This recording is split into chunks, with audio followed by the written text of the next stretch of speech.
Even if rebirth still needed to be verified, the telomere length alone was enough to prove that they would live longer than ordinary people and recover from injuries much faster. Combined with their recent performance, not only did they have extraordinary healing abilities, but their strength had also increased significantly. She had only dripped a few drops of diluted blue vein onto Xiaomau's leg, and in just one night, such a severe wound had scabbed over, and his grip strength had improved. This alone demonstrated the advantages of blue vein. No wonder those people had spent so many years obsessively trying to overcome blue vein's side effects. If blue vein had no side effects, humanity might have already solved the problems of aging and death. Perhaps it was precisely because this was so unnatural that all research had to be conducted in secret. Now, she was basically certain of blue vein's functions. It could rapidly heal wounds, greatly enhance physical abilities, and lengthen telomeres. But the side effects were obvious too. If injected directly, after a while there would be massive bleeding, and blue vein would need to be replenished in time, or the person would bleed to death. As for absorption through the skin, she still wasn't sure of the specific effects and needed to continue observing Xiaomau's condition. Knowing all this, Lin Qian actually felt more at ease.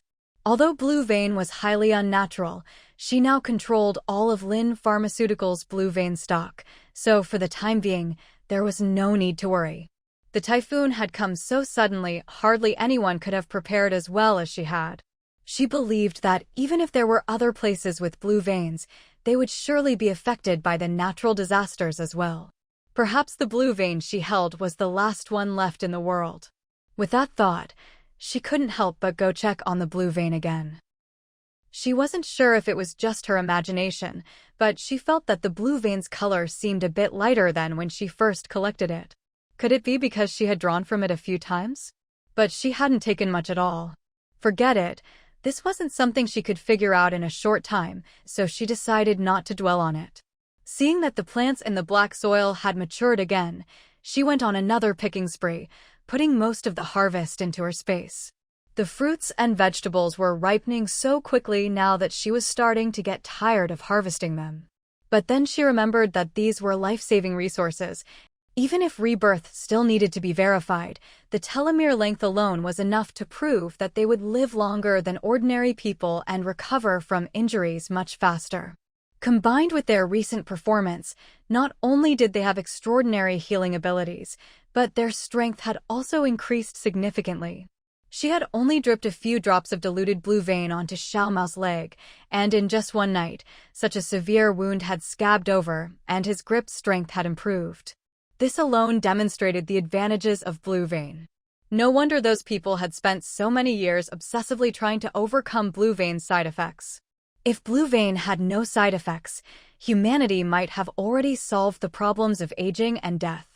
Perhaps it was precisely because this was so unnatural that all research had to be conducted in secret. Now, she was basically certain of blue vein's functions. It could rapidly heal wounds, greatly enhance physical abilities, and lengthen telomeres. But the side effects were obvious too. If injected directly, after a while there would be massive bleeding, and blue vein would need to be replenished in time, or the person would bleed to death. As for absorption through the skin, she still wasn't sure of the specific effects and needed to continue observing Xiaomau's condition. Knowing all this, Lin Qian actually felt more at ease.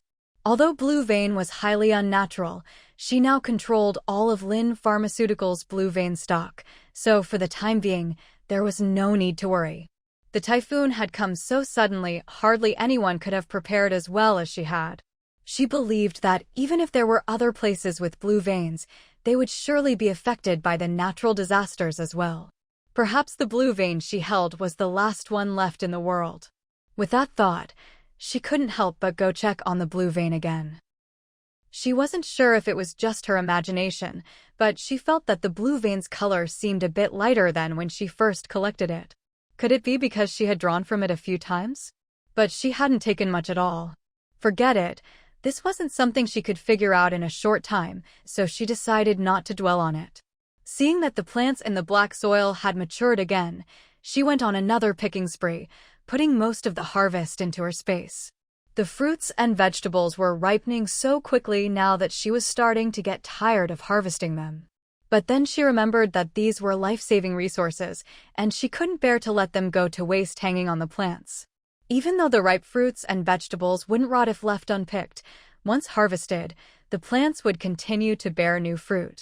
Every missed harvest felt like a huge loss. So every time she entered her space, she would check, and if anything was ripe, she'd pick it all at once. Now, her space was piled high with fresh produce, far more than the few of them could ever eat. Suddenly, she remembered that the fruits and vegetables from her space seemed to have healing properties. And after eating them for so many days, they were definitely different from ordinary produce. She wondered if it was possible to detect any differences. Without hesitation, she picked a peach from the pile and took it to the testing equipment. But after fiddling with it for a while, she couldn't find any difference between it and regular fruits and vegetables. Could it be that these machines just can't detect whatever is inside them? She was almost certain that these fruits and vegetables carried something special, a power bestowed by the space, but for now, there was no way to detect it. Maybe it was a limitation of the machines, or maybe there was another reason. But it didn't matter, she knew these were good things, and that was enough. She simply bit into the remaining peach, dragging a basket of produce out of the space as she ate. She had just put everything into the kitchen fridge when she turned around and saw Wang Hui standing there, staring at her. Lin Qian jumped in surprise. "What's with you? How do you walk so quietly?" Wang Hui explained, "No, I called you just now, but you were so focused you probably didn't hear me." Lin Qian nodded. "Oh, I see. So, what's up?" Wang Hui asked, "I saw you just came out of the lab with all these fruits and vegetables. Are you planning to run some tests?" "Planning to grow them." Lin Qian wasn't sure how to answer, but Wang Hui was so perceptive that he'd given her the perfect excuse. She quickly nodded. "Yeah, even though we have a lot of fruit at home, it'll run out eventually. I want to see if we can figure out how to grow our own, so we'll always have fresh produce whenever we want." Wang Hui believed her without question and even offered a suggestion. "The weather outside isn't suitable. It's so cold now that all the plants and animals are struggling to survive, let alone grow anything. But our place is temperature controlled, so we could try growing something indoors, like green onions or something easy." Lin Qian agreed, "That's a good idea. I'll talk to Uncle Chen about it." With that, she tried to slip away. But Wang Hui really did have something to discuss. "Qian, did you just test my blood sample in the lab? What were the results?" Lin Qian hadn't planned to tell Wang Hui so soon, but seeing how much he cared, she thought for a moment and decided to tell him. "Why don't you call Grandpa Wang over too? I'll explain to both of you." After all, this concerned their whole family. Wang Hui's parents, Grandpa Wang's son and daughter-in-law, had both died because of the blue vein. They would surely want to know the details. Wang Hui quickly brought Grandpa Wang downstairs. When Grandpa Wang heard that Lin Qian had made progress in her research on the blue vein, he was a bit emotional. "Qian, have you discovered something?" Lin Qian quickly tried to calm him down. "Grandpa Wang, don't get too excited. Sit down and I'll explain everything." Once the two of them were seated, Lin Qian shared her research findings. Grandpa Wang, with his years of experience as a doctor, was quick to pick up on the details. "Does this mean the blue vein has evolved on its own without us realizing it?" Lin Qian was momentarily confused. "Why do you say that, Grandpa Wang?" Grandpa Wang patiently explained, "Our family's connection to the blue vein runs deep, so even the slightest change, I can sense it. I just heard you say that the blue vein now has the ability to heal wounds. But I remember the first time Wang Hui coughed up blood, his old injuries were still there. It was only after this latest injection that all his wounds fully healed, even the scars disappeared." Lin Qian actually knew the reason for this. It was most likely because she had given Wang Hui some of the space's healing fruit, and combined with the blue vein, the effects were supercharged. But this wasn't something she could tell Grandpa Wang and Wang Hui. As for the blue vein, it did have healing properties, so she wasn't exactly lying. "You make a good point, Grandpa Wang. But maybe the first time, the dose wasn't enough? This was the second injection, so maybe the effects are stronger when combined." Grandpa Wang thought for a moment and agreed. That makes sense. The main thing is, this stuff is so mysterious, we have to be careful. He was worried Lin Qian might use the blue vein on herself. It works wonders, but the risks are hidden. With Wang Hui, it's like he's carrying a time bomb. Unless you have no choice, it's best not to use it. After hearing this, Lin Qian had originally wanted to mention that she'd used diluted blue vein on Xiaomau, but she swallowed her words. You're right, Grandpa Wang. But this time, Wang Hui's blood is much more stable than last time. I think this injection will last a long time without any problems. At this, Wang Hui took out the blue vein Lin Qian had given him last time. I don't need this anymore. Should I give it back to you? Lin Qian shook her head. You never know when you might have another episode, and I can't always be by your side. You'd better keep the injection for emergencies. Wang Hui wanted to say more, but Grandpa Wang cut him off. If Qian says keep it, then keep it. So Wang Hui put it away. Lin Qian was just about to tell Wang Hui to go collect the weapons he'd hidden at Xiaoming Hui's place when there was a sudden knock at the door. Everyone instinctively turned to look toward the door. Uncle Chen happened to be near the entrance, so he went straight to the video doorbell screen and saw that it was Qiangzi. Lin Qian's eyesight was excellent now. She didn't even need to walk over to see Qiangzi's anxious face on the monitor as he frantically pounded on the door. Why is he here again? Lin Qian muttered under her breath. Wang Hui could also see that it was Qiangzi, but his eyesight wasn't as sharp as Lin Qian's, so he couldn't make out Qiangzi's worried expression. A sense of unease tightened in Lin Qian's chest. Worried that something might have happened to Xiaomau, she grabbed her backpack and stood up. I'll go check it out. You all stay here. Everyone knew Lin Qian's personality. If they offered to go with her, she'd probably refuse anyway. So they stayed put, though their faces clearly showed concern. At the door, she quickly explained to Uncle Chen, I checked out someone's foot for them earlier and applied some medicine. There might be a problem now, so I'll go take a look. You guys go ahead and eat, don't wait for me. With that, she hurried out. She saw Qiangzi, but before she could say anything, he grabbed her and started running toward Building 25. Miss Lin Qian, hurry. Xiaomau's in bad shape. He's covered in blood. Qiangzi looked like he was about to cry, so Lin Qian quickened her pace and ran with him. As the biting cold wind whipped past, Lin Qian realized she'd forgotten to put on a coat. She could clearly feel the chill on her face, but it wasn't unbearable. Her body had been strengthened by the spatial enhancement, and she was much more resistant to the cold now. Qiangzi, on the other hand, was bundled up but still looked pale and blue from the cold. They soon reached Building 25. The people inside, seeing Lin Qian arrive, quickly made way, revealing Xiaomau, who had a constant stream of blood running from his nose. Lin Qian wasn't out of breath, but she'd hurried over, worried that any delay could be dangerous for Xiaomau. Qiangzi looked sturdy, but his stamina was nowhere near Lin Qian's. She'd already been there for a while before he finally stumbled in, panting. Miss Lin Qian, how are you so fast? I nearly got a stitch in my side, I couldn't even see your shadow. Zhao Tianwei, Dolly, and Xiaomau all shot Qiangzi a look that said, you're useless. Zhao Tianwei couldn't help but say, how are you so weak? Miss Lin Qian's already here and you're still not. Look at her, steady as ever. Now look at yourself. TSK. His disdain was obvious. Qiangzi, still catching his breath, retorted, you think I can compare to Miss Lin Qian? No way. He gave Zhao Tianwei a helpless look. Miss Lin Qian was someone they practically worshipped. How could she be anything but top-notch in every way? Thankfully, Dolly was more reliable. Miss Lin Qian, could you please check on Xiaomau? Not long after we got back, he suddenly started having nosebleeds. I'm not sure if it's the side effect you mentioned, but it doesn't seem quite the same. Still, the nosebleed's been going on for a while now.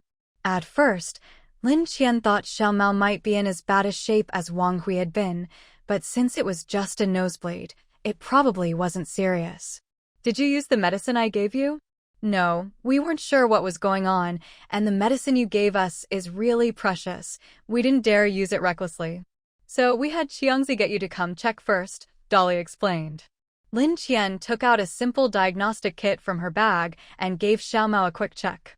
After examining him, she found that although Xiaomau's nose was bleeding, the amount of blood wasn't as much as Qiangzi had made it sound. She shone a flashlight up Xiaomau's nostril and saw what looked like a wound, probably an old injury that had reopened for some reason. Maybe it was related to the blue vein medicine, but such a small wound didn't seem to require further treatment.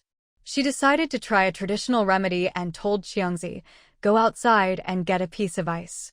Even though it was cold inside, people generate body heat, and they were all bundled up with a charcoal fire burning, so it wasn't cold enough to quickly lower the temperature around Xiaomau's nose. Xiangzi soon brought back a small chunk of ice. Lin Qian had him hold it to Xiaomau's nose to see if it would stop the bleeding. Sure enough, after a short while, the bleeding slowed and then stopped altogether. "Wow, it really works," Zhao Tianwei exclaimed in amazement. Lin Qian, a bit exasperated, shone her flashlight up Xiaomau's nostril and called Zhao Tianwei over. "Come look, did Xiaomau injure his nose before?" "Huh." Xiangzi leaned in too. "Hey Weiji, wasn't that from the punch he took during his last match? It was swollen for a while but seemed to heal." Guess he had some internal damage after all. Lin Qian was speechless. "This is just an old injury acting up, it has nothing to do with the medicine. You guys can relax. I'm heading back." "Just great." Her dinner time got delayed again. So annoying. If these guys weren't her followers, she'd be seriously annoyed. Zhao Tianwei wanted to say something, but Lin Qian shot him a look, her tone clearly impatient. "What now?" Zhao Tianwei, a grown man, flinched. "No, I just wanted to ask if you'd like to stay and eat with us." She glanced at their table, which was covered in cold, unappetizing food. She immediately lost all interest. Still, since these guys were her first batch of followers, she took out several packs of still good instant noodles from her bag and tossed them onto the table. "Eat something hot." Then she pulled out a few pieces of spatial fruit, enough for each of them to have two. "Split these up, get some vitamins in you. It'll help your wounds heal faster." The guys stared at the instant noodles and the fresh, juicy fruit, eyes burning with desire as they swallowed hard, trying to restrain themselves. "These are such good things, Miss Lin Qian, you should keep them for yourself." "Just take them, I've got plenty. Go ahead and eat. No need to see me out." With that, she left their villa, leaving the guys staring at the food, unsure if they should eat it. "Forget it, let's eat." "It's Miss Lin Qian's kindness, after all," Dolly finally said. Once they'd made up their minds, Xiangzi rushed over to the instant noodles, scooping them up with tears in his eyes. "It's been so long since we've had something hot to eat. Miss Lin Qian is truly a wonderful person." Because of the delay, by the time Lin Qian got home, the sky was already completely dark. Fortunately, her villa still had electricity. With all the supplies she had on hand, she felt incredibly secure in this apocalypse. As she walked along the road, everything around her was pitch black. Although her villa had power, once night fell and before the lights were turned on, all sources of light in the villa would be completely blocked off. Unless Lin Qian wanted otherwise, no one could see any light coming from her home. At first, though, Uncle Chen didn't know how to use this feature, so for several days people could see the lights inside. Later, when he mentioned this to Lin Qian, she took a day to show him how to use some of the villa's tools. Ever since then, not a single sliver of light had escaped from the villa. Even though it was dark now and there wasn't the faintest glimmer of light, Lin Qian realized that her eyes could actually see in the darkness. It wasn't as clear as daytime, but she could make out most things, so she didn't even need to take out her flashlight and made it home smoothly. The moment she stepped inside, the warm lights of home instantly enveloped her, making her feel that living like this for the rest of her life wouldn't be so bad. After she went in, she saw that everyone was sitting on the living room sofa, watching a variety show they'd downloaded earlier. They were all engrossed in it. Uncle Chen was the first to notice Lin Qian's return. "Miss, you're back. Shall we get dinner started? You haven't eaten yet?" Grandpa Wang and Wang Hui, seeing her come in, turned off the TV and went to the kitchen to help bring out the dishes. "We weren't hungry." We thought we'd wait for you to come back, so we could eat together. Did something happen with Zhao Tianwei and the others? Uncle Chen asked as he set the table. I went over to see them earlier. Xiaomau hurt his foot before, so I went to check on him. Just now, he seemed a bit off, and Sister Fong cooked. He cooked just enough for everyone, and if there was any extra, Hope would help finish it off, waste not, want not. No need to reheat it. Give it to Hope. If Xiaohei gets hungry later, I'll make something fresh. Maybe it was the weather, but Lin Qian noticed Hope had been eating a lot more these past few days. Not only that, it had grown bigger, and when she took off its clothes after coming home, she noticed its fur had changed a bit too. Uncle Chen hesitated, then said, Miss, Hope's been eating a lot lately. Do you think there's something wrong? Thinking of Xiaohei, he couldn't help but worry about Hope's increased appetite. Hope had been with them for many years, it was like family. Eating a lot wasn't a problem, but if something happened to it, Lin Qian would be heartbroken. It's fine. Eating well is a blessing. Let it eat. The weather's cold, eating more keeps it warm. Since Lin Qian said so, Uncle Chen felt a bit more at ease. In his eyes, her word was law. When Uncle Chen dumped all of Xiaohei's roast meat into Hope's bowl, Hope immediately pounced on him, licking his face nonstop. Until Lin Qian frowned, Hope, Uncle Chen hasn't eaten yet. Eat your food before it gets cold. Hope barked twice at Lin Qian, then jumped down from Uncle Chen. Uncle Chen brushed the dog hair off himself and looked at Hope, puzzled. Hope, have you gotten fatter? Woof woof woof. No way. Dogs care about their image too. This isn't fat, it's muscle. Lin Qian laughed. Uncle Chen, it's probably just grown a bit lately. It's not fat, it's all muscle. Come on, let's eat. Woof woof woof. Exactly. Hope nodded vigorously at Lin Qian, then turned its head to look at Uncle Chen, eyes full of accusation, like a child who'd been wronged. All right, our Hope is just growing up. Uncle Chen soothed it, and Hope finally let it go. Dinner ended in laughter and good cheer. After eating, Lin Qian worked out in the home gym for 2 hours. Just as she was about to go to bed, Wang Hui came to find her again. When Lin Qian heard the knock at the door, her hair was still wet, droplets the door. Her hair was still wet, droplets falling one after another. She opened the door to see Wang Hui standing outside and asked, What is it? Instead of getting right to the point, Wang Hui frowned and said, Why don't you dry your hair first? It's still dripping, you'll catch a cold. Lin Qian didn't think much of it. It's fine. If you have something to say, just say it. As she spoke, she pulled out a towel, wrapped it around her hair, and headed downstairs to the living room with him. Only after seeing her wrap her hair did Wang Hui finally get to the reason he'd come. When are we planning to go pick up the weapons? I'm worried that if we wait too long, something might go wrong. Lin Qian casually took off the towel. Her hair had stopped dripping by now, though it was still a bit damp. She replied, Didn't Mayor Wu still owe us some supplies? Let's wait until the agreed-upon time and get everything together. Wang Hui frowned. 10 days from now? Should I go over there first? There's probably more than a truckload of stuff, not to mention the supplies Mayor Wu owes us. Lin Qian shook her head. Don't worry about it. I really don't recommend you going out alone. Even though you seem fine now, who knows if something might suddenly go wrong. You just had the blue vein injection, better to rest at home for a while. We're not in desperate need of those weapons, so just relax. Not in desperate need? For the first time, Wang Hui started to question his own understanding of not much. Could it be that the rich have a different unit of measurement than the rest of us? A few truckloads of weapons, how could that be considered not much? Lin Qian didn't care what he was thinking. She yawned. I'm tired. Going to bed.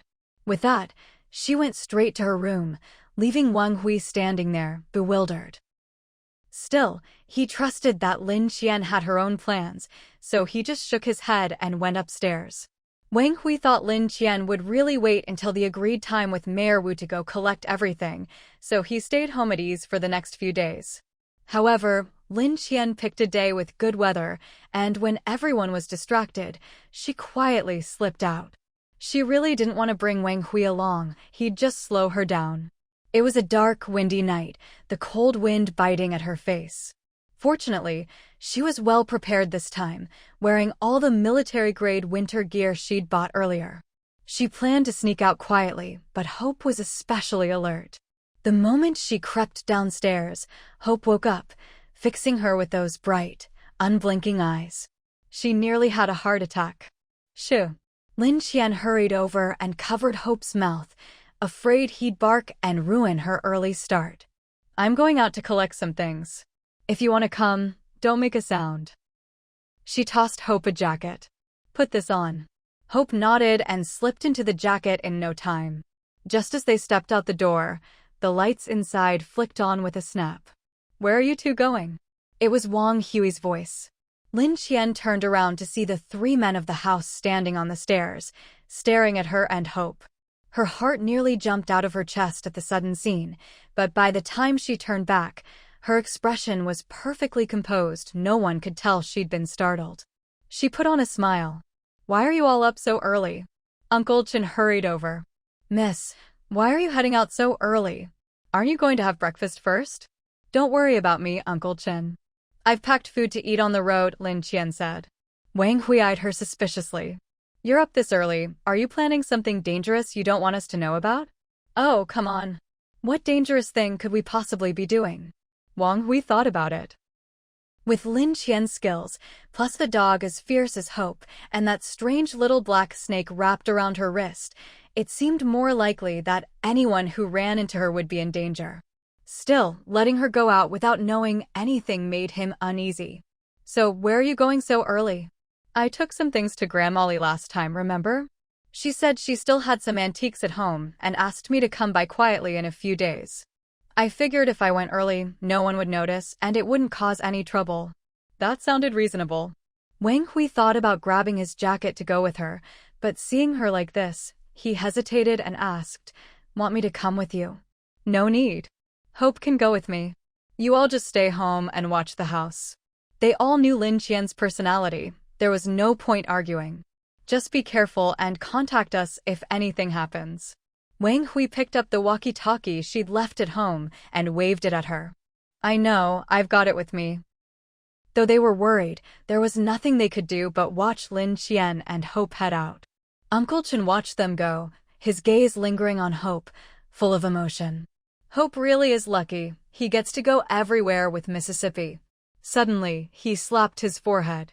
Oh no, I forgot to ask if Miss will be back for lunch. She probably won't. My guess is she'll be back tonight. We can check in with the walkie-talkie later. True. I'll think about what to make for dinner then. With that, Uncle Chen bustled off. Seeing him leave, Grandpa Wang followed. Xiaoming, let me help you. Wang Hui wanted to go too, but Grandpa Wang glared at him. You should spend more time training. Otherwise, why do you think Lin Qian doesn't take you with her? Have you ever considered that maybe she sees you as a burden? She never said I was a burden. Wang Hui was a little indignant, but he went to the gym to start his workout anyway. Meanwhile, Lin Qian drove her military SUV out of the compound. With her sharp eyesight, she didn't need headlights and soon arrived at Lin Qian's apartment building. She instinctively slowed down, checking to see if Lin Qian had hung out a white cloth as a signal, but this time she didn't see one. Looked like everything was fine. Good. Taking advantage of the darkness, she sped up and soon reached the area near Xiaoming Hui's base. As she approached, she parked the car and put it away, then set off on foot with Hope.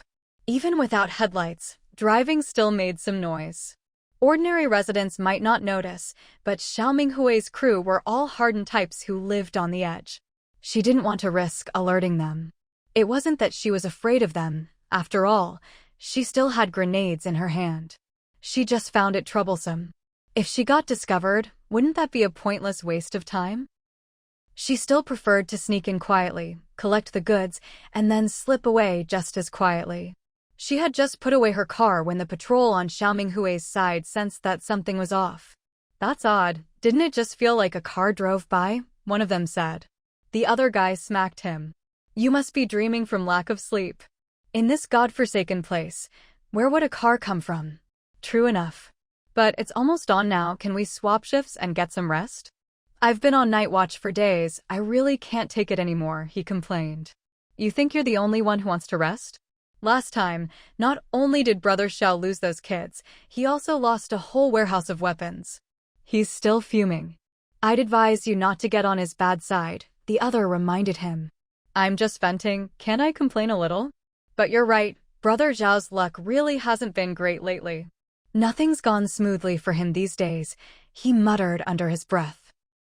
That's how it goes, do enough bad things and sooner or later you'll run into trouble, the other sighed. Shoo, are you crazy? You can't just say stuff like that, the man suddenly hissed nervously. You know better than anyone if I'm wrong. If we weren't starving, would we be here following him? Doing these wicked things every day, I'm scared I'll end up in hell sooner or later, he whispered. Sigh. The other let out a deep sigh. Hell isn't as scary as living right now. Our situation is 1,000 times worse than hell. No matter how hard I rack my brains, I can't figure out how things ended up like this. Enough. Since we've fallen this far, let's talk less about it, the other reminded him. You think I want to talk?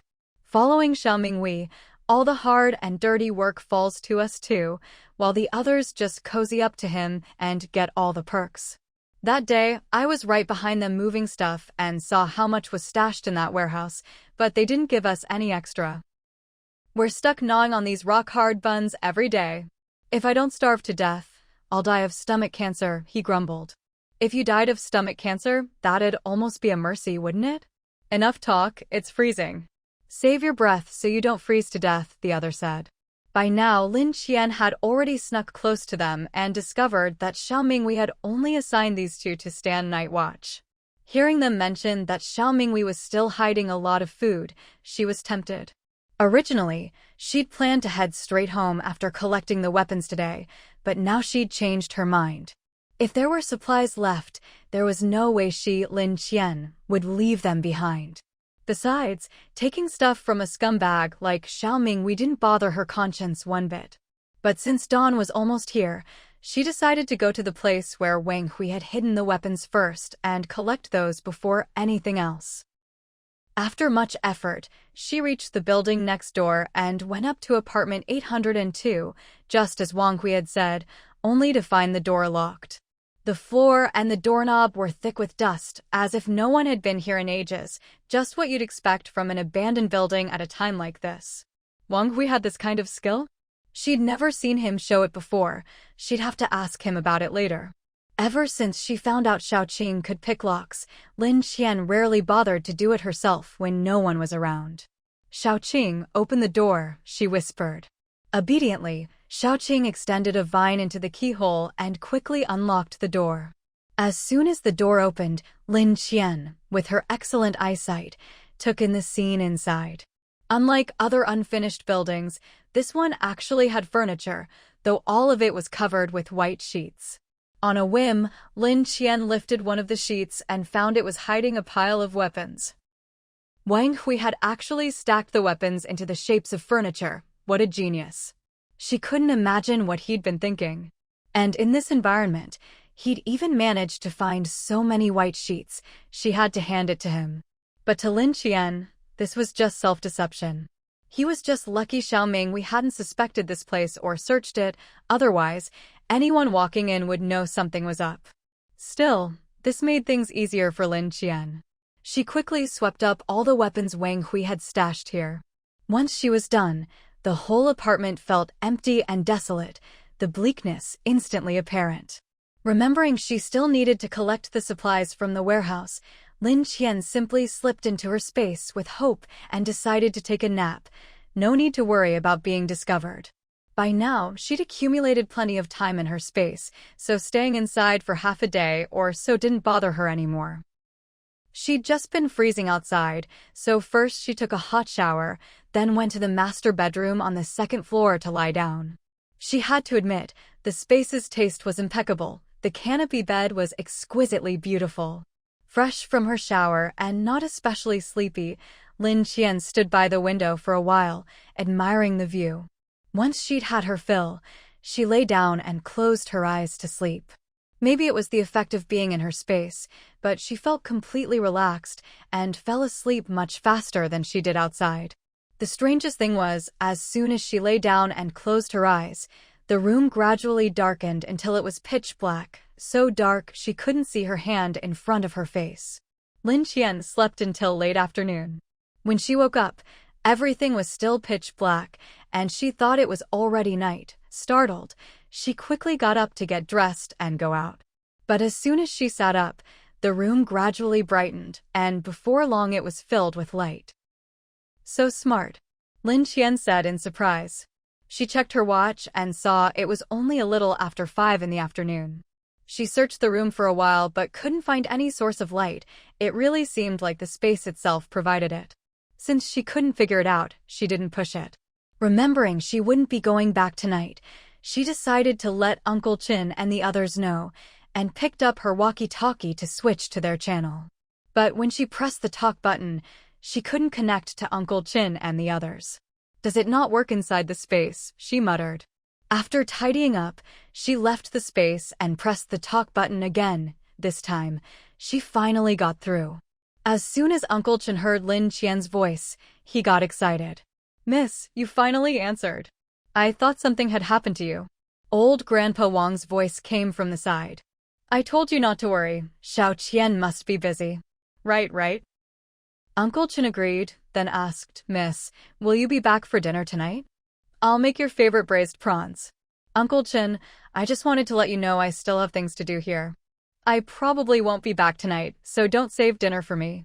"I should be back tomorrow," Lin Qian said. "All right, just be careful. Contact us if you need anything," Uncle Qin reminded her. "Okay." Lin Qian was about to end the conversation, but Uncle Qin seemed to have more to say. "Miss, there's something I wanted to tell you." Lin Qian was slightly taken aback. Ever since Uncle Qin started working at their house, he rarely spoke to her so hesitantly. There must be something difficult for him to say. "Go ahead," Lin Qian spoke first, responding to Uncle Chen's expectant look. I. Uncle Qin had barely uttered 2 words before falling silent again. Lin Qian sensed that Uncle Qin probably had something troubling he needed to discuss, but was finding it hard to bring up. So she asked, "Uncle Qin, are you having some kind of trouble?" Only then did Uncle Qin speak again. "It's like this. I have a comrade in arms, someone I owe my life to. We've kept in touch over the years. But ever since the disaster struck, we haven't been able to contact each other for a long time. He was worried about me, so he made a special trip over here to find me." He seemed to recall something and continued, "Don't worry, Mississippi. I didn't let him in. I went out to talk to him." Lin Qian understood that for Uncle Qin to bring this up now, it couldn't be as simple as just a friend coming to visit. Sure enough, Uncle Qin went on. She listened carefully to the movements on Xiaominghui's side and found that there weren't many people left at their base camp. The night guards were still the same two as yesterday. In this kind of weather, night watch was truly a tough job. The two of them looked as miserable as ever, complaining to each other. "Brother Xiao probably won't be back tonight. Who knows what he's busy with out there in this freezing weather," one of them said. The other lowered his voice. "I heard he wants to catch those runaway kids again and use them to negotiate with Mayor Wu." "But didn't Mayor Wu already send those kids back to their families?" the first one asked. "That's exactly why Brother Xiao has his eye on them again. Otherwise, would he have a chance if they were still with Mayor Wu?" the second. She listened carefully to the movements on Xiaominghui's side and found that there weren't many people left at their base camp. The night guards were still the same two as yesterday. In this kind of weather, night watch was truly a tough job. The two of them looked as miserable as ever, complaining to each other. "Brother Xiao probably won't be back tonight. Who knows what he's busy with out there in this freezing weather," one of them said. The other lowered his voice. "I heard he wants to catch those runaway kids again and use them to negotiate with Mayor Wu." "But didn't Mayor Wu already send those kids back to their families?" the first one asked. "That's exactly why Brother Xiao has his eye on them again. Otherwise, would he have a chance if they were still with Mayor Wu?" the second replied. "But they've already been kidnapped once. Can you really catch them a second time?" the first one was skeptical. "That's not our concern. We just need to guard the door," the second said. True enough, the first agreed. From their conversation, Lin Qian learned that Xiaominghui was planning to kidnap those children again. If those people couldn't even take basic precautions and let themselves get kidnapped again, then maybe they really weren't worth saving. But her top priority right now was to find their base camp storeroom. From what the two guards said, they'd only joined Xiao Minghui because they didn't have enough to eat. If Xiao Minghui's food supply was drastically reduced, his power would weaken accordingly. That would be a real public service. Taking advantage of the two guards slacking off, Lin Qian quietly snuck into Xiao Minghui's base. She had no idea where he kept his things, so she had to search room by room. After a long and fruitless search, she was getting frustrated. With her hands in her pockets, she leaned against a wall and suddenly felt a piece of paper in her pocket. It was the map that little Wu Mingho had drawn for her earlier. She quickly took it out and studied it carefully. She realized that some important locations were marked in bold, the largest one being the place where the children had been held before. There were a few other places she hadn't visited yet. She didn't know what they were, but since Wu Mingho had marked them, they must be important to Xiao Minghui. She made her way to one of the locations. When she opened the door, she found it completely empty. She paused for a moment, then realized this must have been Xiao Minghui's armory, but since Wang Hui had moved all the weapons out, it was now deserted. She moved on to the next marked spot. Opening the door quietly, she found it full of water equipment, gear they must have used to get around during the floods. Lin Qian wasn't interested in that. She moved on to the next black mark.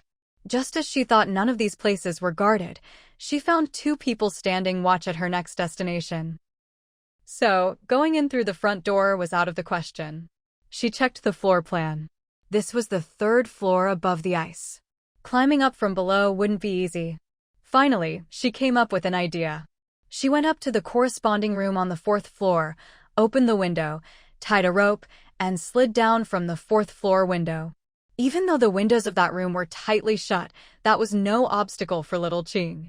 It stretched its own tendrils inside and easily unlocked the window from within. Lin Qian then slipped inside through the window. Once inside, she was greeted by rows upon rows of 18-liter barrels of drinking water. Xiao Minghui really did have a strong sense of crisis. But then again, how else could he have survived and thrived until now? She glanced at the barrels. All of them had frozen solid, the plastic containers bulging slightly. But that didn't matter. Lin Qian simply stored them all away in her space. After clearing out everything in this room, she climbed up the rope to the fourth floor and headed for the next black dot. At the location of the next black dot, two guards were stationed. Lin Qian used the same trick to sneak inside. This time, as soon as she entered, she was stunned. Inside was nothing but fuel. Without hesitation, she quickly stored all the fuel away. The next spot was filled with gas canisters, and the final black dot was a treasure trove of supplies, several times more than what she'd found at that Michelin restaurant last time, and of even better quality. She was grinning from ear to ear, sweeping up everything until all the black dots had been stripped clean. She felt lighter with every step she took. After all, collecting things for free just felt completely different from having to pay for them out of her own pocket. Satisfying. So satisfying. After leaving Xiao Minghui's base and walking a short distance, Lin Qian took out her car and happily drove home. By the time she got home, it was already past 4 a.m. She quietly opened the door and slipped inside, trying to make as little noise as possible. First, she parked the car back in the underground garage, then piled all the weapons she'd taken from Wang Hui's stash next to the car, so she'd have an explanation ready if Wang Hui asked about them later. After finishing everything last night, she went straight to her room, took a hot shower, and went to bed. There's just something different about being home. The constant temperature made her feel incredibly comfortable. And with such a huge haul of supplies today, she was in a great mood. If it weren't for the fact that it was the middle of the night, she would have been humming a tune. After her shower, she flopped onto her bed, inhaled the familiar scent, and fell asleep almost instantly. She slept soundly and didn't wake up until noon. Without even brushing her teeth, she went downstairs and drank a cup of warm water. With that cup of warm water, she finally felt alive again. Seeing Uncle Qin and Grandpa Wang cooking in the kitchen, she walked over. "Uncle Qin, Grandpa Wang, what delicious food are you making?" Miss, you'd better go out. The kitchen's full of smoke. I was just about to make braised prawns for you. Now that you're awake, we can get started. Go sit down. Lunch will be ready soon. To be honest, ever since the kitchen was remodeled, the range hood and everything else were top-notch, not a trace of smoke or grease. But every time Uncle Chen saw Lin Qian approach, he'd automatically say the same thing. How come I don't see Wang Hui? Lin Qian asked. Oh, he's in the gym, Grandpa Wang replied. Last time I told him he was too weak, even you could beat him. So he's been holed up in the gym these past couple of days. I'll go take a look. Without bothering to freshen up, Lin Qian headed straight for the gym. At the door, she noticed several punching bags had been smashed open by Wang Hui and were piled to the side. He was currently sweating buckets on the treadmill. Wang Hui, she called. Hearing her voice, Wang Hui quickly stopped the treadmill, grabbed a towel to wipe his sweat, and walked over. You're up? How's Granny Li and the others? Only then did Lin Qian remember she'd used Granny Li's name as a cover when she went out. She only knew they hadn't hung white cloth outside, so they must be fine. They're all good, she replied. That's good. Granny Li and her grandson Li Qian are decent people. In times like these, it's not easy to stay true to yourself. Lately, everyone they'd met was either foolish or crazy. It was rare to find a few normal people. Maybe in times like these, kindness just means you won't last long, like what happened to those neighbors in the Xianjing apartment building. If you show sympathy to others, who's going to show sympathy to you in the end? They really are decent, Lin Qian agreed, then glanced at the ruined punching bags. What happened there? Well, it might be because of the blue vein. I'm a lot stronger now. Normally, those punching bags would last for years, but yesterday I barely hit them a few times and they all burst. I'll find a few more to replace them later. No need. I hardly ever use them anyway. If you want to test your strength, you could use a grip strength meter, Lin Qian suggested. Wang Hui's eyes lit up. You have one of those? Lin Qian rolled her eyes. Why would I have something like that? You think I'm a magician who has everything? I don't, but I can borrow one for you. When she was stocking up supplies, Lin Qian never imagined she'd ever need a grip strength meter, so she hadn't prepared one. But Zhao Tianwei had one. In my eyes, you're basically a magician. You say you don't have it, but you can still get your hands on one that's magic, Wang Hui said. I'm borrowing it from Zhao Tianwei, she replied, exasperated. Go take a shower. Lunch will be ready soon. After we eat, come with me to Zhao Tianwei's place, and you can test your strength there.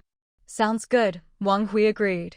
After talking to Wang Hui, Lin Qian went downstairs and turned on a variety show she'd downloaded earlier.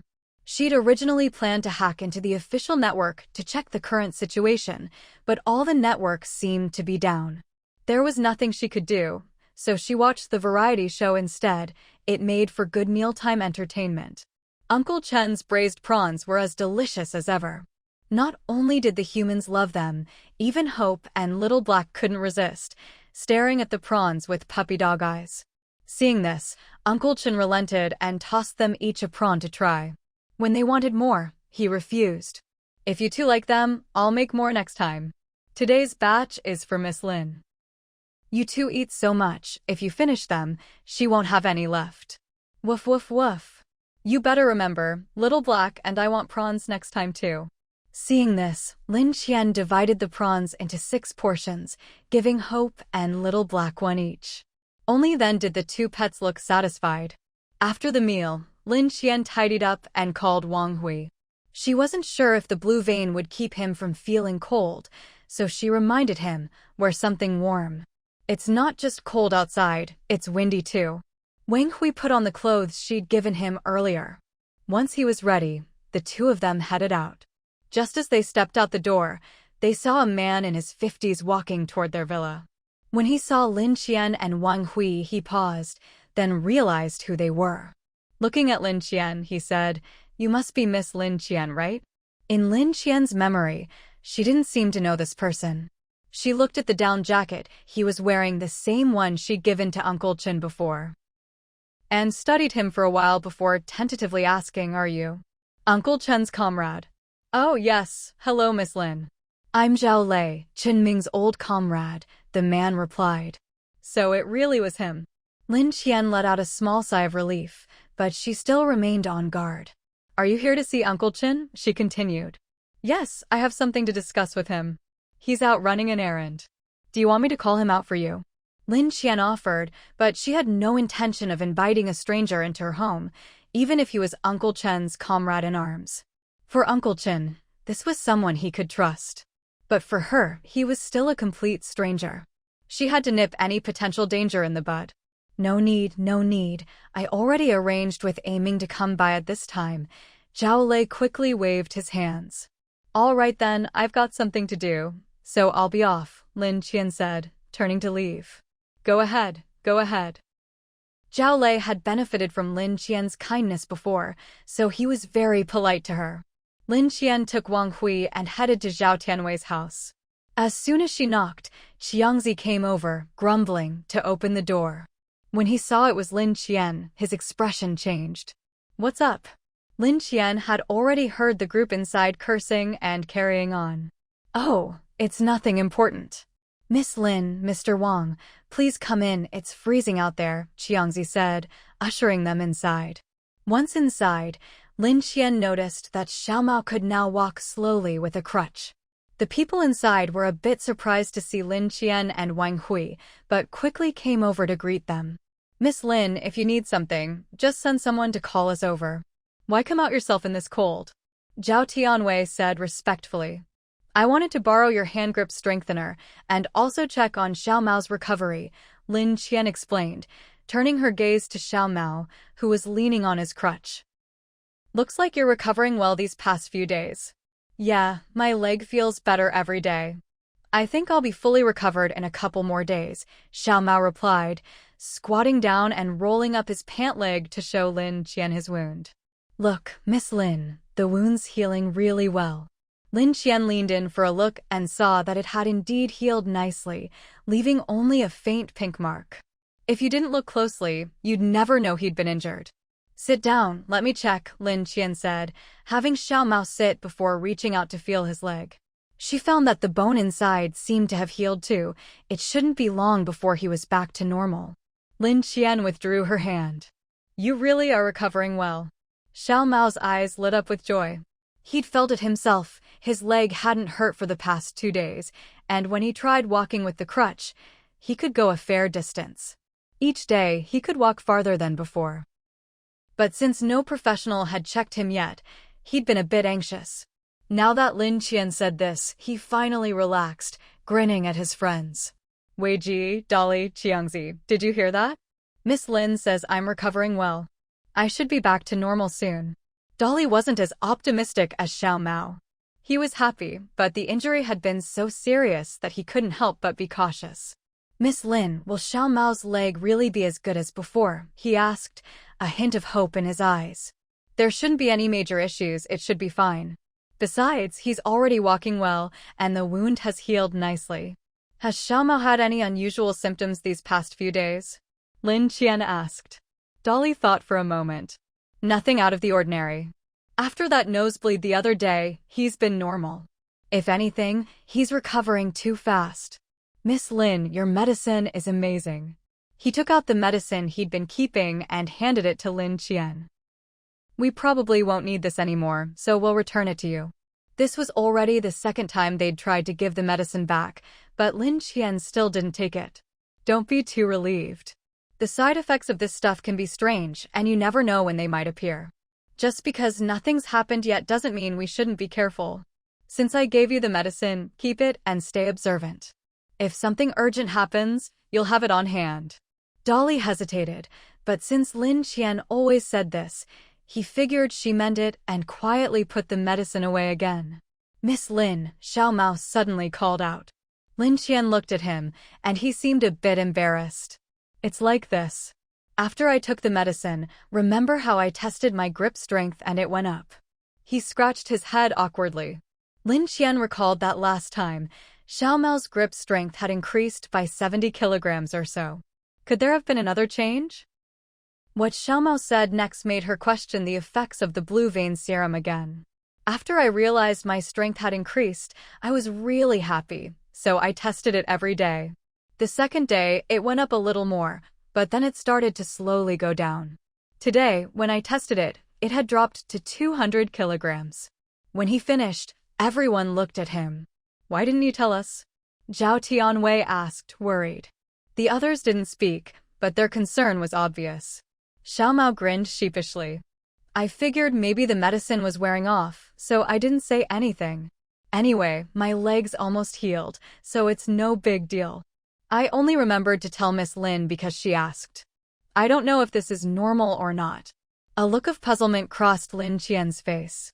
"That's odd. Can you bring over the hand grip strengthener and test it again for me?" Xiaomau pulled one out of his pocket. "No need, I have one right here."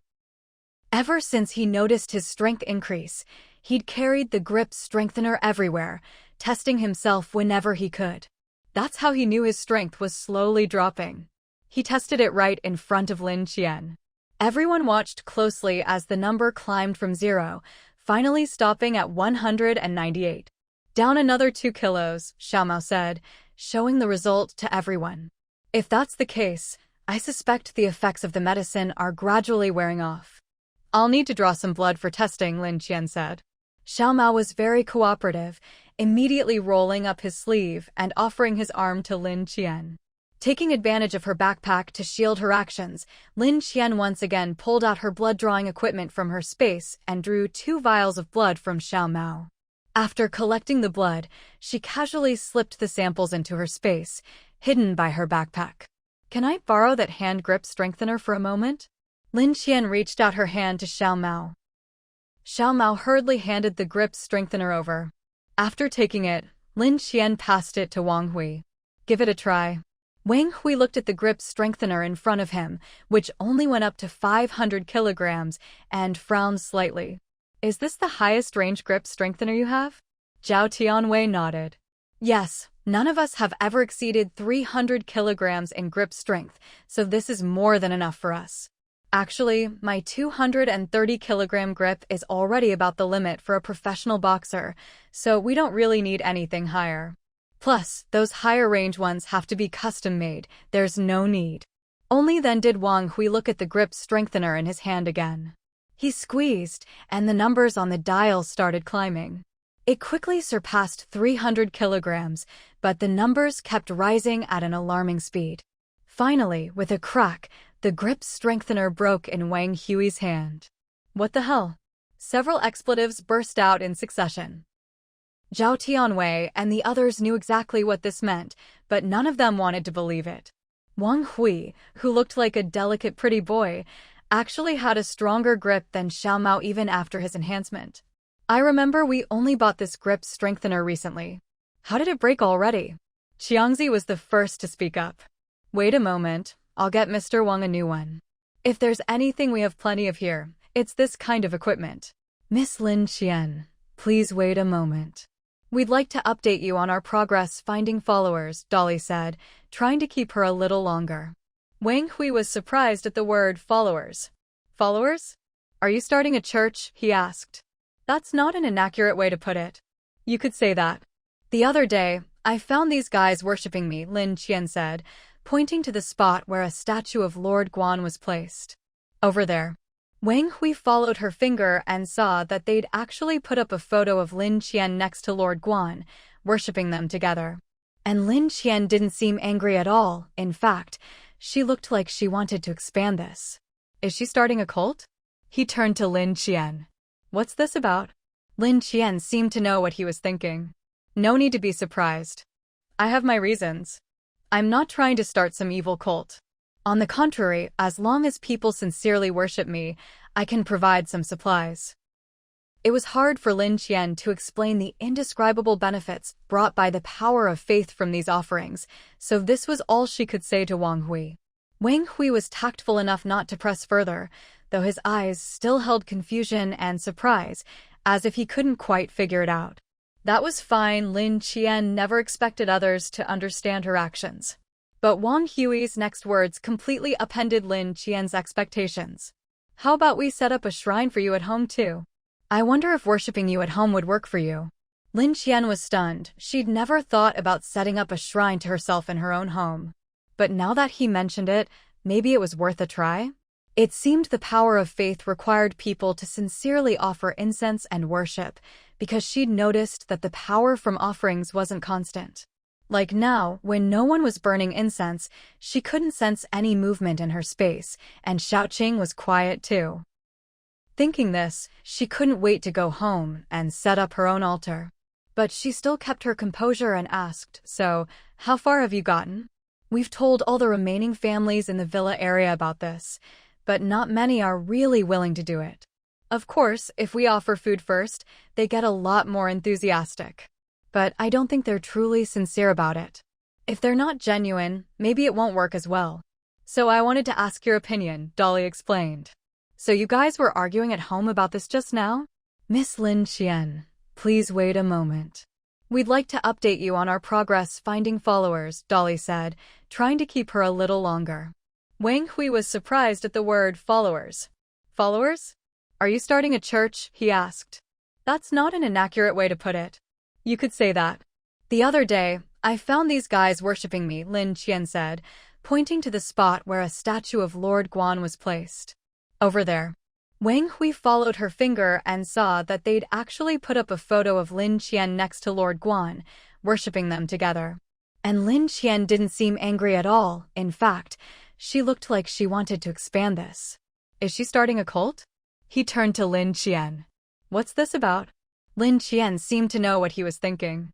"No need to be surprised. I have my reasons. I'm not trying to start some evil cult. On the contrary, as long as people sincerely worship me, I can provide some supplies." It was hard for Lin Qian to explain the indescribable benefits brought by the power of faith from these offerings, so this was all she could say to Wang Hui. Wang Hui was tactful enough not to press further, though his eyes still held confusion and surprise, as if he couldn't quite figure it out. That was fine. Lin Qian never expected others to understand her actions. But Wang Hui's next words completely upended Lin Qian's expectations. "How about we set up a shrine for you at home too? I wonder if worshipping you at home would work for you." Lin Qian was stunned. She'd never thought about setting up a shrine to herself in her own home. But now that he mentioned it, maybe it was worth a try? It seemed the power of faith required people to sincerely offer incense and worship, because she'd noticed that the power from offerings wasn't constant. Like now, when no one was burning incense, she couldn't sense any movement in her space, and Xiaoqing was quiet too. Thinking this, she couldn't wait to go home and set up her own altar. But she still kept her composure and asked, "So, how far have you gotten?" "We've told all the remaining families in the villa area about this, but not many are really willing to do it. Of course, if we offer food first, they get a lot more enthusiastic. But I don't think they're truly sincere about it. If they're not genuine, maybe it won't work as well. So I wanted to ask your opinion," Dolly explained. "So you guys were arguing at home about this just now?" Lin Qian asked. Xiangzi, who had just calmed down, got fired up again. "Exactly. Miss Lin Qian, you have no idea how unreasonable some people are. They just demand things from us, saying they won't do anything unless there's a benefit. Some greedy ones even made outrageous demands, saying they'd worship you only if we gave them enough food every day. Dream on." Lin Qian hadn't thought about this problem before. If people were only in it for the benefits and not sincere, there probably wouldn't be any power of faith. If that was the case, they'd have to think of another way. It's fine, just let it go if it doesn't work. If you can, just screen people carefully and keep a record. I'm not against giving out supplies. I said from the start that anyone who sincerely does this, I can provide regular supplies. But it seems this method isn't working, Lin Qian said. We'll try looking elsewhere to see if there are other opportunities, Dolly said. If it doesn't work, don't force it, Lin Qian added. It's fine. We're idle anyway, and if we have nothing to do, we feel restless. We should be thanking you, Miss Lin Qian. Since they said that, Lin Qian let them be. I'll head back now. She thought for a moment, then took a walkie-talkie out of her bag and handed it to them, telling them her channel. If you need anything, contact me with this. If I'm not home, Uncle Chen and the others will know and pass on the message. Zhao Tianwei was amazed. Miss Lin Qian, you're incredible. You even managed to find something like this. All right, I'm heading back, Lin Qian said. With Mr. Wang here, we won't see you out. If you need anything, just call us. No need to keep running back and forth in this cold weather, Zhao Tianwei said. Take care, Lin Qian said, taking Wang Hui and heading home. But when the two of them got home, Uncle Chen, Grandpa Wang, and Hope were nowhere to be found. Lin Qian looked around, but couldn't find any sign of them, so she called out, Uncle Chen? Grandpa Wang? Hope? The only response was silence. What's going on? Lin Qian frowned. Wang Hui went straight to check the other rooms, but still couldn't find any trace of them. When he came back out, he shook his head at Lin Qian. I didn't see them. Do you know where Zhao is staying now? Lin Qian remembered that Uncle Chen had mentioned Zhao had found a place to stay temporarily in the villa complex. Since Wang Hui had been with them all along, he should know the details. I remember Uncle Chen said it was near Villa 13, I think. Wang Hui recalled. Villa 13? Lin Qian repeated in surprise. If I remember correctly, it should be Villa 13. What's wrong with Villa 13? Is someone living there? Wang Hui was puzzled. There shouldn't be anyone. Do you remember that woman who came with her husband before? Li Hongli, that's her house, Lin Qian explained. That crazy woman? Wang Hui immediately remembered. Exactly.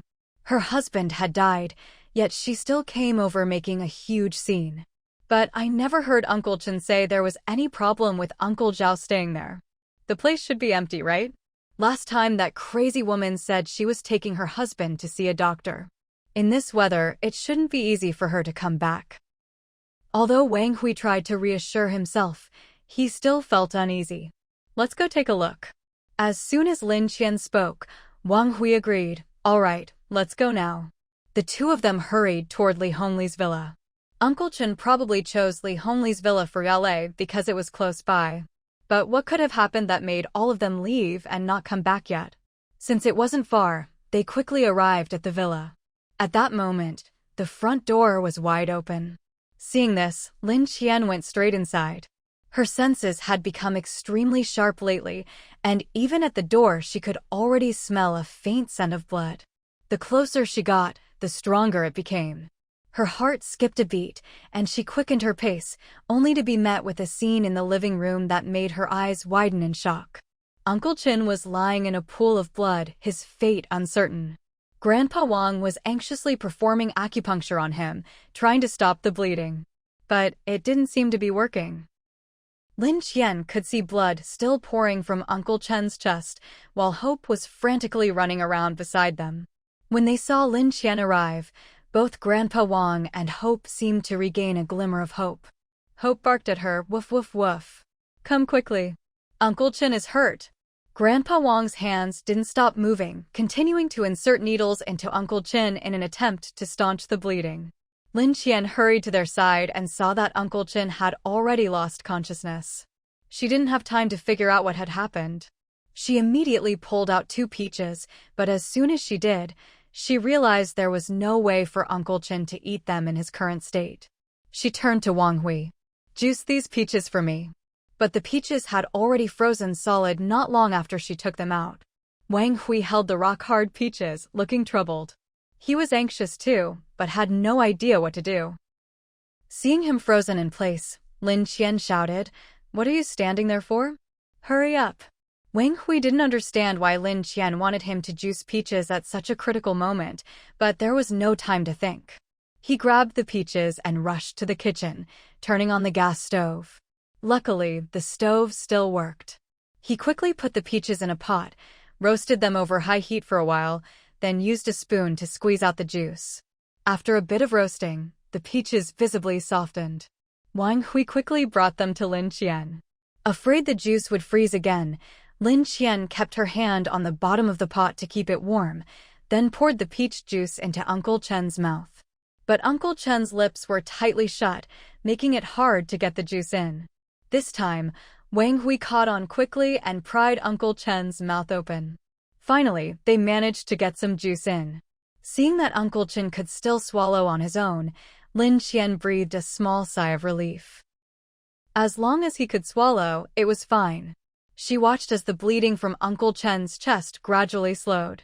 Grandpa Wang, I want to take Uncle Chen home. We have heating there, and the conditions are better, Lin Qian said. Grandpa Wang understood, but seeing Uncle Chen's wound, he didn't think it was wise to move him. Qian, I don't recommend moving Xiaoming right now. If we move him carelessly, it could make things worse. Grandpa Wang's expression was grave. It's all right. Grandpa Wang, please keep an eye on Uncle Chen for me. Wang Hui, come upstairs with me and get a mattress. Let's bring it down here, Lin Qian said.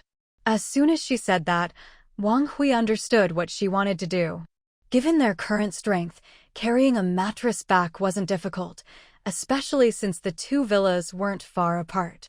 Lin Qian quickly dismantled a mattress from the guest room. Quick, help me carry it down. Wang Hui grabbed one end of the mattress, and together they carried it downstairs and placed it beside Uncle Chen. Grandpa Wang, how much longer do you need for the acupuncture? Lin Qian asked. I can pull the needles out now. Moving Xiaoming on the mattress is a good idea, but if you two don't have enough strength and drop him, I'm afraid. Grandpa Wang trailed off. Lin Qian knew what he was about to say. Don't worry, Grandpa Wang. The mattress is sturdy, and we're strong enough, Lin Qian replied. She was joking, she could crush a grip trainer with her bare hands. If she couldn't even carry Uncle Chen safely, she might as well swallow Wang Hui whole. As for herself, her strength had increased significantly, so this weight was nothing. Seeing how determined she was, Grandpa Wang could only sigh and pulled the needles out of Uncle Chen. Be careful, you two. Grandpa Wang watched as Lin Qian prepared to move Uncle Chen onto the mattress, wishing he could help himself. But Lin Qian's professional movements reassured him, so he just guided Wang Hui to mind the details. After about half an hour, they finally got Uncle Chen onto the mattress. Now that he was on, Lin Qian didn't linger. She said to Wang Hui, come on, let's carry Uncle Chen home.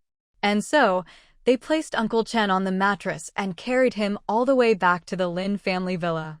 Once home, Lin Qian instructed, let's take Uncle Chen straight to his room.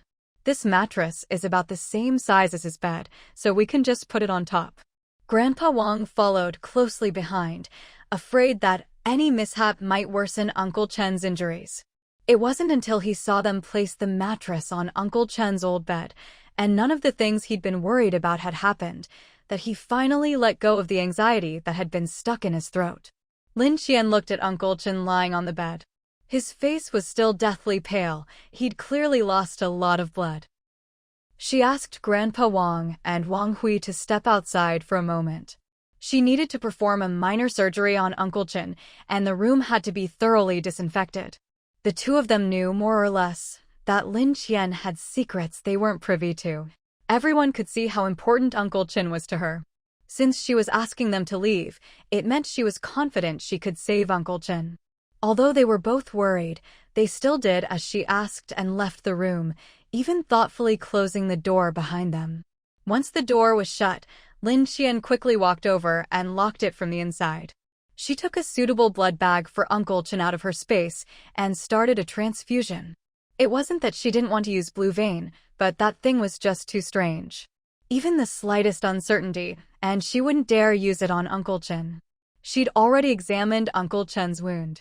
Although it was in his chest, it was a little distance from his heart. He must have dodged at the last moment, which is why the injury was a bit off-center.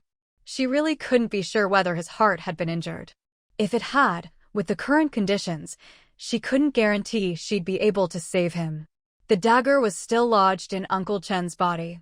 After thinking it over, she decided to take Uncle Chen directly into the lab inside her space. She had Xiaoqing assist her, first performing an ultrasound to pinpoint the injury. From the scan, she could clearly see that the dagger had grazed his heart. Her brow furrowed tightly. This was not a good sign. Although it hadn't pierced the heart directly, the heart was still injured. There was blood pooling around it, causing pericardial pressure. Relieving this pressure was urgent. At this moment, she was incredibly grateful for her medical training. Otherwise, even with all these supplies, she wouldn't have been able to operate on Uncle Chen.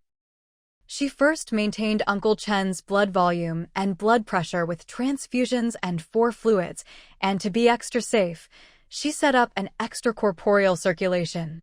Lin Qian put on a sterile surgical gown and picked up the scalpel, making a lateral incision to enter the chest cavity. Before removing the dagger, she made temporary purse-string sutures at both the entry and exit points to prevent massive bleeding when the dagger was pulled out.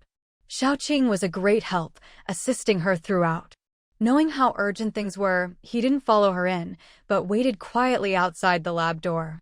Lin Qian took a deep breath, then slowly twisted and pulled out the dagger from Uncle Chen's body, simultaneously tightening and tying off the purse-string sutures.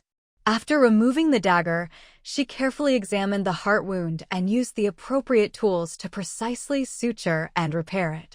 Even after all this, she didn't dare relax. She hooked up all kinds of monitors to closely track Uncle Chen's vital signs, heart rate, blood pressure, oxygen saturation, and placed a drainage tube in his chest to remove accumulated blood and fluid. Seeing a relatively normal heartbeat on the monitor, she finally breathed a sigh of relief and collapsed to the floor. Sweat slowly seeped from her body, and her hands began to tremble. The fear and anxiety she'd been suppressing surged up all at once. She felt her cheeks grow wet. When she reached up with a shaking hand, she realized she was crying. Only now did the aftershock hit her. Her whole body felt weak, and she couldn't even get up if she tried. Besides, she'd just performed such a risky surgery on Uncle Chen and needed to stay by his side in case anything happened afterward. So she simply leaned against the bed and closed her eyes.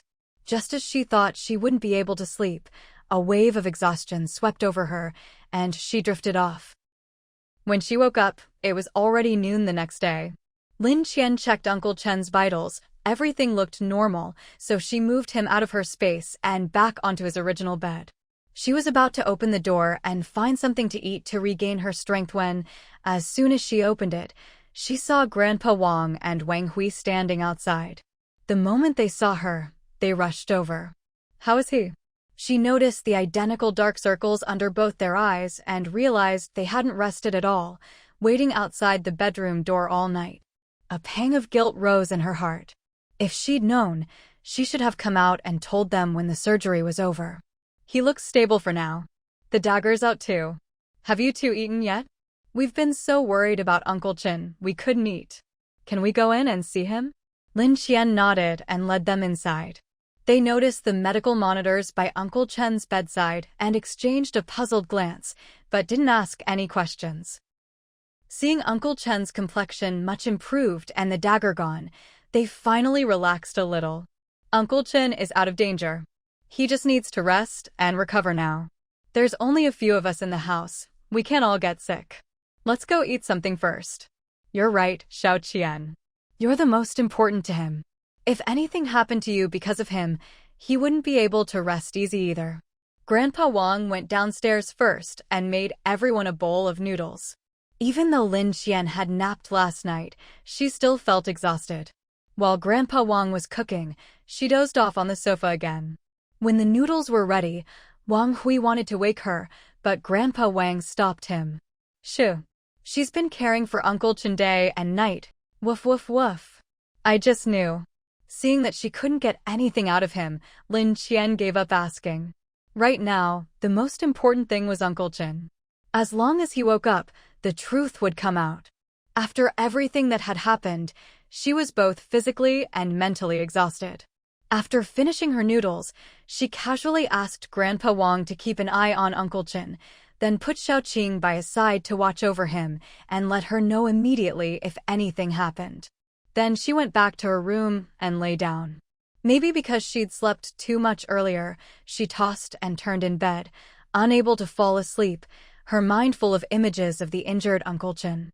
When she saw him lying on the ground, covered in blood, she'd been terrified, thinking she was about to relive the nightmare from her previous life.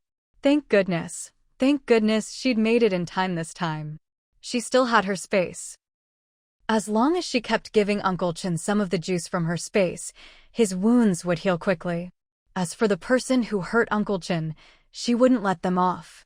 That Zhao Lei, although Uncle Chen called him a comrade who'd saved his life, there was no guarantee he hadn't been corrupted in the apocalypse.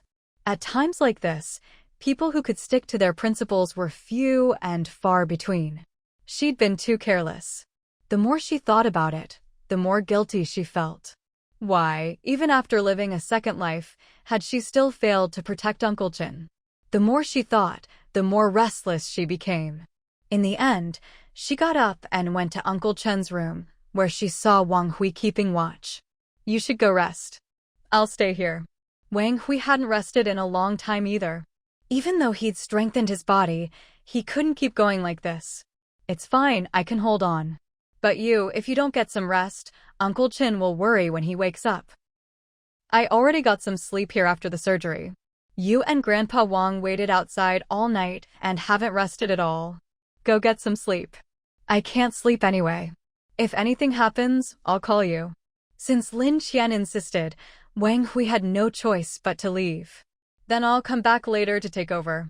After Wang Hui left, she pulled up a chair and sat by Uncle Chen's bed, her eyes fixed on the lines moving across the monitor.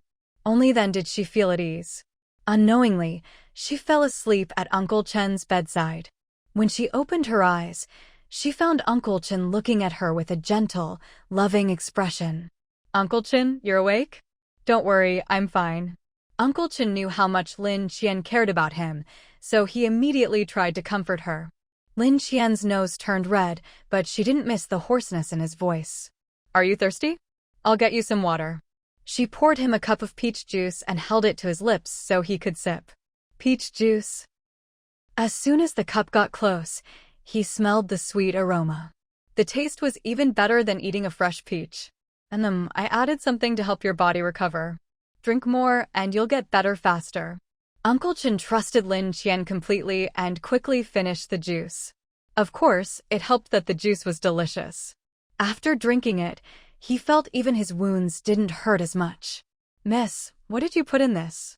"My wounds don't hurt anymore after drinking it." Lin Qian was happy to hear that. "Isn't that great? My mom gave it to me. She said if I was ever seriously hurt, I could add it to water and drink it." She wasn't lying, her mom really had given it to her. Hearing this, Uncle Chen grew anxious. "Your mother gave you something so important for you to use in an emergency. How could you use it on me?" Lin Qian gently patted his hand. "Uncle Chen, you're the most important person my mom left me. I don't have any other family. If you weren't here, what would be the point of me living alone?" Uncle Chen was so startled he tried to sit up and cover her mouth, but the movement pulled at his wounds and hurt terribly. "Miss, don't say that. I'm already so old. If not for you, I'd have been gone long ago. Your mother kept me here so I could take care of you and help you live happily. It's fine. My mom left me plenty of things. Don't feel guilty. The most important thing for you now is to get better. This house can't run without you. Look at me, I've lost weight because you haven't cooked for me these past 2 days." It was true. Even though Lin Qian had her space to nourish her, she still looked exhausted. Uncle Chen's heart ached. "I'll get better as soon as I can." Lin Qian finally smiled at him. "Good. I still want to eat your braised prawns." Seeing Uncle Chen in good spirits, she asked, "Uncle Chen, didn't you go out with your comrade? How did you end up so badly hurt?" This question had been weighing on her mind. She couldn't rest until she understood. At the mention of this, Uncle Chen frowned, as if he didn't want to talk about it. "What's wrong?" Uncle Chen hesitated. "I forgot some things. I don't know what Zhao Lei and I were talking about at the time, but we had a disagreement and started arguing. Then I think I accidentally bumped into a fruit knife on the side and then..." "What about Zhao Lei?" He probably went out to find a doctor for me?" Uncle Chen's eyes flickered. After so many years together, Lin Qian could tell at a glance that he was hiding something. He wanted to keep this matter a secret. It seemed clear now that Zhao Lei was the culprit. If he had nothing to do with it, Uncle Chen wouldn't be acting this way. Seeing him like this, Lin Qian sighed. "Uncle Chen, I grew up with you. I've spent more time with you than with my own mother. I can tell when you're telling the truth or not." Uncle Chen looked a bit embarrassed at being seen through. "Miss Qian, it's not like that, If you don't want to talk about it, I won't force you. Just get some rest. I feel relieved seeing you awake. I'll go get some sleep myself. Uncle Chen watched as Lin Qian got up and walked out. He opened his mouth, but in the end, didn't say anything. After returning to her room, Lin Qian still didn't understand why Uncle Chen wanted to keep this a secret. But maybe, she thought, it was because of their long-standing friendship. He didn't want to turn Zhao Lei in. She wasn't sure if she should go along with Uncle Chen's wishes. Uncle Chen had originally retired from the military and come to the Lin family as a bodyguard. Later, Lin Qian's mother discovered his talents and made him the housekeeper. He'd been doing it for so many years, and only got better at it. Lin Qian knew Uncle Chen did have a few close old comrades he met up with from time to time. She hadn't met Zhao Lei before, but had heard Uncle Chen mention him. Given their relationship, why would Zhao Lei stab Uncle Chen? No matter how she thought about it, Lin Qian couldn't figure it out. On top of that, she was starting to get a headache. Ever since she'd finished Uncle Chen's surgery, she'd been on edge, unable to rest well even when she managed to fall asleep, still worried about his condition. Now that Uncle Chen was finally awake, even though she still didn't know why Zhao Lei had stabbed him, she could leave that for later. She asked Wang Hui to help look after Uncle Chen, then went back to her own room to rest. This time, the moment her head hit the pillow, she fell asleep. When she woke up, another day had passed. Seeing the bright daylight outside, she stretched lazily. After a night's rest, her thoughts were much clearer. At first, seeing Uncle Chen's reluctance to pursue the matter, she'd thought about letting it go. But after thinking it over, she decided it would be better if Uncle Chen told her the truth himself. After all, given the friendship between Zhao Lei and Uncle Chen, even if Zhao Lei wanted to steal something, it shouldn't have come to violence. There had to be something important behind it. After washing up, she didn't even eat, but went straight to Uncle Chen's room. She checked his wound first and found it was slowly healing. The surgical incision was already showing signs of closing up. This injury was serious, unlike Xiao He and Hope, who could recover just by eating 2 peaches, or Wang Hui, who'd had the added effect of the blue vein serum. But seeing Uncle Chen recover this much, she was already satisfied. She returned the medical equipment to the lab, then went back to Uncle Chen's room. Uncle Chen looked at her like a child who'd done something wrong. "Miss Qian." He hesitated, not knowing how to begin. Lin Qian sat down by his bed and said earnestly, "Uncle Chen, I know Zhao Lei was the one who hurt you. You're not telling me because you're afraid I'll go after him, right?" Uncle Chen got agitated at her words. "No, Miss Qian, I'm just worried about you. Zhao Lei is very strong. I know he didn't mean to hurt me, but you're so slender. If you went after him, what would you do? Fight him?" "Uncle Chen, aren't you underestimating me? I can even beat Wang Hui. What's Zhao Lei to me? I thought it over last night. If you don't want to pursue it, I won't either. But I want you to tell me the truth. What did he want? Food? Supplies?" Other than that, Lin Qian really couldn't think of any reason for someone to suddenly attack a longtime friend. But Uncle Chen shook his head. It wasn't any of that. It wasn't. Lin Qian was genuinely surprised. If not for those reasons, then why? Sigh. Uncle Chen let out several long sighs. "Miss Qian, didn't you recall all the blue vein serum from Lin Pharmaceuticals? It's about blue vein?" Lin Qian was surprised he even knew about it. "I think so.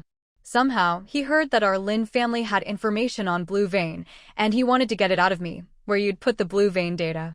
Uncle Chen looked very downcast. "Now I wonder if all these years of friendship were just because I worked for the Lin family. When he came to see me a few days ago, he didn't show any ulterior motives at first. We just caught up, talked about life, not a word about this." He sighed again. "Maybe when he saw you come back today, he got anxious. He started asking roundabout questions about whether the blue vein data was kept at the Lin house and wanted me to help him find it, said he just wanted a look and would return it right away. But we don't have anything like that. Even if we did, we couldn't just hand it over, who knows what he'd do with it. But then I thought of how you have the serum, and we've been friends for so many years. Plus, he studies psychology, he could tell right away I was lying. So because of that, he tried to kill you? Lin Qian's eyes blazed with anger. Not exactly. He really didn't mean to hurt me. When I wouldn't say anything, he picked up a knife to threaten me, said if I got hurt, you'd have to use the serum to heal me. We struggled, and I got stabbed by accident. He really didn't do it on purpose. Listening to Uncle Qin, Lin Qian watched his eyes and could tell he was telling the truth. He almost stabbed you in the heart. That was something Lin Qian couldn't accept. He said he had to get the blue vein data. His son was injured and desperately needed it to save his life. I remember he does have a wife and son. If his family is really hurt, I can understand why he'd act like this. Lin Qian listened quietly. Uncle Qin looked at her expression and finally spoke up, let's just let it go, okay? He's having a hard time too. Finally, Lin Qian looked up at Uncle Qin and said, seriously, Uncle Qin, right now, no one has it easy. I was just lucky to get the news early and prepare, otherwise, we might be worse off than him. She noticed Uncle Chen's lips were dry, so she poured him a glass of peach juice and handed it to him. Here, drink this. Uncle Chen obediently took it and drank it all, even letting out a satisfied burp. Uncle Chen, have you thought about this? The whole blue vein thing is so secretive, even I only found out by accident. How did Zhao Lei hear about it? And how did he know we had it? Lin Qian frowned. This was the real crux of the matter. Uncle Qin was silent for a while before shaking his head. I'm not sure about that either. I only know that lately he's been asking around about the Lin family. Maybe he heard some rumors from outside. Lin Qian pondered for a moment. She knew things weren't that simple. Zhao Lei's actions were understandable, but the real concern was where he was getting his information. If someone was secretly leaking the Lin family's secrets, that would be a true hidden danger. Uncle Qin, you should rest. I'll get to the bottom of this. As for Zhao Lei, since you don't want me to go after him, I promise you, as long as he doesn't come here again, I won't hold it against him. Lin Qian stood up and made her promise. But if she couldn't get to the bottom of this, it would always weigh on her mind. Uncle Qin nodded, a hint of gratitude in his eyes. Lin Qian left the room, her mind already working on a plan. When she went to rescue Wang Hui, the typhoon had already hit. Wait, that security guard. That day when she went to Lin Pharmaceuticals, the security guard was patrolling downstairs. He only left after she paid him off. Sure, a lot of people had died in the apocalypse, but if you could keep your head down, you could survive. Given the current situation, the most suspicious person was that security guard. Lin Pharmaceuticals had previously fallen into Huang's hands, and he'd become the person in charge. Lin Qian carefully recalled the details of her visit to Lin Pharmaceuticals that day. The more she thought about it, the more convinced she was that Huang knew what was going on. Otherwise, why would he have someone tail the Wang family's grandfather and grandson? Huang had been in the business world for years. He must have plenty of ways to protect himself. Given what had happened to Uncle Qin, Lin Qian was sure Huang was involved. Where did Huang live again? It had been so long, if not for her spatial ability, she might not have remembered his address. But now, as long as she wanted to, she could recall it easily. They hadn't seen each other in ages. Huang must be thinking about her, otherwise why go to all that trouble to get Zhao Lei to dig for information? Although Zhao Lei and Uncle Qin hadn't tried to hide their relationship, not many people knew about it. Getting this kind of intel must have taken a lot of effort. She was ready to pay Huang a visit. But first, there was still a pile of weapons in the garage that hadn't been moved inside. She'd meant to talk to Wang Hui about it earlier, but Uncle Chen's situation had delayed things. She went to look for Wang Hui, but Grandpa Wang told her he was in the gym. Lin Qian headed straight for the gym, and sure enough, found Wang Hui working up a sweat. Wang Hui, come with me. She led Wang Hui down to the underground garage. From a distance, Wang Hui spotted the pile of weapons and couldn't hold back his reaction. Holy crap, what am I seeing? Where did you get all this? Lin Qian motioned for him to come closer. Take a better look. Look at what? Isn't this just wait, is this the batch I stole and hid from Xiaomau? Holy crap, when did you bring it back? Why didn't you take me with you? Do you know how dangerous that was? After his initial shock, He was filled with worry. If anything had happened to Lin Qian because of this, he'd never forgive himself. But I brought it back safely, didn't I? Lin Qian was completely unfazed. If he'd gone with her, she'd have had to make several trips. Alone, she'd managed to bring it all back in one go. Wang Hui sighed, knowing he could never win an argument with her. He just silently helped her move everything into the storeroom. These weapons may have been my find, but you should be the one to handle them. We don't have anywhere else to go anyway, so they might as well stay here with you. If I need anything, I'll come ask you. All right, Lin Qian agreed without fuss. Once everything was moved, Lin Qian got into the car. I need to go out for a bit. I'll leave the house in your care. Where are you going? Don't worry about it. While I'm gone, don't let anyone in, and don't let our people go out. Wait for me to get back before doing anything. Wang Hui saw the look in her eyes and felt uneasy. Suddenly, a thought struck him. Are you going to look for that Xiaomau guy? Relax, I'm not looking for him. I'm going after the one behind him. Hearing she wasn't going after Xiaomau, Wang Hui breathed a little easier. Just be careful. Lin Qian was about to step on the gas when Hope suddenly darted out of nowhere and jumped onto the hood. Lin Qian was about to send him back, but Wang Hui said, "Let Hope go with you. I'll be fine here." Seeing how Hope was determined not to be left behind, she had no choice but to open the passenger door and let him in. Hope was already quite adept at buckling his seatbelt. He jumped in and fastened it in a matter of seconds, so fast that Wang Hui was left speechless. Once Hope was settled, Lin Qian hit the gas and drove out of the villa complex, heading toward the address she remembered for Huang. It was daytime, and although it was cold, there were still a few people out scavenging for supplies. Many people's eyes lit up when they saw Lin Qian's car trying to get close. Along the way, she witnessed several dramatic scenes. Some shouted at her to stop, some wailed pitifully, some tried to fake accidents. She ignored them all. If anyone was bold enough to try and block her car, she simply drove straight through. Soon, the front of her car was streaked with a bright red, and far fewer people dared approach. The closer she got to Huang's place, the more crowded it became.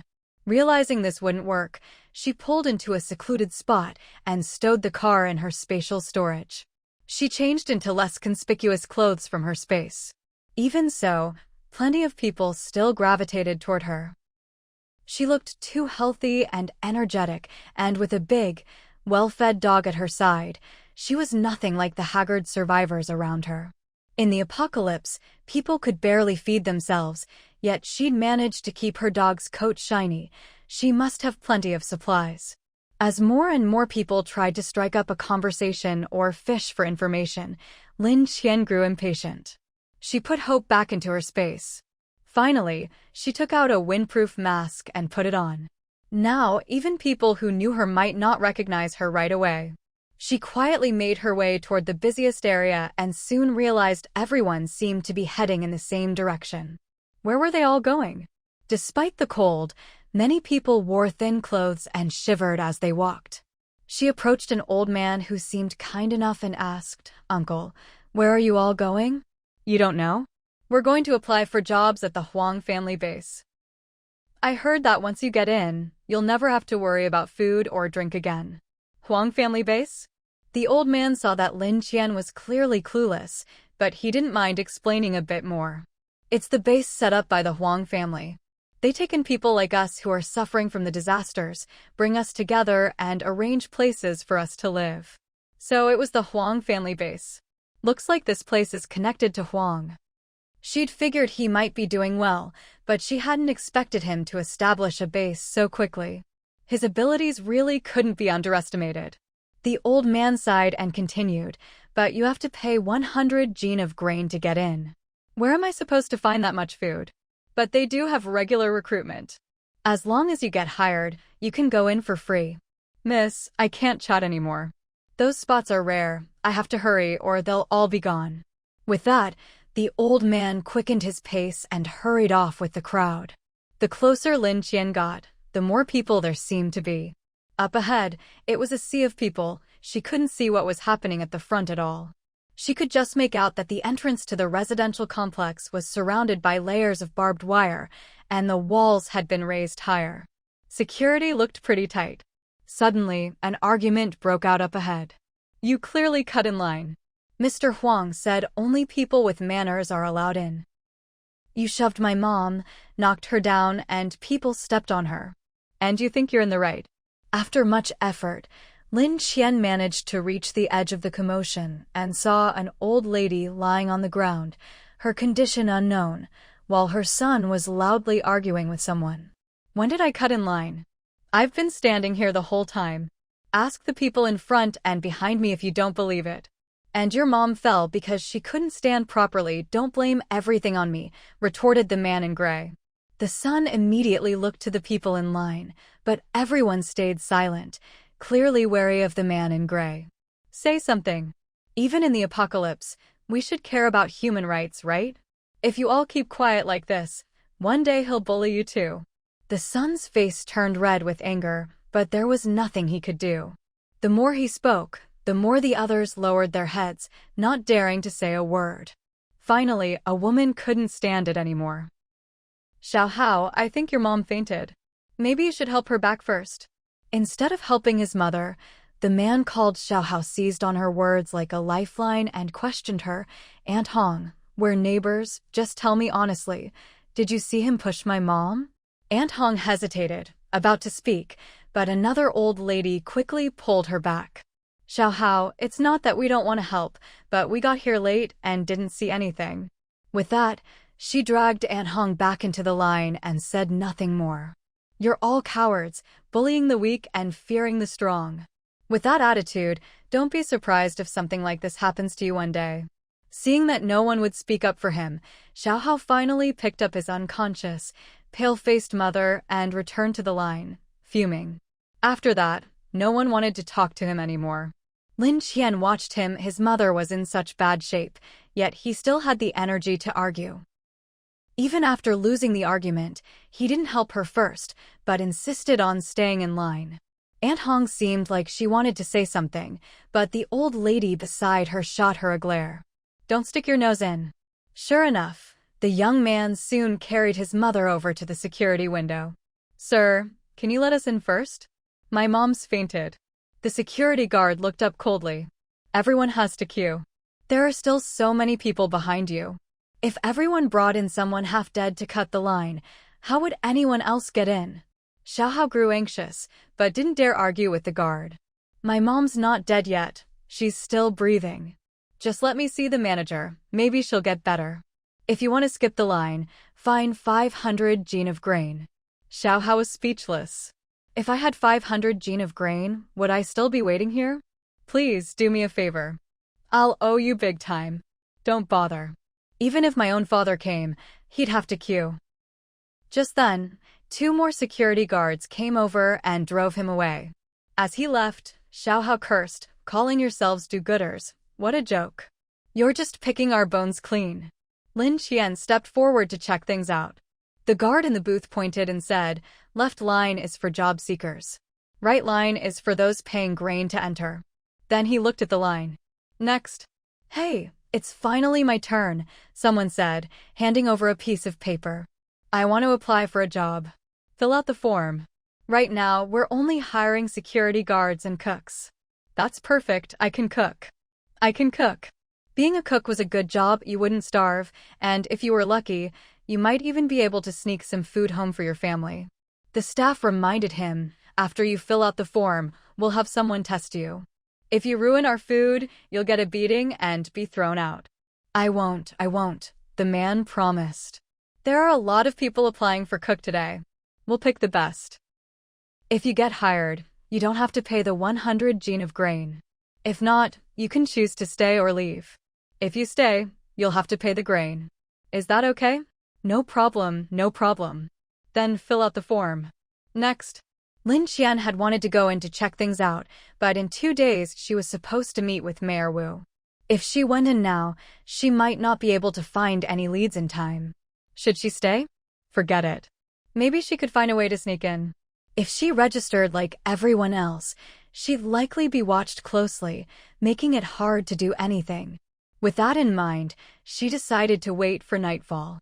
She moved to the side and quietly observed the crowd. Around 6 p.m., someone inside took out a loudspeaker. They shouted to the crowd, "That's it for today. There'll be another recruitment session tomorrow morning. Come early if you want a spot." With that, the gate to the complex was closed. The people left outside wailed in disappointment. "I've been waiting here for so long."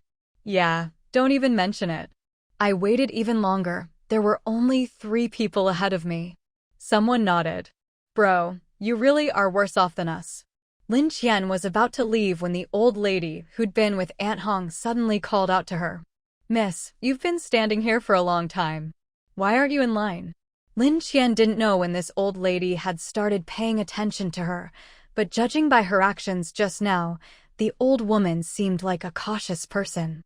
Why would she suddenly strike up a conversation with her now? What was her intention? Lin Qian didn't want to attract too much attention at the moment, so she replied, "I saw the sign up ahead saying they close at 6 p.m. I figured even if I queued up, I might not get in, so I thought I'd just take a look and come earlier tomorrow." "Miss, are you here to apply for a job or to hand in grain?" 100 gene of grain wasn't a huge amount, but in the apocalypse, scraping together that much wasn't easy either. "I don't have any grain. I just wanted to see if I could get a job and find a place to stay." The old lady had already sized Lin Qian up. She didn't look like someone who was starving or short on clothes. "They don't necessarily require grain. If you have other supplies, you can use those instead." "You're joking, ma'am." "If I had other supplies, I wouldn't have ended up here." You can never be too careful with strangers. Even though she was strong now, she couldn't guard against every trick. In unfamiliar situations, she couldn't trust anyone. Seeing Lin Qian's sincere expression, the old lady could only sigh to herself. "That's true. Times are hard for everyone now. I heard the authorities have set up a base, but we don't even know if we'll be able to get in." "What do you mean by that?" Lin Qian asked. "The official base is only so big." "Do you really think it can hold all of us?" "And they'll definitely take in the capable people first, those who can contribute to society. To be honest, if you have any skills, I'd suggest you try your luck at the official base instead," the old lady said. "Thank you, ma'am. I'll have a look around first." Lin Qian knew the old lady meant well, but for someone so cautious to offer unsolicited kindness, she couldn't help but suspect there was another motive. Sure enough, just as she was about to leave, the old lady called her back, pulling her aside and speaking in a low voice. "Miss, I noticed your clothes look a bit different from ours. I was wondering if you might have any extras." Seeing Lin Qian remain silent, she continued, "Don't be afraid, I'm not a bad person. It's just that my grandson went out to look for supplies and hasn't come back, and my granddaughter-in-law is about to give birth. We don't have much to keep her warm, so I thought if you had anything, we could trade some grain for it." "Mom." Aunt Hong, who was standing beside her, tugged at her, worried that her mother-in-law was revealing too much. "I know what I'm doing," the old lady said, glancing at Aunt Hong.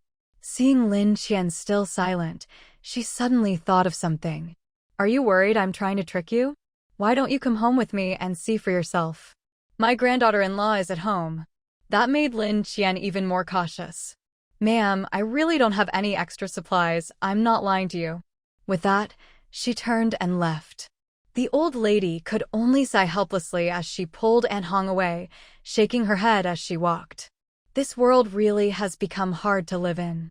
Good people are forced to do bad things, and even the decent ones are too scared to help others. She still trusted her own judgment. Over the years, she'd never been wrong about people. Her family still had some grain left, but with her frail granddaughter-in-law about to give birth, supplies for mothers and babies were especially hard to come by. She'd come to the Huang family base today hoping to trade for something, but the place closed before they could even get in line. Although Lin Qian had turned away, she didn't go far. She planned to come back and investigate that night anyway. With nothing else to do, she decided to follow the old lady and Aunt Hong for a look. She trailed them for quite a distance until they reached another old residential area. At the entrance was an archway with the words Lu Family Village inscribed on it. The area was on higher ground, so the floodwaters hadn't reached it, and it was still in decent condition. She remembered this old neighborhood had been around for ages, dating back to the Qing dynasty. Supposedly, a high-ranking official had once come from here. If an official had lived here, maybe there would be something she needed for her space? She'd never had time to visit before, and it seemed the government had already designated it as a protected area. It was even a minor tourist attraction now. She followed Aunt Hong and the old lady into the neighborhood. Though it was old, there was an indescribable atmosphere as soon as she entered. After winding through a few alleys, she saw the old lady and Aunt Hong arrive at a house. At the door, they knocked in a rhythmic pattern. Only after knocking did they take out a key, but before the key was even in the lock, a heavily pregnant young woman opened the door from inside. "Mom, Grandma, you're back. It's cold out. Why did you come to the door?" "I told you we have a key." "Hong, help her back inside," the old lady said, seeing how much effort it took for her granddaughter-in-law to move. Lin Qian glanced at the two-story house. Though old, it wasn't dilapidated. In fact, it had a kind of beauty that came with age. As they were about to close the door, Lin Qian hurried over. "Ma'am." The three women turned to look at her. The old lady immediately shielded her daughter-in-law and granddaughter-in-law behind her, her expression wary. "Miss, what do you want?" "There are men in our house. Don't think you can rob us, I won't let you." Lin Qian almost laughed. Seeing the three of them so on guard, anyone would think she was some notorious thief. "Ma'am, didn't you say you wanted to trade?" "There were too many people around just now, so I didn't want to do it there." The old lady told Aunt Hong to take her granddaughter-in-law inside and close the door before speaking to Lin Qian again. "You've seen my home now, so you can rest assured. But forgive me for not inviting you in. It's not a good time." Lin Qian understood. Everyone was cautious these days. After all, one careless move and you might end up like Fengziyu, letting a wolf into your house. Lin Qian rummaged through her backpack and pulled out 2 cans of prenatal formula. "You probably need this, right?" The old lady's eyes lit up the moment she saw them. Need wasn't even the word. She desperately needed them. Her granddaughter-in-law was already in poor health, and the cold weather made things worse. With these 2 cans of prenatal formula, at least she could get some nutrition. "What do you want for them?"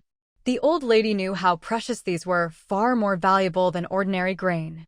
In fact, if this girl had such things, she probably wasn't lacking in food and drink. She felt a little more at ease with Lin Qian. "Ma'am, besides these, I also have some infant formula." When the old lady heard that Lin Qian still had infant formula, her eyes grew even brighter. Seeing that people nearby were starting to return, she thought for a moment and finally opened the door, inviting Lin Qian in. "It's cold out.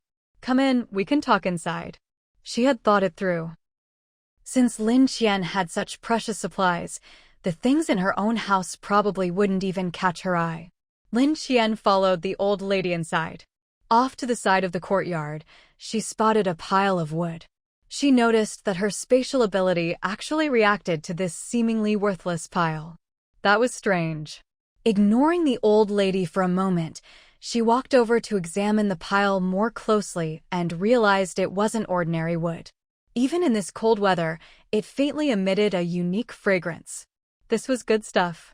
"Granny, if you don't mind, could I trade for this pile of wood?" The old lady glanced casually at the wood stacked to the side. "Girl, that's not worth anything.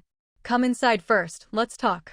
Seeing that Lin Qian was only interested in that pile of wood, the old lady felt even more at ease. Lin Qian kept glancing back at the wood as she walked, so much so that the old lady couldn't help but comment, "If you like it, just take it with you later.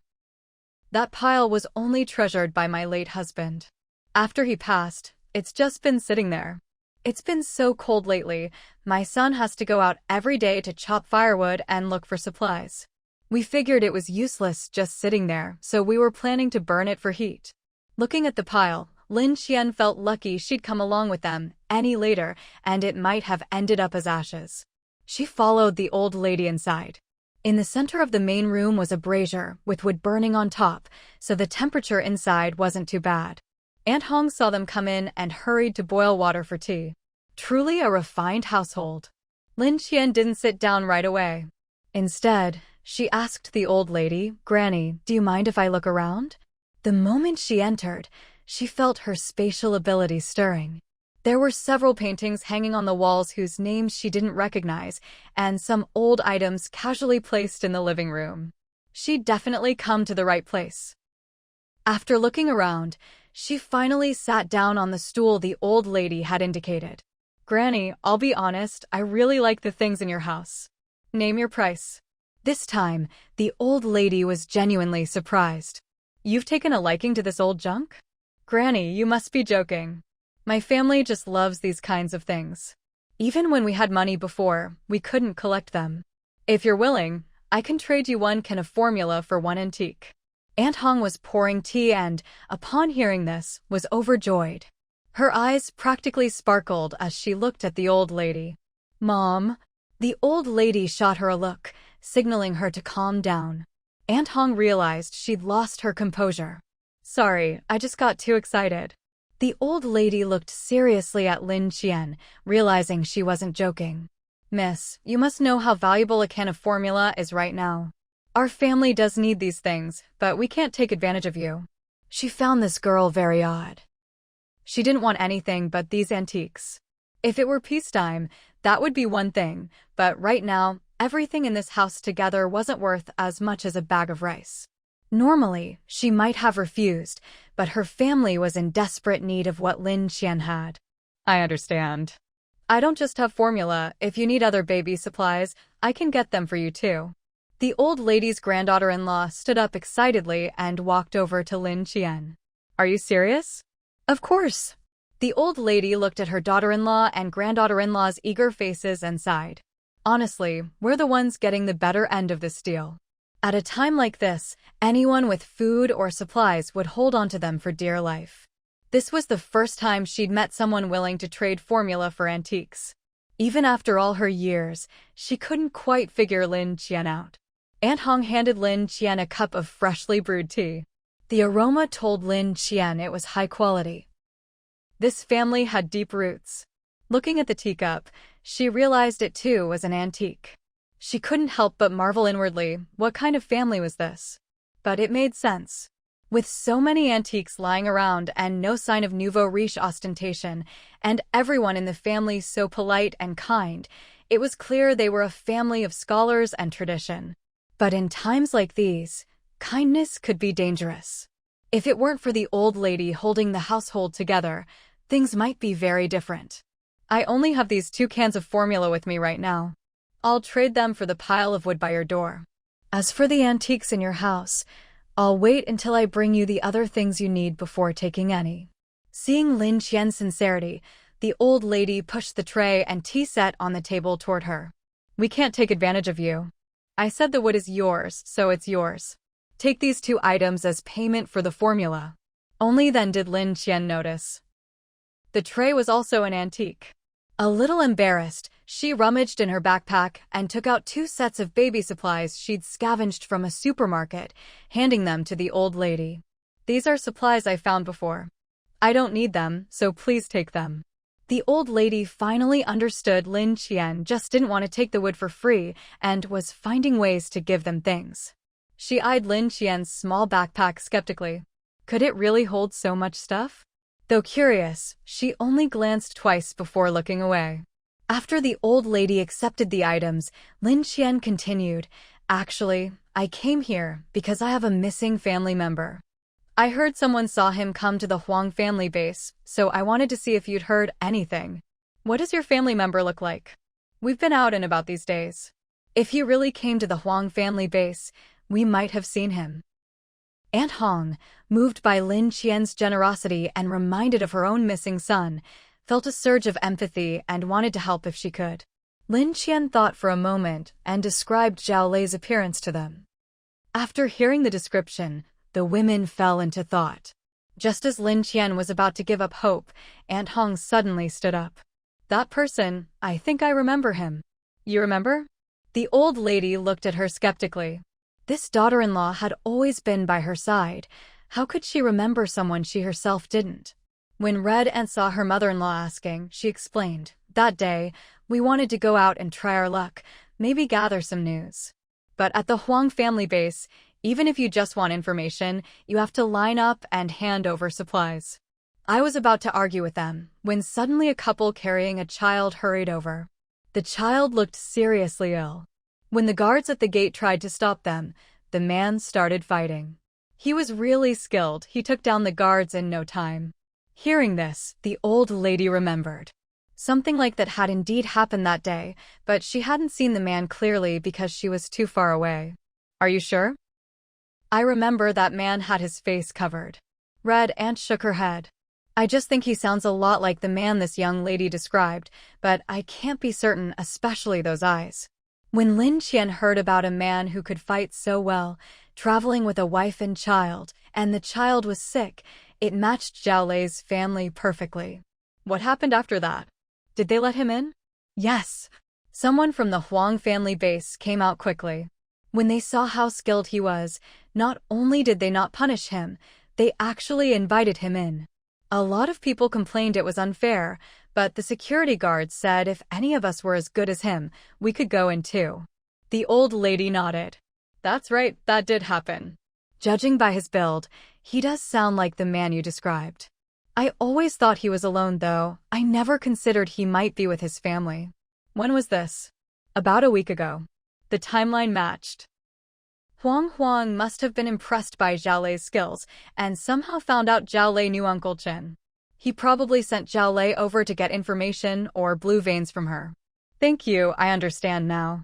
Having gotten the information she wanted, Lin Qian prepared to leave and figure out a way to sneak in. Before she left, she said to the women, "How about this? Make a list of what you need. If I can find it, I'll try to bring it to you." They were all delighted, but the old lady was still hesitant. She knew how hard it was to find these things. Nowadays, you couldn't even trade a whole house for a single item, let alone an antique.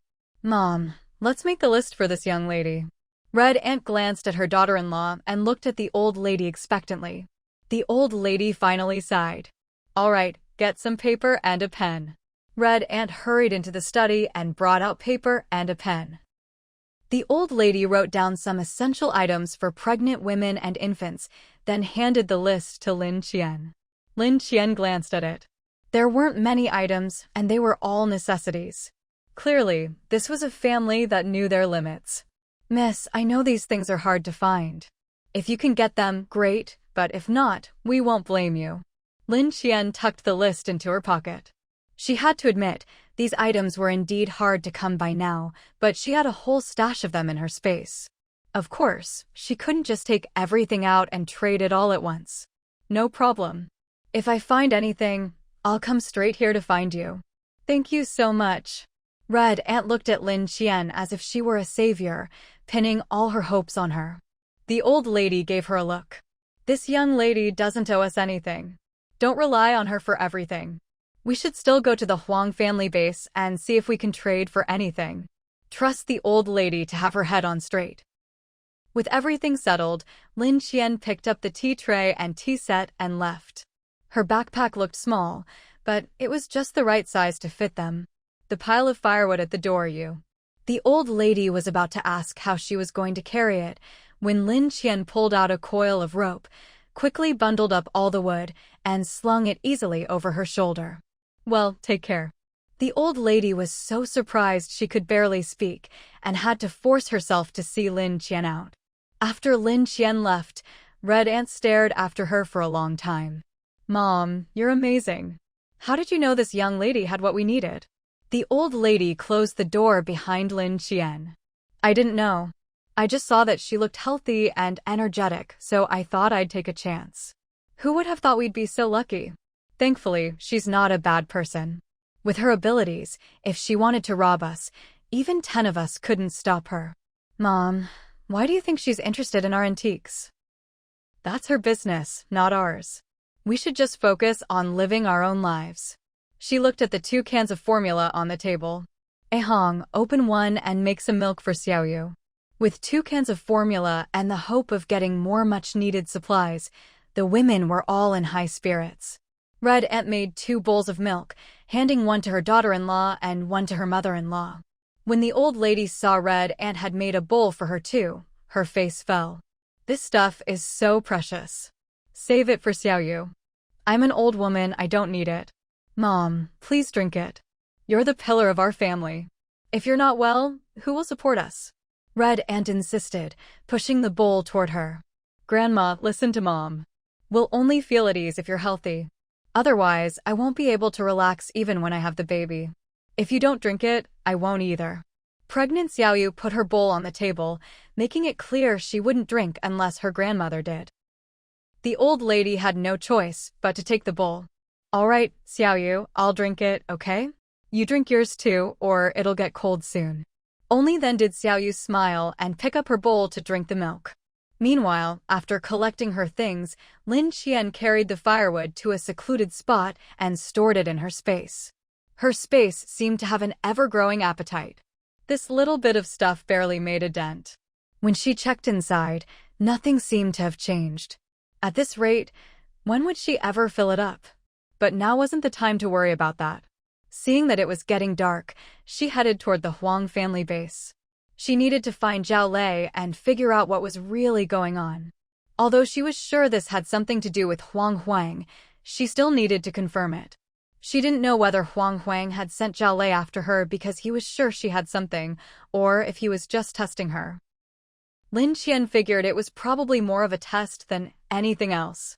After all, she'd told Li Qian and hoped to keep watch outside. Even if that security guard had tried to follow her, he might not have figured out what she was up to. Besides, after she'd paid the guard, she'd watched him leave with her own eyes. It wasn't like he'd suddenly go crazy and insist on coming back in the middle of a typhoon just to see what she was doing, right? Taking advantage of the nightfall, she quickly made her way back to the entrance of the residential complex where Huang was staying. Since Huang had set up his base here, there were bound to be people guarding the entrance. Sure enough, several people in matching security uniforms were pacing back and forth at the gate. It couldn't have been easy for them to be outside in such cold weather.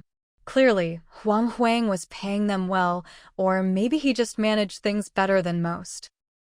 At least his people weren't like those under Xiaomau, who all sat inside to keep watch at night. But then again, if Huang didn't have some skills, how could he have risen to power so quickly after her mother died and taken control of most of their company's shares? Lin Qian watched the security guards coming and going. After observing for a while from not far from the gate, she started circling the complex, looking for a spot where she could slip inside. Heaven helps those who help themselves. Sure enough, she found a large tree growing right up against the wall on the side of the complex. She patted the trunk, found it sturdy enough, and leapt up onto a branch in one go. Standing in the tree and relying on her enhanced eyesight, she could clearly see what was going on inside. After watching for a bit, she noticed several houses inside, their outlines faintly visible, some lit by candlelight. There was even one place with electric lights on. That had to be where Huang lived. He'd managed to get hold of a generator and was running it openly, not the least bit worried about making himself a target. Lin Qian quietly jumped down from the tree into the complex and began making her way toward the light. Along the way, she occasionally encountered patrols, but the chances of them spotting her were slim. She soon reached the source of the light. Even before she got close, she could hear the rumble of the generator. As she crept nearer, she caught the sound of Huang's voice. He was talking to someone. How did things go today? Lin Qian listened intently. Another voice replied, We recruited 2 new security guards today, both pretty capable and a cook. We also collected 1,000 gene of rice, and 10 new people came in. They've all been settled. Not bad, Huang said, always good at making people feel valued. You can take an extra pack of instant noodles tonight. The other man sounded even more grateful. Thank you, Boss Huang, thank you. You can go now. I still have things to discuss with Mr. Zhao. Mr. Zhao? Lin Qian immediately pictured Zhao Lei in her mind. Could it really be that Zhao Lei was here with Huang right now? Her suspicion was quickly confirmed.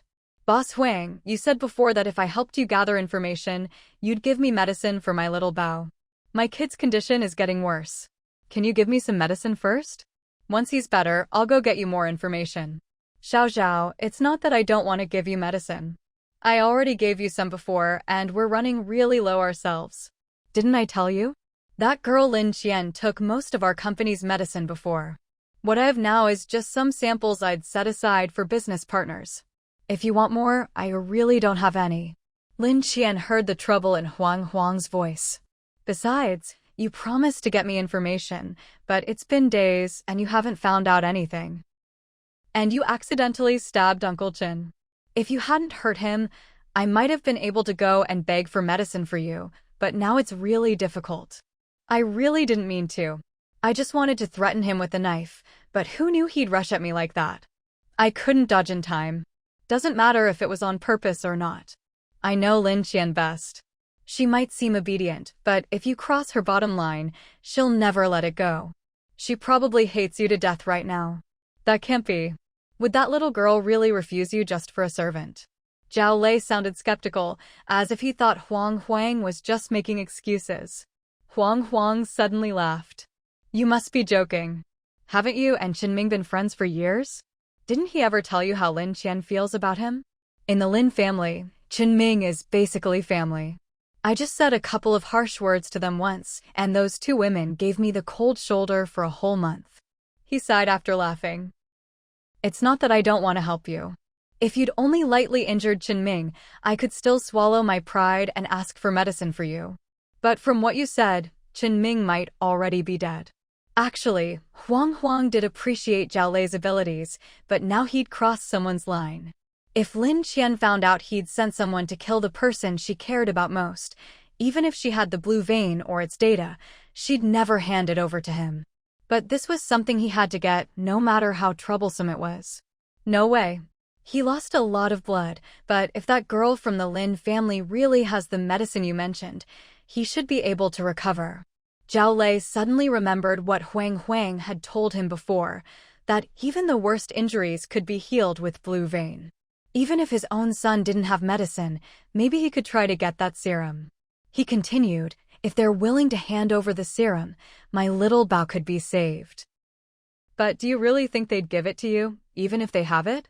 Huang's voice sounded caring, but Lin Qian, who'd known him for years, could hear the coldness underneath, so cold-blooded it was frightening. If they have it, they will. I'll go and beg them again. Go ahead and try. If you bring back the serum, I'll find a way to get you the medicine, no matter how hard it is. With the serum and the medicine, your son will definitely get better. Zhao Lei sounded utterly dejected, oblivious to the real meaning behind Huang's words. I'll go check on them. If Qinming recovers, that means there's hope for my son too. With that, Zhao Lei pulled open the door and left. Lin Qian quickly melted into the shadows. Her hearing was sharp. She caught Huang muttering softly inside, "What a dreamer." Lin Qian hesitated for a couple of seconds, torn between staying to listen to more of Huang's conversation or following Zhao Lei. In the end, she decided to follow Zhao Lei. She had to find out where Huang was getting his information, why he was so convinced she had the blue vein data. Lin Qian had been secretly following Zhao Lei, keeping a careful distance, until he walked into the dimly lit, candlelit room she'd noticed earlier. As the door opened, a haggard-looking woman appeared, looking to be in her early 40s. Seeing Zhao Lei return, she anxiously asked, "How did it go? Did President Huang give you the medicine?" "Xiaomau isn't doing well." Zhao Lei immediately panicked and rushed inside. "Is it serious?" The woman gently closed the door. "If we don't get more medicine soon, I'm afraid he won't last much longer before relapsing." Lin Qian clearly saw the tears welling up at the corners of her eyes. This was a pitiful family. But no matter how pitiful, it couldn't excuse the fact that Zhao Lei had nearly killed Uncle Chen. She didn't have much patience to listen to this family's woes. Composing herself, she stepped forward and knocked on the door. Zhao Lei's wife was surprised to hear someone knocking at this hour. Who could be knocking now? She started toward the door. "Wait." Zhao Lei stopped her. "Take Xiaomau back to the bedroom and close the door. Don't come out unless I call you." He hadn't been here long and wasn't familiar with the people around. Anyone knocking at his door at this time, He had no idea if they were friend or foe. He walked to the door and peered through the peephole, but Lin Qian was wearing a mask, so he couldn't make out who she was. After a moment's thought, Zhao Lei called out, "Who is it?" Lin Qian wasn't worried that he wouldn't open the door. After all, his wife and child were inside. "Lin Qian." As soon as she spoke, Zhao Lei recognized her voice. A wave of shock crashed through him. He had no idea how Lin Qian had found him, and in just 2 days, no less. There were so many guards stationed outside the Huang family's base. How had a young woman like her gotten in? She certainly didn't look like she'd come in through normal channels. Besides, most of the security guards at the base had seen Lin Qian's photo. Huang had already ordered them to report immediately if she showed up. Yet here she was, quietly at his door. Clearly, Huang had no idea, or he'd never have let her come alone. Zhao Lei didn't want to open the door at first, but then he thought, if Lin Qian had found this place, she must know he was inside, and maybe she'd already figured out about his dealings with Huang. With his wife and child inside, even if he didn't open the door, who knew what she might do to make their lives miserable? In the end, he opened the door. Lin Qian had already overheard Zhao Lei telling his wife and child to hide in the bedroom. She walked in and sat down on the sofa as if she were in her own home, completely at ease. She sat there, silent, glancing around. "I heard your son's pretty sick. I came to check on him." Zhao Lei's heart skipped a beat. He couldn't tell what she meant by that. His wife, hearing a young woman's voice and that she'd come to see their son, forgot Zhao Lei's warning and came out of the bedroom. "And you are?" She looked at Lin Qian, still wearing her mask, and glanced questioningly at Zhao Lei. Zhao Lei kept signaling her with his eyes, but she didn't notice. Instead, she shot him a reproachful look. "We have a guest. Aren't you going to offer her some water?" She bustled off to pour Lin Qian a glass. "No need, I'm not thirsty," Lin Qian said, taking off her mask. Zhao Lei's wife saw her fair, clear complexion. Even under the dim light, she could tell this girl was in good health. She didn't look like someone lacking supplies. Lin Qian's refusal left Zhao Lei's wife at a loss. She stood awkwardly in the living room, then remembered Lin Qian had come to see the child. "Xiaomau's in the bedroom. He's awake now. Should I bring him out?" Zhao Lei didn't have time to stop her. "No need, I'll go see him myself." Lin Qian got up and followed Zhao Lei's wife into the bedroom. Zhao Lei, unsure of Lin Qian's intentions and feeling increasingly uneasy, could only trail closely behind. Lin Qian glanced at the little boy lying in bed. He seemed not to have had visitors in a long time, his big eyes filled with curiosity as he looked at her. "Big sister, did you come to see me?" Seeing him like that, even Lin Qian, with her heart of stone, couldn't bear it. She turned to Zhao Lei. "Let's talk outside." Zhao Lei couldn't have been more eager to leave the house.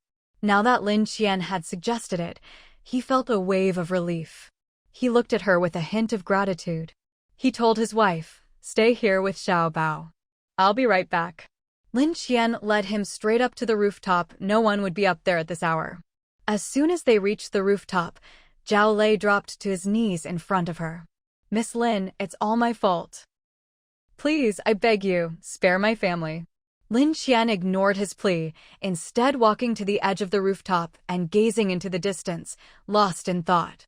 "Your son has leukemia?" Zhao Lei, still kneeling, was startled. Realizing she was speaking to him, he hurriedly replied, "Yes, he is all acute lymphoblastic leukemia. He's almost recovered, but he's still in the maintenance phase and needs medication." He looked up at Lin Qian's back and continued, "If he stops taking the medicine, his illness will relapse." Lin Qian's voice drifted over, cold and distant. "But what does that have to do with me? Or with Uncle Chen?" Zhao Lei bowed his head to the icy rooftop, banging it against the ground. "I'm sorry, I really had no choice.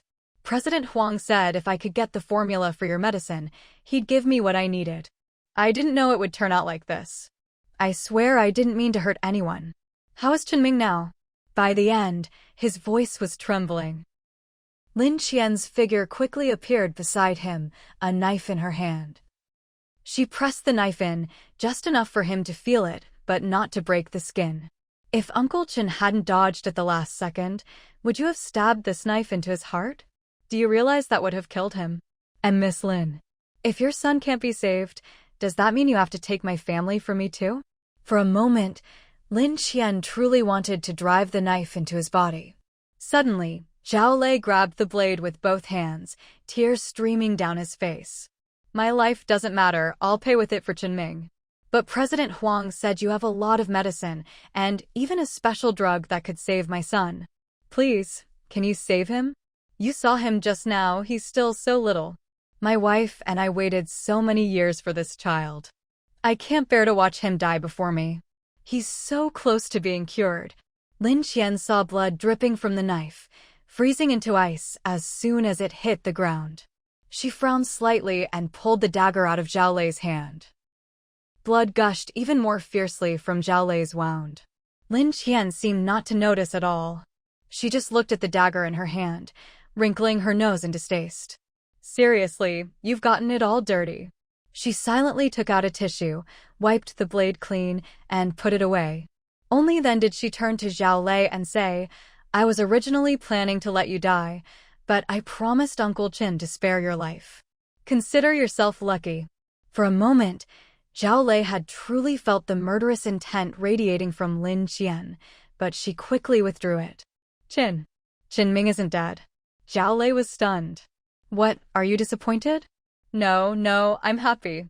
That's great, really great. Zhao Lei let out a sigh of relief.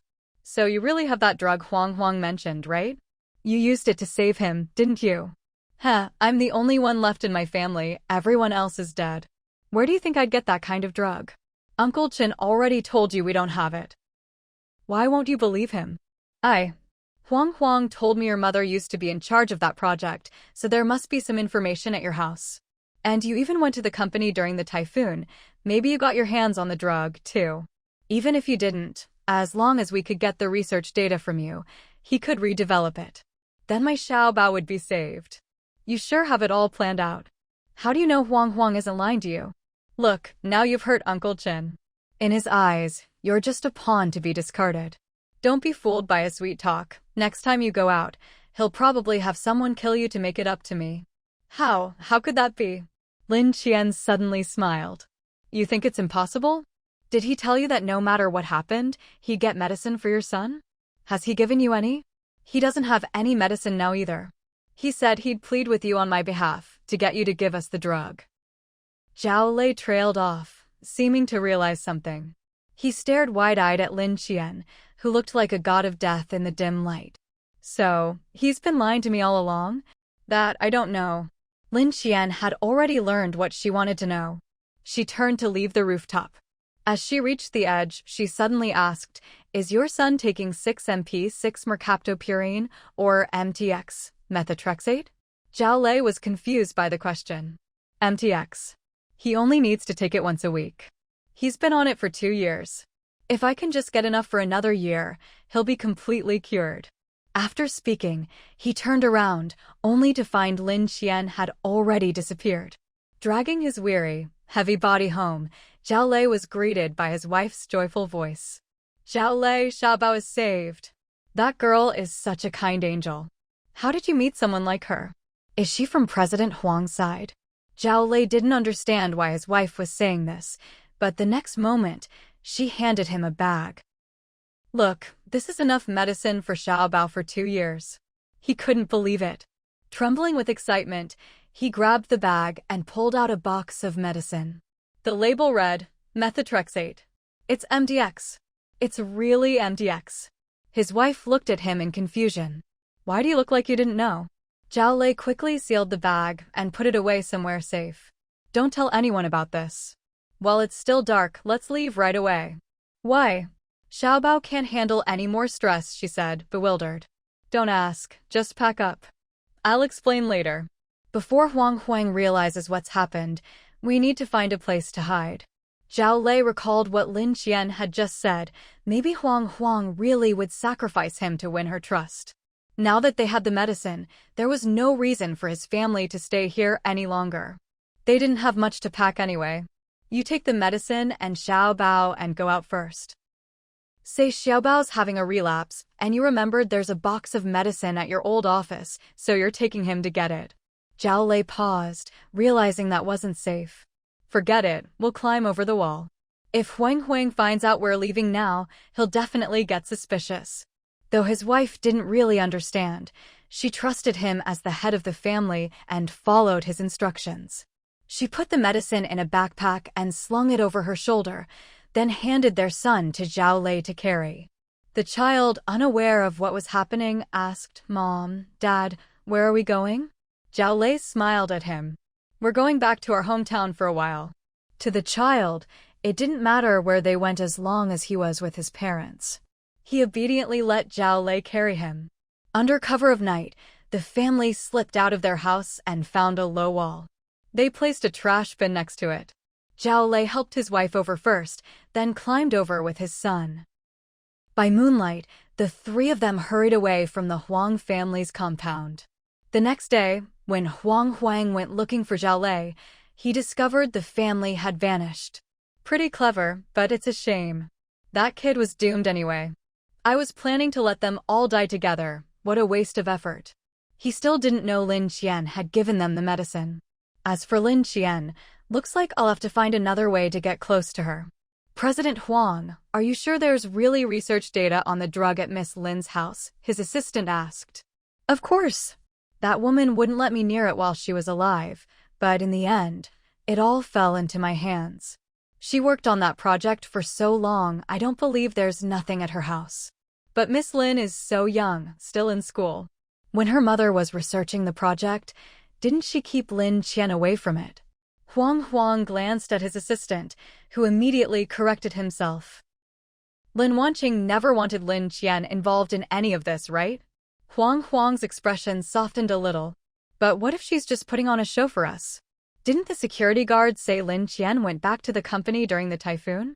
If she didn't know there was medicine there, would she have risked her life to go back? I don't buy it. So, what should we do? Should I try to find another chance to check? No need. She's definitely on guard now. She may look clueless, but I bet Lin Wanqing told her everything before she died. The assistant quickly agreed. Doesn't this stuff have side effects? It does, but as long as you don't use it on yourself, who cares? As for Lin Qian, I'll go see her myself tomorrow. And as for Qinming, whether he's dead or alive, I don't really care. Frankly, I'd be happy if he died. When Lin Qian left the Huang family's base, it was already past 11 at night. She had planned to go straight home, but remembering she still needed to deliver medicine to Aunt Hong's family, she headed directly toward Lu family village. With so many antiques sitting in their house, she couldn't stop thinking about them until they were safely in her own hands. She had always been the type to settle things the same day if possible. With that in mind, she found a spot to bring out her car, then took out all the items they needed from her space and put them in the trunk. She drove all the way to their doorstep, got out and knocked on the door. She knocked for quite a while, but no one answered. It was late, after all, and they were probably being extra cautious and didn't dare open the door. Since no one came, she simply raised her voice and called, "Granny, Aunt Hong, are you home?" The people inside recognized Lin Qian's familiar voice and hurried over with a kerosene lamp to open the door.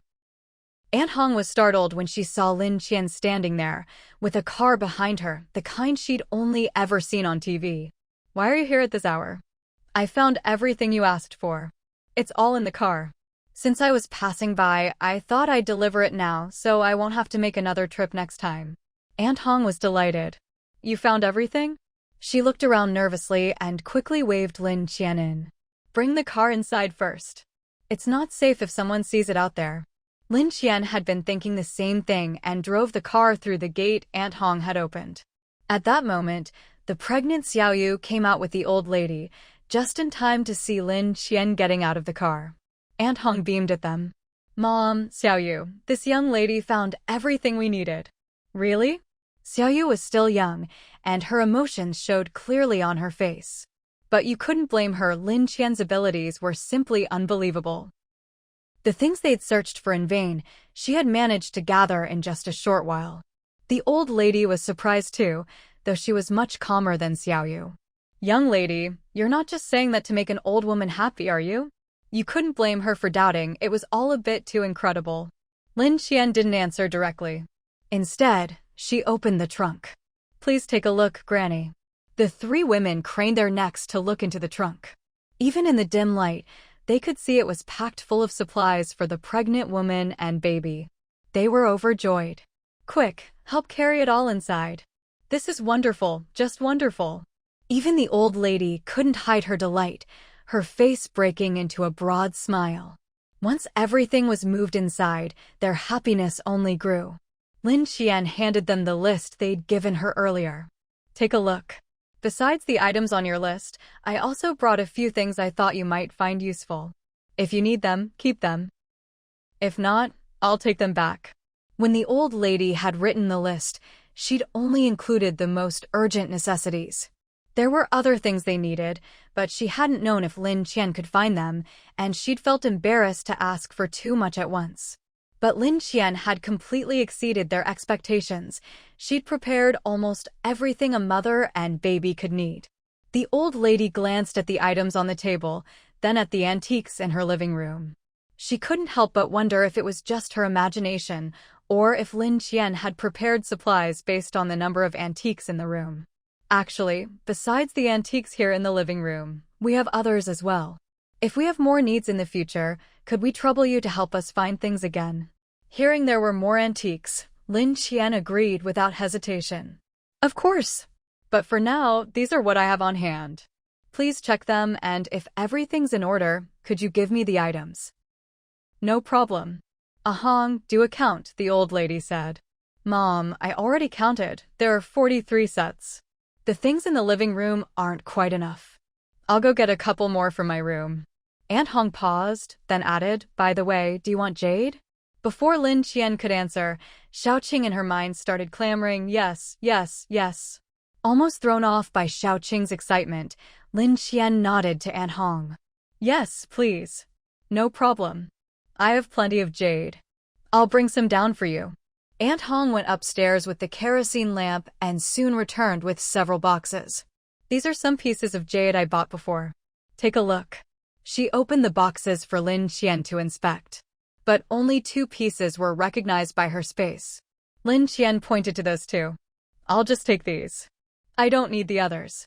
They didn't insist and cheerfully put the rest away. I'll go find 2 more items for you. At this point, Xiaoyu spoke up. Mom, I have some too. Should I go get them? After all, everything was for her and her baby. She should contribute something. No need. Ahang, go to my room and bring down the jade rui. Mom, Grandma. Aunt Hong and Xiaoyu exclaimed at the same time, clearly shocked. Lin Qian looked at them curiously, not understanding why they were so surprised. It wasn't until Aunt Hong reluctantly brought down the jade rui that Lin Qian realized why. Even before she saw it, both her space and Xiaoqing reacted strongly. Aunt Hong placed the jade rui on the table, and the old lady gestured for Lin Qian to look. Young lady, I know you're someone who understands these things. You should know the value of this piece. Even if Lin Qian were blind, the commotion in her space and Xiaoqing's insistent cries in her mind told her just how precious this treasure was. If she hadn't seen it, she could have let it go. But now that she had, she definitely wanted it. Judging by the old lady's manner, it seemed she wanted to ask for something in exchange for the jade rui. Was she trying to use a brick to attract jade, a small favor for a bigger return? Sure enough, the old lady continued. This piece has been passed down in our family. It was bestowed upon our ancestor by Empress Dowager Cixi and has been handed down ever since. If it weren't absolutely necessary, I would never part with it. Lin Qian quietly waited for her to go on. My grandson has been missing for some time. I'm not asking you to help us find him, but I know you have abilities. If you ever hear any news about him, could you let us know? That wasn't a difficult request. If she came across any news, she could certainly pass it on. Lin Qian nodded in agreement. The old lady continued, I can give you the jade rui right now as a token of my sincerity. Of course, this doesn't count as part of the deal we discussed earlier.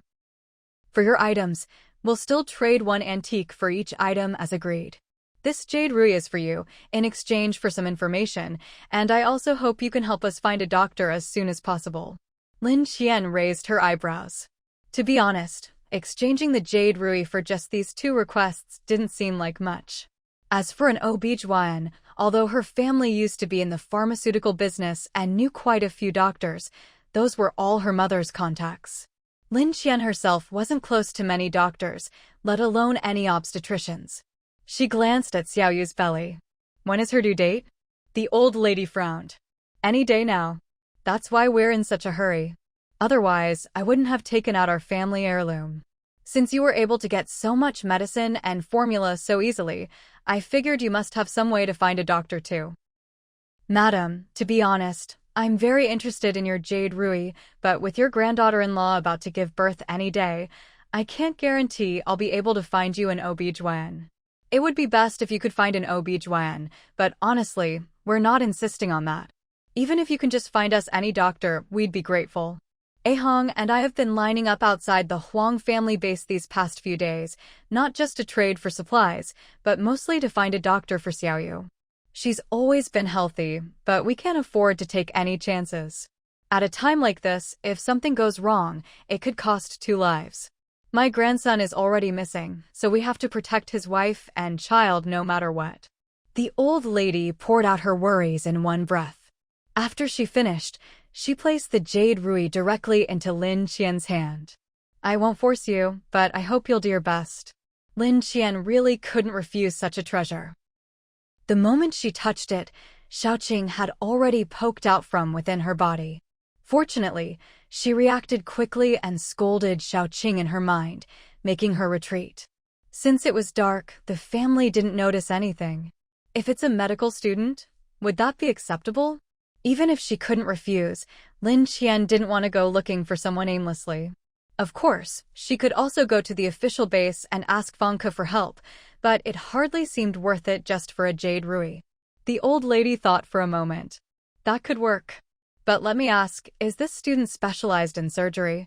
Yes, I studied surgery. That's fine. Please help us bring her here. Lin Qian put the Jade Rui in her backpack, planning to put it into her space later and see why both the space and Xiaoqing were so excited about it. After putting it away, Lin Qian rummaged through her bag, remembering that her student ID was inside. She found it quickly and handed it to the old lady.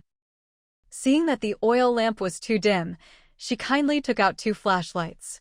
She turned one on for herself and handed the other over. Madam, take a look. I was a student at Zhu University Medical School. I didn't specialize in OB-GYN, but I've had some exposure to it. See if that's acceptable. The old lady asked Aunt Hong to fetch her reading glasses and looked carefully.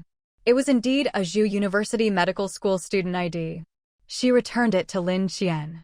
A student from Zhu University Medical School, there was no reason for the old lady not to trust her. That's fine. Heaven really does leave us a way out. It's because our family has always done good deeds. Now everything is turning for the better. I believe Mingjie will be found soon, too. Aunt Hong was a bit emotional, her eyes glistening with tears. All right, don't lose your composure in front of our guest. Right, we don't even know how to address you. Just call me Lin Qian. Aunt Hong nodded, a little embarrassed as she looked at Lin Qian. If that's the case, you might need to stay here now. My daughter-in-law has been having contractions since yesterday, so it could happen any day. I don't know where you live. Will your family worry if you don't go home for a few days? She had already accepted the Jade Rui and promised to help, so she had to see it through. She just wasn't sure if she'd be able to make it back in time to collect the supplies Mayor Wu had promised. Oh well, if she couldn't make it, she'd just ask Wang to go back for her. After all, the snowmobile from last time was still outside and hadn't been stored in her space yet. Wang could drive it back. No problem, just arrange things as you see fit. After Lin Qian agreed, the 3 of them all breathed a sigh of relief. Since she had agreed, she had to do her best. She said to them, if we're delivering at home, we'll need to prepare a clean room as a delivery room. Also, how much firewood do you have left for heating? Will it last through the delivery? No problem. My son goes out to chop wood every day. You don't have to worry about that. That was good. Lin Qian had thought there were only 3 women in the house, but it turned out there was a man as well. Of course, if there were only women here, they'd be prime targets for robbers. If the old lady hadn't always been so cautious, they'd probably have been targeted long ago. But why hadn't the man of the house come back at such a critical time?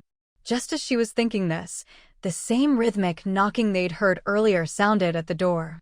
Aunt Hong immediately called out, "Yangxing is back." "Mom, I'll go let him in."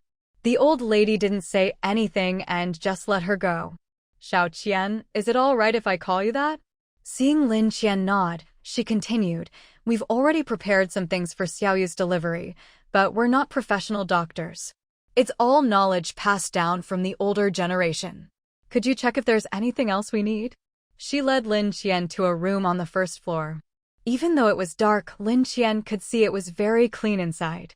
As for what was missing, she wasn't sure how to say it. Aside from some basic baby supplies, there wasn't much in the way of delivery tools, just a pair of scissors. Seeing Lin Qian's puzzled expression, the old lady explained, "We couldn't find much. The typhoon and flood came so suddenly. Just as we'd gotten used to one thing, it suddenly turned cold. If it weren't for my great-grandchild, I don't think I could have held on." As she finished speaking, she suddenly began coughing violently. Lin Qian clearly saw that the tissue she covered her mouth with was streaked with blood. No wonder Lin Qian had felt something was off about the old lady. Even though she seemed energetic, she'd been forcing herself to hold on.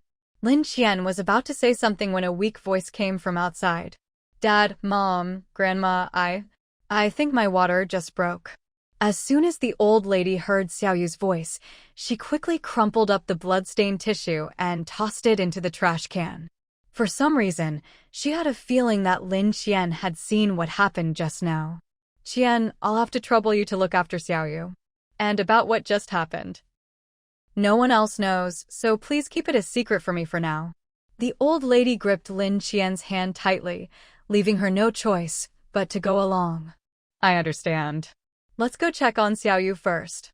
Yes, let's go see how she's doing."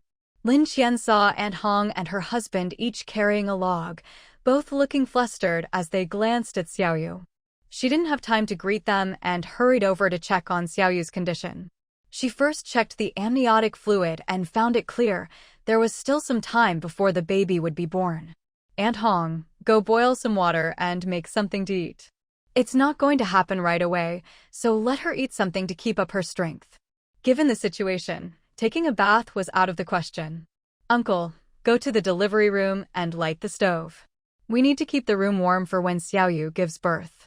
The temperature can't be too low." Okay.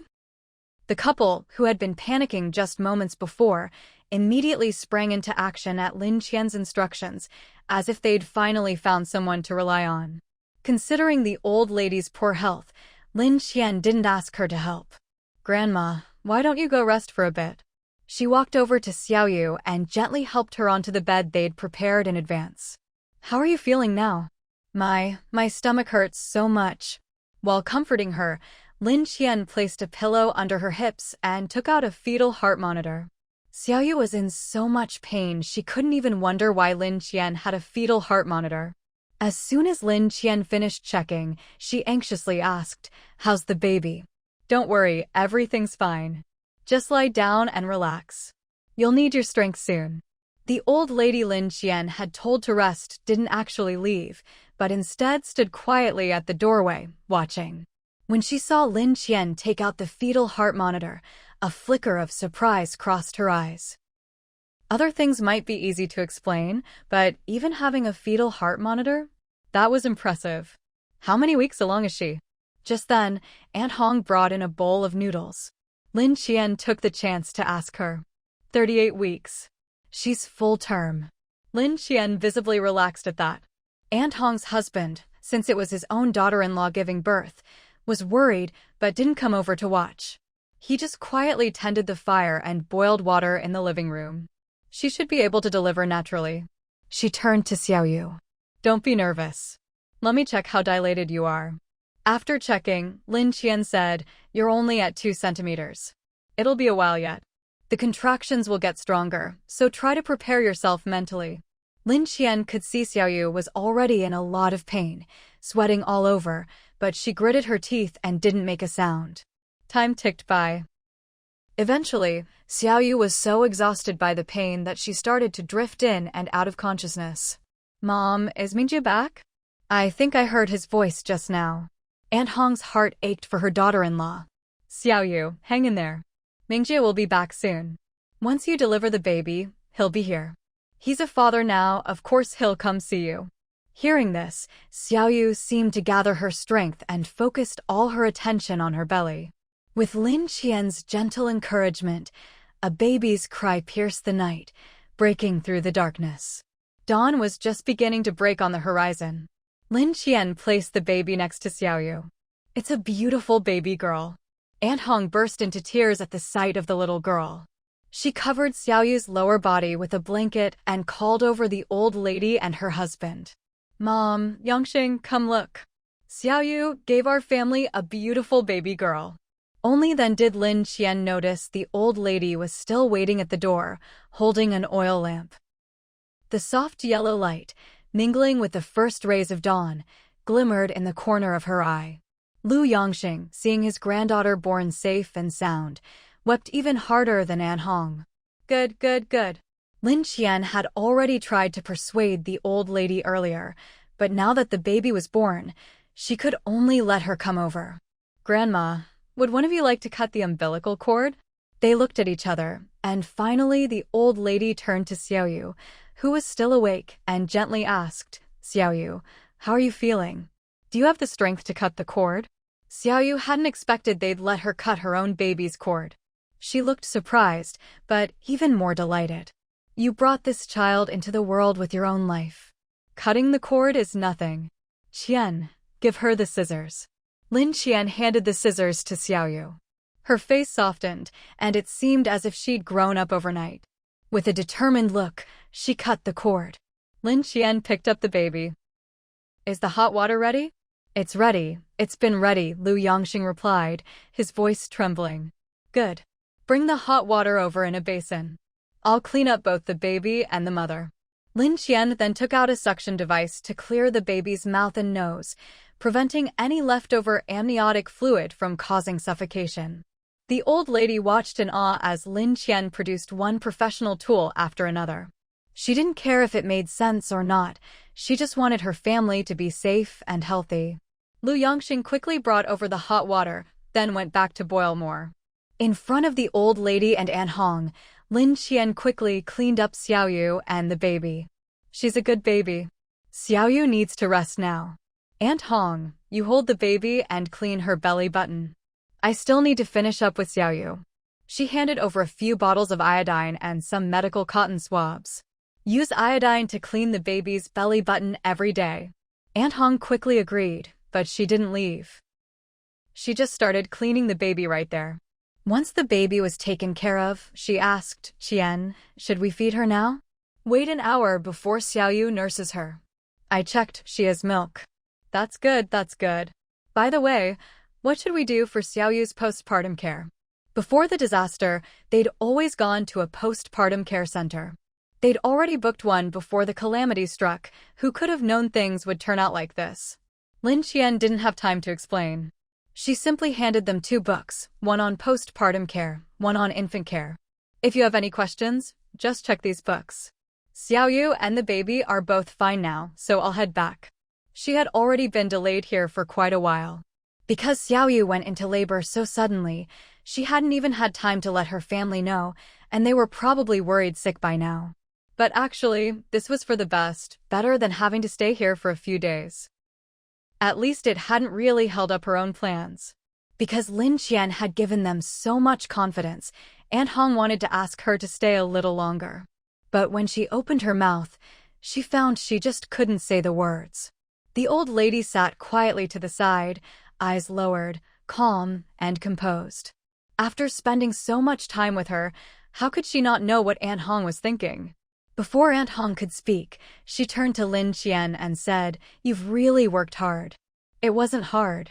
I took your things and did what I was supposed to do. It was just a transaction. The old lady found herself liking Lin Qian's personality. Even though she called it a transaction, in reality, Lin Qian had saved 2 lives in their family, yet she never acted superior because of it. Yangxing helped Xiaoqian move all the antiques from the living room into her car.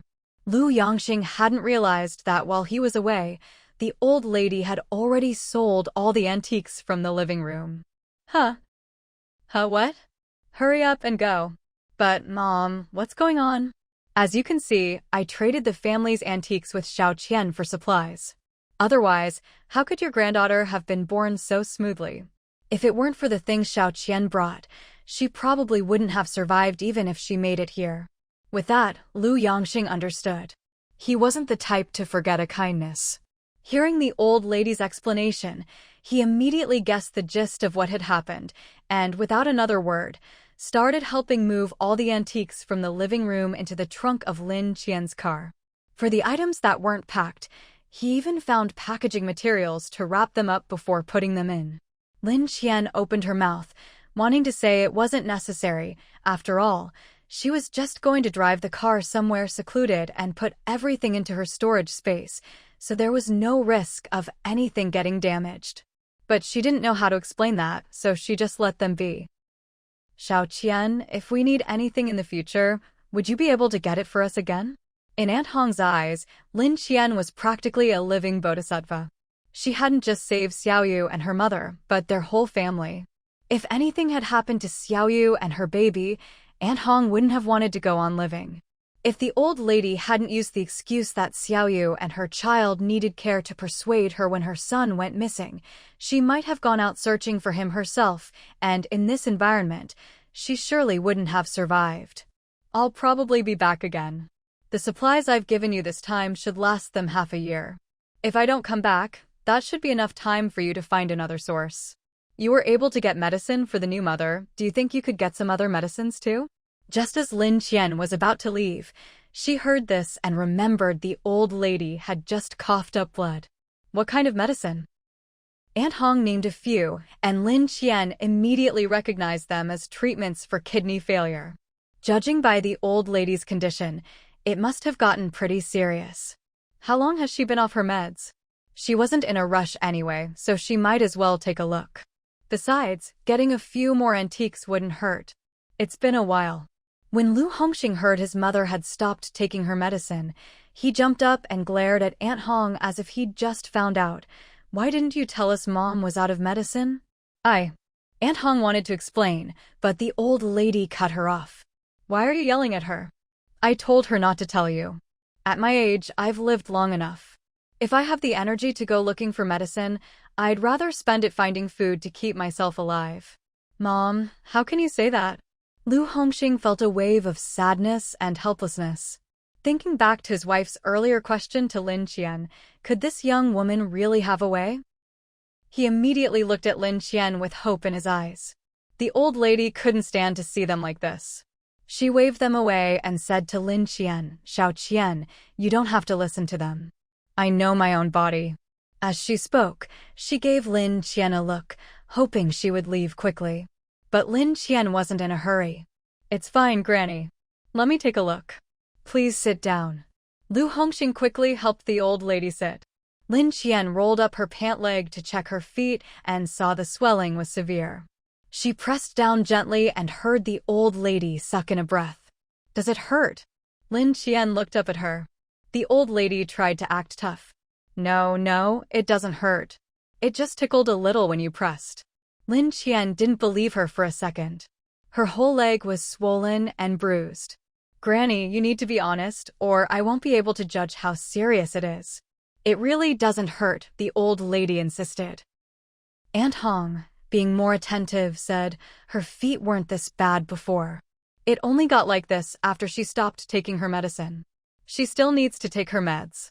The weather might also be a factor. It's so cold now and her circulation was already poor. Now it's even worse. What should we do? Could you help us get those medicines as soon as possible? We still have quite a few antiques at home. 3 antiques for a box of medicine, would that be enough? A glint flashed in Lin Qian's eyes. That's fine. She pulled a blood pressure monitor from her backpack and checked the old lady's blood pressure, finding it alarmingly high. It was high enough to be dangerous. If it wasn't treated soon, something bad could happen. Her blood pressure is high, probably due to the kidney disease. As she put away the blood pressure monitor, she took out several bottles of medicine from her bag, the exact ones Aunt Hong had mentioned. Someone in my family also has kidney disease, so I always look for these medicines when I'm out. Let the old lady take these for now. If I find more later, I'll bring them to you. Lu Yongxing and his wife knew how much these medicines meant to their family and immediately tried to kneel to thank her. They moved so fast that Lin Qian didn't have time to stop them and ended up accepting their bow. Just as she was about to say something, Xiao Qing's voice sounded in her mind. Master, master, that sweet fragrance is here again. Could it be that receiving someone's heartfelt gratitude, like a kneeling bow, would bring that scent? Maybe it didn't have to be a direct offering after all? She helped them up. Even though they'd knelt to her, she still expected to receive the antiques she was owed. After giving the medicine, Lin Qian waited there. The old lady, seeing her son and daughter-in-law still frozen in place, said, "Go on, bring Xiao Qian a few more antiques." "Oh, right. Aunt Hong finally snapped out of it. Lin Qian collected everything and got ready to drive off. As soon as she opened the gate, several people came over. "Granny Wu, I heard a baby crying. Did Xiaoyu have her baby?" As they spoke, their eyes kept darting in Lin Qian's direction. "Is that young lady a relative of yours? I saw her bring you a lot of things." Their intentions were obvious at a glance. The old lady ignored them and instead turned to Lin Qian. "Xiao Qian, your family must be worried. You should head back." Lin Qian saw there weren't many people around and figured they could handle it themselves, so she was about to get in her car and leave. But as soon as the neighbors saw Lin Qian was about to go, they quickly walked over to her. "Don't be in such a hurry to leave, little sister."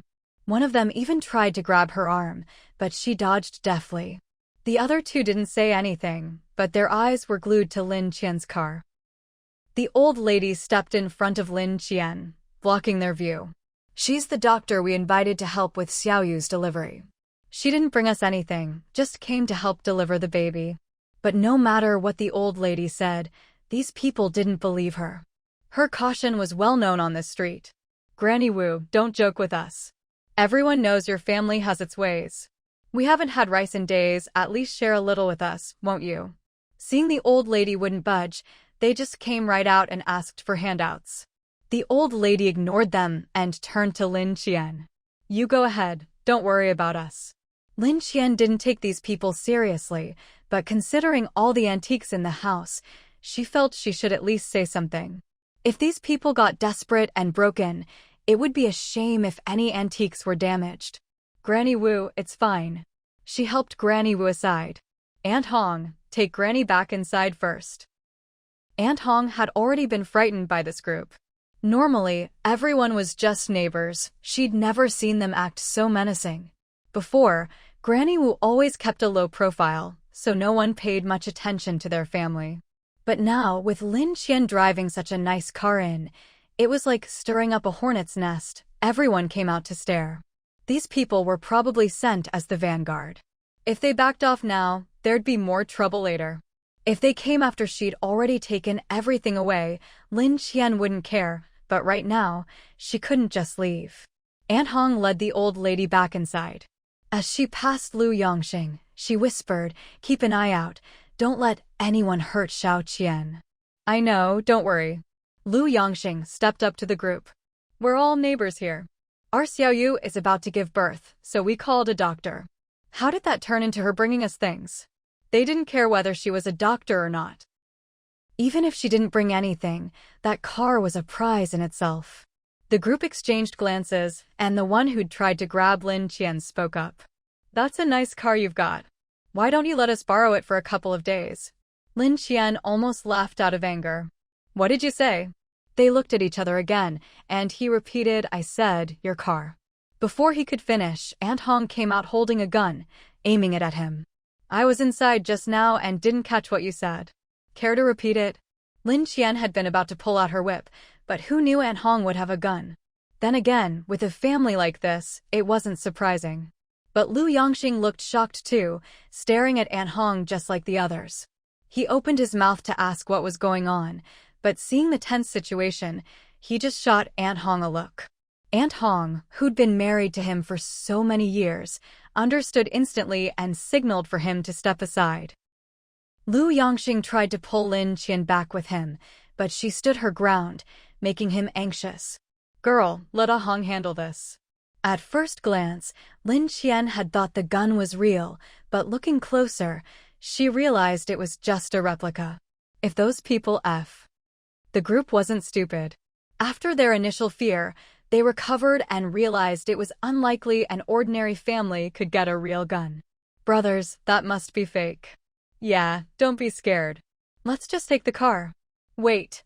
Lin Qian heard Aunt Hong's voice. She was trying to sound firm, but Lin Qian could hear the tremor underneath. Aunt Hong continued, "If you don't leave right now, I really will shoot." The group laughed, completely unafraid. "Ah Hong, that's fake, isn't it?" What nonsense are you talking?" Aunt Hong, exposed, couldn't keep her composure. Look at her." They were convinced Aunt Hong was no threat and started moving toward Lin Qian's car. While they were distracted, Lin Qian quietly pulled a gun from her space and, taking advantage of their inattention, fired at the chest of the man who'd spoken. Bang! He dropped to the ground, and before any blood could flow, it had already frozen. The other three were terrified. "Her gun is real.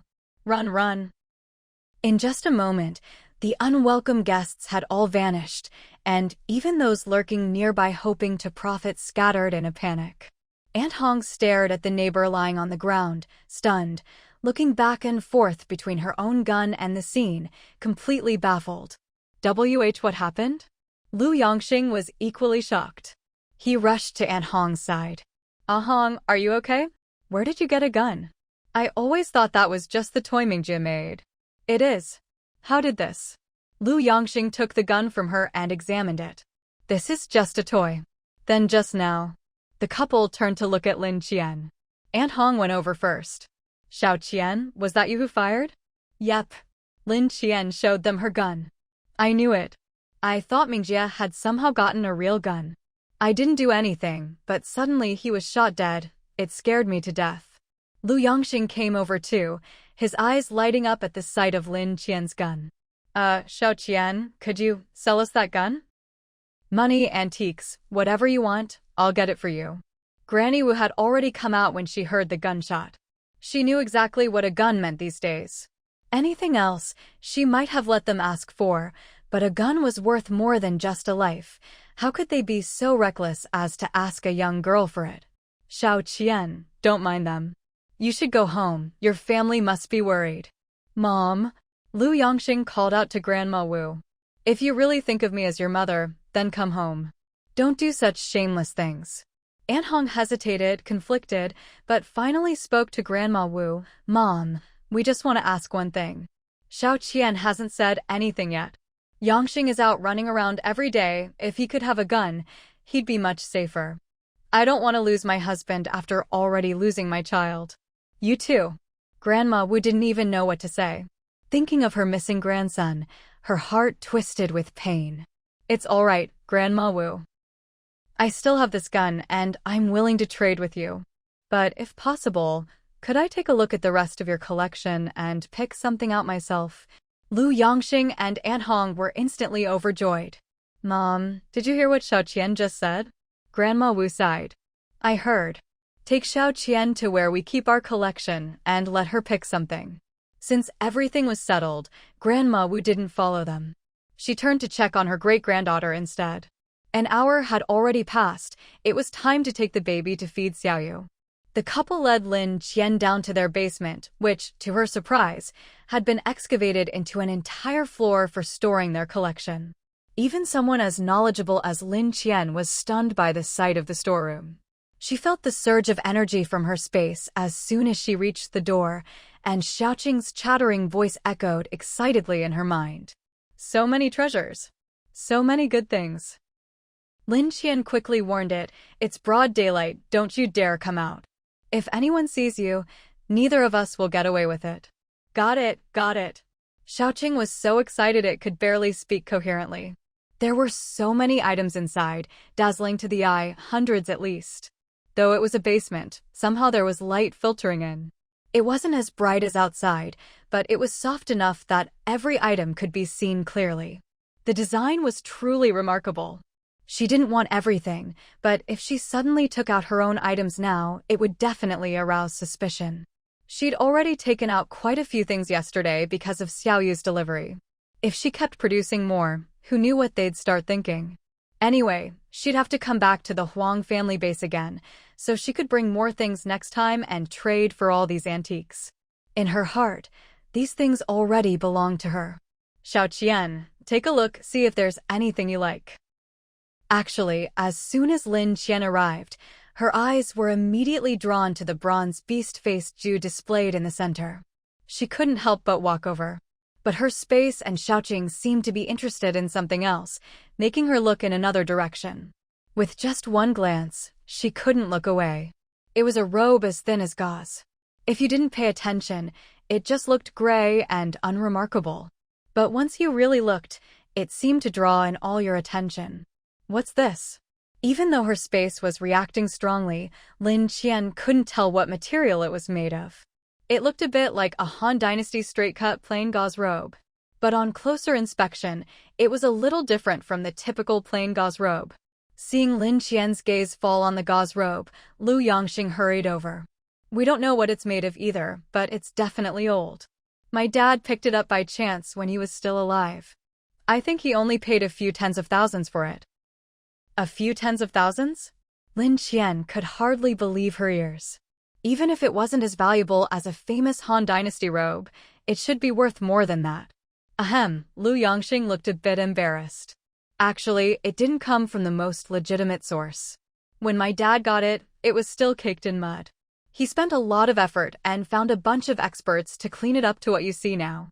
Anyway, my dad's gone now, and keeping these things doesn't mean much to us anymore. If you like it, you can take it.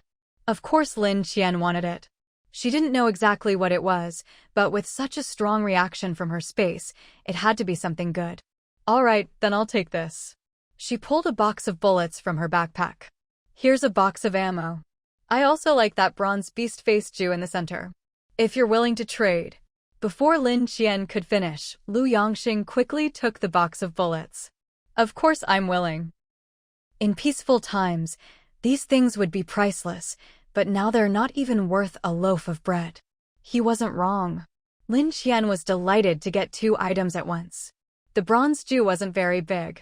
Lu Yongxing found a pair of white gloves from somewhere, put them on, and handed the Jew to her. Next was the gauze robe. When he picked it up, her space reacted even more violently. Lin Qian was a bit nervous, afraid he might accidentally damage it and her space wouldn't recognize it. But thankfully, he was careful. He found a special artifact bag, placed the robe inside, and held it with both hands. I'll help you carry it to your car. Seeing how cautious he was, Lin Qian felt reassured. All right. With everything she wanted in hand, she handed the gun to Lu Yongxing. If I find more supplies you need, I'll bring them over. If you ever want to get rid of more antiques, remember to come to me first. Sigh. Lu Yongxing looked at Lin Qian helplessly. You're the only one who still thinks these are treasures. You don't know these days, you could throw them out and no one would pick them up. People were so busy just trying to survive that no one cared about spiritual nourishment anymore. Only her space needed these things. Otherwise, she wouldn't bother either. Wouldn't it be better to just stay home and enjoy retirement? With the deal done, Lin Qian glanced at the corpse lying to the side and looked at the couple. Are you going to take care of this? Of course. Don't worry and go. Now that they had a gun, the couple felt much more confident. After this incident, no one else would dare mess with them. Please tell Grandma Wu I've left. With that, Lin Qian got in her car and drove home. Only then did she have a moment to take out her walkie-talkie and switch to her home channel. Uncle Chin had been worried sick all night without news of Lin Qian, even trying to get up despite his injuries. It was only thanks to Grandpa Wang's insistence and taking the walkie-talkie to his side that he finally settled down. But he still couldn't sleep all night, constantly worrying about what might have happened to her outside. When he finally heard Lin Qian's voice, He was overwhelmed with relief. "Miss, are you all right?" Hearing Uncle Chen's emotional voice, she smiled. "Uncle Chen, I'm fine." She was just about to explain what had happened the day before, when a burst of noise suddenly came through the walkie-talkie. Lin Qian's walkie-talkie was of excellent quality. Within a certain range, it could pick up all the surrounding sounds. On top of that, her hearing had already been enhanced. Even the faintest noise near the walkie-talkie wouldn't escape her notice, let alone the current commotion. What's going on?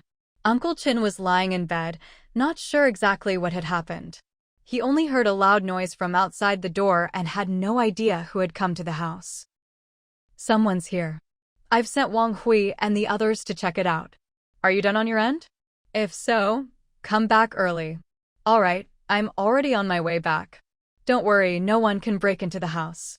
You're injured, so don't worry about anything else. Just focus on recovering." "I know. Drive safe and don't worry about things at home." This time, Lin Qian hadn't brought her tablet with her. There was no internet anywhere, so it would have been useless anyway. She had no way of seeing what was happening at home. But the noise just now had been so loud that it was impossible to ignore.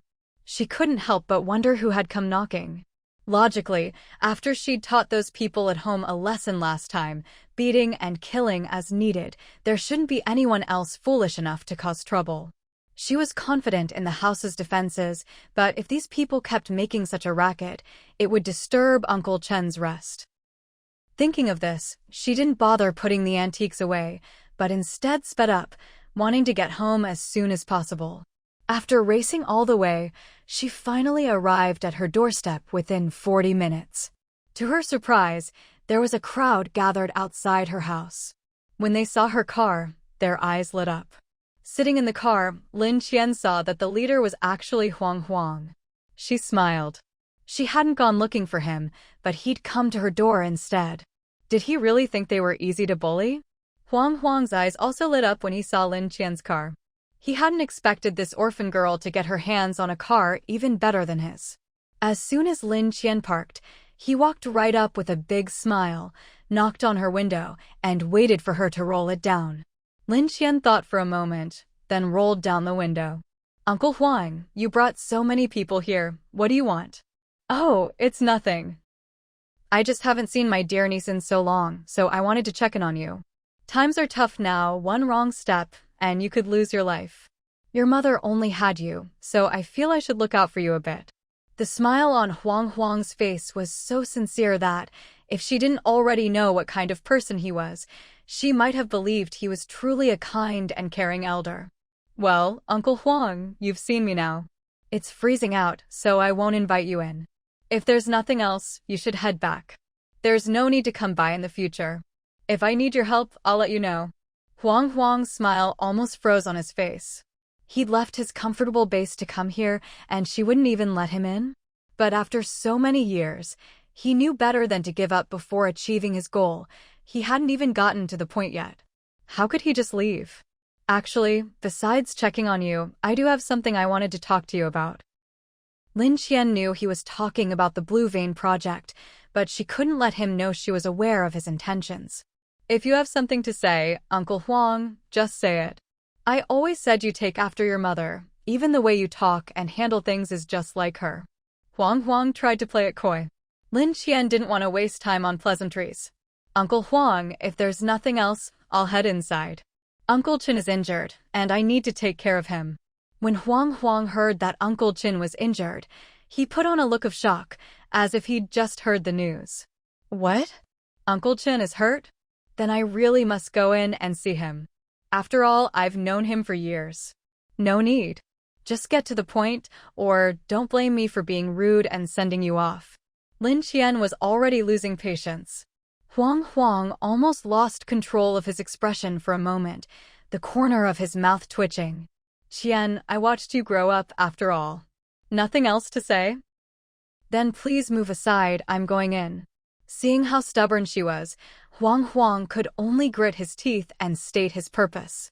"Qian, I don't know if your mother ever told you, but our group was working on a research project before.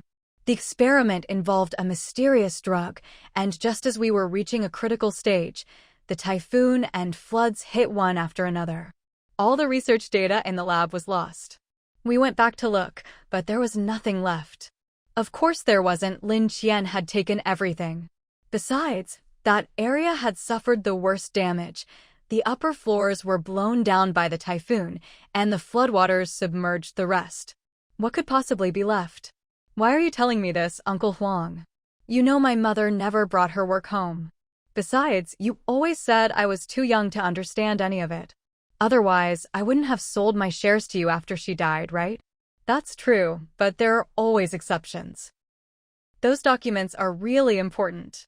If we can find them, we could all live well thanks to that drug. Seeing Lin Qian unmoved, Huang continued, and you might not know this, but the project had government backing. This was the first time Lin Qian had heard that, but she'd never found any evidence of the government working with the Lin family. Government backing? Since she didn't know, Lin Qian decided to press for details. With Huang still needing her help, he'd probably spill everything. Huang figured that at this point, it didn't matter if Lin Qian knew. Even if word got out, everyone was too busy with their own problems to come after him. I'm not afraid to tell you, the whole thing was supposed to be kept under wraps. Your mother knew, but she refused at first. Later, some people from the government threatened her using you, and she finally agreed. It didn't matter much to us. Sure, the project needed a big investment at first, but the returns would be huge. Just as we were about to see results, disaster struck. Maybe even the heavens couldn't stand it. Was there something going on behind the scenes? Otherwise, why would Wang Hui's department keep investigating? Maybe there was a problem within their own ranks. What do you mean? I don't understand a word you're saying. Lin Qian pretended to be clueless. It's fine if you don't understand. Just know that thing is very important to us and to a certain group within the government. If you don't hand it over, neither of us will come out of this well. Even though Huang knew that the corrupt collaborators wouldn't be able to react right away, he still wanted to intimidate Lin a little. She's just a little girl, surely she'd be scared stiff if she heard about their national background, right? But what he didn't know was that Lin Qian was no longer the naive little girl she once was.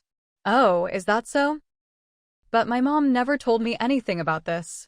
She really never brought work home, you should know that, right? Seeing that Lin Qian was completely unmoved, Huang gritted his teeth in frustration, but there was nothing he could do. He still needed to get those documents from her for further research. This was valuable stuff. Not only was the government desperate for it, but there were also foreign parties watching closely. Even though those people hadn't realized what was going on yet, who knew when they might catch on? It was best to plan ahead. But if such important documents are really all gone, then generations of hard work will have been wasted. Why don't you go back and look for them? If you find anything, just let me know, okay? He still held on to a sliver of hope. He hadn't even considered Lin Qian's involvement at first, until that security guard came to him and mentioned it in passing. He immediately made the connection. If it weren't for the Blue Vein project, why else would Lin Qian risk her life to go to the company in the middle of a dangerous typhoon? Lin Wanjing had already taken everything she needed from the company. As for that young man named Wang, he'd already investigated. There was nothing between him and Lin Qian.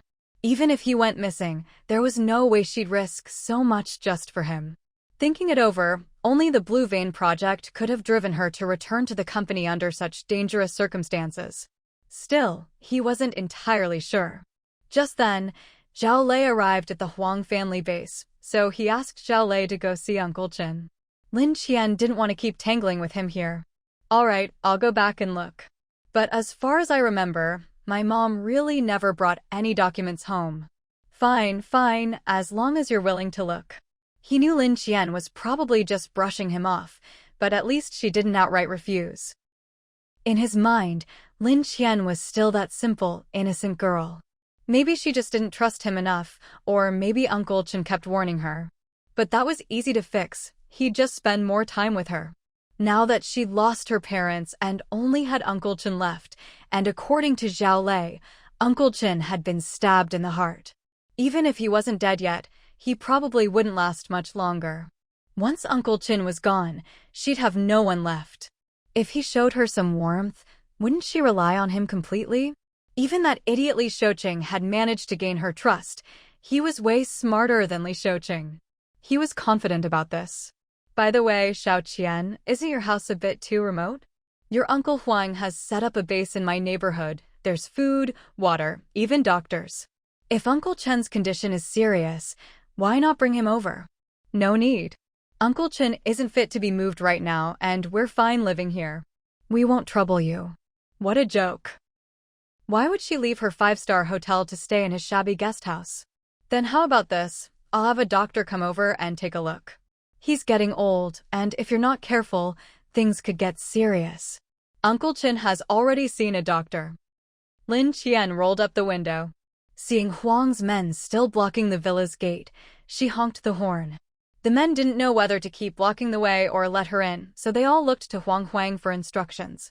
Huang was still hoping to get the documents from Lin Qian, so he had no choice but to wave his hand and let them move aside. Just before pressing the button to open the gate, Lin Qian remembered that this man had seen Grandpa Wang and Wang Hui before. She couldn't let him spot the grandfather and grandson here. She picked up the walkie-talkie and said to Uncle Chen inside, "Uncle Chen, don't let anyone else come out. Have everyone stay inside." Huang overheard her and assumed she was just instructing the household staff, so he didn't think much of it. And so, under their very noses, Lin Qian drove into the villa. "Boss Huang, I say we should just rush in and search the place. Are we really afraid of a little girl and a half-dead old butler?" "What do you know?" The person who answered just now didn't sound like Uncle Chen, probably one of their bodyguards. Huang didn't know that Lin Qian had already dismissed all the servants and bodyguards, so he was still cautious. "You guys don't get it. All the bodyguards Lin Wanjing hired were ex-military.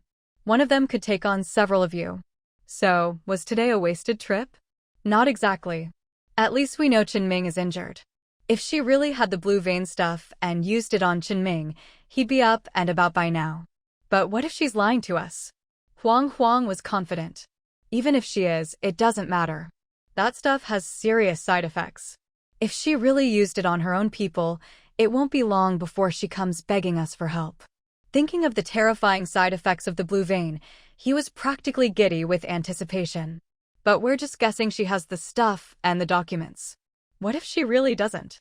"If she doesn't, we lose nothing. We're just testing her. Once Qinming dies, what's she going to do? Turn to that loser Li Xiaoqing? In the end, she'll have no choice but to rely on me. Once she comes to me, I'll have her completely under my control." "Boss Huang, you're brilliant. Enough, let's head back. This damned weather is unbearable." After parking her car, Lin Qian watched on her tablet as Huang and his men finally left the villa area. Only then did she slowly start moving some antiques from her car into her space. She put almost everything into her space, leaving only a sheer robe and a jade Rui scepter. She wanted to see what would happen if her space absorbed these two items. She couldn't help her curiosity. The reaction from her space was just too strong. Xiaoqing waited and waited, but Lin Qian still hadn't brought in its two favorite items. It grew anxious. Master, what about those two? You haven't brought them in yet. Don't rush. I still need to study these two things a bit more." "How long are you going to study them?" "The scent is driving me crazy."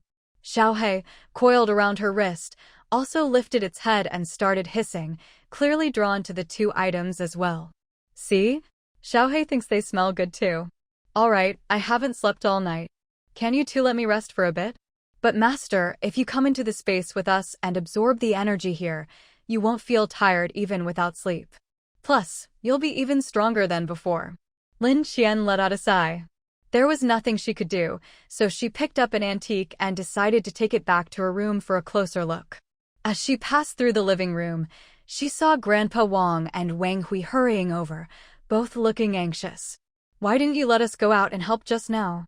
"It wasn't a big deal. It was just a shareholder from my mom's old company. He wanted to ask me for information about Lan Mai." The grandfather and grandson were shocked. "He knows you have Lan Mai?" Lin Qian wasn't sure if Huang really knew or not. "I think he's just suspicious. When I went to rescue Wang Hui before, a security guard saw me go in. Then didn't he see Wang Hui being rescued? Grandpa Wang exclaimed. Probably not. When I got there, I transferred him some money, and he left right away. Besides, I had Lin Qian and Hope keeping watch outside, so he couldn't have seen anything. Hearing this, Grandpa Wang finally relaxed a little. I went to see Huang yesterday. He's set up a base near his home, and a lot of people have gone there. Didn't the authorities already set up official bases? Why is he building another one? Isn't that competing with the government? That's not quite it. The disasters are too severe now. If we rely only on the official bases, there's no way to meet everyone's needs. So the authorities are allowing private bases to exist. If they do well, the base leaders might even get official recognition. That's how it was in her previous life. The official bases didn't have enough resources and couldn't take care of everyone, so private bases sprang up everywhere. Some of those bases were actually run quite well. Even though the people in charge had their own interests, the bases were still necessary.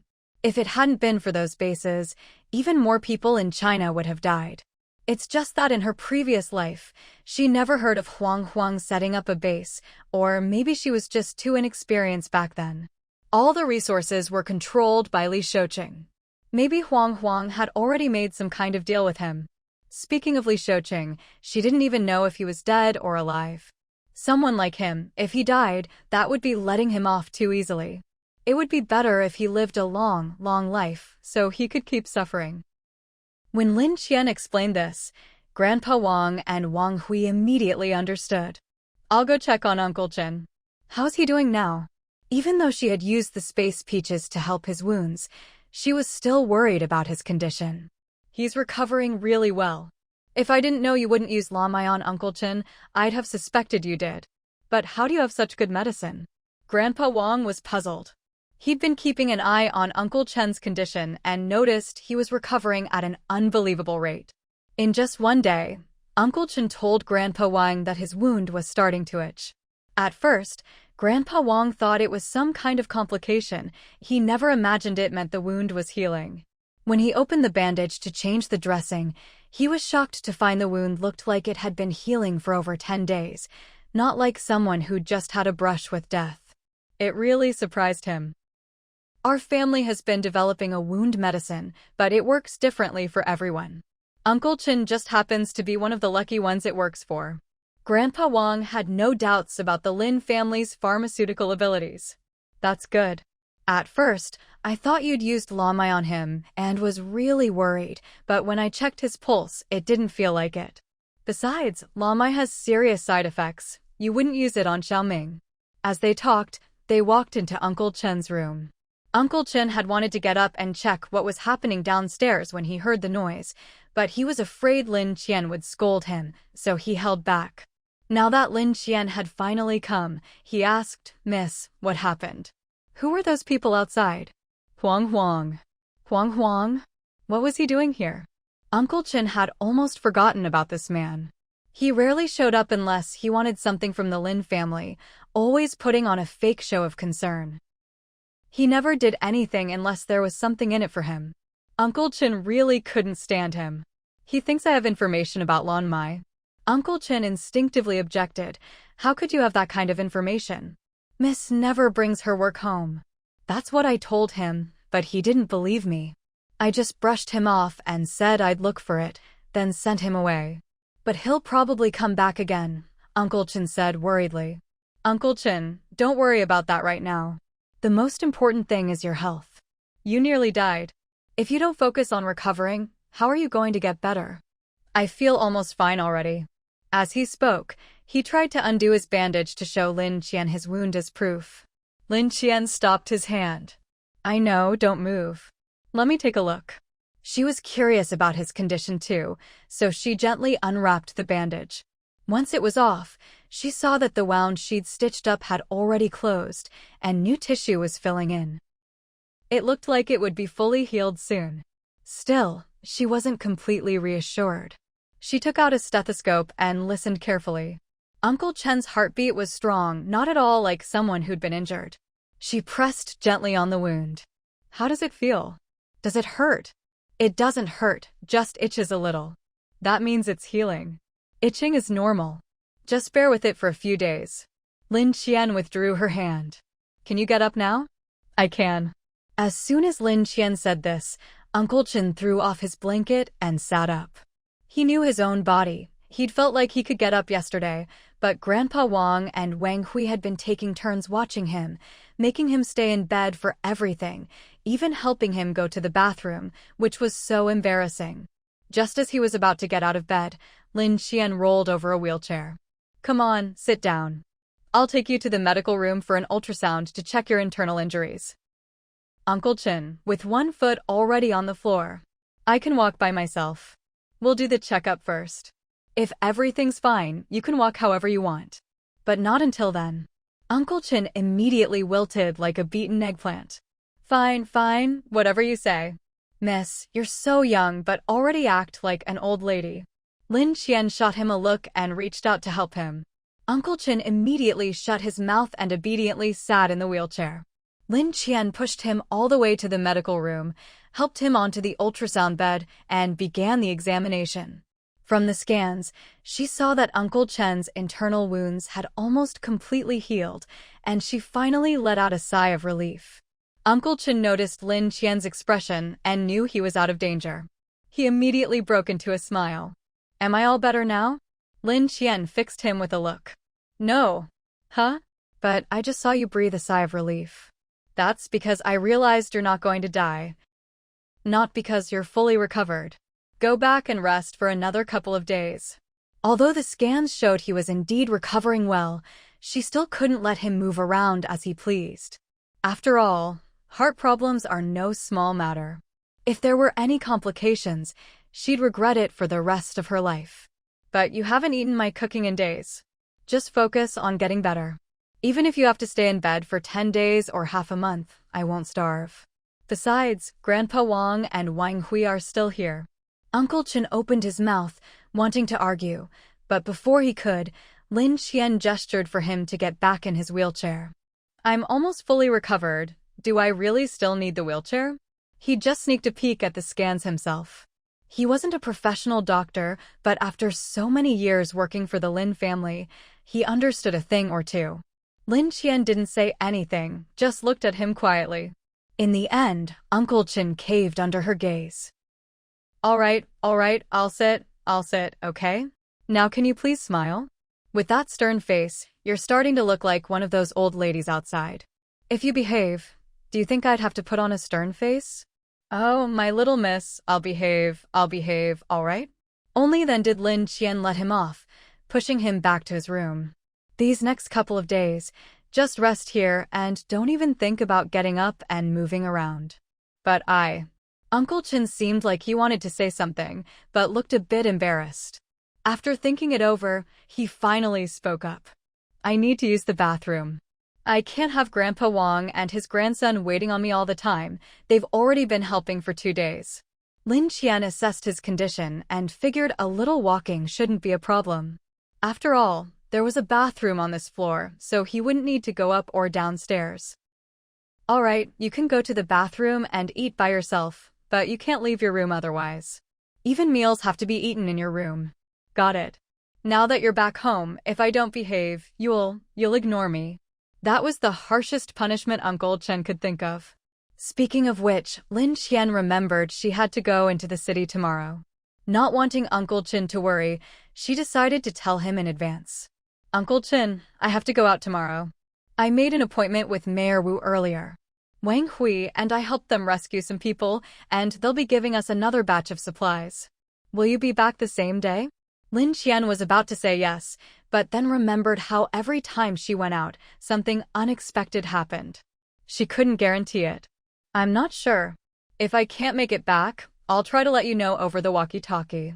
If you don't hear from me, you and Grandpa Wang don't need to worry. You know how capable Wang Hui and I are. We'll be fine. Uncle Chen looked at her, knowing how hard she'd been working to improve her skills lately, and felt a pang of concern. You're just a young woman. If you run into trouble, just hide. You don't have to take everything on yourself. In times like these, you're not needed for everything. Taking care of yourself is the most important thing. At times like this, Only Uncle Chen truly had her best interests at heart, she knew that. I know, don't worry. What do you want to eat tonight? Didn't I order a bunch of dishes before? I'll just heat them up for you. Every time I try to talk to you about this, you change the subject. Fine, you're grown up now, you know what you're doing. All right. Lin Qian gave Uncle Chen's hand a little shake. I know you care about me. I'll go heat up your food now. With that, she darted off. How is he? Grandpa Wang and Wang Hui had been waiting anxiously downstairs. When they saw Lin Qian come out of Uncle Chen's room, they hurried over to ask. He's almost fully recovered. He should be back to normal in a few more days. That's good, that's good. What should we have for lunch? I'll cook. I also want to make some soup for Xiaomau. Grandpa Wang was delighted to hear Uncle Chen was recovering and immediately started thinking about making some medicinal dishes for him. No rush. You two have been taking care of Uncle Chen these past few days. You deserve a break. Let me cook lunch today. The soup can wait until he's fully recovered. Before Grandpa Wang could protest, Lin Qian pushed him upstairs. You're not allowed out until it's time to eat. Grandpa Wang looked helpless, but there was nothing he could do. He just told Wang Hui, you stay and help Xiao Qian. Wang Hui had no reason to refuse. I'll call you down when lunch is ready. Once Grandpa Wang was out of sight, Lin Qian said to Wang Hui, you've worked hard these days, too. Tomorrow is the day we agreed to meet Mayor Wu, so you'll come with me. For now, go get some rest. I'll handle lunch. Wang Hui looked at her skeptically, doubting she could make a whole meal by herself. But seeing how serious she was, he figured she wasn't joking. You really don't need my help? Really, go get some rest. So I'm really leaving? Lin Qian couldn't be bothered to argue. She turned and headed straight for the kitchen. Seeing her seriously start prepping ingredients, Wang Hui realized she wasn't kidding. She was good at everything else, cooking shouldn't be too hard for her. He decided to let her be. If it didn't turn out well, they could always redo it. Besides, he really hadn't slept much these past couple of days. Even with his body improved by the blue vein, he was starting to feel a bit tired. After Wang Hui left, Lin Qian told Xiao He to keep watch and let her know if Grandpa Wang or Wang Hui tried to come downstairs. She went over to the sofa, turned on the TV, and started watching a variety show she'd downloaded earlier, thoroughly enjoying herself. After an episode, seeing it was about time, she took out the dishes she'd ordered earlier from her storage space. When she set them on the table, they were still steaming hot, just like they'd come straight out of the kitchen. Once everything was ready, she set aside Uncle Chen's portion and brought it up to him. As soon as she reached his door, he caught a whiff of the aroma. Why does this smell just like the food you used to order for me from that private restaurant? When Lin Qian brought the food in and he took a bite, he realized it really was. Even though it had been stored for a while, it tasted just as fresh as when it was first made.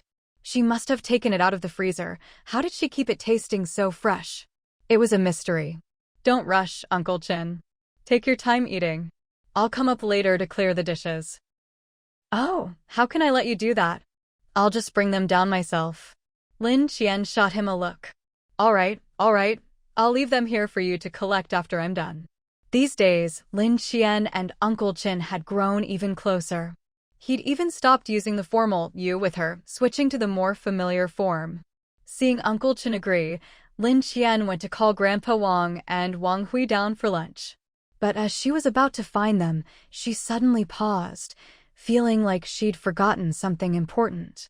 Seeing Little Black waiting at the stairwell, Lin Qian finally remembered that she had left Hope in her space for quite a long time now and still hadn't let her out. Oh no!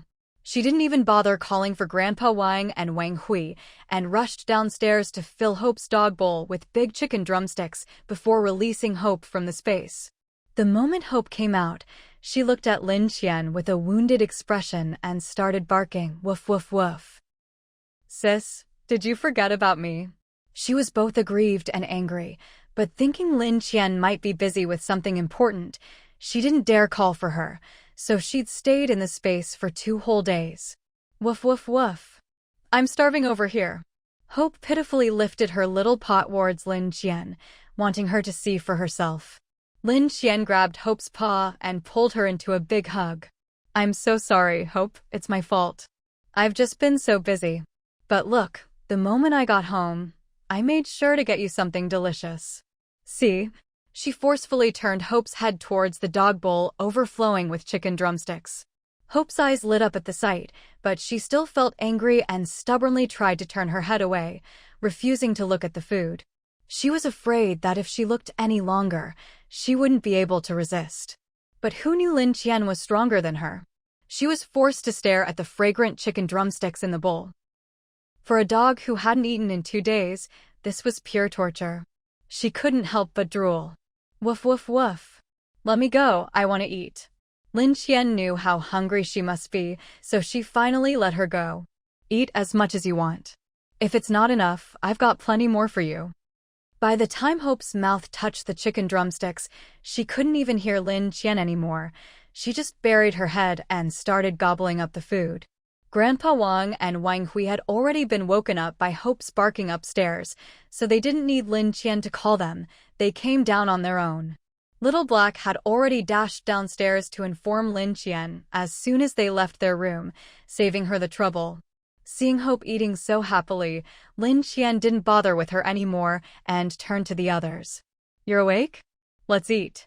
The two of them looked at the table full of dishes and couldn't help but show looks of disbelief. They never expected Lin Qian, a pampered young lady, to be able to make such a feast. Not only did it look good, but it smelled amazing too. This level of cooking could rival a 5-star chef. Lin Qian knew exactly what they were thinking and smiled. These are pre-made dishes I ordered from a private restaurant a while ago.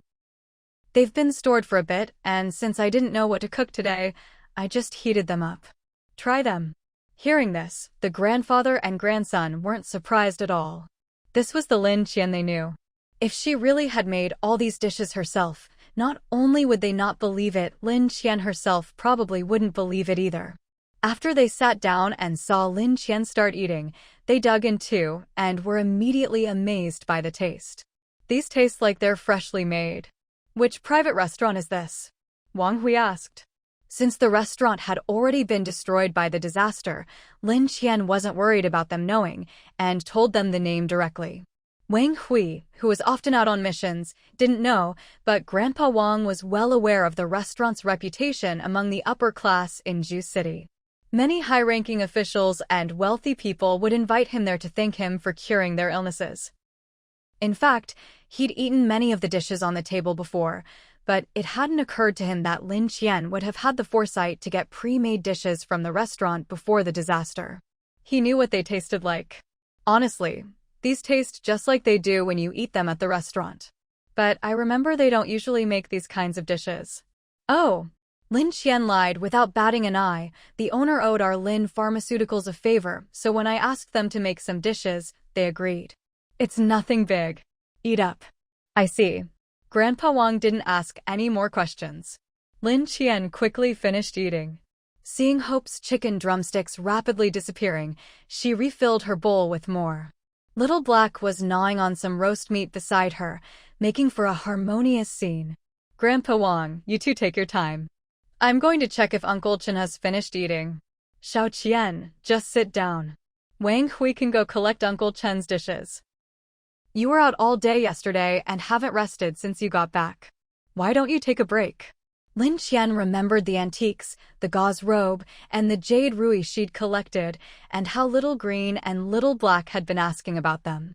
But since she'd just gotten back and was worried about Uncle Chen's injury, she hadn't had time to deal with them. She looked at Little Black and Hope, who were still eating. It's fine, it won't take long. I already told Uncle Chen I'd collect his dishes. After I bring them down, can I trouble Wang Hui to wash them? Wang Hui readily agreed. After Lin Qian went upstairs to collect Uncle Chen's dishes, Little Black and Hope had almost finished eating too. You two, come with me. You've both worked hard these past 2 days. At first, Grandpa Wang and Wang Hui thought she was taking the two little animals to rest with her, but in reality, she planned to take them into her space. If the Jade Rui had green energy, they could absorb some too. Hope and Little Black dashed to Lin Qian's side and followed her upstairs. Once inside, she took out the two antiques and placed them on the table. At this moment, Little Green finally emerged from her body. Master, master, these are treasures. The space seemed to sense that Lin Qian had obtained these two items and wasn't as agitated as before, but the moment she took them out, she could still feel a faint tremor. The space still cared a lot. Little Green immediately wrapped herself around the Jade Rui. Master, let's go in quick. Every second's delay was disrespectful to them. Seeing Little Green latch on, Little Black jumped down from Lin Qian's hand and started licking the Jade Rui with his tongue. Hiss, hiss, hiss. He sighed with satisfaction as he licked. Hope looked at the two of them in confusion and turned to Lin Qian, barking, woof woof woof. What's up with them? There's probably something good inside. Let's take it in and have a look. Only by going in could they find out what was special about these items. With a flash, she brought all the animals, plants, and the two antiques into the space. At first, it was the gauze robe that began to change. It floated up in the space, and then the Jade Rui rose into the air as well. The Jade Rui emitted a steady stream of green energy, nourishing the gauze robe. Before long, the once dull robe underwent a complete transformation. Now it looked brand new, as if it had regained its former glory from centuries ago. Before Lin Qian could take a closer look, the remaining green energy from the Jade Rui began to disperse into the space, quickly spreading to everyone present. Waves of azure energy swirled around them, far denser than anything she'd ever drawn from those jade stones before. The moment Lin Qian came into contact with this energy, her reaction was even stronger than last time. Heat surged from her stomach and radiated outward, making her whole body flush red. But her pets were all tipsy and didn't notice anything unusual about her. Not to mention the other plants and animals. Even Lin Qian herself felt dizzy after absorbing so much of the energy. The azure energy kept circling around them. At one point, Lin Qian thought her body might explode, but the energy continued to flow endlessly around them. Only when it sensed they truly couldn't absorb any more did it slowly dissipate into the space. By then, Lin Qian had already fallen into a deep sleep, and so had Xiaomau, Hope, and Xiaoqing. The entire space fell into silence. It seemed as if every living thing had slipped into a state of unconsciousness. Lin Qian had no idea how long she slept. All she knew was that when she drifted off, the sky in her space darkened, and only brightened again when she woke. She remembered that every time she underwent such a cleansing in the space, her body would change in some way. Ignoring her still unconscious pets, she rushed straight to the bathroom on the second floor. Seeing her reflection in the mirror, she was relieved to find she looked much the same as before.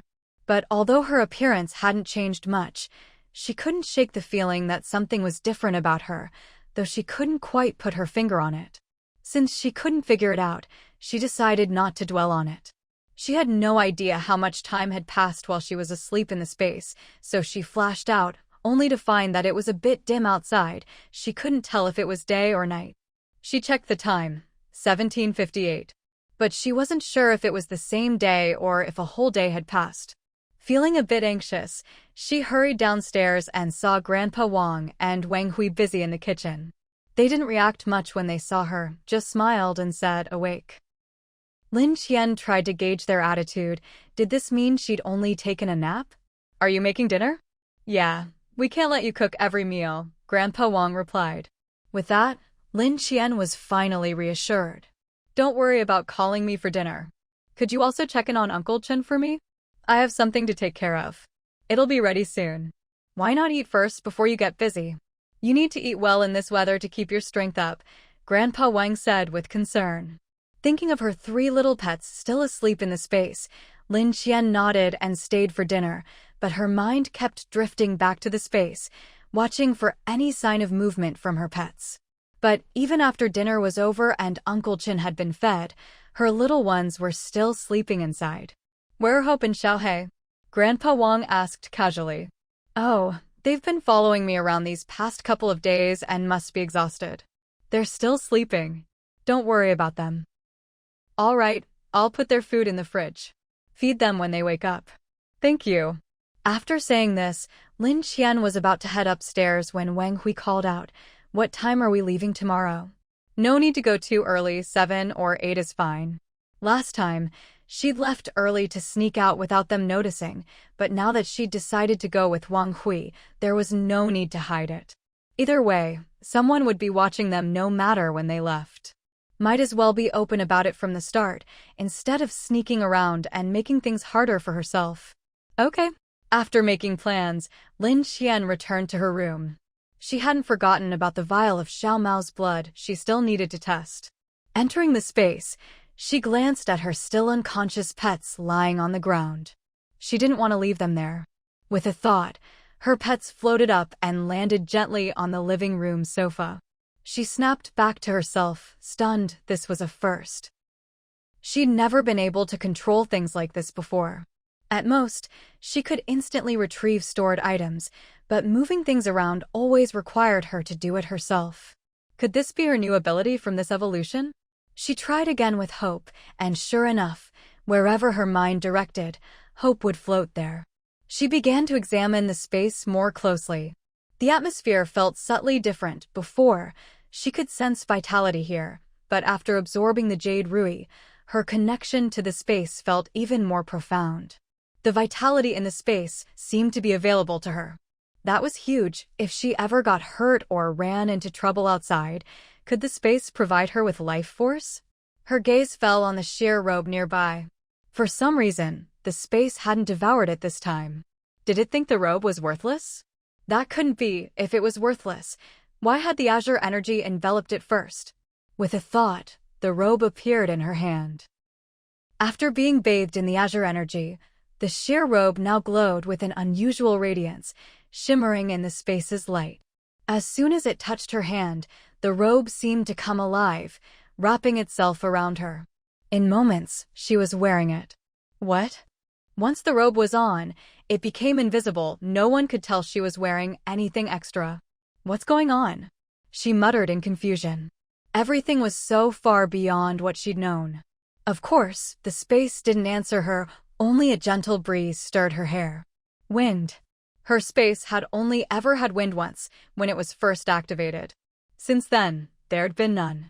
Was this breeze brought by the Jade Rui? There were too many mysteries. She could only set them aside for now and glanced at the clock. She was shocked to see that she could now accumulate 9 hours a day. Before, it had been just over 7, not even 8. She'd been feeding the space antiques all this time with little progress. How had it suddenly jumped by more than an hour? It seemed Jade was more effective. She needed to find more Jade with azure energy. She realized she hadn't harvested the space's fruits and vegetables in a while, so she decided to do that first.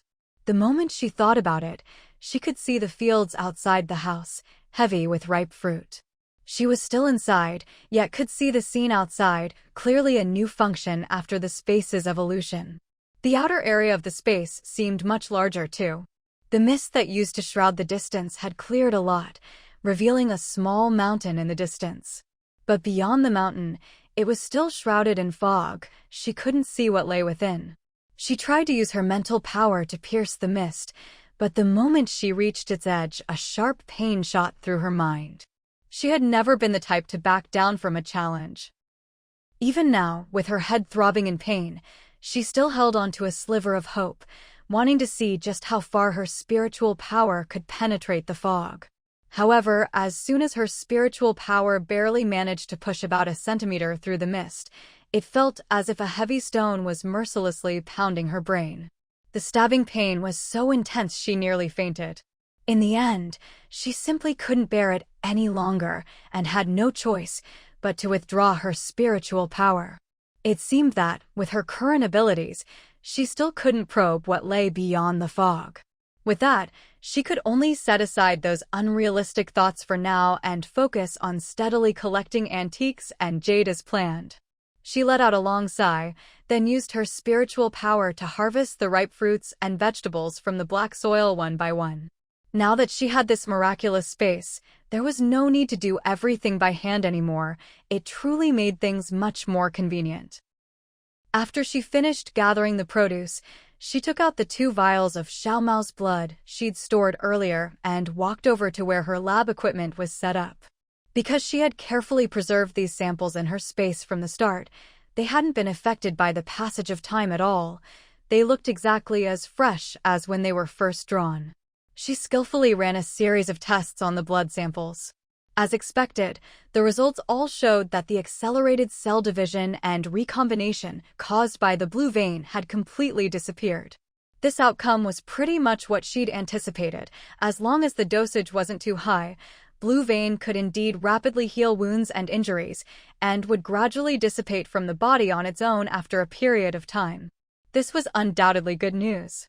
In the future, she could use diluted blue vein to make fast-acting wound-healing medicine. As for reckless experiments like Wang Hui's direct injection of blue vein, she'd better not try that again on anyone.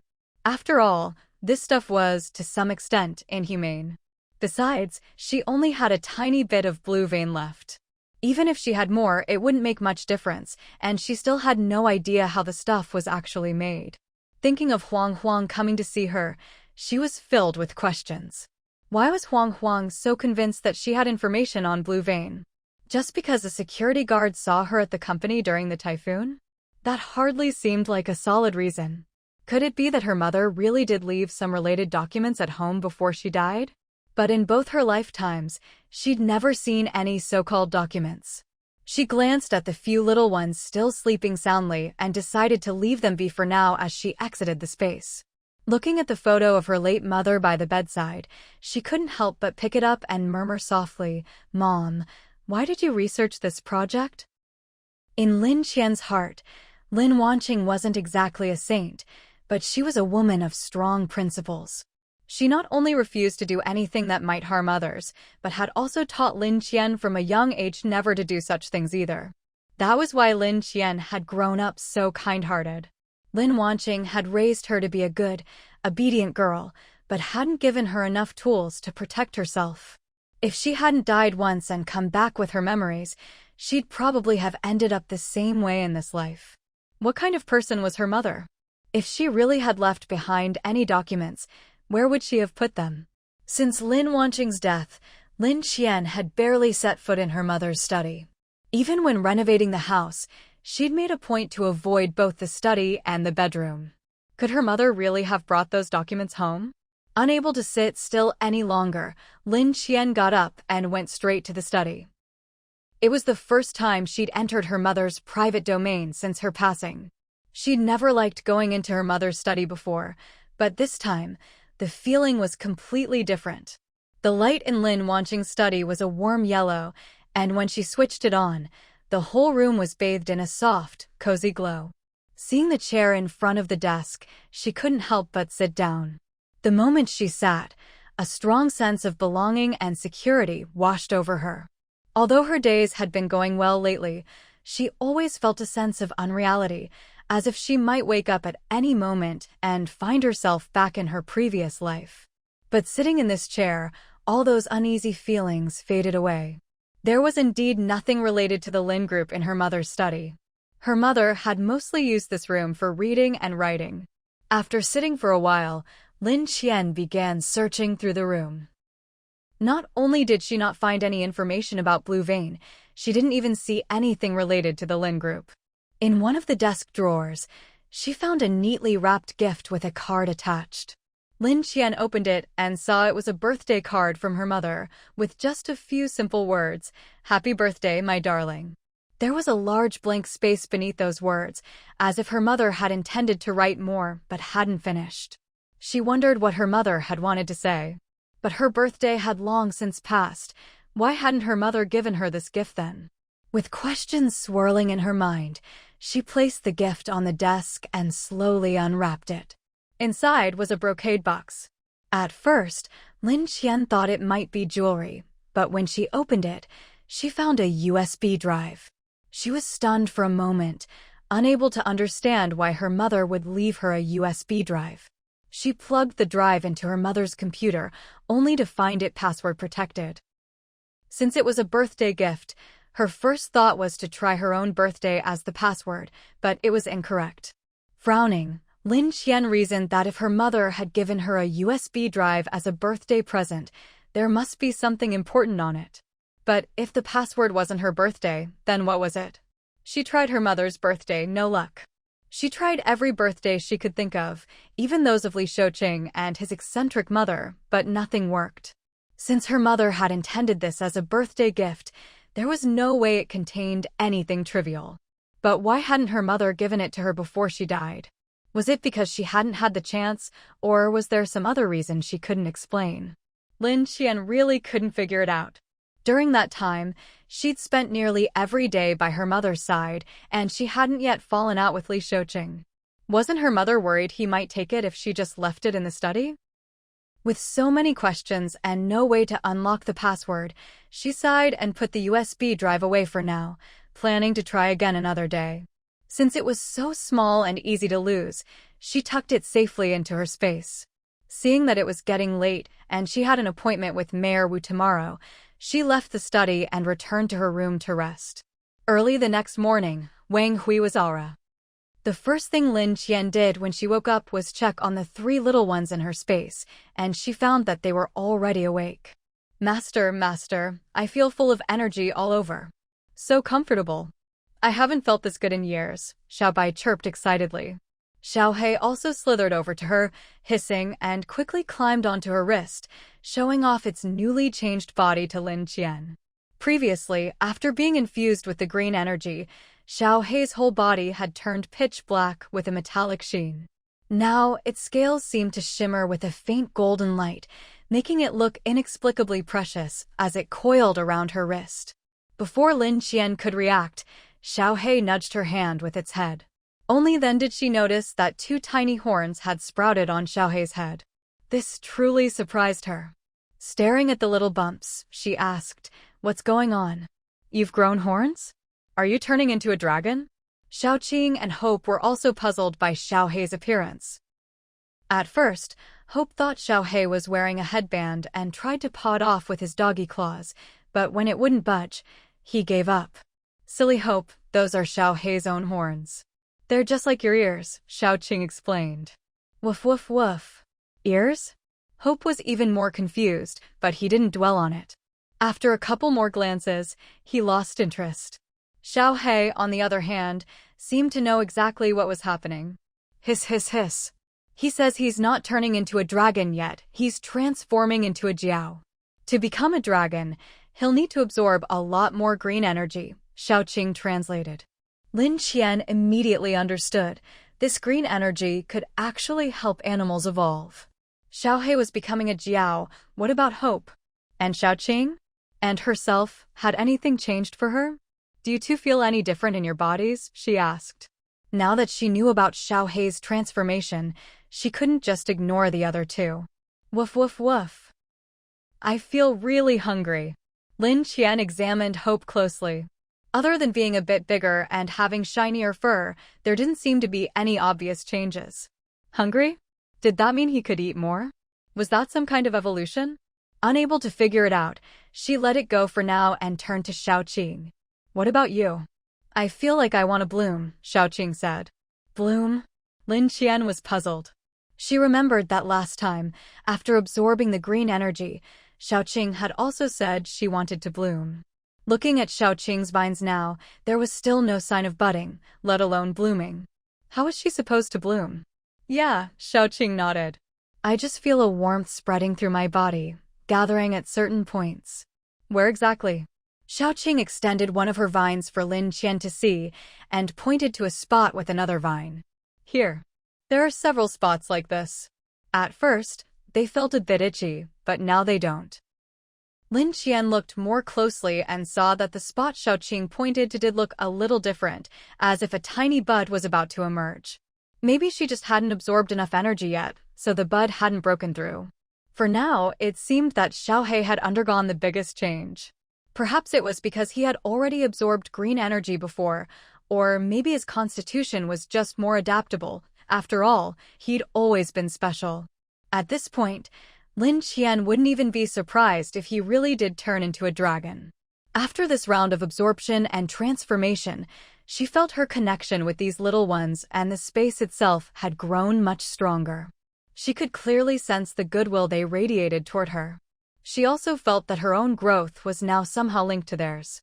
She had a hunch that as long as she kept growing, the little ones she raised would grow stronger alongside her. After confirming everyone's changes, she took Xiaohei and Hope out of the space, while Xiaoqing remained hidden within her body. Hope was indeed ravenous, eating several times more than usual. Fortunately, there was still food left from last night, and Lin Qian's space also had plenty of ready-to-eat dishes, so there was no risk of him going hungry. She had arranged to meet Wu Yuan at noon, so Lin Qian wasn't in a hurry.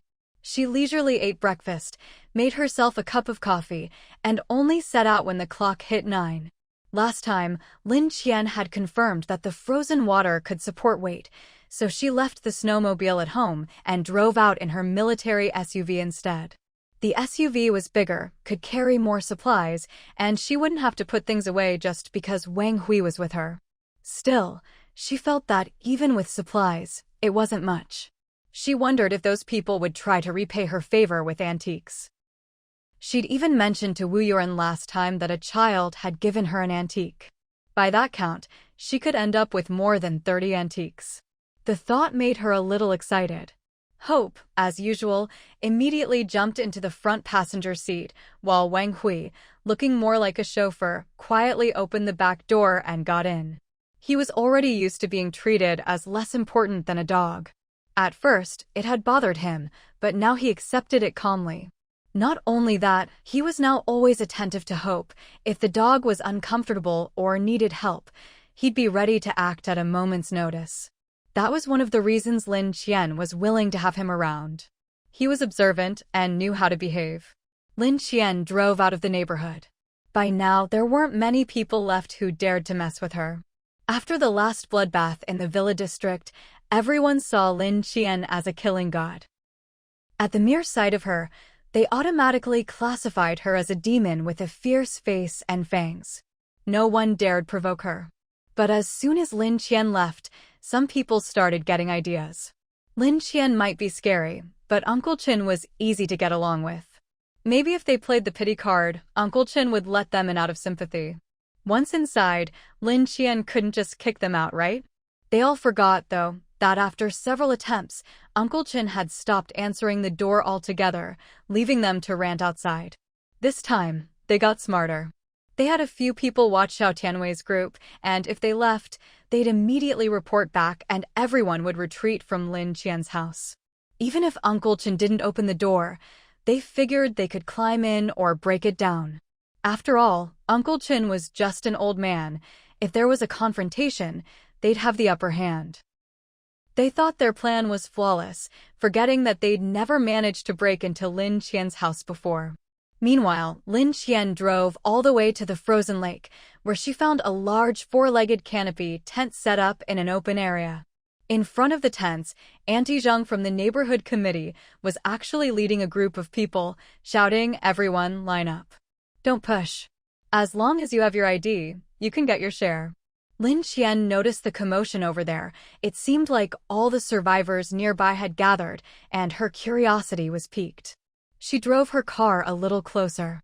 She saw that there was a huge pile of supplies next to Auntie Zhang. There were also several armed police officers stationed by the supplies, looking tense and on high alert, as if they were afraid the disaster victims would try to rush and snatch the goods. The residents in line looked restless, their eyes glued to the supplies, shining with hunger like starving wolves. But with the armed police there, no one dared to make a move. They could only obediently stay in line. As Lin Qian drove by, she rolled down her window. Auntie Zhang spotted her and looked quite pleased with herself, winking and making faces, as if afraid Lin Qian didn't know she was now in charge of distributing the supplies. Lin Qian hadn't known what was going on here at first, but once she got closer, she saw everything clearly. It looked like the government had already started disaster relief efforts. She remembered that in her previous life, it took a while before the authorities sent people to this area, but this time, it was much earlier. She ignored Auntie Zhang's smug expression, rolled up her window, and drove off into the distance. The police officers had noticed Lin Qian's nice car and wanted to go over and ask her something, but before they could get ready, she had already driven away. They could only wait until she came back next time to ask her. This time, as Lin Qian was heading out and about to pass the area where Little Eyes hung out, she decided not to take the main road she'd used before, but instead the small path Granny Li had told her about. But these people seemed to have gotten smarter. When Lin Qian took the small path, they still had someone waiting there. There was a makeshift wooden barrier across the road, meant to stop any cars passing through. But Lin Qian found it odd. Shouldn't they be waiting for her to come back when she'd have something in the car for them to steal? What she didn't know was that these people, determined not to repeat their previous mistake, had someone stationed there from dawn every day, just to catch her. Lin Qian was the biggest big shot they'd ever seen. Even if she was just leaving home, she'd definitely have something valuable on her. Hadn't she always traded with the residents every time she passed by? Even if they couldn't catch her, there would always be some unlucky soul passing through. Over the past few days, they'd collected quite a bit in tolls. This had gone to their heads. They'd even formed a small gang, doing nothing all day except guarding the road. It was much easier than going out to scavenge for supplies. As Lin Qian approached, she stopped her car. As soon as she did, someone came over and knocked on her window. Toll, 2 gene of grain. She checked the time. If she got into an argument with them here, it might delay her schedule. These people weren't robbing her outright, and they weren't asking for much. She figured she could just pay them for the convenience. But just as she was pulling 2 gene of grain from her backpack, a guy with dyed yellow hair came over. "Oh, it's you, pretty lady." Lin Qian didn't recognize him, but he seemed to know her. He looked at the other guy and said, "You're only asking this pretty lady for 2 gene of grain? Isn't that an insult?" At first, the other guy didn't get it, thinking maybe they knew each other. "So, we're not charging her?" The yellow-haired guy slapped him on the head. "Look carefully. This pretty lady is a big spender. She's not short on grain. If you only ask her for that little bit, aren't you looking down on her?" Then he turned to Lin Qian. "Pretty lady, you have to pay at least 20 gene of grain today if you want to pass." This sudden price hike annoyed Lin Qian. She simply put the 2 gene of grain back into her bag. Oh. The 2 men didn't know what she meant. She just rolled up her window without another word. They thought she'd decided not to pass and felt a bit regretful. But then Lin Qian suddenly started her car and drove straight ahead, smashing the flimsy wooden barrier aside right in front of their eyes. By the time they reacted and tried to chase after her, her car was already out of sight. Damn. Everyone was dumbfounded. The team leader, who rushed over, was furious and shouted at them, "Are you 2 idiots? She's a tough one. Why didn't you make her get out of the car?" We didn't know." "If you didn't know, why didn't you ask?" "I told you, if you see a man and a woman driving through, report it immediately." "What do you have in your heads, crap?" "But we didn't expect them to be so young." The team leader was so angry he almost had a stroke. "Don't you dare let this get out, or you 2 are finished. From now on, keep a close watch. If you see those 2 again, you'd better stop them." The 2 men nodded meekly. The team leader spat on the ground. "So damn unlucky. If we'd stopped those 2, I'd have made a name for myself. With you 2, what can I even do? Such a good opportunity, and you didn't even know how to take it." He stormed off, leaving the 2 men looking at each other helplessly. They didn't dare leave, so they just picked up the broken stick. But the stick was snapped in half, so one of them had to go find another, while the other stayed to keep watch. Lin Qian didn't care what they were up to. After smashing through the barrier, she sped straight to the city center. When she arrived at her destination, it was just after 11 o'clock, still a while before the appointed time. She didn't know exactly when Yuan would arrive, so she parked in front of a rundown shop and waited. Although her car wasn't very loud, the sound of it still drew attention from people nearby. At first, some people considered coming out to rob her car, since she wasn't driving the snowmobile she'd used last time, so no one recognized her. But when she and Wang Hui got out of the car with a dog, those who had been sneaking up to try their luck all shrank back into hiding. In the shadows, they patted their chests in relief, glad they hadn't shown themselves. Even though it had been 10 days since the last incident, just thinking of Lin Qian still gave them nightmares. In their dreams, they'd already experienced countless ways to die. Now, seeing Lin Qian alive and in front of them again, They were scared out of their wits. No one dared to show their face. Lin Qian waited by the roadside for a while, but soon felt that just standing there was a waste of time, so she thought she might as well go for a walk elsewhere.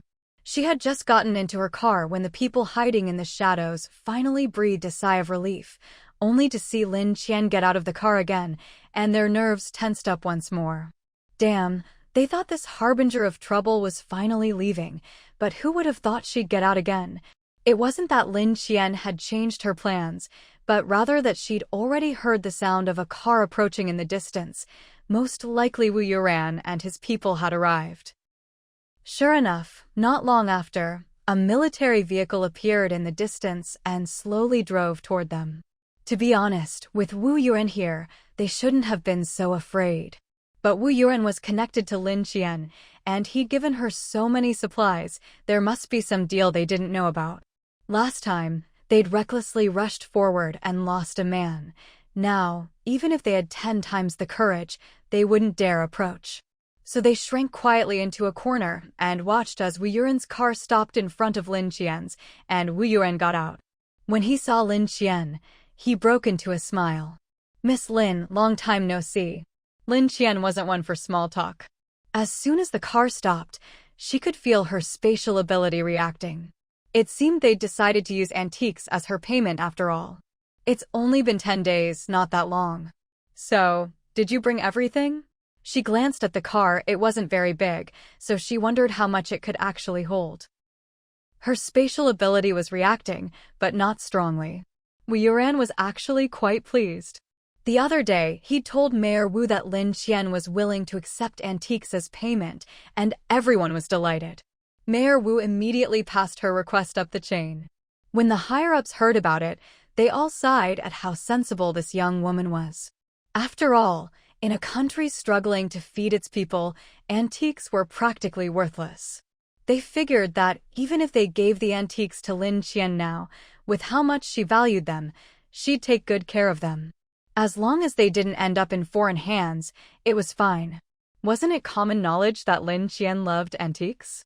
Otherwise, who in their right mind would ask for antiques instead of food and water at a time like this?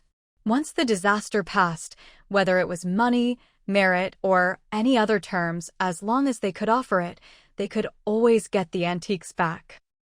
But there was one thing about Lin Qian that puzzled them. Not wanting supplies was one thing, but why didn't she even want merit? Even when Wu Yuran had invited her to take an important position at the official base, she didn't seem interested. For a girl her age, landing a government job, even a minor one, was something most people could only dream of. They'd even had someone investigate Lin Qian, but the more they looked, the stranger it seemed. Given her background and life trajectory, it wasn't odd that she had some abilities, but for her to be this exceptional was thought-provoking. And as for Wang Hui, who was always by her side, they couldn't find any information on him at all. It was baffling. So this time, the higher-ups had given Wu Yuran a clear task: do everything possible to persuade Lin Qian to join the official base. Only by having such talent under their own roof could they truly feel at ease. So, as soon as Wu Yuran saw Lin Qian and Wang Hui, he greeted them with a beaming smile, hoping it would make the conversation go more smoothly. After all, you don't hit someone who's smiling at you. Even if Lin Qian refused again, it wouldn't get too awkward. "We brought everything. Last time, you said antiques would do, so we gathered quite a few for you."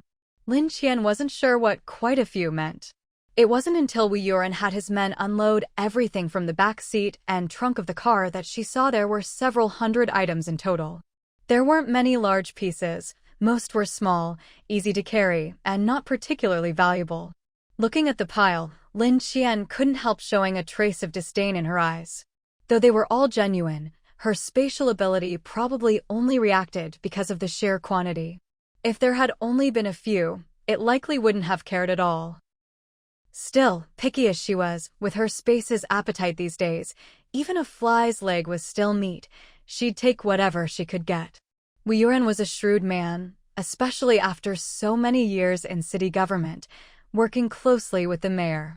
If he couldn't read Lin Qian's expression at this point, he'd have been wasting his time. "Miss Lin," he asked tentatively, It's fine, let me take a look.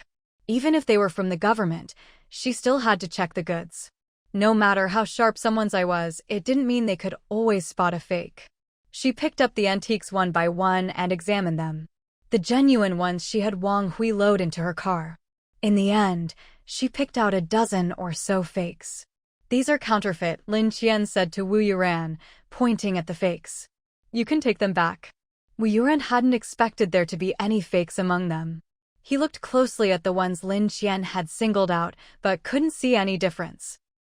They'd chosen antiques of low value, but they were supposed to be real, no fakes mixed in. But with Lin Qian insisting so seriously that these were fake, he couldn't help but doubt himself. These antiques all come from the national collection. There shouldn't be any fakes. May I ask how you determined these are counterfeits, Miss Lin? My family has always had an eye for antiques. As for the specifics, it's hard to explain, but I'm sure these are fakes. Wu Yuran saw that she couldn't explain further, but was so certain, and felt a bit awkward. How about this? That was fair enough. Lin Qian thought it over and agreed. How should I give them to you? No rush. I'll contact you when the time comes. It was only a dozen or so antiques, and judging by their attitude, they weren't likely to give her anything particularly good anyway. She could wait. Seeing Lin Qian about to leave after finishing her business, Wu Yuran quickly called out, Miss Lin, please wait a moment. He took out 2 certificates of commendation, handing one to Lin Qian and one to Wang Hui. These are commendations the city applied for on your behalf. With these, you can come to our official base at any time. We'll welcome you unconditionally. Thinking that this might come in handy someday, Lin Qian accepted them. Seeing her accept the certificates, Wu Yuran finally breathed a sigh of relief and continued, We don't like owing people favors. If you have time, Miss Lin, why not come with us to pick out some more? Lin Qian's mind stirred. We can pick for ourselves? Wu Yuran's smile deepened at her words. As long as Lin Qian and Wang Hui were willing to come back with him, there would be plenty of opportunities to showcase the strength of the official base. Compared to many other places, he was confident that the facilities and conditions at the official base were the best. He believed that once they saw it for themselves, they'd be tempted, and maybe he'd achieve his goal. Of course, he replied. He continued, Actually, we don't know that much about antiques either. Before the disaster, quite a few experts didn't make it in time to take shelter, so they're no longer with us. Our vehicle isn't very big, so we only brought a few small, easy-to-carry items for you to choose from. He glanced at the military SUV behind Lin Qian. Now that you've driven over yourself, it'll be much more convenient for you to pick things out in person. In that case, can I exchange all the items you brought for something else? Lin Qian asked. Wu Yuran hadn't expected her to say that and was momentarily stunned. I can't answer that for you. How about you come back with me? I'll ask for instructions, and if it's allowed, you can swap them all.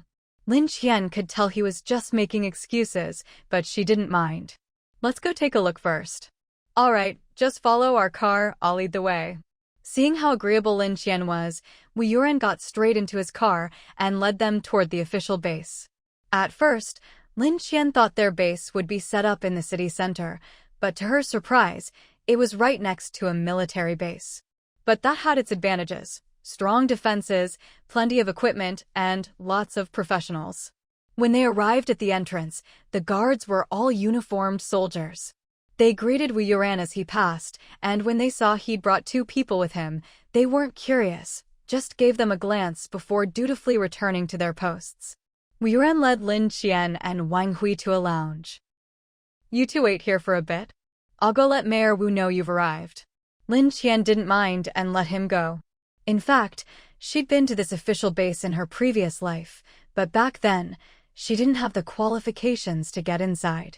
She never would have thought that today, the mayor's own son would personally bring her in.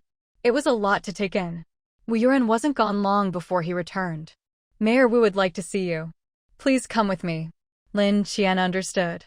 Since she was on someone else's turf, it was only proper to pay her respects to the local leader. All she wanted was to pick out a few antiques. She had no desire to get too involved with them, but since she was already here, she figured this was just how things worked. This was also why she didn't like coming to the official base. Every little thing had to be reported and approved, which didn't suit her style. Wu Yuan led them to Mayor Wu's office and knocked on the door. "Mayor Wu, they're here. Come in." When Lin Qian and Wang Hui entered, Mayor Wu was still buried in paperwork. After a while, he finally finished and looked up at them. "Welcome, welcome." Lin Qian didn't feel much about this kind of calculated welcome, so she got straight to the point. "Some of the antiques you sent over are fakes. I'd like to." She suddenly realized she didn't know Wu Yuan's official title. Sensing her awkwardness, Wu Yuan quickly said, "I'm the head of the Development and Planning Bureau." Lin Qian picked up smoothly. "I believe Director Wu has already spoken to you." "Yes, he just told me about it. He also mentioned letting you come here to pick out a comparable number of antiques to take back." Finally, they were getting to the part she cared about. "Then could someone take me over now? I still need to go home later, so I can't stay here long." She didn't know what Wu Yuan had told the mayor, but Mayor Wu was now even more friendly toward Lin Qian. "No rush. We can send someone to let your family know. You can stay here for a couple of days and get a feel for the place." Lin Qian frowned. She had no desire to stay here. The environment here was certainly better than outside, but compared to her own villa, it was no contest. Seeing that Lin Qian was unmoved, Mayor Wu tried again. "Actually, our facilities here are not only better than outside, but it's also much safer. At least you won't have to worry about someone breaking in while you're living here. We know you both have families. You can bring them here too. We'll make sure they're well taken care of." He looked at Lin Qian earnestly.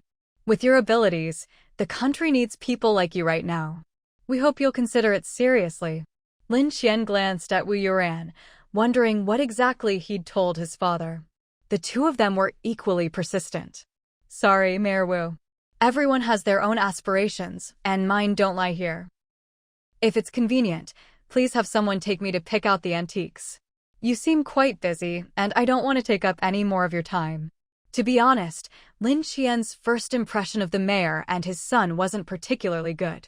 Maybe they were thinking more for the citizens of Zhu City and had a lot to worry about, but as far as Lin Qian was concerned, their attitude toward her wasn't as good as that of a certain woman. She wasn't very happy about it. If it weren't for the antiques, she might not have come at all. Maybe the father and son were good officials for the people here, but to her, they meant nothing. At this point, all she wanted was to live her own life. Seeing how determined she was, Mayor Wu turned to Wang Hui. "Anyone who could help Lin Qian rescue so many children from Xiaomau must be capable." He had a good eye for people. Although Wang Hui looked handsome and fair-skinned, his physique wasn't something you could build up overnight. Ordinary soldiers couldn't have done what these two young people had accomplished so easily. Even if Lin Qian didn't want to stay, Mayor Wu wanted to try persuading Wang Hui. "And you? I know you have a grandfather at home. If you're willing, we can make sure he's well taken care of. I heard your grandfather used to be a military doctor. That's exactly the kind of talent we need right now.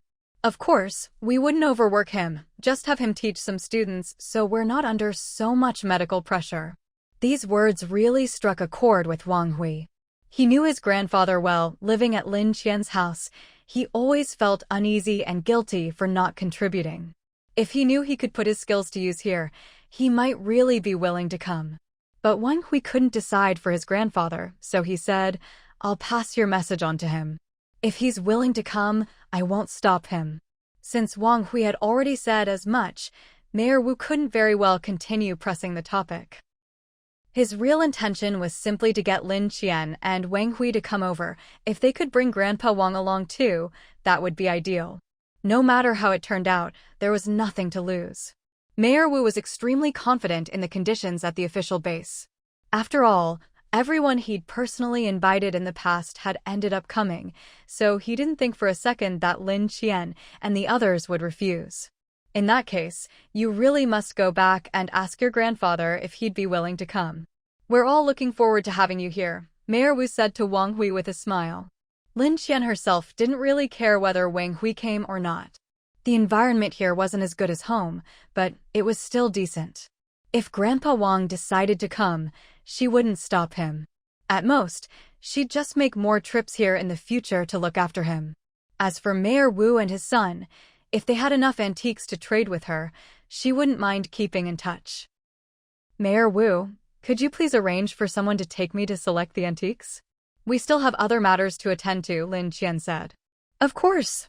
Yuran, take Miss Lin and Mr. Wang over, Mayor Wu instructed. He then turned to Lin Qian again.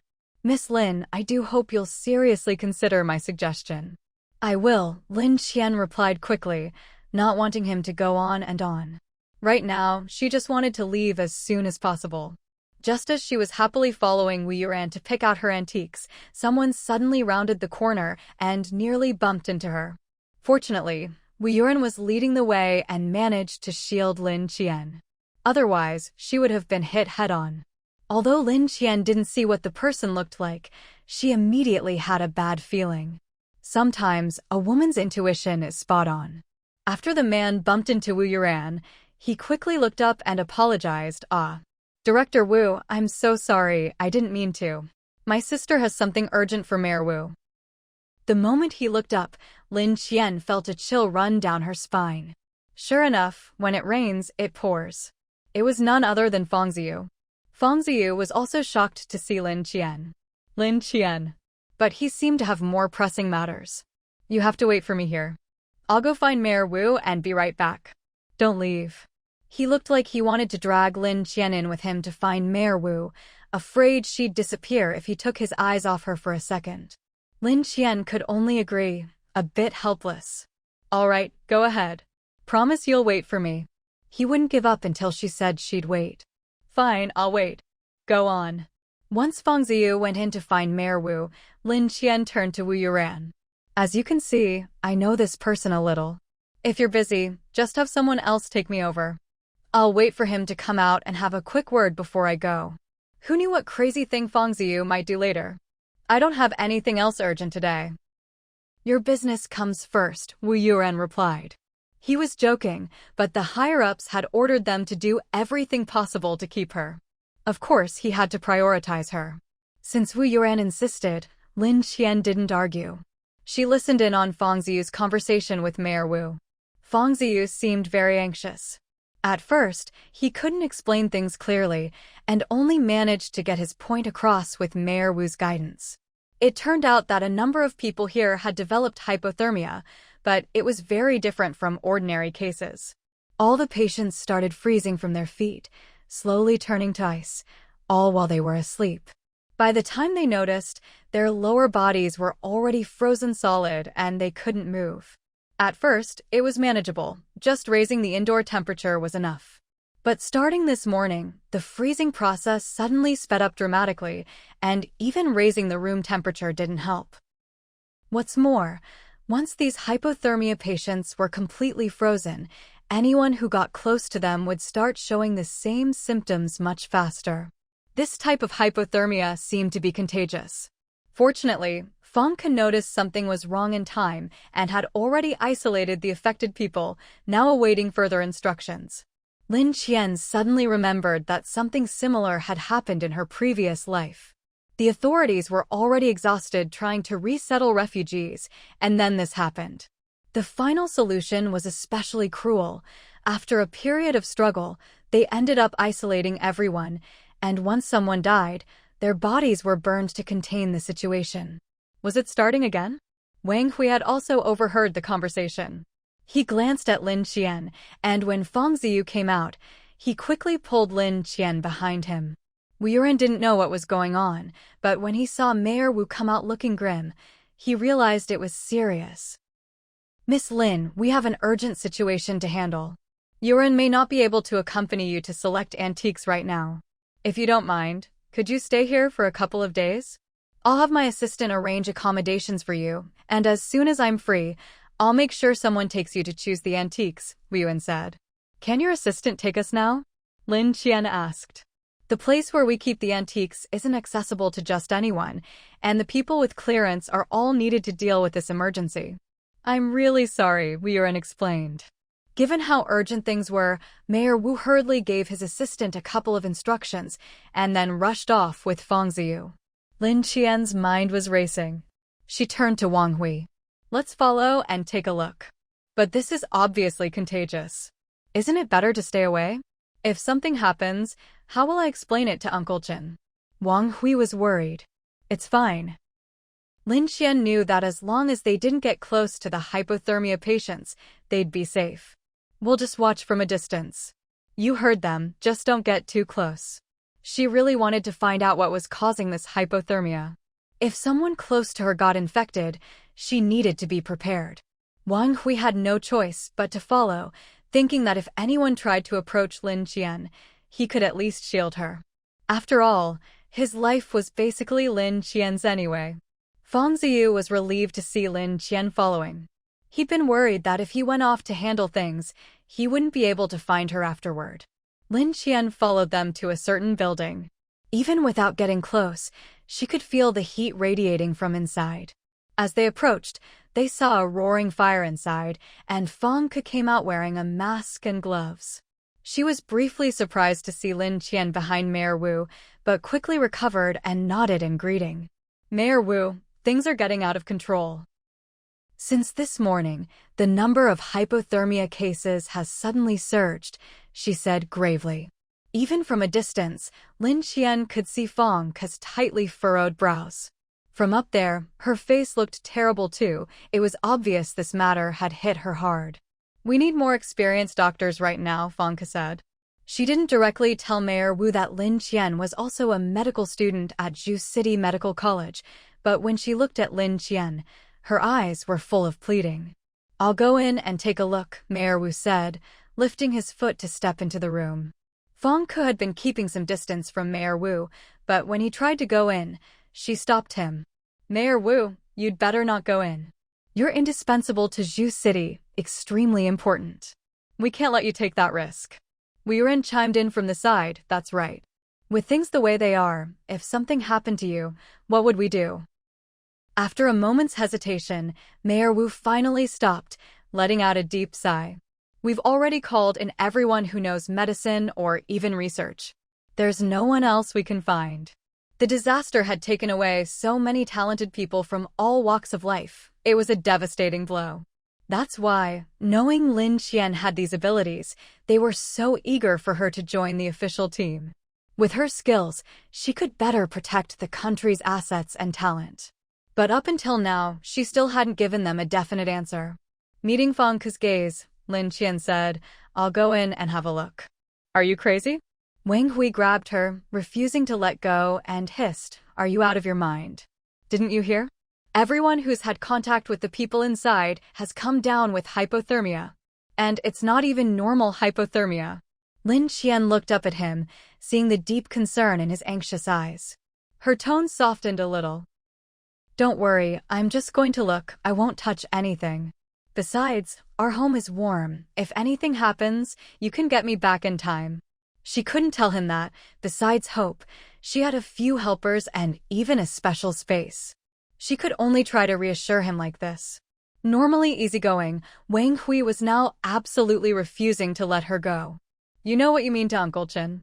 He's still not recovered from his injuries. If something happened to you, how could he go on living? This was the best reason Wang Hui could come up with to stop Lin Qian. He couldn't think of anything else, especially since it seemed like Lin Qian's family was all gone. He really was in a tough spot. No matter what he said, Lin Qian wouldn't listen, and she was starting to get impatient. It'll be fine. Seeing her like this, Wang Hui's scalp tingled. He instinctively wanted to let go, but reason won out. No way. Lin Qian hadn't expected him to be so stubborn. She pulled him aside. I've seen similar cases before. I'm confident I won't get infected. Besides, I'm in good health. If there's any danger, I'll leave immediately. Wang Hui was still uneasy, but he'd never been able to convince her. Even though he knew he shouldn't let her go, he was wavering inside. Finally, he gritted his teeth. Fine. But I'm going in with you. Woof woof woof. I'm going too. Hope, the dog, had always stuck by Lin Qian's side. It felt like Lin Qian was trying to fool Wang Hui, but couldn't quite put its paw on what was wrong. But since Wang Hui was going, there was no reason it couldn't go too. Lin Qian looked at Hope first. Don't make trouble. You and Wang Hui stay outside. I have things to protect myself with, you two don't. It's not safe. Wang Hui was about to ask what kind of protection she meant when he saw Lin Qian pull a gas mask out of her bag, along with some medical gloves and other tools. In no time, she had herself wrapped up tightly. There, now you can relax, right? Wang Hui glanced at Hope and, strangely, saw the same emotion in the dog's eyes as in his own: deep worry and helplessness. The next second, he actually saw Hope sigh and shake its head. Even the dog's shaking its head. So we just wait outside? Wang Hui asked Hope uncertainly. He really hoped the dog could do something useful at this crucial moment, but the next second, Hope had already stepped aside to let Lin Qian pass. Hope had unconditional trust in Lin Qian. Worried, yes, but it believed in her abilities. What else could Wang Hui say? He could only step aside too. You have to be careful. If anything's wrong, come out immediately. Mayor Wu and Wu Yuan were already dumbfounded watching Lin Qian pull out item after item from her bag. Now, seeing her walk into the isolation room without hesitation, they called out, "Miss Lin." Fang Ku only spoke after Lin Qian made up her mind. Don't worry, Mayor Wu. Xiao Qian was the best student at Zhu City Medical College. With her helping, our burden will be moo. Lin Qian said to Mayor Wu, could you please help arrange things for my companion and my dog? Even if she hadn't asked, Mayor Wu would have done it, but seeing her standing at the door, he was still worried. You, be careful. If they lost her, it would be a huge loss. But at this point, there was no other way. They all knew Fangke's abilities, and there weren't many people she would praise. Maybe Lin Qian really could help. If so, maybe they could give her a couple of antiques as a reward? She liked them, and they happened to have some. With that in mind, they watched as Fangke closed the door to the isolation room. The people outside looked at the closed door, full of worry. But Mayor Wu and Wu Yuan had a lot on their plates. Besides the hypothermia cases, there were many other things to deal with. They could only have someone arrange things for Wang Hui and Hope before hurrying off. Wang Hui and Hope didn't want to leave. If you're busy, go ahead. We'll wait here. Just in case Xiao Qian needs our help. Woof woof woof. That's right, we're not leaving. We're staying with Big Sister. The Wu father and son saw how determined the man and dog were and could only instruct others to arrange a room for them. Our dorms are over there, Wu Yuan pointed to a building. There's a dorm manager inside. When you go over, someone will take you up. Got it. Wang Hui didn't even look at them, all his attention on the isolation room, hoping to catch a glimpse of Lin Qian through the window. If anything happened, he'd rush in to help. Seeing this, Wu Yuan didn't say more. He was busy too. If you need anything else, come find me in building 2. That's where my office is. If I'm not there, someone will know where I am. Okay. Wang didn't even spare him a glance, keeping his eyes fixed on the isolation room's window, trying to make out Lin Qian's movements inside. His eyesight had been greatly enhanced by the blue vein, making it incomparable to before. Although the window was small, he could still see Lin Qian's actions through the clear glass. After Lin Qian entered, Fangke took a steady look at the gear she was wearing and couldn't help but sigh, "You're really well equipped. If our medical staff had gear like yours, we wouldn't have lost so many people." The envy on her face was obvious. Lin Qian's eyes lit up. "Actually, I do have some equipment, and I'm willing to trade with you. What do you want?" Fangke wasn't about to let this opportunity slip by. What could be more urgent than the matter at hand? As long as Lin Qian's demands weren't excessive, even if Fangke herself couldn't fulfill them, she was sure Mayor Wu would do his best to meet them. Antiques. Antiques. Fangke recalled that when Fang Ziyu had traded for food with Lin Qian before, she'd also only wanted antiques. Given the long-standing relationship between their families, Fangke felt compelled to offer some advice. You know, these days, you could ask for food, other supplies, even military merit, or an official position here. None of that would be a problem. She really couldn't understand. Why do you insist on antiques and nothing else? Lin Qian was still holding the certificate of commendation Wu Yuan had just given her. To her, it honestly wasn't as valuable as antiques. Maybe she'd find a use for it someday, but for now, she really didn't need it. But she thought of something else. It's not just antiques. If you have jade, that works too. Ancient jade is best. Recently, Lin Qian had collected quite a bit of jade and discovered that pieces with a story, or those that had been kept for a long time and carried deep emotions, were more likely to produce green energy. Fong sighed. She'd said all she could. Lin Qian wasn't a child anymore, and she had plenty of supplies. She wouldn't starve. Fong had done her duty. I'll talk to Mayor Wu about it later. Is there anything else you want besides those? That's all for now. Let's take a look at the patients first. Her real goal was those suffering from hypothermia. Fong had been losing sleep over this lately. At the mention, her briefly relaxed brow furrowed again. Honestly, I don't think we should call this hypothermia. I've seen hypothermia patients before, and this is nothing like that. This must be a new disease. From what you've described, frost sickness might be a more accurate name. Exactly. But the worst part is it's contagious. That's what's really troubling us. I've checked from every angle, but I can't find any clues. At first, having a brazier nearby could slow the freezing a little, but starting today, it doesn't help anymore. It's like the disease has a will of its own, it evolves. Fong voiced her deepest worry.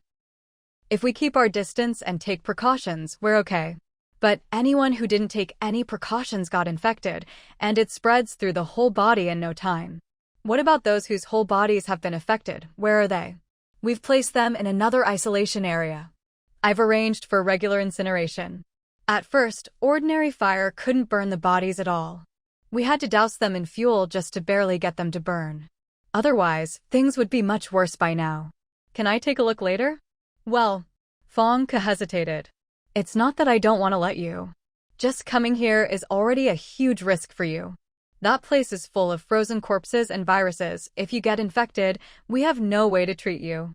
That's nothing to worry about. Lin Qian approached one of the patients. He wasn't wearing any clothes, just wrapped in a thin blanket. Despite the cold, he kept shouting, "Hot, hot, so hot. I want to get out, let me out."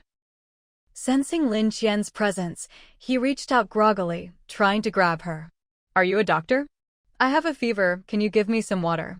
Lin Qian was puzzled and looked at Fong Ku, who pulled her back a bit, keeping her farther from the patient.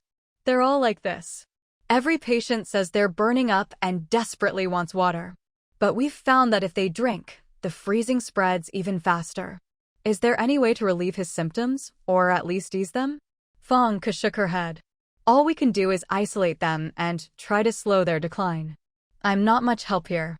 The only reason I'm still around is to try to find out what caused all this, but so far I have no leads. Don't you have any experts researching this?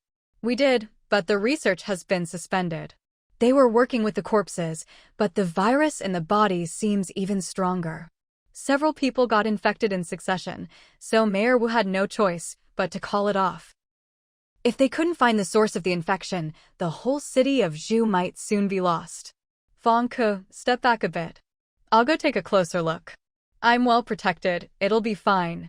Only then did Fong Ku retreat a little. Just be careful. Even as she stepped back, she kept her eyes on Lin Qian, afraid that a single misstep would get her infected too. Lin Qian slowly approached the patient. When she was close enough, she quickly lifted the blanket covering him, exposing the patient fully. At first, she didn't notice anything unusual. But then she saw the direction of the freezing start to shift, creeping toward her as if it were alive, crawling in her direction. Even though she'd prepared herself mentally, she was still startled and instinctively took a few steps back. Fong Ku was alarmed by her reaction and hurried over. What's wrong? Lin Qian quickly blocked her. Don't come any closer. Fong Ku's eyesight wasn't as sharp as Lin Qian's, so she couldn't see the subtle changes and had no idea what was happening. But seeing Lin Qian's expression, she knew something was up. Fong Ku quickly assessed the situation and obediently took 2 steps back, though her eyes were full of worry as she watched Lin Qian. Seeing Fong Ku stop, Lin Qian was trying to figure out her next move when she noticed tiny, fragmented things seeping out from the patient's body, spreading toward her. Just as those tiny fragments were about to touch Lin Qian, the little black snake on her wrist suddenly shot off her body with a swish, darting toward the scattered fragments at lightning speed. Its size hadn't changed, it was still as small as before, but its speed was anything but slow. Lin Qian didn't even see how it moved.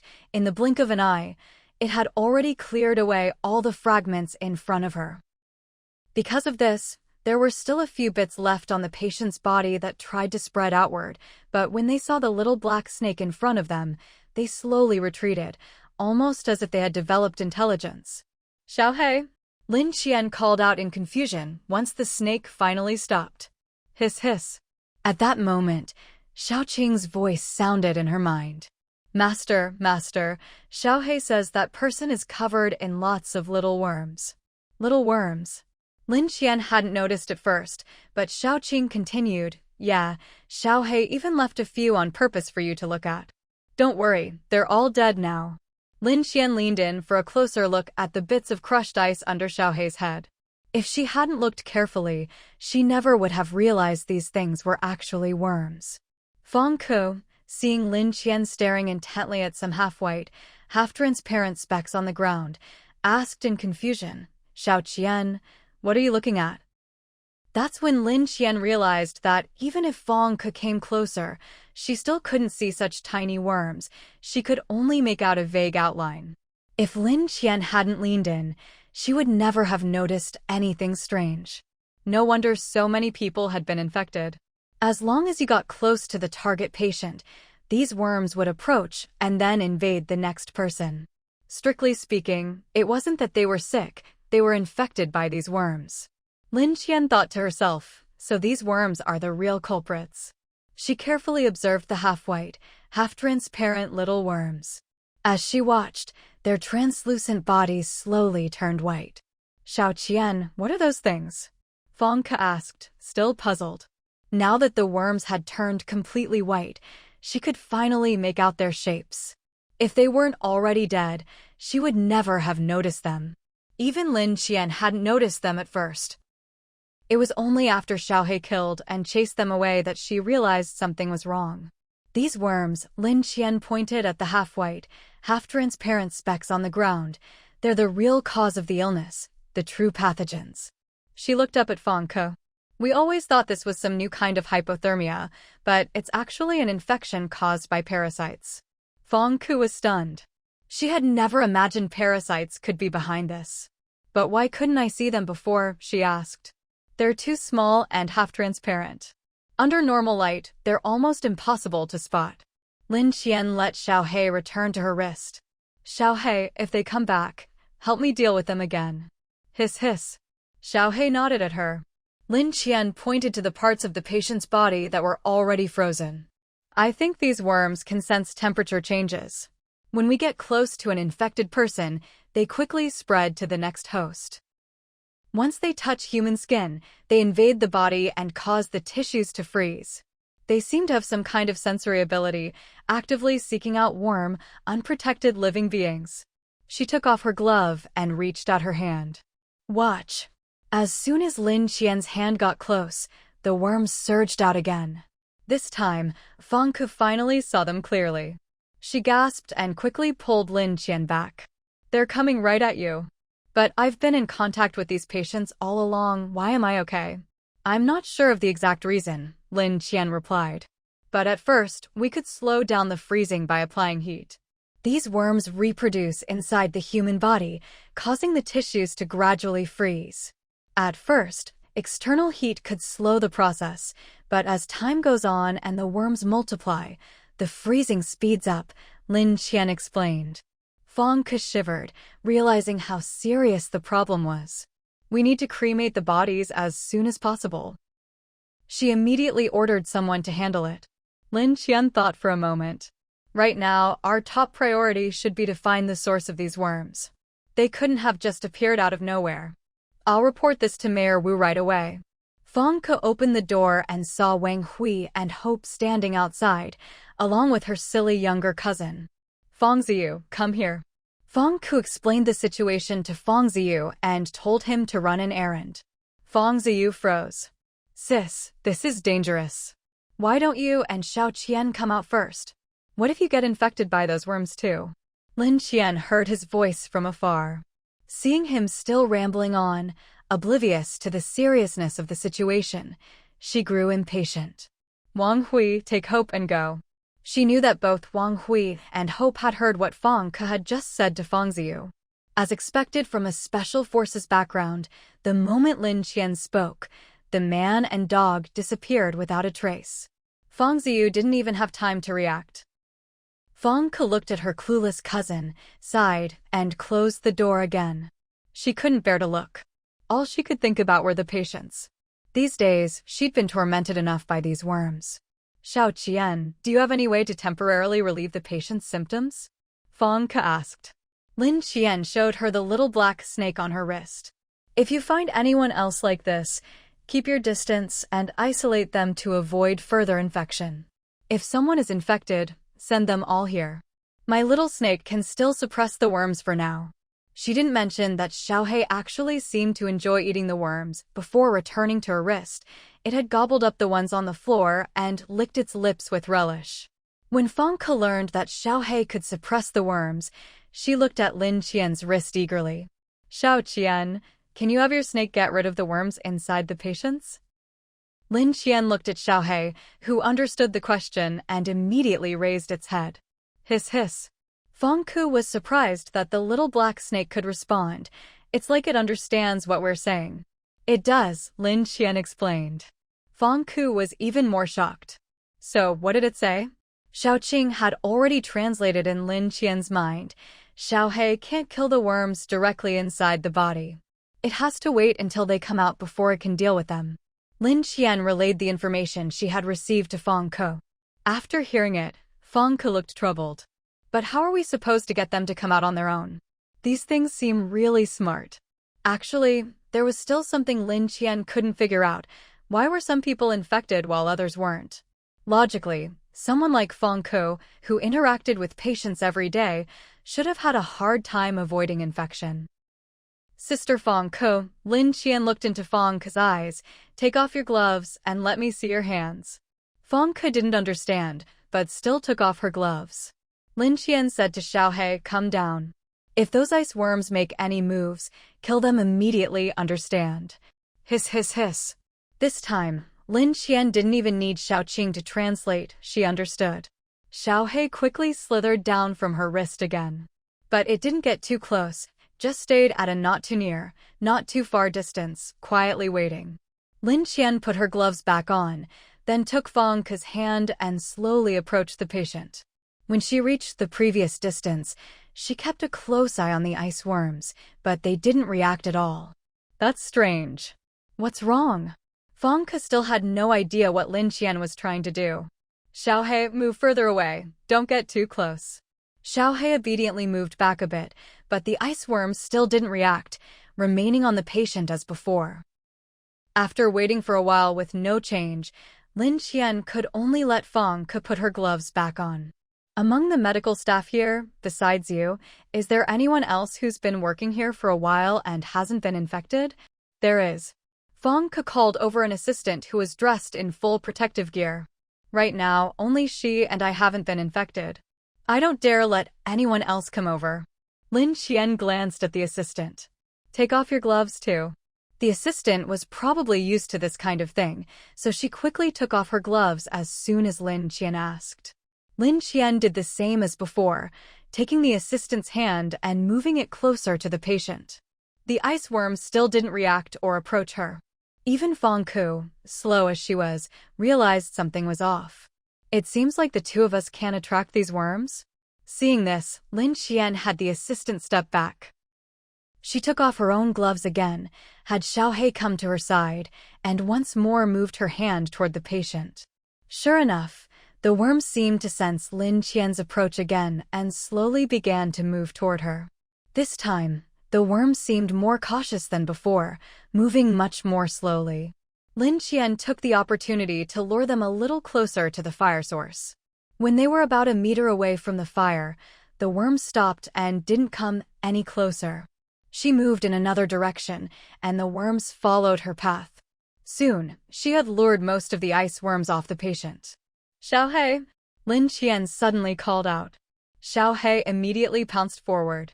With previous experience, Xiaomau elongated its body, quickly encircling the worms that had crawled off the patient. In no time, all the worms were inside Xiaomau's belly, and it shrank back to its original size. This. Feng Ke and the assistant were both dumbfounded, unable to believe what they'd just seen.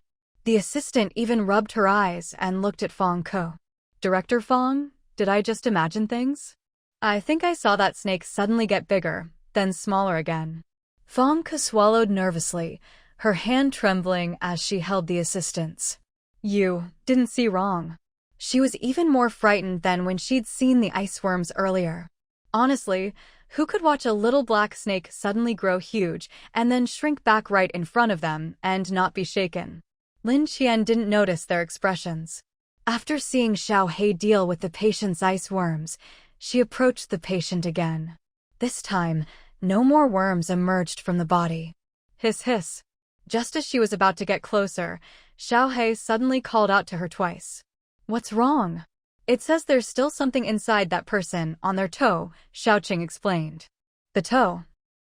Lin Qian looked at the patient's big toe and saw a slight bulge, as if something inside was struggling to break through the skin. Before she could give any instructions, Xiaomau darted over and bit down on the bulge, breaking the skin and dragging out whatever was inside, tossing it onto the ground. Lin Qian looked at the half-white, half-transparent worm. Unlike the previous ice worms, which looked like thin threads, this one resembled a beetle, with a faint blue glow coming from its head. Xiaomau proudly held the worm in its mouth, showing off to Lin Qian. Just as it was about to eat it, Lin Qian stopped it. Xiaomau do. Xiaomau's big mouth froze, giving Lin Qian a look of pure, dumb confusion. With the worm in its mouth, it didn't know whether to eat it or spit it out. Seeing this, Lin Qian said, "Kill it and spit it out." Lin Qian wasn't sure if this thing could reproduce if left alive, so it was safer to kill it first. Although Xiaomau really wanted to eat it, it was obedient. Somehow, it killed the worm but kept its body intact. Lin Qian always carried her backpack so she could easily take things out of her space. She quickly pulled out a pair of tweezers and a medical bag, picked up the worm, and handed it to Feng Ke. I think you really need to study this thing. It seems to be the mother body. Even Feng Ke, clueless as she was, understood and quickly took it, thanking her. Almost all our researchers have been infected. If you're willing, could you help remove the parasites from them first? She looked at Lin Qian, as if considering something, then remembered Lin Qian had asked about antiques. Don't worry, now that we've made progress, the mayor will definitely approve giving you the antiques. It's just that things are too urgent right now, so I can't get them for you immediately. But don't worry, if the approval doesn't go through, you can pick any antiques from my family's collection. Feng Ke had been worried she'd misunderstood Lin Qian, but in fact, Lin Qian was thinking about this very issue. It wasn't that she didn't trust Feng Ke, she just didn't trust the Wu family father and son. After all, those two had a bit of a record. Now that Feng Ke was willing to let her choose from her family's antiques, wasn't that even better than having to apply through Mayor Wu? Let's go then.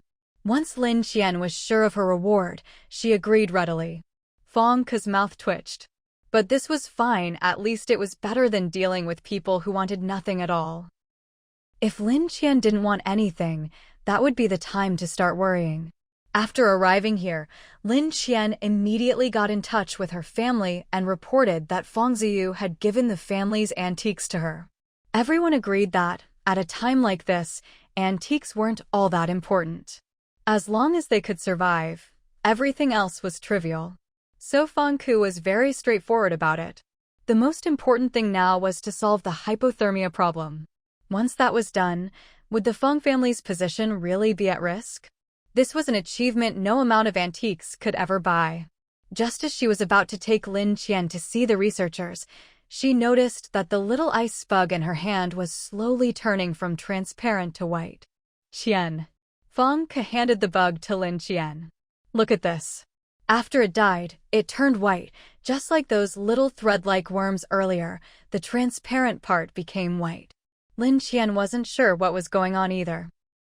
How about I have Xiaomau catch a fresh one later? If you could, I'd really appreciate it. Feng Ke glanced at Xiaomau, still coiled around Lin Qian's wrist, and shivered at the memory of what had just happened. Honestly, while Xiaomau was certainly capable, it was also incredibly intimidating. She quietly moved to Lin Qian's other side, putting some distance between herself and Xiaomau. She'd originally thought about asking Lin Qian to leave the little snake behind to help, but after witnessing its abilities, she felt much safer letting Lin Qian handle it herself. Otherwise, if she had to face that little black snake alone, she probably wouldn't even be able to hold a scalpel. Feng Ke quickly led Lin Qian to another isolation room. As soon as the door opened, Lin Qian saw a dozen or so people lying inside, with the fire burning even more fiercely than in the previous room. The symptoms of the people inside were much milder compared to those outside. Most only had the infection spreading to their calves, and the worst cases had it up to their thighs. It seemed that Mayor Wu and the others had done everything they could to save these people. As soon as Feng Ke entered, she greeted everyone, then introduced Lin Qian. "These are our researchers. We've already lost so many, almost the entire team is gone. There are still a few researchers left, but Mayor Wu really doesn't dare let them take any more risks." Lin Qian understood. Looking at the people lying here, she realized most of them were the backbone of the Zhu City research team, many of whom she'd seen on TV before. But now, without exception, they were all lying here. "Ko, didn't I tell you not to come?" An older man scowled at Feng Ke. Feng Ke hurried to explain, recounting everything that had happened since Lin Qian arrived. As soon as she finished, all the researchers looked at Lin Qian and the little black snake on her wrist, hope lighting up their eyes as they gazed at her. Lin Qian felt a bit uncomfortable under their hopeful stares. "Who should we start with?" All the researchers turned to the elderly man who had spoken earlier. "Let's have old Zhong go first." Feng Ke led Lin Qian to old Zhong's bedside. "Old Zhong will start now." Although old Zhong had heard what happened earlier, he was still worried. "Young lady, be careful. If anything goes wrong, your own safety comes first." His eyes were full of concern as he looked at Lin Qian. Lin Qian had a lot of respect for people like him, and her expression softened. "Don't worry, I'll be fine." Having done this once before, Lin Qian was even more efficient this time. She reached out and signaled for Xiaomau, who quickly took care of the worm's offspring, then watched as the ice-armored bug wriggled on old Zhong's big toe. Xiaomau snatched it up in one swift motion, having already heard Lin Qian say not to kill it. Lin Qian tossed an open bag to Xiaomau, signaling it to put the bug inside. Everyone watched Lin Qian's actions in stunned silence, unable to say a word. Finally, old Zhong spoke up, "Can your snake put the bug in the bag?" As soon as he finished speaking, Xiaomau tossed the bug into the bag with a hint of mischief, then used its tail and mouth to seal the bag shut. Lin Qian observed for a while and saw that the ice-armored bug was trying to get out, but no matter how hard it tried, it couldn't escape. Only then did she confirm the bag could hold it, and picked it up from the floor. "Quick, let me see." Old Zhong reached out to Lin Qian, excited. Lin Qian glanced around, making sure the bug couldn't get through the bag, then handed it to old Zhong. Old Zhong's entire focus was on the bag in his hands. Feng Ke, seeing this, handed him the dead bug she had. "Old Zhong, I have a dead one here too." He tried to get up from the bed, but having been lying down for so long, he lost his balance and fell toward the floor. Luckily, Lin Qian was right beside him and caught him in time. "Careful, old Zhong." Old Zhong felt Lin Qian's grip on his hand was like iron. He'd planned to steady himself, but her arm held him so firmly he couldn't break free. In the end, he had no choice but to let Lin Qian help him back onto the bed. "Thank you." Old Zhong looked at Lin Qian with genuine gratitude, both for what she'd just done and for helping resolve the hypothermia crisis. "Ko, I'd like to get back to work as soon as possible. When those things left my body just now, I felt so much better." Feng Ke was conflicted. Old Zhong was their main force, but she wasn't sure if his body could handle working at this level. Old Zhong had lived a long life, of course he knew what she was thinking. If this problem isn't solved, it's not just Zhu City. Even all of China won't escape this disaster. With all the natural calamities lately, people are already on edge. If something like this happens again, people will lose faith in our country. Lin Qian wanted to say that, actually, many people had already lost faith in the country, but she couldn't bring herself to dampen the spirit of someone who had dedicated his life to it. "I'll go report to Mayor Wu," Fang Ke said at last, unable to refuse old Zhong. "Go quickly then." Fang Ke glanced at Lin Qian, who immediately understood what she meant. "Don't worry, go ahead. Xiaomau and I can handle things here." For the first time, Fang Ke looked closely at Lin Qian, whom she'd always thought of as a little sister, and couldn't help but sigh, "You've really grown up." "I'll leave things here to you then. It's no trouble. After all, this is a transaction. We agreed on my reward, remember?"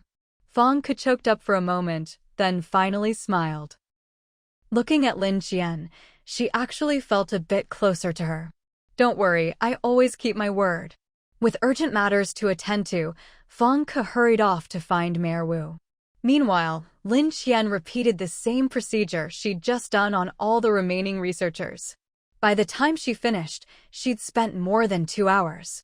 She secretly put away a few live nematodes and ice beetles, tossing them into her space, thinking she'd study them herself later to see if she could get any results. As soon as the researchers had the bugs cleared from their bodies, they all crowded around Lin Qian, asking to see the insects. Left with no choice, Lin Qian handed the bugs over. "Why is there one missing?" Someone quickly noticed something was off. There were only so many of them, and the number of female insects should be accounted for. "Oh, one of them was killed by Xiaomau just now. I saw we already had plenty, so I just let him eat it," Lin Qian replied without a hint of guilt. Seeing things here were more or less settled, she thought for a moment, then took Xiaomau back to the isolation room she'd just been in. She'd planned to use the same method as before, lure the bugs out, and then eliminate the females.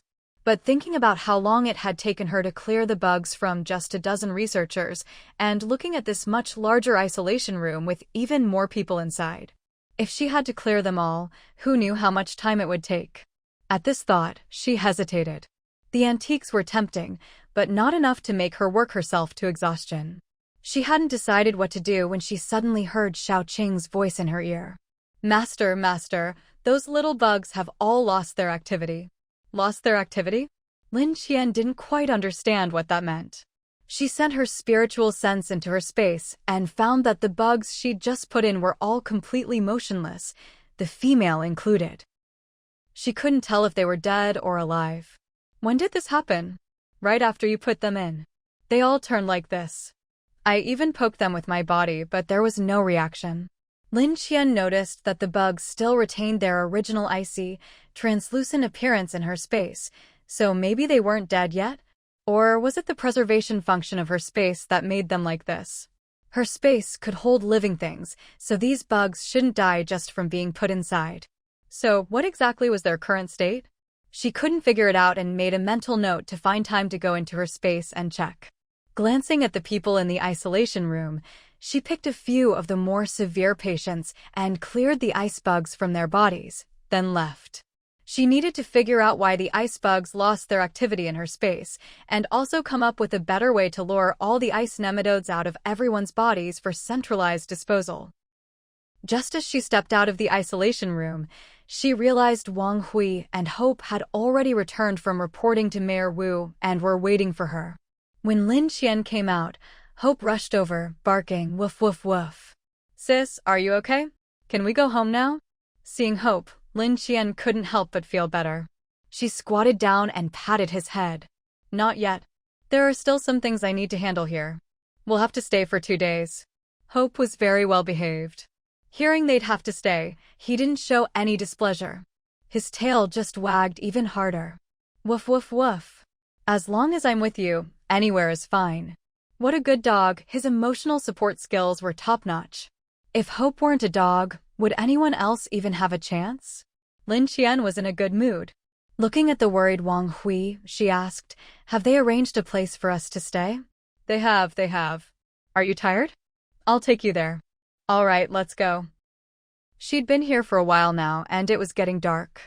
Resources were tight, and she wasn't sure if there'd even be electricity. She didn't have high hopes, but at least she'd have a place to rest and could go into her space to check on the bugs. Wang Hui had already scouted out the place and was about to lead her there when Feng Ziyu, who'd been hanging around, suddenly jumped in.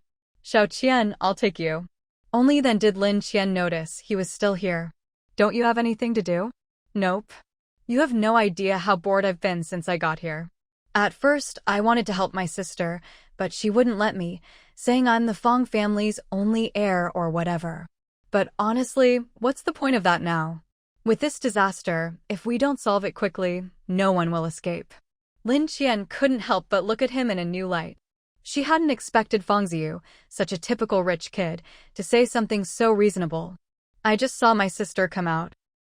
She said she had a major breakthrough and went to find Mayor Wu." "What kind of breakthrough? She didn't tell you?" "My sister never tells me anything. She just told me to go back and stay out of the way." "Then why don't you go back?" "I was waiting for you to come out. Let me take you back. I even had them arrange your room near mine, so we can look out for each other." Lin Qian was speechless. "You really went out of your way." Feng Ziyu seemed oblivious to her sarcasm. "Of course. No need to thank me. We're friends, after all." Lin Qian worried she might not be able to resist punching him if the conversation went on. Wang Hui, quick on the uptake, saw Lin Qian's impatience and quickly pulled Feng Ziyu aside. "Xiao Qian's been working for hours. She must be hungry and tired. Why don't you take us to rest first?" "Oh, right. Let's go eat first. The food here isn't great, but at least there's something to eat. Better than nothing." Lin Qian actually didn't want to go, but if she skipped dinner, she'd stand out too much. In the end, she followed Feng Ziyu to the cafeteria. Dinner was just some steamed buns and a clear vegetable soup, with cabbage that had been stored for a while. Not only was Lin Qian uninterested, even Hope the dog looked like he wanted to turn away. Wang Hui had gotten a bit picky from eating with Lin Qian lately, but he knew how precious food was, so he didn't complain and just ate. Lin Qian took her share, found a table, and ate slowly. The taste was already better than a lot of things she'd eaten in her previous life. She wasn't interested in the food, but she understood better than Wang Hui what this meal meant, so she wouldn't waste it. "Lin Qian, you're here too." Halfway through the meal, an unexpected person appeared in Lin Qian's line of sight. She never thought she'd run into him again so soon in this life. Feng Ziyu spoke to the newcomer before Lin Qian could, saying, "Chung, you're here for dinner too? Come, sit down and eat with us." Qingming had already intended to come over and sit down when he saw Lin Qian, even without Feng Ziyu's invitation. Luckily, Wang Hui was sitting next to Lin Qian, so Qingming could only take the seat beside Feng Ziyu. As soon as he sat down, he smiled at Lin Qian and said, "Didn't expect to see you here. It's been so long and you've gotten even prettier than before." His gaze openly roamed over Lin Qian. She was all too familiar with this kind of look from her previous life. The man in front of her easily ranked in her top 10 most disliked people. Lin Qian picked up a steamed bun and said directly, "Feng Ziyu, why don't you take us to our accommodation now?" "Huh? Aren't you guys still eating? You want to leave already?" Qingming was taken aback. Why did Lin Qian seem so cold toward him? All he did was say she looked prettier than before. Even if he did have some thoughts about her, he hadn't actually done anything, had he? Could it be that she'd seen through his intentions? We're old classmates, don't rush off so soon. He tried to get Lin Qian to stay, hoping to at least exchange a few words and find out how she ended up here and whether she planned to stay for good. But Lin Qian ignored him and quickened her pace to leave. Qingming hadn't expected things to turn out like this. After a moment's thought, he grabbed a steamed bun and hurried after them. Feng Ziyu noticed Qingming following and asked, "Why are you coming too?" "It's rare to see Lin Qian. We're old classmates, I should keep her company, right?" Lin Qian had reached her limit. "I don't need your company. Go back. Feng Ziyu, you too. We can find our way ourselves." Feng Ziyu looked at Lin Qian, then at Qingming, and subtly put some distance between himself and Lin Qian. He lowered his voice and said to Qingming, "When did you offend her? Why is she so cold to you?" Come on, man. She's not much warmer to you either, is she? Qingming couldn't help but roll his eyes. Feng Ziyu was just as clueless as ever. Nonsense. Our families are close. That's not the same as you. Qingming couldn't be bothered to argue. Instead, he glanced at Wang Hui, who was walking beside Lin Qian, and whispered, "Hey, do you know that pretty boy? Is he your boyfriend?" "Oh, him? He's no pretty boy, he's actually really capable." Feng Ziyu might be a bit useless, but he wasn't blind. That guy's muscles alone put Qingming to shame. Qingming was a bit stung but didn't mind. "Come on, man, you've known Lin Qian for ages. You two even had an engagement before. Aren't you close? Haven't you figured it out? Is he your boyfriend or not?" "Of course we're close, but I really don't know. The guy's living at her place now, so I guess he's not going anywhere." Feng Ziyu wasn't all that sure himself. When Qingming heard they were living together, his expression changed instantly. "No way, they're living together?" Feng Ziyu shot him a look. "So what if they are? We're all adults." He eyed Qingming suspiciously. "Don't tell me you've got your eye on Xiao Qian?" Qingming gave an awkward laugh. "Xiao Qian's beautiful, who wouldn't like her? You'd better not get any ideas about her." Feng Ziyu's expression turned serious, his gaze wary. He knew exactly what kind of person Qingming was. He always had women around him, and rumor had it he even hit them. Feng Ziyu might be a scoundrel himself, but even he couldn't stand men who hit women. In his opinion, anyone who caught Qingming's eye was seriously unlucky. He quietly moved to stand between Lin Qian and Qingming, doing his best to keep them apart. "Qingming, I'll take Xiao Qian and the others over. You should head back." He couldn't let someone like Qingming hang around them. Qingming grew even more frustrated. "Do you really have to guard against me like this? Didn't you call off your engagement with her ages ago?"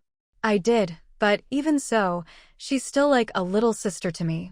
You're such a scumbag, even I can't stand you, so just keep your hands off her." Seeing that Qingming still wouldn't leave, Feng Ziyu simped.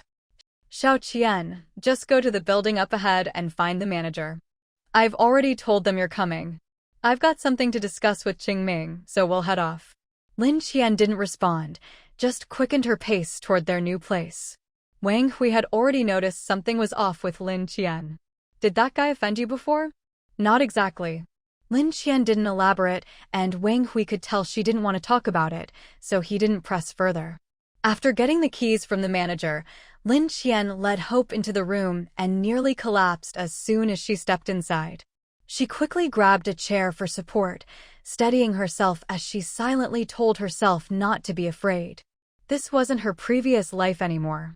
Qingming was the very young Master Li Shouqing had tried to make her submit to in exchange for supplies in her past life. He could be pleasant when he was in a good mood, but when he wasn't, he'd torment you in every way imaginable.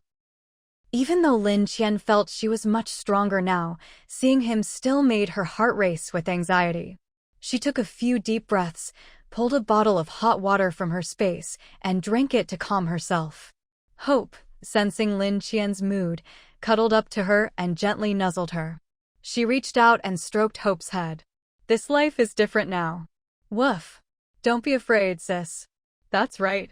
With Hope here, I'm not afraid." Once she calmed down, a question occurred to her. How did Qingming end up at the official base? In her previous life, by this time, he'd already set up his own small base, just like Huang. The Chung family wasn't the type to hide under the government's wing. She'd have to ask Feng Ziyu about it later.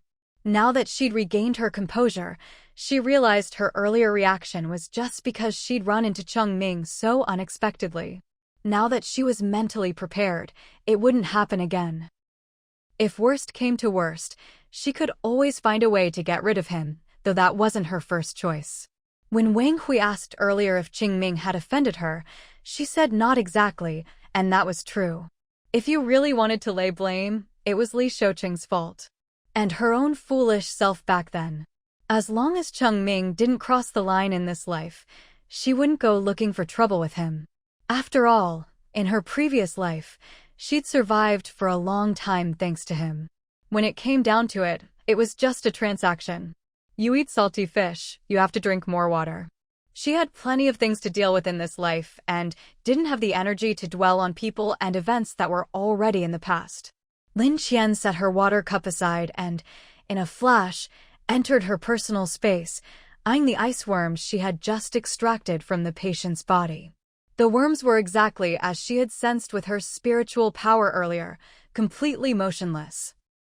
Since this was her own space, she didn't have to worry even if they suddenly came back to life. So, she simply released the ice-armored worms from the bag. Still, she remained cautious. She found a stick and poked one of them a couple of times. When it didn't react, she finally moved closer for a better look. That's when she noticed that the semi-transparent, bluish part on top of the ice-armored worm's head was actually glowing, flickering on and off. Since none of the worms were moving, Lin Qian put on her gloves and brought them to the lab to dissect them. The tiny threadworms were too small to dissect, so she simply placed them under the microscope. Peering through the lens, she saw that the internal structure of these little worms was incredibly simple, almost no complex organs, just a few fine tubes resembling blood vessels running through their bodies. She adjusted the microscope's focus and discovered a faint blue liquid flowing through these tubes, which seemed to be connected to the glowing part on the ice-armored worm's head. They were so tiny that, if not for the microscope, she might not have noticed any of this. A thought struck Lin Qian. Perhaps the worm's ability to reproduce and infect was related to this blue liquid. She took out some reagents and tools from her space and carefully extracted a bit of the blue liquid from one of the threadworms, placing it in a test tube for chemical analysis. The results showed that the liquid contained an unknown protein, which appeared capable of binding to a certain receptor on human cells, triggering a freezing reaction in the body. So that's how these worms infect people, through this protein, she muttered. Turning her attention to the ice-armored worm, she noticed its structure was far more complex than the threadworms. Not only did it have a tough, bone-like shell, but it also possessed a complete nervous system. It was highly likely that the ice-armored worm was the mother of these parasites, responsible for reproducing and controlling the smaller threadworms. To test this theory, Lin Qian placed the ice-armored worm under the microscope for a closer look.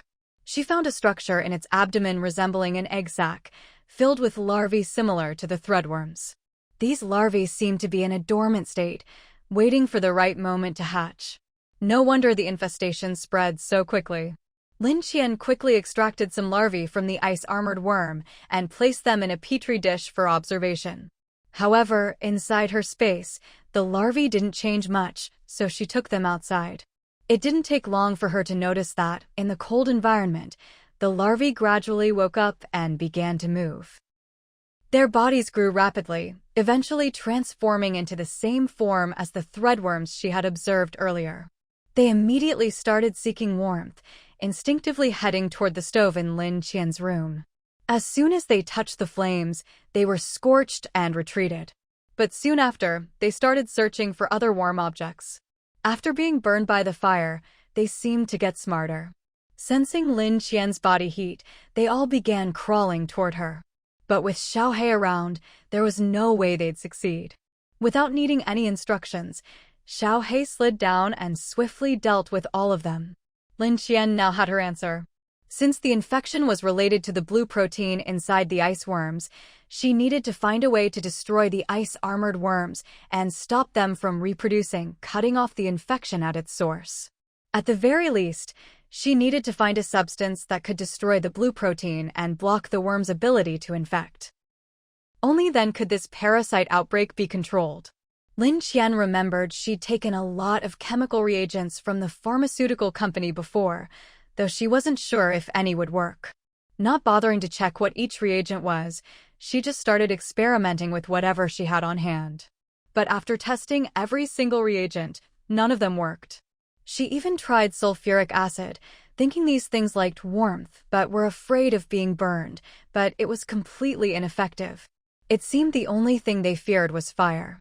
But she couldn't exactly ask Mayor Wu to burn all the infected people. Sigh. Even she couldn't help but let out a sigh. Unable to come up with a solution, she decided to stop thinking for now and took out a steaming hot meal from her space.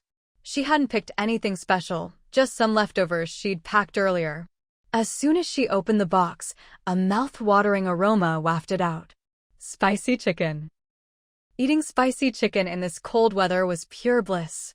If it weren't so cold, the smell would probably have attracted everyone nearby. Good food always lifts the mood. Lin Qian ate heartily, her mouth tingling from the spice by the end.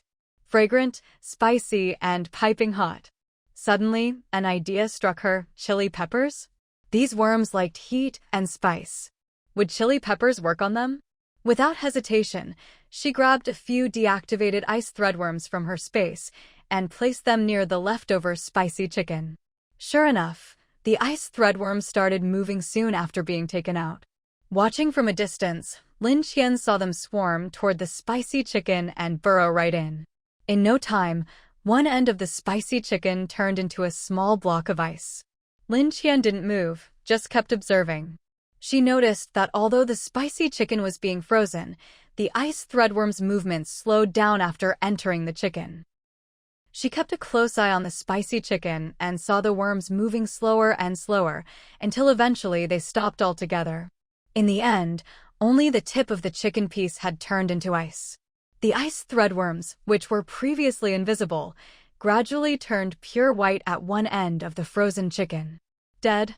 These worms only turned white after dying. Did this mean chili peppers could kill them? Lin Qian took out a small knife and cut open the frozen spicy chicken, finding that the ice threadworms inside were indeed dead. But she still needed to confirm whether it was the spicy chicken itself or just the chili peppers that killed them. At this crucial point, she dug out a bright red Xiaomau chili, the hottest kind, from her space, roasted it briefly over the fire, and then took out another ice threadworm. The worm quickly sensed the chili's presence and made a beeline for it, burrowing inside in no time. This time, it was even more obvious. The ice thread worm had only burrowed halfway into the chili pepper. The other half of its head was still exposed outside, and it died before it could fully get in. There's hope. Lin Qian was secretly delighted. Although she usually focused more on herself, she understood the saying, when the nest is overturned, no egg remains intact. Now that there was a clear solution to the problem, she was genuinely happy. After all, these worms seemed pretty excited whenever they saw her. Even though she felt there was a high chance she wouldn't get infected, it never hurt to be extra cautious. Still, she found it strange. Why did these worms show no interest in Fong Ku or her assistant? When the worms saw those two, it was as if they didn't see them at all, as if they couldn't sense their presence. That was just too odd.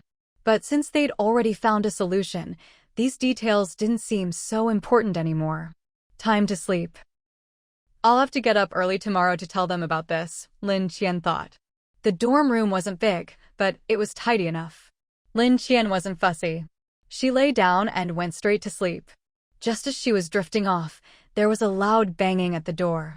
Lin Qian was not a morning person. She hated being woken up when she was just falling asleep. The moment she got up, Hope woke up too, sticking close by her side. She was in a foul mood now. She stomped over and flung the door open with a bang. What is it? Woof woof woof. Hope barked furiously as well. What the heck, disturbing her sister's sleep. Qing Ming, standing outside, was startled. He hadn't expected both her and her dog to be so fierce, and he was a bit taken aback. Especially with Hope baring her teeth at him, looking downright menacing, it was even scarier. But he quickly recovered and put on a smile. There's breakfast in the cafeteria, but it's only served for a limited time. Sometimes if you go late, there's nothing left. I came to see if you wanted to eat together. Already in a bad mood, Lin Qian got even more annoyed at the sight of Chung Ming's face. I don't eat breakfast. She slammed the door shut with a loud bang. When she lay back down, she found she couldn't fall asleep again. She sat up at the edge of her bed, cursing under her breath. What a lousy start to the day. Since she couldn't sleep, she got up to wash up. After washing, she took out a delicious breakfast from her space, ate it, and tossed plenty of meat to Hope and Xiaomau. Once everyone was fed and satisfied, they got dressed and headed out. She knocked on Wang Hui's door first, but found he was already gone, probably off to breakfast. With Wang Hui not around, Lin Qian went straight to Mayor Wu's office and knocked on his door. Old Zhong was there too. When he heard it was Lin Qian outside, he hurriedly tugged at Mayor Wu. "Jianfang, let this young lady in quickly." Mayor Wu was a bit helpless, but knowing how important this was, he immediately had Lin Qian let in. As soon as she entered, old Zhang rushed over, anxious. "Miss Lin, can you get us some more ice-armored worms right now? The ones we took back yesterday all died after a bit of dissection. We couldn't continue our research at all." Lin Qian understood how these researchers felt and gently studied old Zhang. "Please don't worry. I actually came here to talk to you about this." Mayor Wu and old Zhang both looked at her, not sure what she was about to say. "Well, before I left yesterday, I collected a few ice-armored worms, planning to bring them over to you today. But something happened in between." Of course, she wasn't about to tell them she'd already experimented last night, so she found a more believable excuse. The two of them looked at her seriously, waiting for what she'd say next. "Here's the thing." She took out the chili pepper with the dead ice thread worm burrowed into it and placed it on the table for them to see. Old Zhang recognized the dead ice thread worm embedded in the chili at a glance. His eyes widened, and he could barely get his words out. It's dead. Yes. I love spicy food, so I always carry some chili peppers with me. Yesterday, when I took out the worms to have a look, they got even more excited over the chili than over me and burrowed right in. I found that once they did, they quickly died and turned white. After Lin Qian finished speaking, old Zhang looked at her with burning excitement, his whole body trembling slightly with emotion. This is a breakthrough." Old Zhang grabbed Lin Qian's hands. "We really owe you for this." Even if Lin Qian hadn't told him that chili could kill these worms, he would have figured it out from this. "You've made a huge contribution." Lin Qian felt a bit awkward. "No need for that. Actually, I already agreed with Fang Ko. Just give me some antiques as payment for what I've done." Old Zhang was baffled. "You don't want military supplies, just antiques?" "Why?" Lin Qian smiled. "No special reason, just a personal hobby. In times like these, if I can get the most value for the least cost, that's worth it to me." Since she put it that way, old Zhang couldn't say much more and turned his attention back to the worms. "Jianfang, let's gather all the chili peppers we have and test them directly on the patients." Mayor Wu, knowing they now had a solution, immediately called his assistant over. "Old Zhang, this person will follow your orders from now on. Whatever you need, just tell him." With help secured, old Zhang wanted to take the assistant and Lin Qian to get started right away. "Old Zhang, there's one more thing." She hadn't yet told them that Fang Ku and her assistant weren't attacked by the ice thread worms. After she explained, old Zhang immediately had an idea. Could it be that there's something in their bodies that the worms are afraid of? "I'm not sure. I'm not a specialist in this, so I can only share what I've discovered. As for how to investigate further, that's up to you." She was curious too, but she didn't want to take on the responsibility herself. By now, she'd learned to push things off when necessary.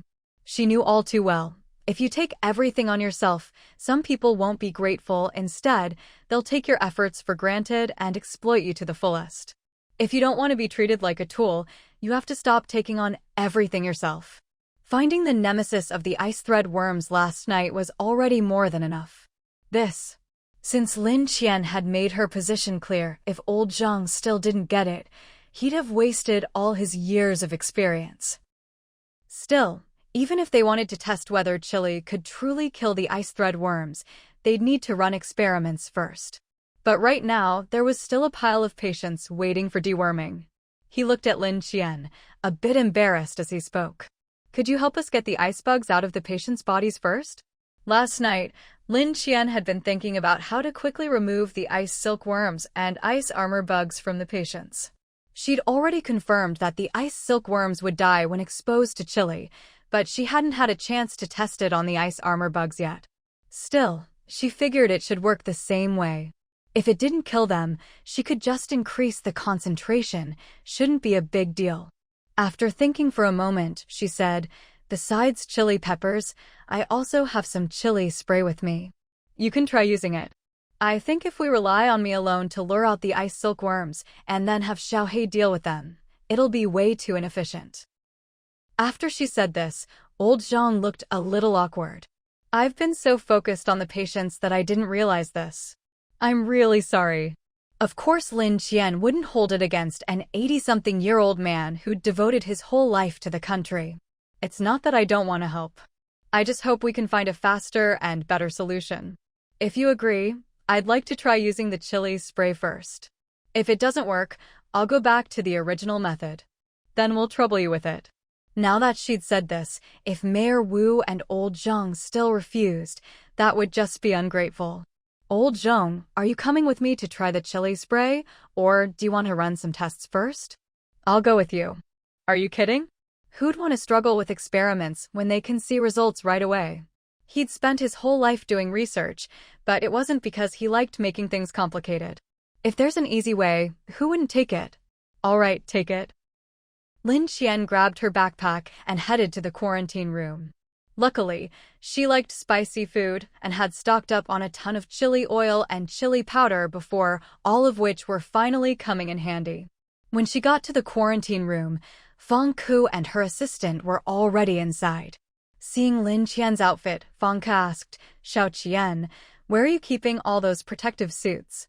Should I send someone to fetch them? We really need them urgently right now." If Feng Ku hadn't asked, Lin Qian would have almost forgotten. How about this? I'll have Wang go get them for you. I can give you 10 sets, but that's all I have. 1 set of protective gear for 2 antiques. She still had to name her price first. Business is business. Better to be upfront and avoid awkwardness later. Deal. Feng Ku immediately gave Lin Qian the keys to her house and the code to Feng Ziyu's place.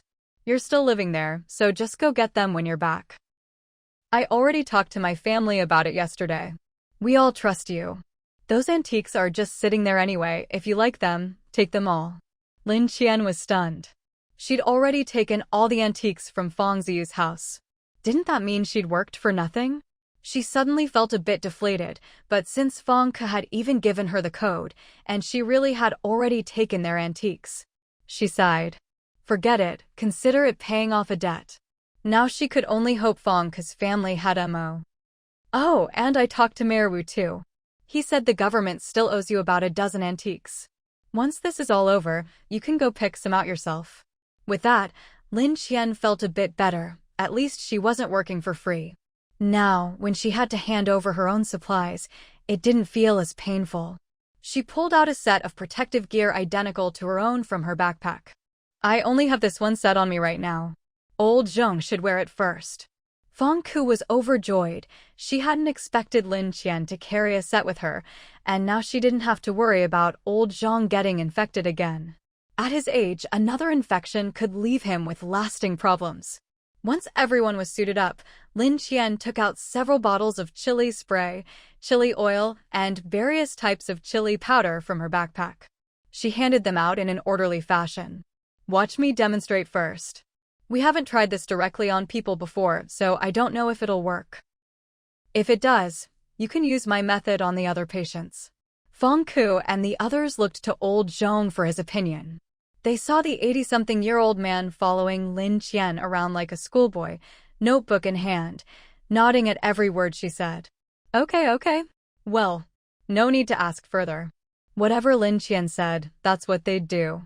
Lin Qian took out a bottle of pepper spray, found a patient whose infection wasn't too severe, lifted his pant leg, and gave his foot a good spray. As soon as the spray hit, the patient suddenly screamed, "Ah!"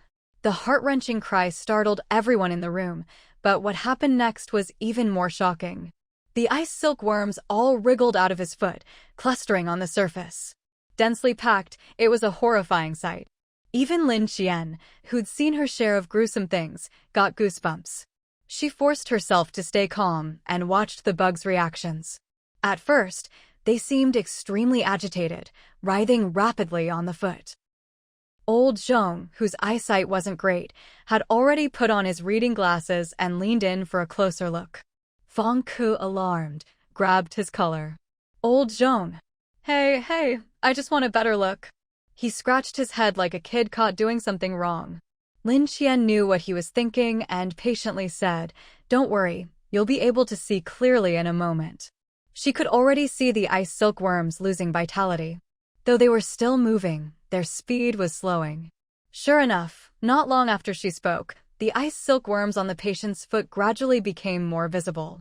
Their bodies, once translucent with a whitish tint, turned pure white, then stopped moving altogether, lying limply on the patient's foot. Old Zhong was ecstatic at the sight. Grabbing Fengke's hand, he shouted, "Xiaoke, did you see that? It really works." He pulled out his tools, eager to collect the ice silkworms for research, but Lin Qian stopped him. "Wait a moment." Old Zhong didn't know what she meant, but he paused. "There's still an ice armor bug inside. Don't get too close yet." The ice armor bug was still inside the patient, a lump bulging from his big toe as the bug struggled fiercely within. "Will it die in there?" Old Zhong looked at the bug, worried. If it died inside the patient, who knew what other problems it might cause? "Let's wait and see." Lin Qian wasn't in a hurry and waited quietly. The bulge on the patient's toe grew more and more agitated, until suddenly the skin broke open. The ice armor bug burst out of the hole, leaping straight at Lin Qian's face. Lin Qian hadn't even reacted yet when the ice-armored bug was already flying right in front of her. Little Black, who had been keeping an eye on the ice silkworms nearby, didn't react in time either. At that moment, Hope leapt forward and snapped up the ice-armored bug in front of Lin Qian, chewed it twice, and swallowed it down. Seeing this, Lin Qian was startled. She immediately squatted down in front of Hope. "Hope, how could you eat that thing? Spit it out, quick. What if it made her sick?" Hope looked confused. "Woof woof woof. I already swallowed it." He opened his mouth wide to show Lin Qian. Lin Qian felt her mind go blank. How could you just eat something like that? What if you turn into a frozen dog? Then who's going to protect me? Hope was startled too. "Woof. But it tasted good. Will it really turn me into a popsicle?" He didn't quite believe it. He didn't feel anything strange after eating it either. Lin Qian let out a deep sigh and pulled out a bottle of chili oil. "Hope, drink this." Hope looked completely baffled. "Woof. Isn't this chili oil?" "Woof woof woof. I can't eat spicy food." Lin Qian didn't care. "Open your mouth." Hope looked conflicted, but in the end, though reluctant, he opened his mouth, squeezed his eyes shut, and braced himself like a martyr facing execution. Lin Qian unscrewed the cap and poured the chili oil straight into Hope's mouth. After pouring in one whole bottle, she still felt it wasn't enough, so she took out another bottle, ready to pour more. After downing a bottle, Hope's eyes turned red, and he couldn't even make a sound. He stuck out his tongue and panted desperately. When Hope saw Lin Qian take out a second bottle, he instinctively backed away, waving a paw frantically in front of her. Then he clamped his paw over his mouth, but after a moment, the spiciness was too much. He had to let go and keep panting. Everyone present tried hard to hold back their laughter. Lin Qian, on the other hand, couldn't help it and burst out laughing. Hope stared at Lin Qian in shock and disbelief, his doggy eyes full of accusation. "Could you help take Hope outside for some water?" Poor Hope, his creamy fur even looked tinged with red, and his skin was flushed all over. As soon as he heard this, Hope grabbed the assistant's leg and dragged her outside, not stopping for a second. He felt like he'd die if he stayed any longer. After Hope left, Lin Qian finally let herself laugh out loud. Seeing her laugh so hard, old Zhong and Fengke couldn't help but join in. Poor Hope was already far away with the assistant, but he could still vaguely hear the laughter. He looked back suspiciously at the isolation room, thinking, my owner can't be that heartless. She laughed just now, but she can't still be laughing, right? I must be hallucinating from the spiciness. He glanced at the assistant beside him and noticed her shoulders were shaking. Was she going to be able to walk like that? Oh well, not everyone can be as tough as Big Sis. He'd just have to be understanding. While Hope went off with the assistant to find water, Lin Qian explained what had just happened to old Zhong.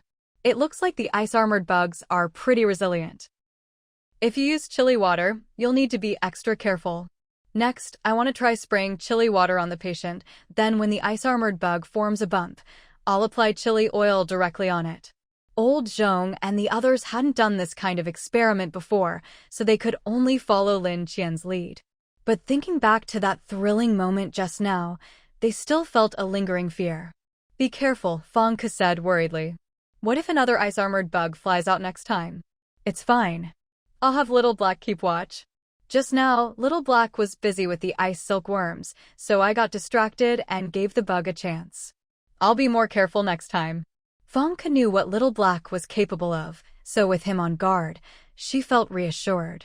Little Black, come here. As soon as Lin Qian called, Little Black crawled onto her shoulder. That scene just now had scared him too. If his owner died, where would he ever find another one like her? He didn't want to go back to wandering the streets. That's no life for a snake. After that, everything went smoothly. Lin Qian quickly sprayed chili water on the next patient. Once all the ice silkworms came out and a bump formed on the patient's toe, she immediately applied chili oil to it. The bump pulsed for a while, then stopped moving. Lin Qian took out a scalpel and cut open the bump. Inside was a dead, pale ice-armored bug. It worked. It really worked. Old Zhong was so excited he was at a loss for words. He looked at Lin Qian as if she were a living bodhisattva. Miss Lin, thank you so much. You've saved all of China. Lin Qian felt a bit embarrassed. It's not that big a deal. I just got lucky, that's all. You can't say that. Luck is a kind of ability too. I know you like antiques. I have some in my collection. If you don't mind, I'd like to give you some as tuition for teaching this old man today. She hadn't expected such a pleasant surprise. If it were anything else, she might not care, but antiques were her favorite and just what she needed. Her eyes curved into a smile. Then I won't be polite. Thank you, Old Zhong. Old Zhong, being older, didn't like beating around the bush. Lin Qian's directness made him like her even more. He felt a surge of appreciation for her talent. Would you like to stay by my side as my last disciple? As soon as he said this, Fang Ke's eyes widened. Old Zhong, I thought you weren't taking any more disciples? Miss Lin is just too outstanding. I feel like she's a perfect fit for me. Fang Ke was so jealous her face twisted. So I'm not a good fit for you, huh? I've been by your side since I was a kid, always hoping to become your disciple, but you kept saying you'd stopped taking students. Turns out you just didn't want to take me. She really felt a bit wronged. Old Zhong laughed heartily at her reaction. What are you so sour about? You're with me every day, what's the difference? There's a big difference. Fang Ke was still sulking. All right, everyone knows you're always by my side. Old Zhong still wouldn't budge. Fang Ke had long known she didn't have a chance. She was outstanding in surgery, but she and Old Zhong didn't have that master-disciple bond. Some things just can't be forced. Still, she did get something out of it. Didn't you say you liked that set of surgical knives at my house? I'll give them to you. Really? Fang Ke didn't even have time to feel wronged anymore. When have I ever failed to keep my word? You may not be my official disciple, but there's really no difference. You've gotten more from me than any of my actual disciples. That finally made Fang Ke happy. Then should I go to your house tonight and get it from Madame Zhong? Go ahead, go ahead. Old Zhong really couldn't bear to watch. Even though there wasn't an official master-disciple relationship, the bond was there all the same. That's exactly how it was with them. After comforting Fang Ke, Old Zhong turned to Lin Qian. What about you? Are you willing to become my disciple? Lin Qian was actually considering it. At that moment, she saw Fang Ke behind Old Zhong, winking and nodding furiously, clearly urging her to agree. But Lin Qian kept silent, and Fang Ke grew anxious. Don't just stand there. It's not easy to get Old Zhong's favor, you know. If Lin Qian didn't accept, it would really seem like she didn't know what was good for her. Truthfully, Lin Qian was interested. Old Zhong was a towering figure in the world of medicine. Learning from him would be an incredible opportunity. But she couldn't be by his side every day, so she hesitated a little. Do you have any concerns? Old Zhong asked, seeing her hesitation. Lin Qian thought for a moment, then decided to be honest. I'm honestly surprised you'd want to take me as your disciple. I really want to say yes, but I have a lot on my plate and can't always be with you to learn.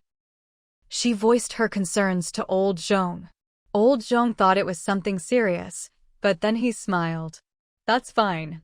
Just come by when you have time. At his age, it was rare to meet a young person he truly liked.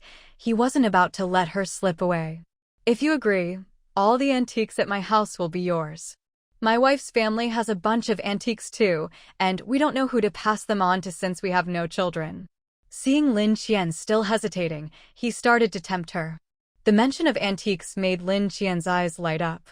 Being able to learn from old Zhang was already a huge opportunity, and now he was willing to pass on his family treasures as well. If she refused now, she'd really be ungrateful. I accept. Even a second's hesitation would be disrespectful to those antiques. Seeing her agree, old Zhang's wrinkled face broke into a wide smile, but he still had to make things clear. Since you've agreed, after we finish up here today, you'll come home with me to meet your Xiaomau, my wife, and serve us both a cup of tea. Also, sometimes I'll give you assignments to work on by yourself. Even if you can't come over, you'll still need to study. Lin Qian understood. It was the same with anything. If you didn't practice regularly, you'd get rusty. Even if she could only learn half of what old Zhong knew, she'd already be remarkable in this world. Yes, sir. Since she'd agreed, Lin Qian didn't stand on ceremony. She handed the chili water and chili oil to Feng Ke. Then she said to old Zhong, teacher, with Feng Ke and me here, you've just recovered and shouldn't overexert yourself. Let us handle the rest. She really didn't want her newly acknowledged master to drop dead from exhaustion. She'd be heartbroken. Old Zhong looked at Lin Qian, growing more and more satisfied, nodding repeatedly. Your Xiaomau will definitely like you. She's always liked well-behaved girls. He wanted to take Lin Qian as a disciple partly because she was so capable, and partly because his wife was especially fond of girls like her. Old Zhong beamed at Lin Qian, already picturing how happy his wife would be when they got home.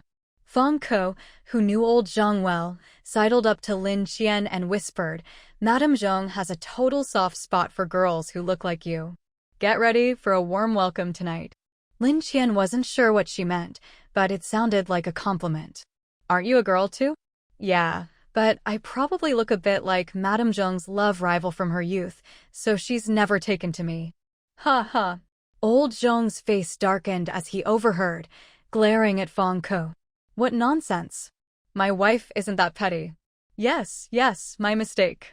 I'll punish myself. Feng Ke gave herself a light slap on the mouth. My grandma had a crush on old Zhong when she was young, and I take after my grandma. But Madame Zhong's always treated me decently. It's just that old Zhong's a coward and didn't dare take me as a disciple. Feng Ke winked at Lin Qian. Now Lin Qian understood, no wonder. She'd always wondered why, after all this time by old Zhong's side, Feng Ke never became his disciple. Now she knew. Old Zhong couldn't take it anymore and gave Feng Ke a light smack. Still spouting nonsense. Wouldn't dare. Don't get upset, sir. Xiao Qian and I will get to work now. Once we're done, we'll come to your place for dinner, and I can watch your disciple ceremony. Afraid old Zhong would really get angry, Feng Ke dropped the subject and joined Lin Qian in treating the patients. It took the two of them several hours to finish removing the worms from most of the patients. When there were only a few left, old Zhong called Lin Qian over. Xiao Qian, wait a moment. Now that she was his disciple, he no longer called her Miss Lin. Lin Qian stopped what she was doing and waited for him to speak. Collect some live specimens. We'll need them for research. Lin Qian couldn't very well tell him she'd already studied these things thoroughly, so she just nodded and complied. She used the most basic methods to collect the remaining ice silkworms and ice armor beetles, placing them in a bag. When everything was finally done, even though old Zhong hadn't worked hands-on and had only observed and taken notes, he was exhausted. Feng Ke, knowing him well, could tell he needed a rest and shot Lin Qian a look. Lin Qian had noticed too, but she knew someone like old Zhong wouldn't leave until he'd seen everything through. Now that things were finished, she stepped forward to help him. Teacher, these worms will keep for a long time. Let's take a break. It's almost dark. Feng Ke chimed in, yeah, I bet Madame Zhong's waiting for you at home. Why don't we head back? Old Zhong thought for a moment, then nodded. He'd been sick and in isolation for a while, and his wife must have been worried sick. So he brought the two girls home with him. Home was actually just a dormitory in the official base, but as a national-level talent, Old Zhong had been given a private suite for himself and his wife. He led Lin Qian and Fang Ke to his door, fished out his keys, and opened it. "Old lady, I'm home. I've got a surprise for you today." A raspy, deep voice came from the kitchen, full of the weight of years and life. "You're back, old man? We're having dumplings tonight. Tell me, what surprise have you brought me this time?" When Madame Zheng wheeled herself out and saw Lin Qian, the dumpling in her hand fell to the floor. Madame Zheng's eyes slowly filled with tears as she looked at Lin Qian. She pushed her wheelchair over and spoke in a trembling voice, "Huizhen." Lin Qian was confused, but it was clear from Madame Zheng's expression that she had mistaken her for someone from the past. She glanced at Old Zhong, hoping to glean something from his face, but he looked even more shocked than she was. Fang Ke reacted quickly, hastily picking up the dumplings from the floor. "I'll go cook some more dumplings." After tidying up, she kept glancing back with obvious curiosity and gossip in her eyes. Old Zhong finally came to his senses and walked over to Madame Zheng's side. "Don't get so worked up, old lady." Madame Zheng looked up, tears streaming down her face. "It's Huizhen. It's really Huizhen. Where did you find her?" Old Zhong poured her a cup of hot tea. "Calm down, she's not Huizhen." "She is Huizhen. She's definitely Huizhen. Huizhen has come back to find me. I knew she couldn't bear to leave me." Old Zhong sighed and looked at Lin Qian for help. Lin Qian slowly walked over and knelt down in front of Madame Zheng, just about to speak when Madame Zheng suddenly hugged her tightly. "Huizhen, I've missed you so much. Where have you been all these years?" Lin Qian let Madame Zheng cry in her arms for a while before gently patting her back. Madame Zheng soon realized she had lost her composure. After calming down, she thought it through. If her dear old friend were still alive, she certainly wouldn't look this young. "I'm so sorry, I was out of line. You just look so much like an old friend of mine." Madame Zheng's eyes were red as she wiped away her tears. Lin Qian was actually quite curious. "It's all right. But do I really look that much like your old friend?" Madame Zheng shook her head. "Not just similar, you look exactly like her. The only difference is your hairstyle. Everything else is the same." She took a sip of the hot tea Old Zhong handed her and continued, "Do you have any elders in your family named Su Huizhen? She should be about my age, a very beautiful old lady." Lin Qian shook her head. "All my elders have passed away." Madame Zhong looked at her in disbelief. "That can't be. You look so much like Huizhen. I really can't believe there's no blood relation at all." Lin Qian. "It's just my mother and me and my family. My mother passed away from illness before the disaster, and as for my father, I've never met him. I don't even know who or where he is." Madame Zhong looked at her with pity. "Child, you've had a hard life. It's not that bad. My mother was well off, so I didn't have a tough time. Besides, any suffering was in her previous life. It doesn't really matter in this one. In her past life, she was foolish enough to give the Jade pendant to Li Shouqing, which led to her misery. But in this life, to be honest, she was already doing much better than most people." Madame Zheng was relieved to hear she was doing well. That's good, that's good. Stay for dinner tonight." She turned to Old Zhong. "You brought the child home without telling me in advance. I could have prepared more dishes." "Madame Zheng, I love dumplings," Lin Qian said. Madame Zheng was delighted to hear this. "Huizhen loved my dumplings too. You must try them later." "Okay." Seeing her kind smile, Lin Qian felt a sense of comfort. By now, Fang Ke had finished cleaning up and the dumplings were ready again. Seeing that things had calmed down, she poked her head in. "The dumplings are ready. Shall we eat now?" Let's eat, let's eat." Old Zhong shot her a look. "You come to my house every day. If you're not here for food, you're here to scrounge something." Madame Zhong patted his hand. "Don't talk nonsense.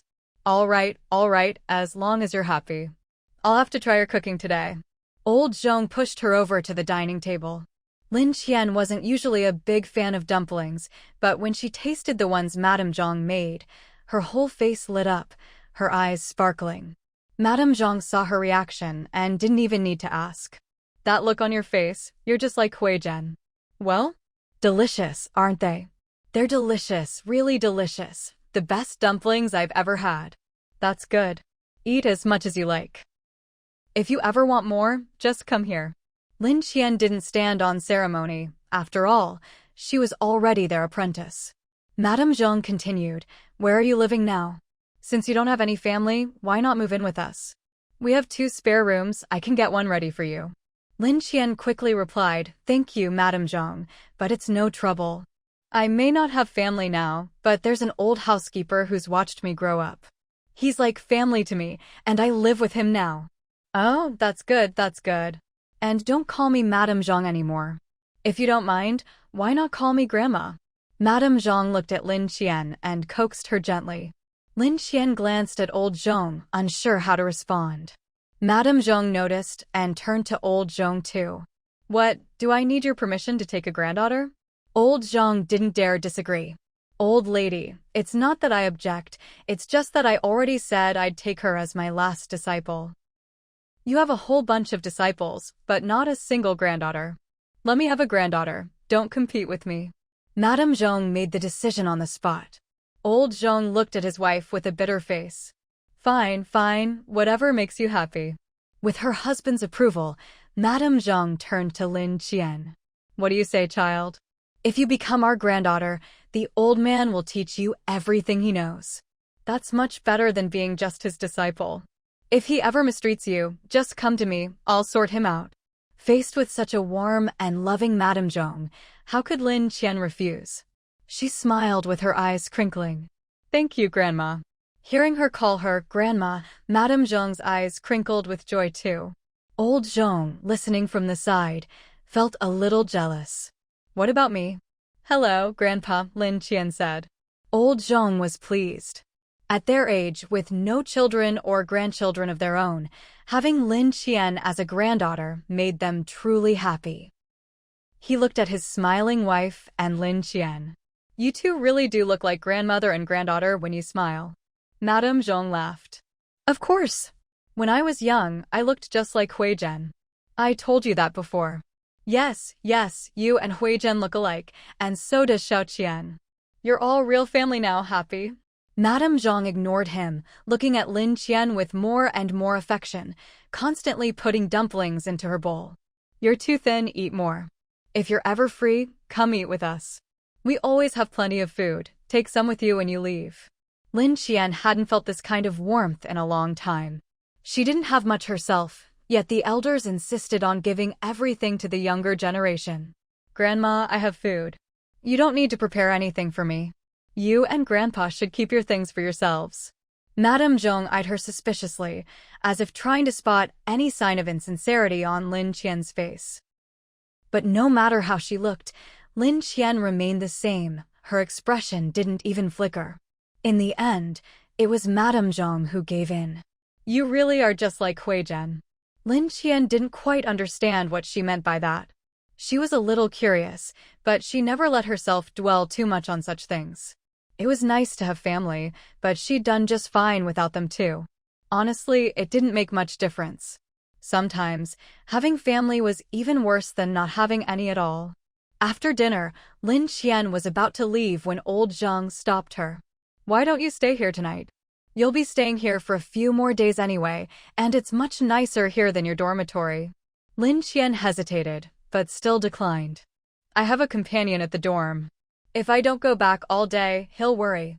I'd better not stay over." "Child, take this." Madame Zhang slipped the bracelet off her own wrist and handed it to Lin Qian. This. She really couldn't refuse. When she'd entered the house earlier, her spatial sense had already reacted to this bracelet. But she couldn't just ask Madame Zhang for it out of the blue. If it belonged to someone who treated her badly, she could have found a way to snatch it. But Madame Zhang was such a kind old lady, she simply couldn't bring herself to do it. Now that Madame Zhang was giving it to her, she truly couldn't say no. Seeing Lin Qian's hesitation, Madame Zhang simply pushed the bracelet onto her wrist. This bracelet was originally given to me by Huizhen. Now I'm giving it to you, so it's just returning to its rightful owner. She was convinced that Lin Qian was Su Huizhen's blood relative. Otherwise, how could two people look so much alike, even down to their expressions and mannerisms? Lin Qian's mind was in turmoil, but in the end, she accepted it. Thank you, Grandma. And thank you as well, Madame Su Huizhen, whom I've never met. She didn't know if this Su Huizhen really had anything to do with her, but she'd certainly benefited from her, which was why Madame Zhang treated her so well. No matter what, she owed this kindness. If she ever met Su Huizhen one day and the woman needed help, she wouldn't hesitate to offer it. With that thought, she accepted the bracelet with peace of mind. Huh? What's that? Feng Ke, who was standing nearby, noticed Lin Qian's wrist seemed to flash with light. What's wrong? Old Zhang saw Feng Ke staring intently at Lin Qian's wrist and looked over as well. Feng Ke rubbed her eyes, thinking she must have seen wrong. She looked again, but the light was gone. I must have imagined it. The bracelet seemed to flash just now. Old Zhang and Madame Zhang were older and not as sharp-eyed as Feng Ke, so they hadn't seen anything. But Lin Qian had noticed it. This bracelet seemed to be of the same origin as the jade pendant her mother had given her. It really did seem she was connected to this Su Huizhen. Could she actually be her grandmother? She had met her maternal grandmother as a child, but her name wasn't Su Huizhen, and they didn't look alike at all. Her own appearance didn't resemble her mother or Li Qian. As a child, she'd always suspected she was adopted. In her previous life, she'd even secretly taken her mother's hair for a DNA test, confirming she really was Lin Wanqing's daughter. As for Li Qian, she tested that too, only to find out she wasn't his child. For a time, she'd suspected her mother had cheated, which led to the guilt and everything that followed. Luckily, she'd eventually learned the truth, and she was grateful to fate for giving her a second chance at life. She was also grateful to herself for never giving up, even when she'd lived in darkness without hope. Because she'd always believed that as long as she was alive, there was hope. Did you two see that just now? As a surgeon, Feng Ke was confident in her eyesight. But that flash of light, gone in an instant, was so strange that she started to doubt herself. Old Zhang and Madame Zhang, of course, hadn't seen anything. Lin Qian, because of her own secrets, said nothing. So in the end, Feng Ke could only chalk it up to exhaustion and her eyes playing tricks on her. Lin Qian, now with the bracelet in hand, had wanted to return to her dorm to examine its unusual properties. But old Zhang stopped her again. Come take a look at your grandma's collection. If you see anything you like, just take it. She had to admit she was tempted. But now that she'd already accepted the bracelet, it didn't feel right to take anything else. During dinner, Madame Zhang had already learned from old Zhang that Lin Qian was especially interested in these things. Now, seeing old Zhang invite her to pick something out, Madame Zhang smiled kindly at her. If you like something, just take it. These things are useless to us now. We're more worried that after we're gone, no one will know what to do with them. See? I told you this child is fated to be with us. Exactly. Maybe Huizhen sent her to us. Meeting Lin Qian today had put Madame Zhang in a much better mood. Lin Qian had always wanted to ask about Madame Zhang's legs, but hadn't known how to bring it up. After this meal, she could clearly feel the sincerity and warmth from the two elders, which made her hesitate. Finally, she spoke up. Grandma, about your legs. Madame Zhang didn't mind at all. She placed her hands on her legs, her expression gentle. Actually, this has to do with Huizhen. What did she mean? Lin Qian's mind raced. Madame Zhang didn't keep her guessing. Back then, Huizhen and I were caught in an earthquake together. She risked her life to push me out, but was trapped inside herself and disappeared. My legs were injured then. If it weren't for her, I probably wouldn't have survived. She paused, then continued. All these years, I never believed she died. But no matter how hard I searched, I couldn't find any trace of her. So I kept hoping she was out there somewhere, living well. Now that I've met you, I feel at peace. She must have survived back then, and that's why I have such a lovely granddaughter like you. Madame Zhang's certainty made Lin Qian even more convinced. Sometimes, people's instincts were strange somehow. You just knew when someone was alive or dead. Perhaps Madame Zhang and Su Huizhen shared that kind of bond. Have you seen a doctor about your legs? Lin Qian asked. Madame Zhang looked gently at old Zhong, who answered, "We've seen many doctors." Later, the government said they were developing some kind of medicine that could revive dead cells and bones. I wanted to try it, but after some research, we found the side effects were too great, so we gave up. When Lin Qian heard this, 2 words flashed through her mind: blue vein. Ever since Lin Qian last heard news about the blue vein from Huang, she hadn't come across any further information. She was just about to look for other ways to investigate, when, unexpectedly, the news came right to her doorstep. Sure enough, sometimes there are things that, even if you don't actively seek them out, they'll come to you on their own. Grandpa, this medicine you mentioned, what exactly is it? Now that the information was in front of her, Lin Qian had to get to the bottom of it. Elder Zhang pondered for a moment. I remember hearing about this thing many years ago, back when my wife had just injured her leg. At that time, someone from above approached me, hoping I could help develop a certain drug. They gave me all the materials. He fell into his memories. When I started working on it, I realized this drug was indeed remarkable. It could rapidly repair damaged skin. But the side effects were extremely severe. You had to inject it at regular intervals, or else the blood factors in the body would go berserk. Even with timely injections, there were still major consequences. Lin Qian recalled how Wang Hui would almost always cough up blood. When the blood factors go berserk, does that mean the blood in the body becomes uncontrollable? Yes, that's about right, bleeding from all orifices. That's why I couldn't use such a dangerous drug on my wife, so I called off the experiment. So the experiment didn't continue after that? I'm not too sure about that. After I stopped the experiment, it seemed like they didn't continue, or maybe they carried on in secret without my knowledge. Lin Qian pressed further. You mentioned that even with timely injections, there would still be serious effects on the body. What kind of effects? Elder Zhong sighed. After the injection, it might seem like all bodily functions are enhanced in the short term, but in reality, it's just overdrawing the body's reserves. It's a bit like you youngsters using credit cards, spending future money. Although the bleeding from all orifices doesn't happen again, the body becomes severely weakened. Specifically, there's fatigue, decreased immunity, and even the onset of some chronic illnesses. And this kind of weakness is irreversible.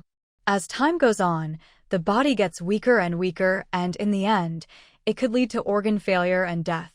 Lin Qian frowned. That did sound terrifying. After she'd given Wang Hui the injection, she hadn't done a full physical examination on him. Seeing how robust he looked, she'd assumed he was healthy. But if things were as Elder Zhang described, just how bad was Wang Hui's current physical condition? If anything happened to him, Grandpa Wang would be devastated.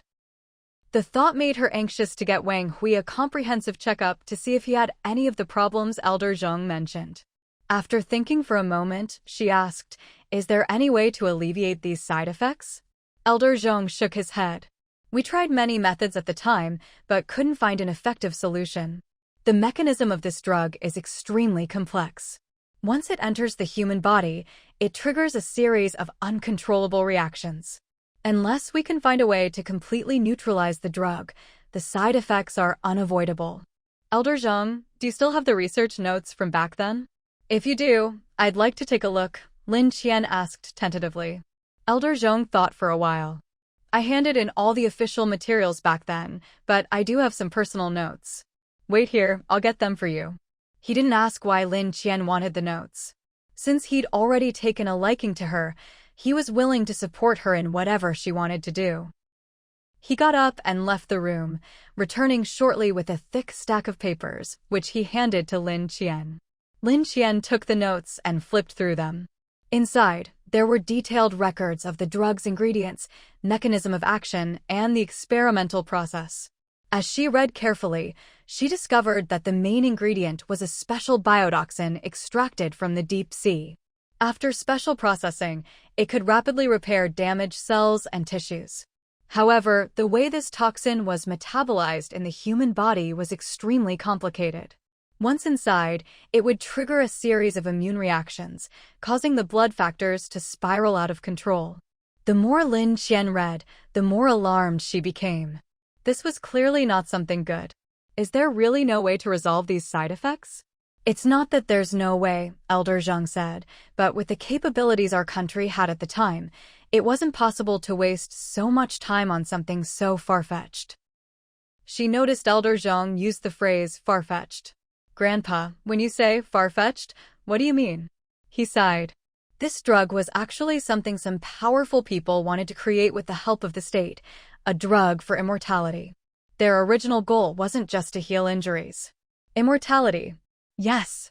You might have noticed in the notes that this drug could repair injuries and also clear out some of the body's aging cells, giving them new vitality. As long as this drug existed, new cells could be continuously generated. Wouldn't that mean immortality? He glanced at his wife. But what my wife and I wanted was simple. Immortality was never our goal, and the risks were just too great. We couldn't take that chance. Lin Qian understood that everyone had different pursuits, and she could accept that. Still, the idea of immortality was truly shocking. From ancient times to the present, people have never stopped chasing it. Some people, as soon as they hear the word, can't control themselves. No wonder, even after Elder Zhang called off the experiment, they continued it in secret. But what did this have to do with her mother? And what about that Grandma Su Huizhen? Did she know about all this? With these questions in mind, Lin Qian asked Elder Zhang, Grandpa, can I take these notes home with me? These notes are from many years ago. What do you want them for? It wasn't that Elder Zhang was unwilling to give them to her, but Lin Qian seemed to have little connection to the blue vein. What did she want with these notes? I once treated a patient whose symptoms were very similar to those of someone who had used this drug. No matter how we tested, we couldn't figure out the cause. After hearing what you said, I think it's very likely this drug was the reason. What? Lin Qian's words made Elder Zhang's pupils contract slightly. After all these years, this drug still exists? After the initial shock, he regained his composure. I knew it, they would never give up. Take the notes with you. If you need anything else, come find me anytime. Lin Qian nodded at him, then turned to old Madame Zhang and said, Grandma, I'll head back first. I still have some things to take care of. Weren't you going to pick out some antiques? Lin Qian really wasn't in the mood for that right now. Her mind was entirely on taking Wang Hui back to see what was going on with him. Grandma, I'll come pick them out tomorrow night.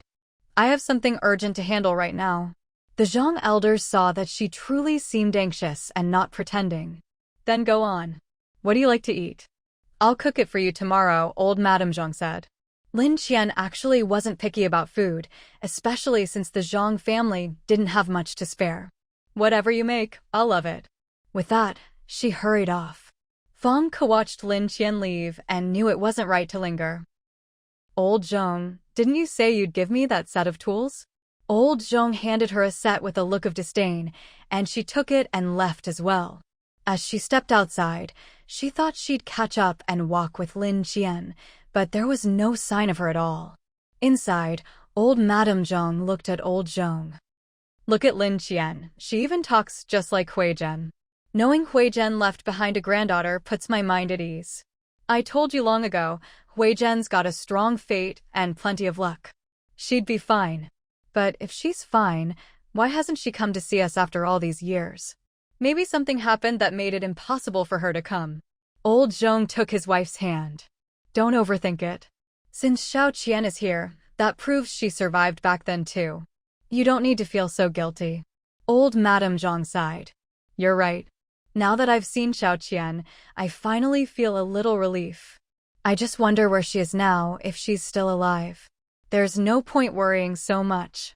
It's been so many years. If she could have, she'd have come back to see you. The fact that Xiao Qian is here shows that you and she are still fated to meet, right? With these comforting words, Old Madame Zhong finally felt a bit better. Meanwhile, Lin Qian took the documents old Zhang had given her and returned to the dorms. She didn't even go into her own room, but headed straight for Wang Hui's and knocked on the door. "Wang Hui, are you there?" Wang Hui opened the door quickly. His hair was a bit messy, and there was a chill about him, as if he'd just come back from outside. Seeing Lin Qian, he looked a bit excited. "You're back." Lin Qian wasn't sure why he was acting like this, but she nodded. "I have something to discuss with you." Wang Hui immediately opened the door wider to let her in. As soon as she entered, she noticed his dorm was laid out much like hers, except there was a big bag of stuff in the corner. "What's that?" "I was just about to tell you. These are antiques from Mayor Wu for you." "What? Didn't he say I could pick them out myself?" No wonder she'd sensed a faint fluctuation in the space. When she came in, it turned out to be the antiques. At first, she'd thought there might be some other treasure hidden here and had gotten excited for nothing. "I'm not sure either. When I went to find you, Mayor Wu just told me to bring these antiques to you, saying you were busy with old Zhang studying the ice beetles. I didn't want to bother you." Lin Qian frowned. He'd clearly said she could pick them herself. Why did he always do these things that made people uncomfortable? "Forget it. I'll ask him about it tomorrow. I actually came here to talk to you about something important." Wang Hui quickly pulled over a stool for her to sit on, then sat on his bed. It was already dark outside. There was no electricity in the room, so they had to use candles for light. The flickering shadows danced across their faces. After a moment's thought, Lin Qian took out a rechargeable lamp and hung it up. Instantly, the whole room was brightly lit. Seeing this, Wang Hui hurried to close the curtains. Even the mayor's house didn't have such bright light. If anyone saw, who knew what kind of trouble it might cause? He knew Lin Qian seemed fearless, but in truth, she hated trouble. Lin Qian had considered the possible consequences, but this matter was too important right now. Besides, they were at an official base, and with Mayor Wu here, no matter what happened, nothing too serious would come of it. She put the documents she'd gotten from old Zhang on the small table and gestured for Wang Hui to take a look. At first, Wang Hui didn't see anything special on the first page, but as he read on, he grew more and more shocked. Isn't this information on Blue Vein? Where did you get this?" He was so agitated he stood right up. "I went with old Zhong today to deal with those bugs, and then he said he wanted to take me as his apprentice, so he brought me to his house for dinner. I saw that Grandma Zhang had trouble walking, and old Zhong mentioned he'd come across something in the past. She glanced at the stack of documents. "So old Zhong is still researching this stuff?" "Of course not. Back then, he realized the dangers and stopped immediately. But maybe because the profits were too great, some people weren't willing to give up and kept researching in secret, all the way until now. What I really want to figure out is how this ended up in our Lin Pharmaceuticals' hands. Should we find a chance to catch that Huang guy? Let's wait and see. This blue vein stuff, not only does it cause the bleeding symptoms you had, it also has some terrifying side effects." Lin Qian briefly explained the side effects old Zhong had told her about. "Have you noticed anything strange with your body lately?" "Not really. I just feel like I have endless energy, and my mind is sharper than before. Maybe they've updated the formula. After all, these notes are so old they're yellowed. Must be decades old, right? And your Lin Pharmaceuticals is famous for being top-notch. Anything that lands in your hands, you can figure out. Maybe those side effects have already been solved." Wang Hui's doubts were reasonable, but Lin Qian still didn't dare take it lightly. "Let's finish up things here and get you checked out at home as soon as possible." Actually, Lin Qian was thinking of just knocking him out and taking him into her space for a checkup, but that seemed a bit too deliberate. Besides, with Wang Hui's abilities now, she wasn't sure she could succeed in one try. "So when are we leaving?" Lin Qian glanced at the antiques, which barely made a ripple in her space, and felt a bit speechless. "I need to get my reward first. Leave these things here for now. I'll come get them tomorrow and talk to Mayor Wu." After discussing everything, Lin Qian left Wang Hui's dorm and returned to her own. As soon as she reached her door, she felt something was off. It wasn't quite the same as when she'd left that morning. She listened carefully. There seemed to be the sound of breathing inside. Someone was in her room. Lin Qian cautiously didn't use her key to open the door. Instead, she paused outside, thought for a moment, and summoned Xiaoqing in her mind. Xiaoqing, can you check who's inside? Of course, master. Xiaoqing extended a slender vine from within Lin Qian's body, slipping it through the crack under the door and into the room. Just as Lin Qian was about to ask what Xiaoqing saw, she suddenly realized she could share Xiaoqing's vision. There was no time to be surprised. Through Xiaoqing's eyes, she saw someone sitting on her bed.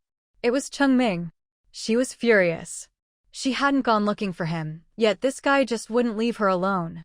But how did he get into her room? It didn't look like he'd forced the door open, and as a spoiled rich kid, Lin Qian didn't believe he had her lockpicking skills. The only explanation was that he'd gotten in with a spare key. The more she thought about it, the angrier she got. Blood rushed to her head. She turned and went straight to Wang Hui's dorm, knocking on his door again. Wang Hui was just about to lie down when he heard Lin Qian knocking. He was surprised to see her back so soon. Why did you come back? Lin Qian put a finger to her lips, signaling him to be quiet. She tiptoed into Wang Hui's room and gently closed the door, leaving just a small crack. What's wrong? Wang Hui asked again. There's someone in my room. Who? Wang Hui asked instinctively. Qingming. You ran into him? No, but I'm sure it's him. Wang Hui didn't ask how she was so certain without seeing him. Instead, he pulled Lin Qian aside. I'll go check. You sleep here tonight. I'll go to your room. Lin Qian had originally planned to take those old antiques and confront Mayor Wu to get to the bottom of things, but Wang Hui's suggestion wasn't bad either. At least she'd get a good night's rest. Thinking this, she let Wang Hui handle it. Just kick him out for now. Tomorrow, I'll go to Mayor Wu and demand an explanation. All right. Since Lin Qian didn't want to make a scene, Wang Hui respected her wishes. When you go to sleep, lock the door from the inside. With that, he turned and went to Lin Qian's room, taking out the key to open the door. Inside, Chung Ming heard the noise and thought Lin Qian had returned. He jumped up from the bed, delighted. Qingming had gone to great lengths to get the key and had already been waiting in her room for hours. Hearing the door open, he thought, finally, she's back. He hurried toward the door. Wang Hui had promised Lin Qian not to make a big fuss, but when he saw Chung Ming sitting on Lin Qian's bed, he couldn't hold back. This bastard. What was he planning to do? Furious, Wang Hui swung a punch straight at Qingming's face. Qingming, a pampered rich kid, couldn't take a hit like that. He was instantly dazed, blood streaming from his nose. Are you crazy? He couldn't fight back, but he still tried to save face. Fired up, he scrambled to his feet and lunged at Wang Hui. But before he could get close, Wang Hui knocked him down again, leaving him sprawled on the floor. The commotion quickly drew the attention of the neighbors. Doors opened as people came out to see what was going on. Lin Qian had heard the noise, but didn't stop Wang Hui. Qingming was the type who needed a good beating to learn his lesson, otherwise, he'd probably still think he was irresistible. Once a crowd had gathered, Lin Qian finally came out and pulled Wang Hui back. That's enough. People started whispering, wondering why Wang Hui was beating someone up. Seeing Chung Ming's swollen, bloody face, some thought Wang Hui had gone too far. What happened? Isn't this the Chung family's boy? How did he end up like this? Someone even managed to recognize him despite his pig-headed appearance. A few sharper folk said, isn't Qingming from out of town? What's he doing here in the middle of the night? Wait, isn't this the room that young lady lives in? Why is he in her room? The crowd began to realize something was off, eyeing Qingming suspiciously. Don't get the wrong idea. She's my classmate. I just came to talk to her about something. Lin Qian was about to speak, but Wang Hui stepped in front of her. Hello, everyone. I don't know what's up with this guy, but he came into my friend's room in the middle of the night. When I opened the door, he was sitting on her bed.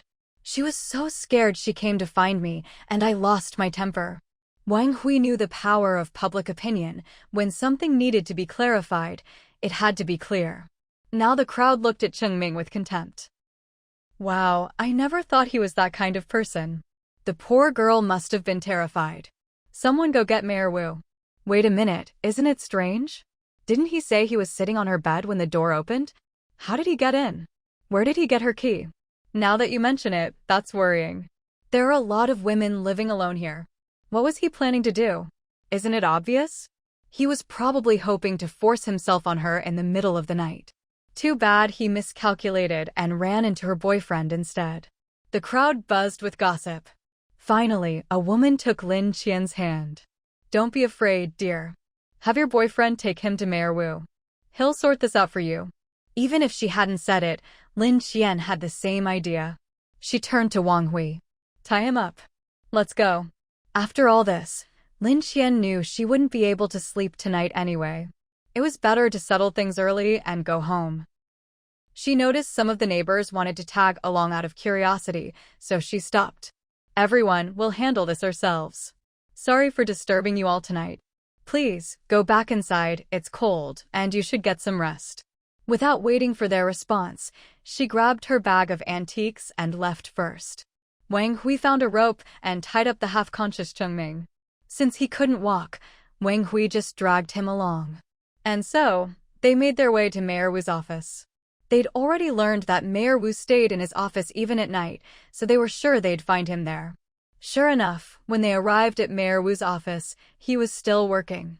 When he heard his staff report that Lin Qian and the others had come to see him, he was a bit surprised. It's so late, what are they here for? Miss Lin seems very angry, and Mr. Wang doesn't look too happy either.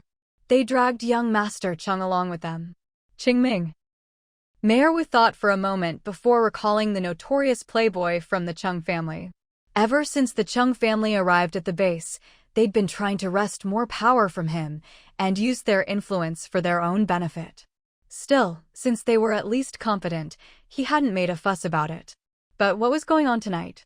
Qingming had actually caused trouble for Lin Qian, that young girl.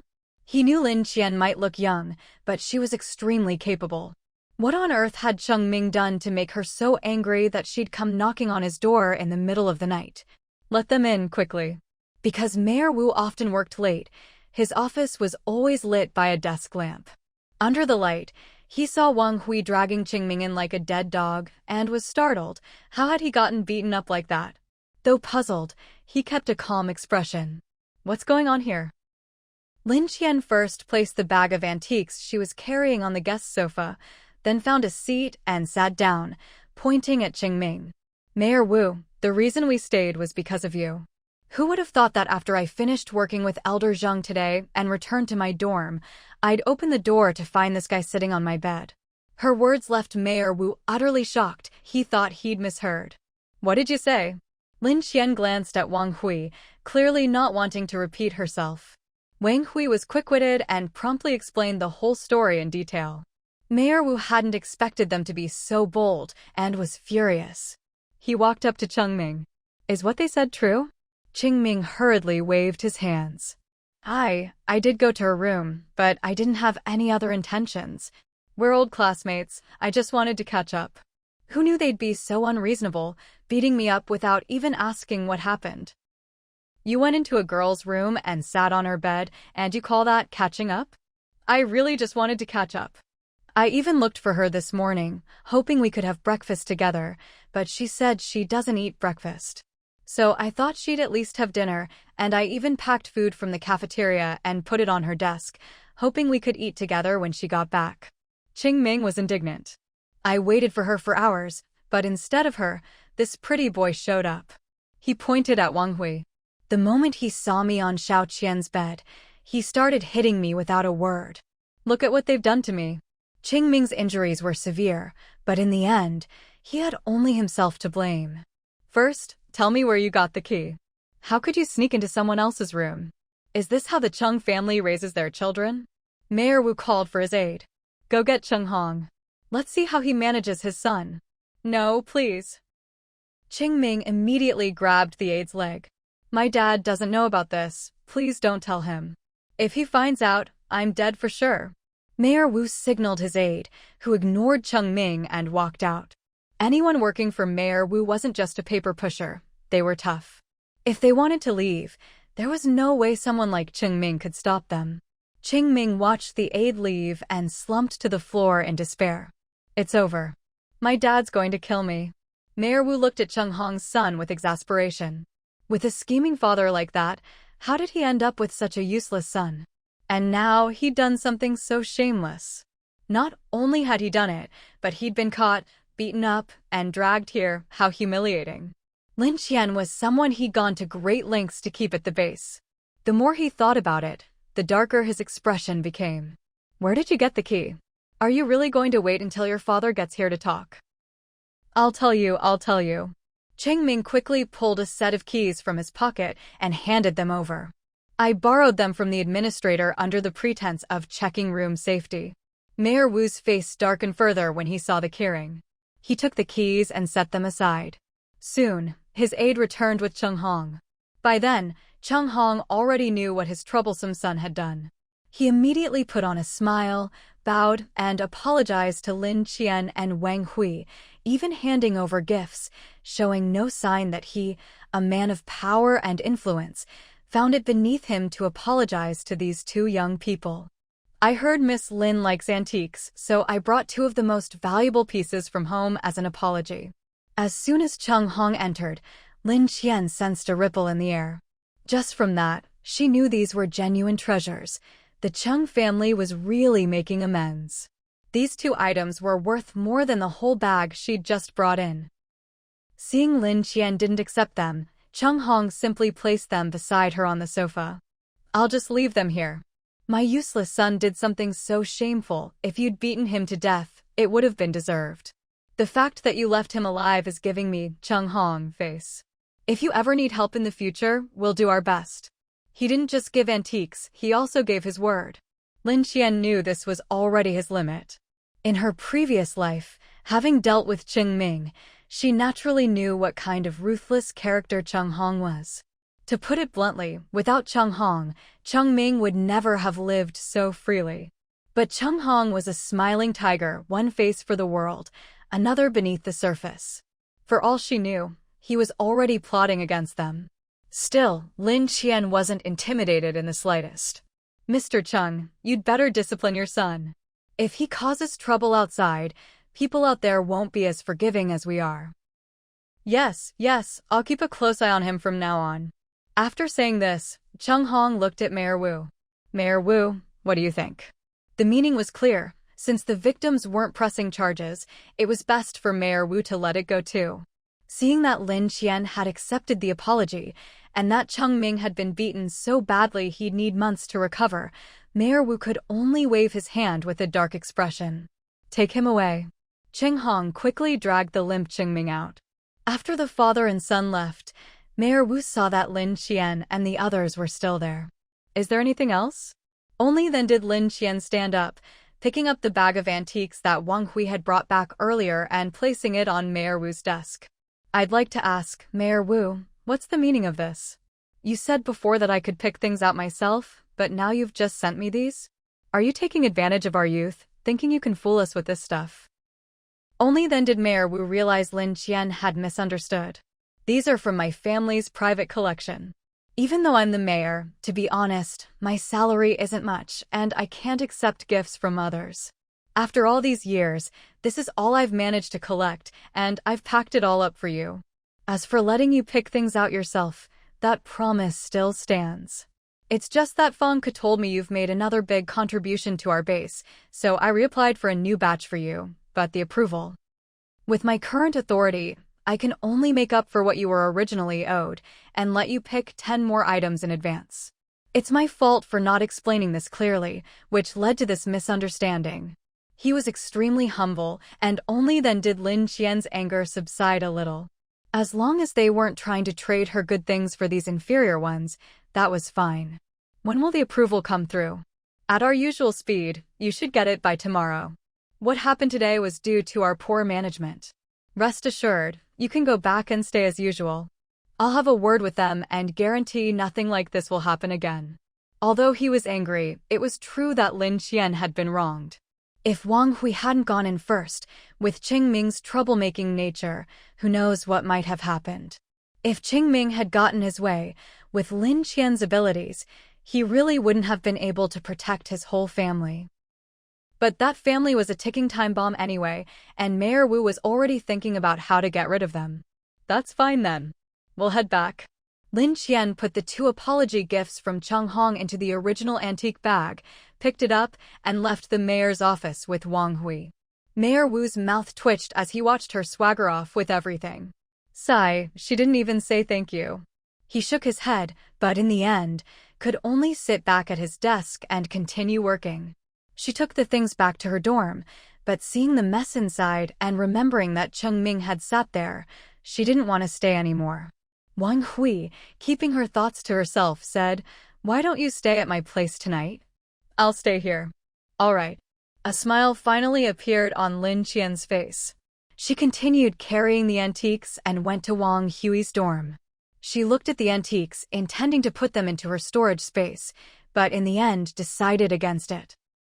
If she left and people asked where the antiques went, she'd have a hard time explaining. Better to leave them for now. The next morning, when she woke up, she found a well-dressed, haughty woman waiting at the door. Lin Qian recognized her at a glance. It was Chung Ming's mother. "What's this pheasant doing here?" Lin Qian couldn't help but describe her that way. Her personality and style were just too flamboyant. Even now, she still acted like some rich lady, looking down on everyone. Lin Qian had seen enough of that in her previous life.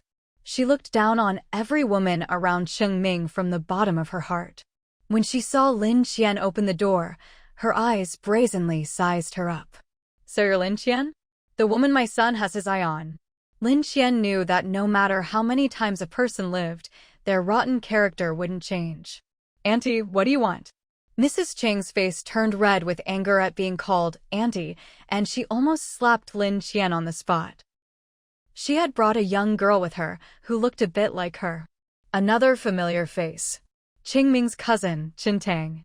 Qin Tang had a bit of a crush on Qing Ming, but he didn't care for her. So she stuck to Mrs. Chung, bullying and driving away any woman who got close to Chung Ming. Seeing Mrs. Chung get agitated, Qin Tang quickly pulled her back. "Auntie, don't get worked up. Remember why we're here today." Mrs. Chung came back to her senses and raised her voice. "Ahem, I'm Chung Ming's mother. You can call me Mrs. Chung. I came to see what kind of woman could have my son so bewitched. Turns out you're nothing special, still not a patch on our Tang Tang." Qin Tang blushed but agreed. "Auntie, stop. There are so many people around. Didn't Uncle say we should keep a low profile?" Voices from the onlookers chimed in. "Anyone with eyes can see this girl is way prettier than Qin Tang, right?" "Exactly. She's good-looking, but compared to this girl? Please. There's no comparison at all." Qin Tang was so embarrassed and angry that she shouted at the crowd, "Shut up. Believe it or not, I'll have my uncle throw you all out." Lin Qian stood quietly to the side, saying nothing. While Qin Tang argued with the residents, Mrs. Chung felt embarrassed. "Lin Qian, if you know what's good for you, come with me. With your looks, you could be a maid in our house. At least my son wouldn't be thinking about you all the time.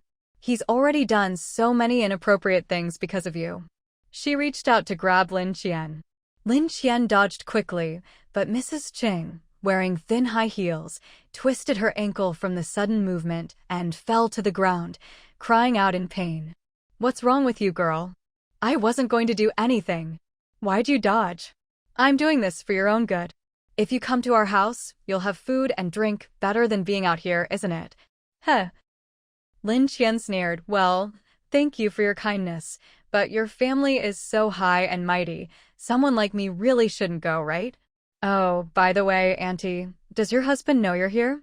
I spoke to Mayor Wu yesterday, and he promised me nothing like this would happen again. Looks like I'll have to talk to him again." Mrs. Chung panicked, gritting her teeth and struggling to her feet.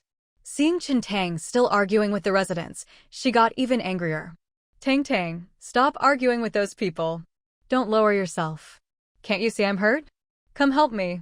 Only then did Qin Tang notice Mrs. Chung was injured. Realizing that if anything happened to Mrs. Cheng, her good days would be over, she hurried over to help her up, forgetting all about the argument. She glared fiercely at Lin Qian. "What's wrong with you? My aunt kindly invited you to our house. That's a favor to you. How can you be so ungrateful? Lin Qian really couldn't hold back anymore. This idiot. Why did she let herself get bullied so badly by her in her previous life? I'm the ungrateful one? I'm not worthy of your family's attention. Just go back. Madame Chung was so angry she jabbed her finger at Lin Qian's forehead. She'd always come from a privileged background, pampered since childhood, married to a good husband. Everyone she met flattered her. Even now, despite the disaster outside, her husband's high position at the official base meant they still lived comfortably, and she had no sense of how dire things were out there. Chung Hong had told her more than once to keep a low profile, but she always felt her status made that unnecessary. As for her son Qingming, she spoiled him rotten. So when she heard he'd been wronged and even beaten by Lin Qian, she ignored her husband's repeated warnings not to cause trouble and came anyway. To be honest, she really wanted to see for herself what kind of little vixen had bewitched her son so completely. She'd come here full of confidence, thinking that if she just showed Lin Qian a little kindness, the girl would eagerly follow her. Who would have thought Lin Qian would be so unappreciative? She'd never met anyone like this before. At that moment, Wang Hui walked out of the dorm. Seeing Madame Chung pointing her finger at Lin Qian's forehead, he didn't even wait for Lin Qian to react. He strode over and blocked her. He didn't care that she was a woman. He grabbed the finger she was jabbing at Lin Qian, twisted it outward, and with a crisp snap, broke it. "Eh!" Madame Chung screamed hysterically. "I'll kill you. I'll kill you. Aunt! Aunt!" Chen Tang was already half-crazed, but seeing Madame Chung like this, she realized her aunt was even crazier. Seeing Madame Chung unable to calm down, Chen Tang gritted her teeth, grabbed her aunt's hand, and pressed down hard. Madame Chang's pain intensified. She glared at Chen Tang and yanked her hand away, accidentally smacking Chen Tang's face. "What are you doing?" A red mark immediately appeared on Chen Tang's face, but she didn't mind. She quickly tried to calm Madame Chung. "Aunt, please calm down. Don't forget what Uncle said yesterday. If this gets back to Mayor Wu, what do you think Uncle will do to us?" Her words were like a bucket of cold water, shocking Madame Chung back to her senses. Even so, she had no intention of backing down. She just glared at Lin Qian with hatred, saying nothing. In the end, it was Chen Tang who spoke up. "I'm really sorry. My aunt truly meant well. She just wanted to invite you to our home, not to insult you." "Heh, asking me to be your servant isn't an insult? Then tell me, what would you call an insult?" Lin Qian wasn't about to let her off easy. Frankly, the two of them were cut from the same cloth. Chen Tang swallowed Lin Qian's retort. She knew now wasn't the time to go head-to-head. She figured Lin Qian would end up at their house eventually. She could deal with her then. She just didn't understand what her cousin saw in this woman. She herself was so much better. And that handsome Wang Hui who'd stood up for Lin Qian, Chen Tang couldn't help but feel a flutter in her heart. She didn't want to make a bad impression in front of him. She pulled Madame Chung away, gave Lin Qian an apologetic smile, and even nodded at Wang Hui. But Wang Hui ignored her completely. He turned to Lin Qian. "Are you all right? Did they hurt you?" "I'm fine. Don't bother with them. Let's go have breakfast." Seeing that Wang Hui didn't even spare her a glance, Chen Tang seethed inside. What was so special about Lin Qian that she could attract not just one, but two men like this? She was outstanding herself. But she couldn't lose her temper here, so she just gritted her teeth and left with Madame Chung. Once they were gone, the crowd gradually dispersed. Lin Qian asked Wang Hui to wait a moment, then went back to her room to let Hope out of her space, fed him some meat, and put him back. She'd noticed that bringing Hope around the base attracted too much attention, so she decided to keep him in her space for convenience. If anyone asked, she just said she left Hope in her dorm. No big deal. Wang Hui sensed something was off, but there were already so many things about Lin Qian that defied logic, he didn't ask. Even now, with Hope not by her side, he acted as if nothing was amiss and accompanied her to breakfast. Just as they reached the cafeteria, they ran into Fong Ke and Fong Ziyu. Fong Ziyu rushed over as soon as he saw Lin Qian. I heard Madame Chung came to give you trouble this morning?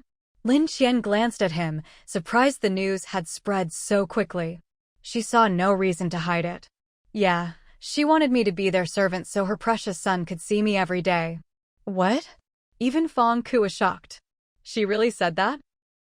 Fong Ku had never liked the arrogant Madame Chung, but she'd always kept up appearances. This, though, was truly disgraceful. She pulled Lin Qian aside. I heard Chung Ming snuck into your room last night. Lin Qian didn't mind telling her. Yeah, Wang Hui caught him and threw him out. You're all right. Fong Ku's concern was obvious. I'm fine, don't worry. Fong Ku knew Lin Qian wasn't one to bottle things up. If she said she was fine, she really was, and Fong Ku finally relaxed. Just be careful. That whole family is trouble. Fong Ziyu heard about it this morning and wanted to go after Chung Ming. If I hadn't stopped him, who knows what would have happened. Talk to him later, will you? Fong Ku really worried herself sick over Fong Ziyu. Fong Ziyu, I've already handled it. You don't need to get involved. Lin Qian was direct with Fong Ziyu. Fong Ku was a bit helpless. She'd forgotten how different Lin Qian was now. Fong Ziyu, to his credit, just paused for a moment. All right, as long as you're okay. If you don't want to pursue it, I'll let it go. He knew full well how capable Lin Qian was. He'd just gotten carried away this morning, wanting to stand up for her, but in reality, she was more than capable of handling it herself. He reached into his pocket and handed something to Lin Qian. Here, take this. Lin Qian had already sensed Fong Ziyu approaching just now. She had been thinking about how to coax him into showing her what he had, but unexpectedly, he took it out himself. She looked at the amethyst bracelet in his hand. The beads were crystal clear, without a trace of impurity or a single crack, clearly a high-end piece. You're giving this to me? Lin Qian was a little surprised. Yeah. The first time I saw it, I thought it suited you perfectly.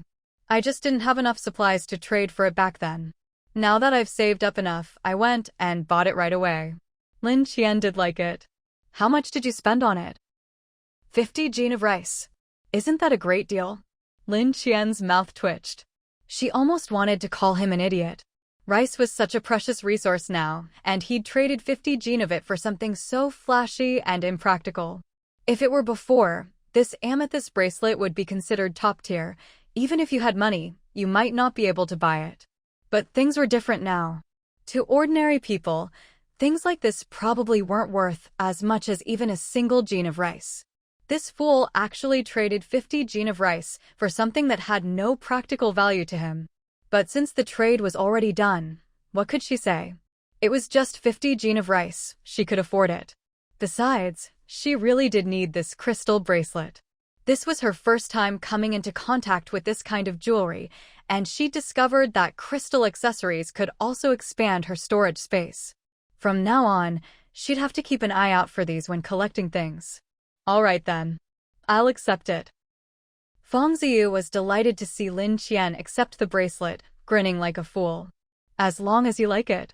After breakfast, Fong Ku came to find Lin Qian.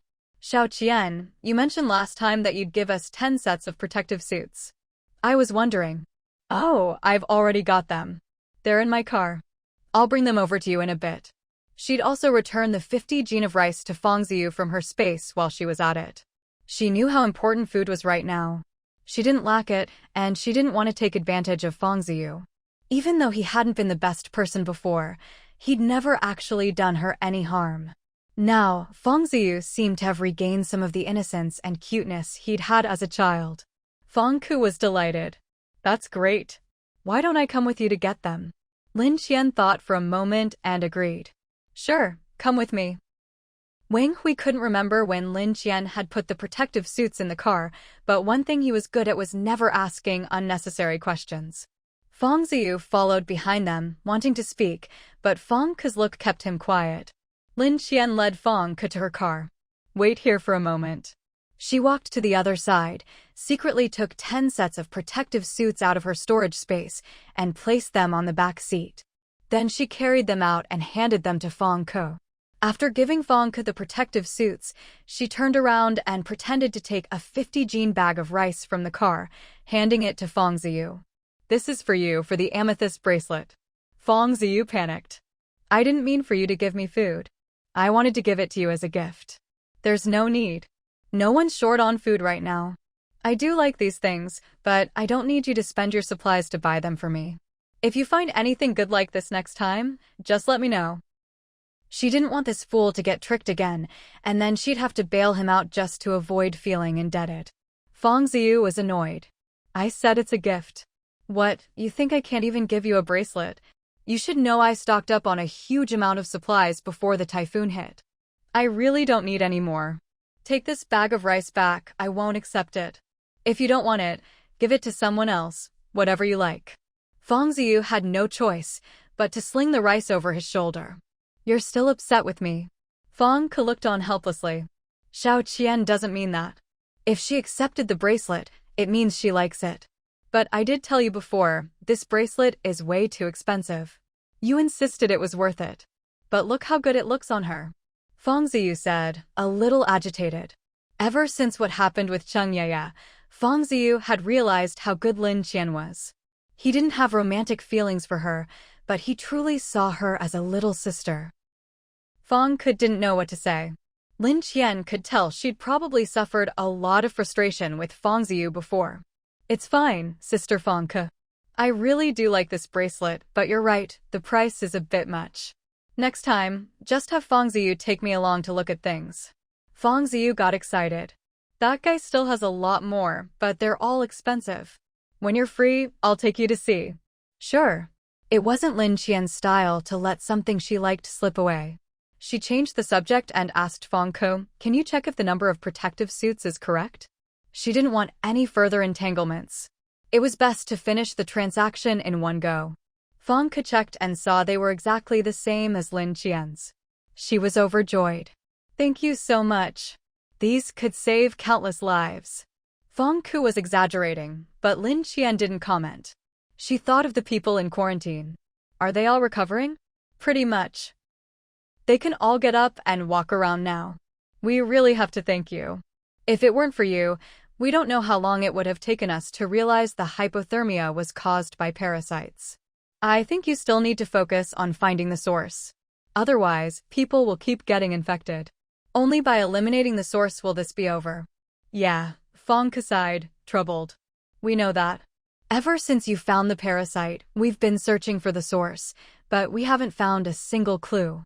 These things only infect people through close contact. Haven't you asked where those people have been? We did, but there's no pattern.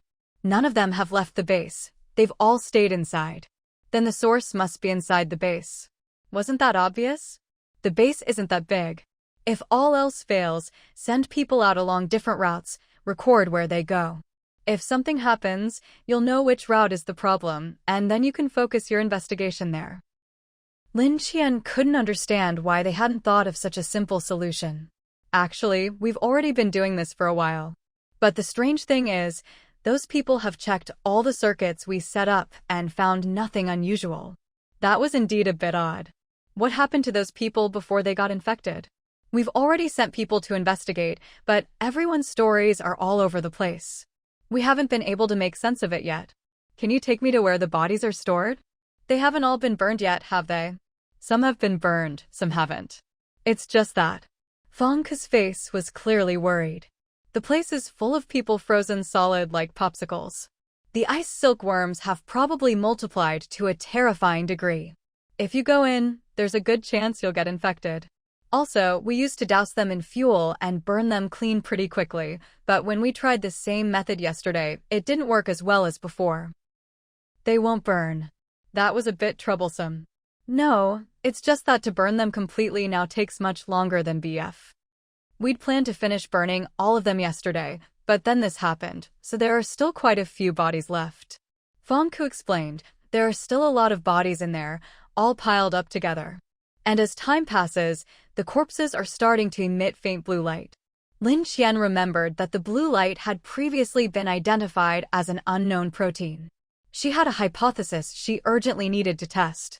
She waved the little black device in her hand. It's fine. That thing won't help, will it? Don't worry, I have my own way. Since she was so insistent, Feng Ke had no choice but to send someone to inform Mayor Wu. Mayor Wu's people quickly replied. He was well aware of Lin Qian's abilities, so he agreed without hesitation, only sending back a reminder. Be careful. Wang Hui, you stay here and wait. I have Xiaomau with me, so it's not too dangerous. Wang Hui opened his mouth, but in the end, swallowed his words.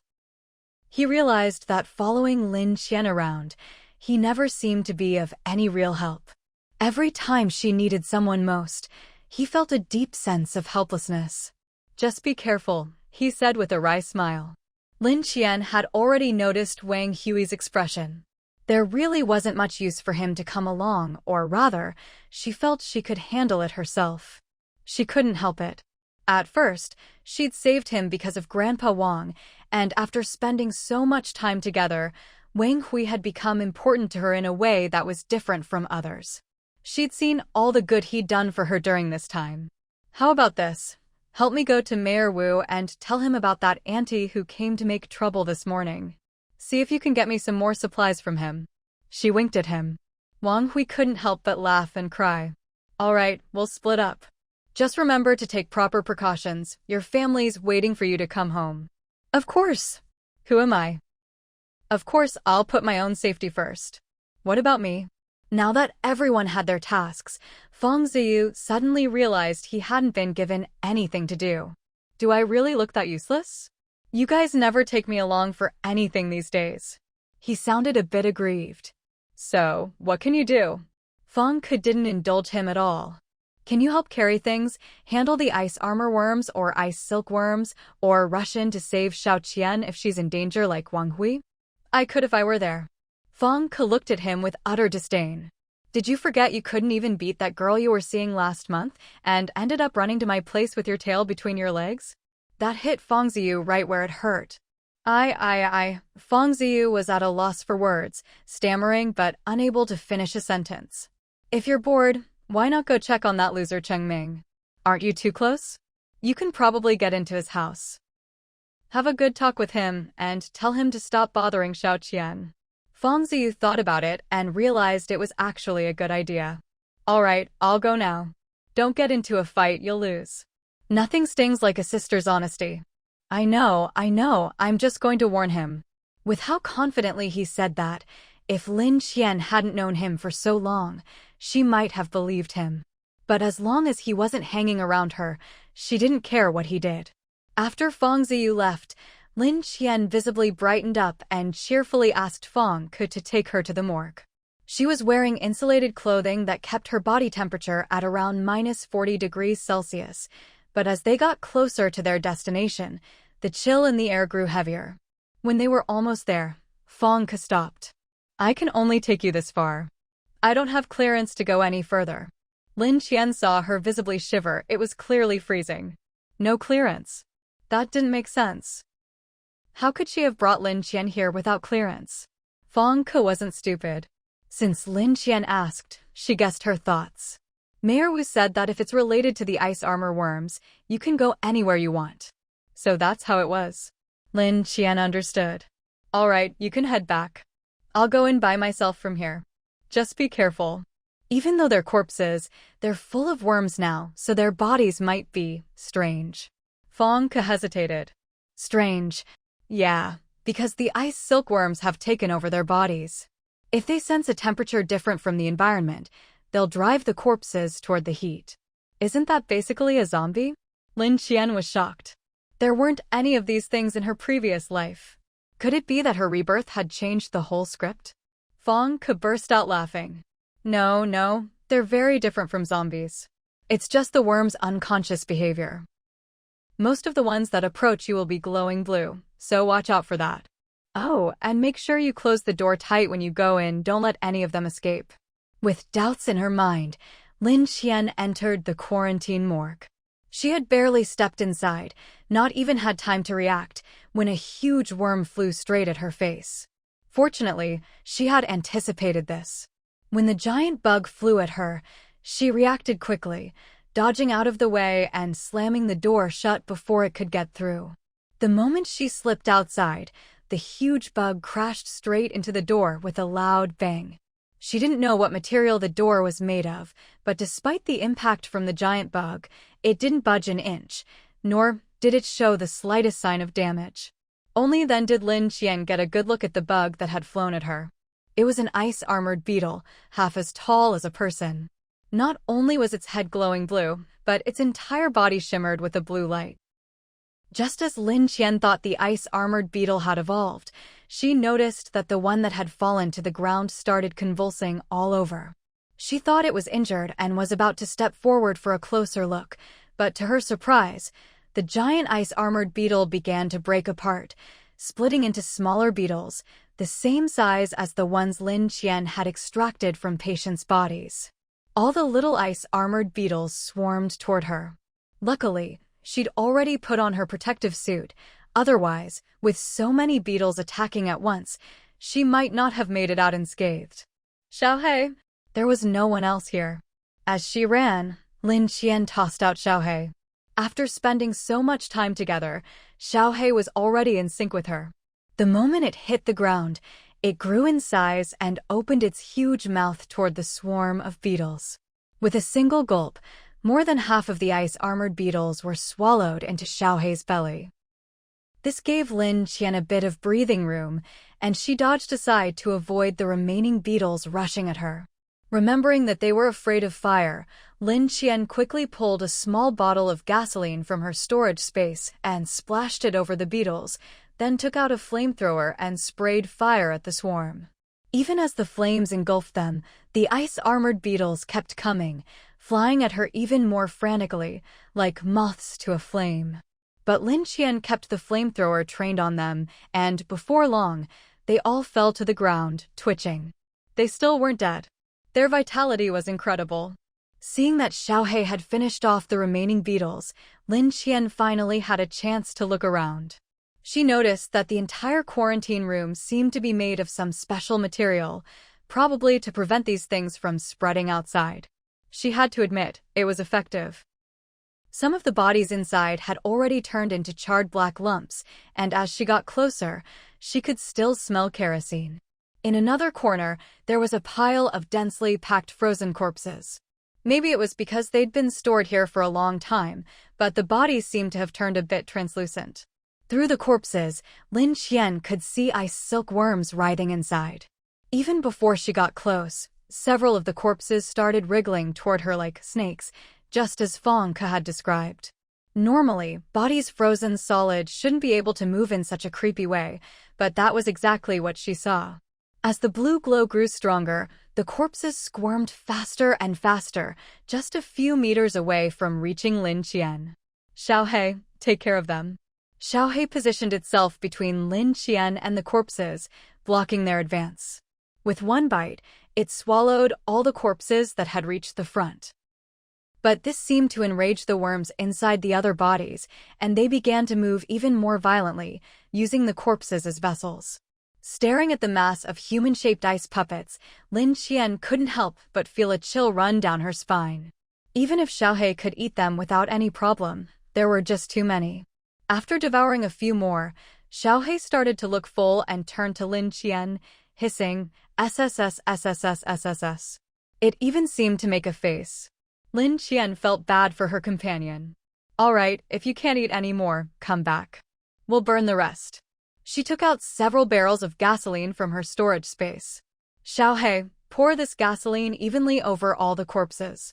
Once Xiaohei had made sure every corpse was doused, Lin Qian pulled out a lighter, lit it, and tossed it onto the pile.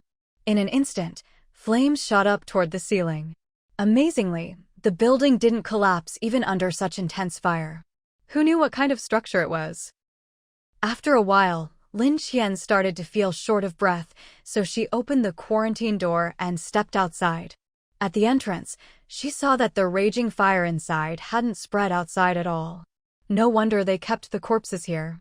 It seemed the official base really did have some skills, being able to build such a fireproof quarantine room.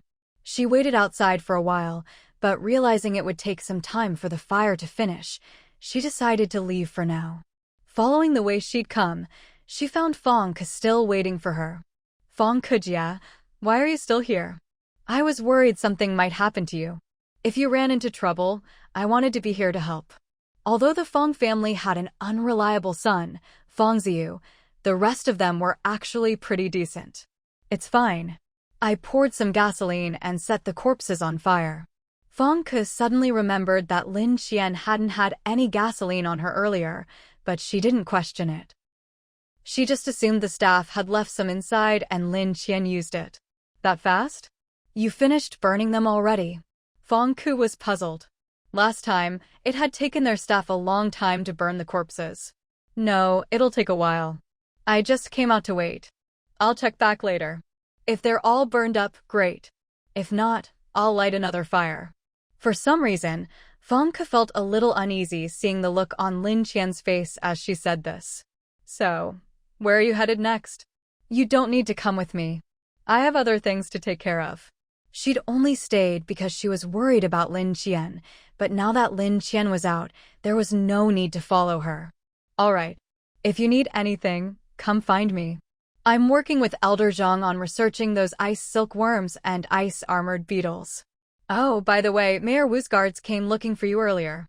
When you're done here, he wants you to stop by. Okay. Lin Qian was still concerned about Wang Hui's body. She wanted to check on it, or at least draw some blood for testing.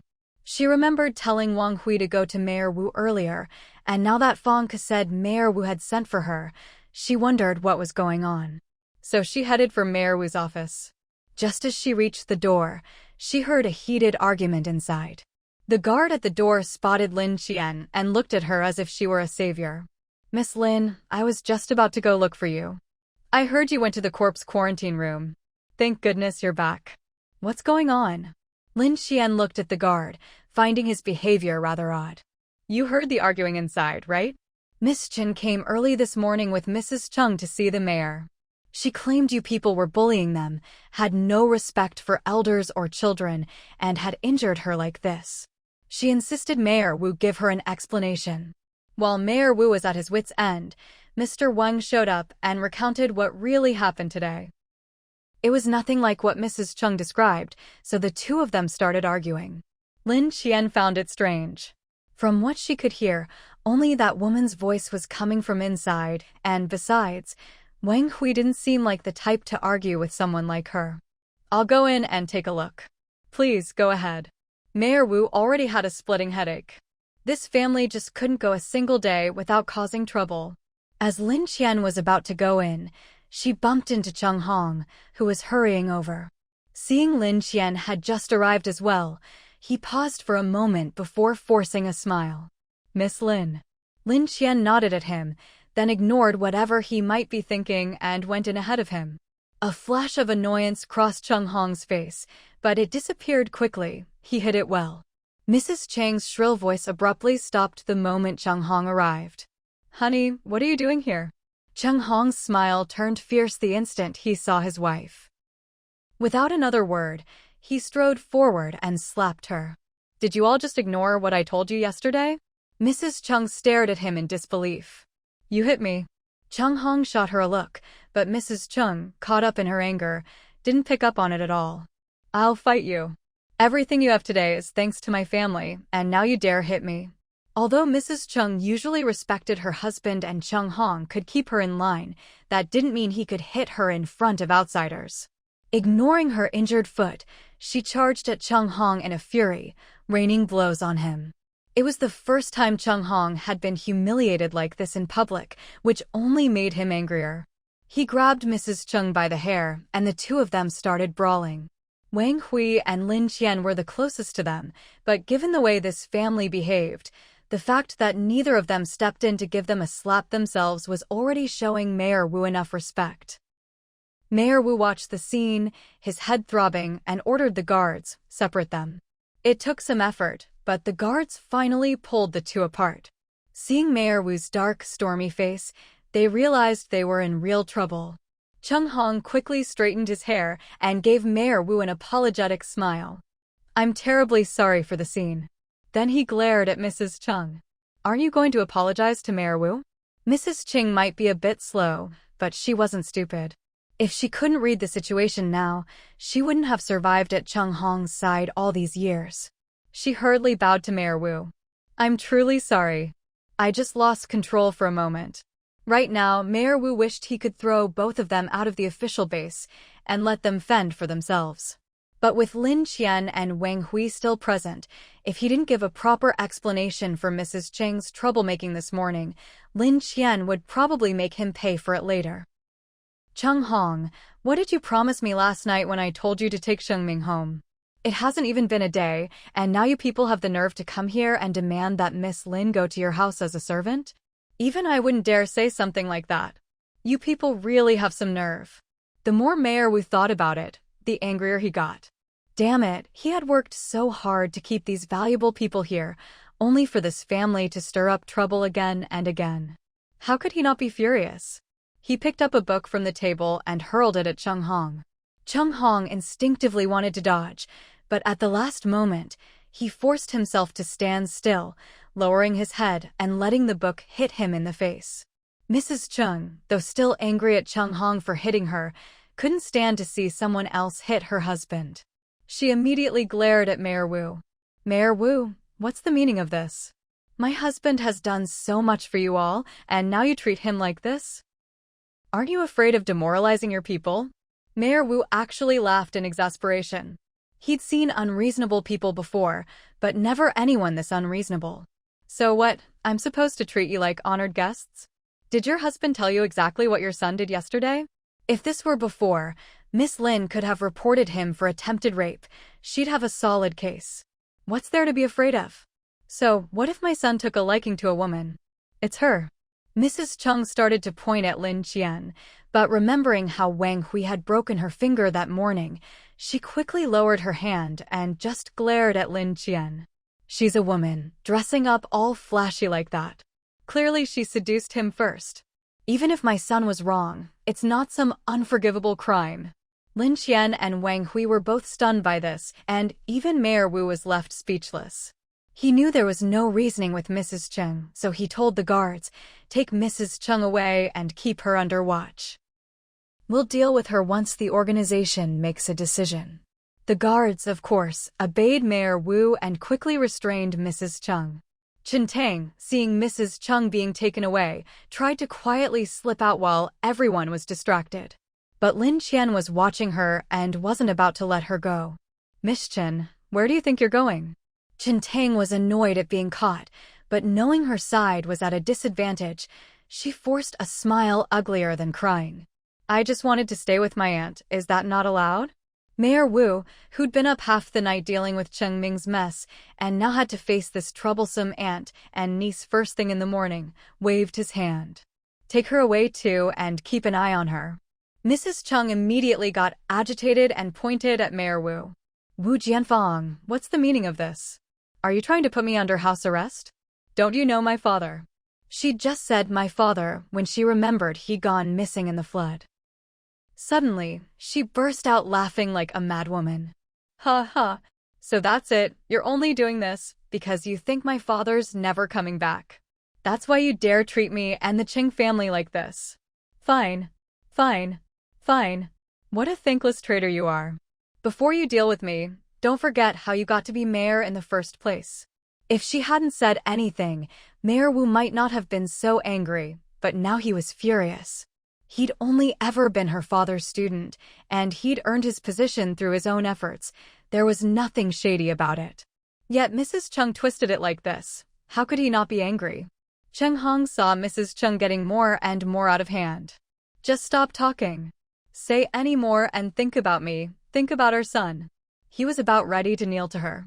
Mrs. Cheng's mouth was usually manageable, but whenever something happened, she'd go crazy and spout all kinds of nonsense.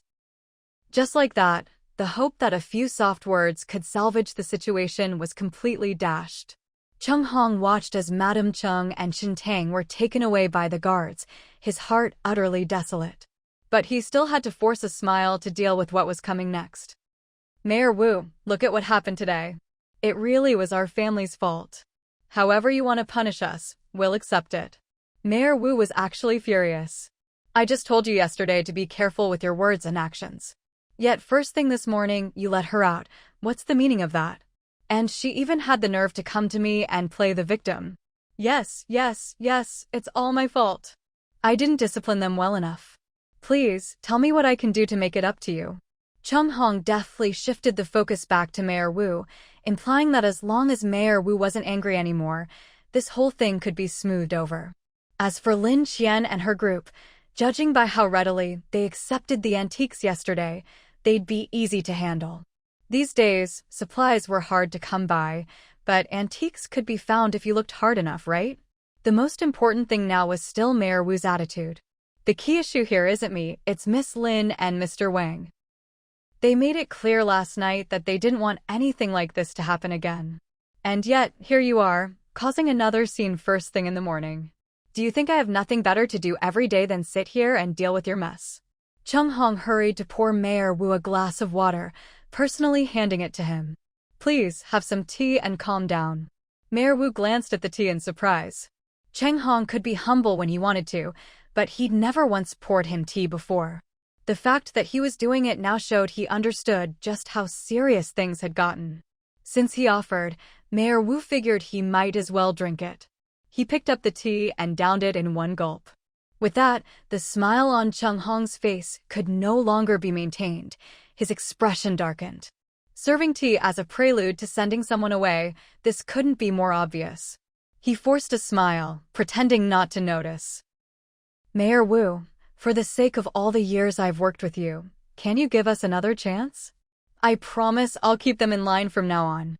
You already said that yesterday. Mayor Wu clearly didn't believe him anymore, and besides, this was a perfect opportunity. Chung Hong could already guess what was coming, but he still tried to plead his case. Mayor Wu, I really didn't know about any of this. I was busy with work the whole time they were causing trouble, investigating the ice thread worms, remember? You can't do this to me. That only made Mayor Wu angrier. He'd originally asked Chung Hong to investigate the cause of the hypothermia outbreak, but despite using up a ton of resources, Chung Hong hadn't found a thing. In the end, it was Lin Qian who discovered it was due to the ice thread worms. Now, even after several days of investigating the worms, Chung Hong had made zero progress. I'll have someone else take over your responsibilities. You and your family need to leave the base. Mayor Wu sighed. That set Chung Hong off like a firecracker. Wu Jianfang, you can't do this to me. I've been by your side for years. Maybe I haven't done anything great, but I've worked hard. You can't just kick me to the curb now. Mayor Wu is speechless. I'm kicking you to the curb? Do you really want me to list out everything you've done over the years, right here in front of these young people? What have I done? Go ahead, say it. I've always acted upright and above board. What do I have to be afraid of? He'd done plenty of things in secret, thinking he'd covered his tracks well, but those who needed to know already knew. Especially someone like Mayor Wu, who'd been in power for so long. He pulled out a thick stack of documents from his drawer and slapped them down in front of Chung Hong. Do you want me to go through these one by one, right here in front of everyone?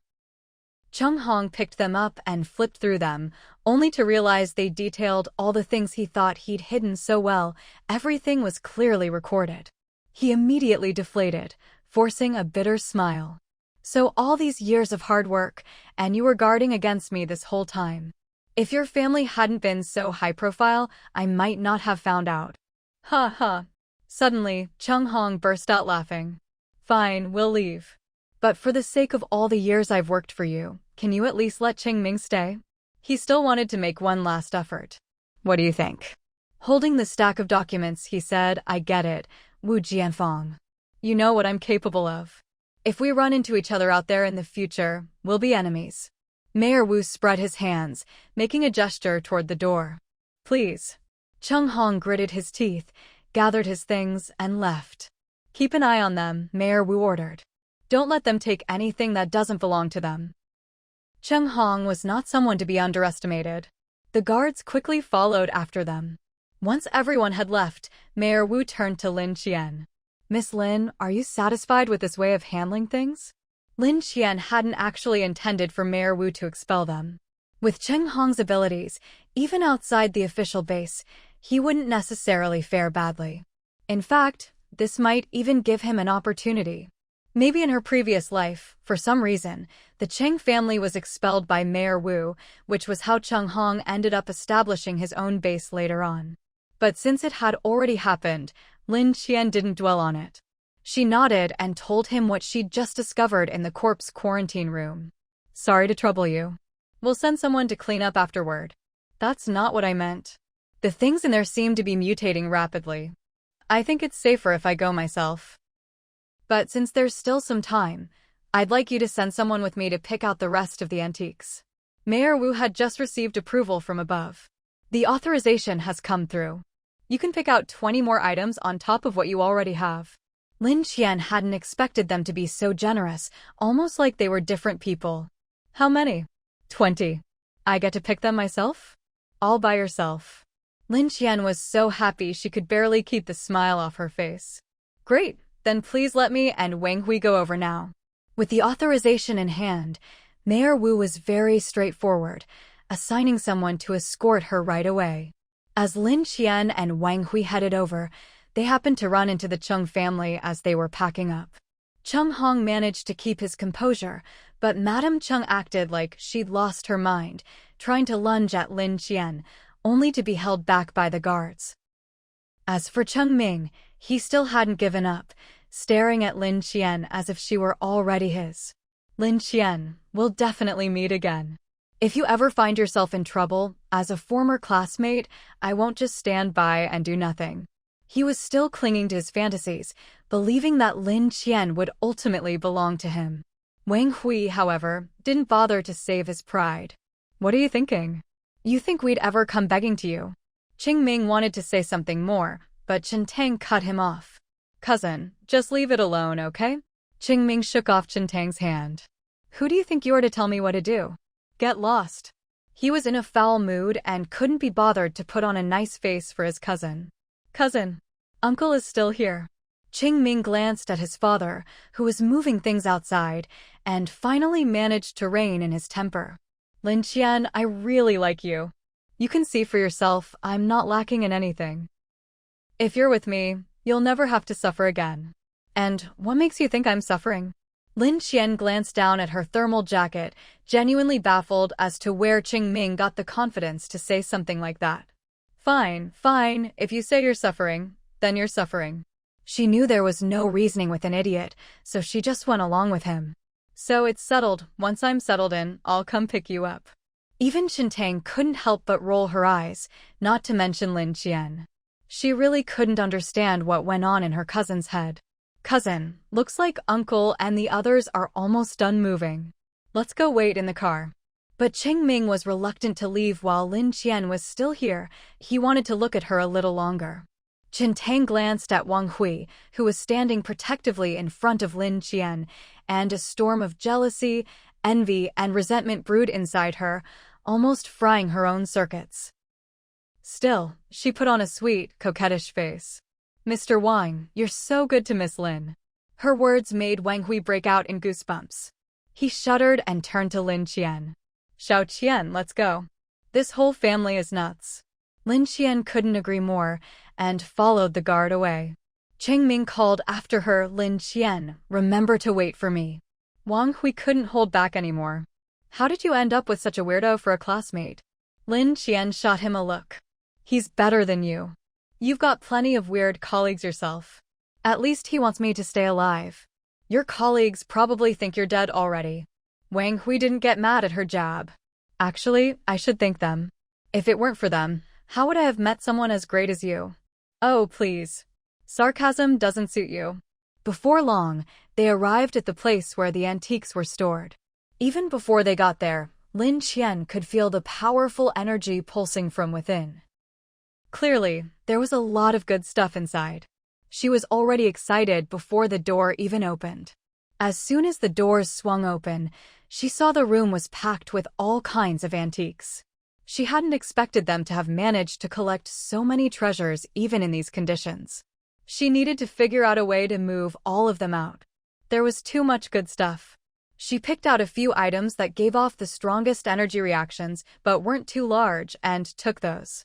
In the end, both she and Wang Hui left the antique storeroom happily, each carrying a bag. She couldn't figure out why the authorities had suddenly become so generous, but she didn't care. After all, the antiques were in her hands now. Just as they stepped outside, she realized the temperature didn't feel as cold as before. But since she was still bundled up in her thermal gear, and it had been so frigid earlier, she hadn't noticed the change right away. Wang Hui, have you noticed? It seems a bit warmer now. Yeah, it does. The guard escorting them overheard and chimed in. The temperature's been rising since yesterday, about 10 degrees a day. Looks like this cold spell will be over soon. I've had enough of these miserable days. Lin Qian's heart skipped a beat. If that was true, then in just a few days, the temperature would shoot up from dozens of degrees below zero to 40 or 50 degrees above. If it stopped there, it wouldn't be so bad. But if it kept climbing to over 70 degrees, just stepping outside would be enough to dehydrate a person in no time. Worse yet, most of the water was contaminated, and the corpses of those who died during the freeze were starting to rot and stink. Snakes, bugs, rats, and all sorts of vermin would be coming out in droves. It would be a nightmare. Thinking of this, she handed her bag of antiques to Wang Hui. Take these back to the dorm first. I have something else to do. She didn't particularly like Mayor Wu, but she had to admit he'd done a lot for the people of Zhu City. She figured she should give him a heads up. But she couldn't just tell him outright. She needed a more subtle approach. Suddenly, inspiration struck. She'd just recently gotten to know Grandpa and Grandma Zhang. That would be the perfect way in. Where are you going? Need any help? No, I'm just going to see Elder Zhang. Lin Qian hurried off to find Elder Zhang, who was in the lab studying the ice silkworms. She finally realized why the low-temperature syndrome hadn't spread in her previous life. It was because these things couldn't survive high temperatures, especially anything over 30 degrees. In a hot environment, they all died off and couldn't infect anyone else, so the outbreak never took off. Elder Zhang was surprised to see her at this time. Xiao Qian, what brings you here? Lin Qian went straight to him. Grandpa Zhang, you don't need to keep researching these things for now. He looked puzzled. Why not? Why should I stop? She pulled him over to sit on a bench, took 2 peaches out of her backpack, started eating one herself, and handed the other to him. Elder Zhang didn't ask where she'd gotten the peaches. Seeing how much she enjoyed hers, he wanted to eat his too, but then remembered his wife at home. In the end, he put the peach back in the bag. Lin Qian guessed what he was thinking from his actions. Grandpa, go ahead and eat it. I have plenty more. I've got a bunch of fruit in my car, I'll bring some to Grandma later. Only then did Elder Zhang take the peach back out and take a bite. Just one bite made his eyes light up. This peach is amazing! Even before the disaster, this would be a real treat. And you're just giving it to me. It's fine, I have lots. Don't worry about it. I actually came to talk to you about something important. What's so important?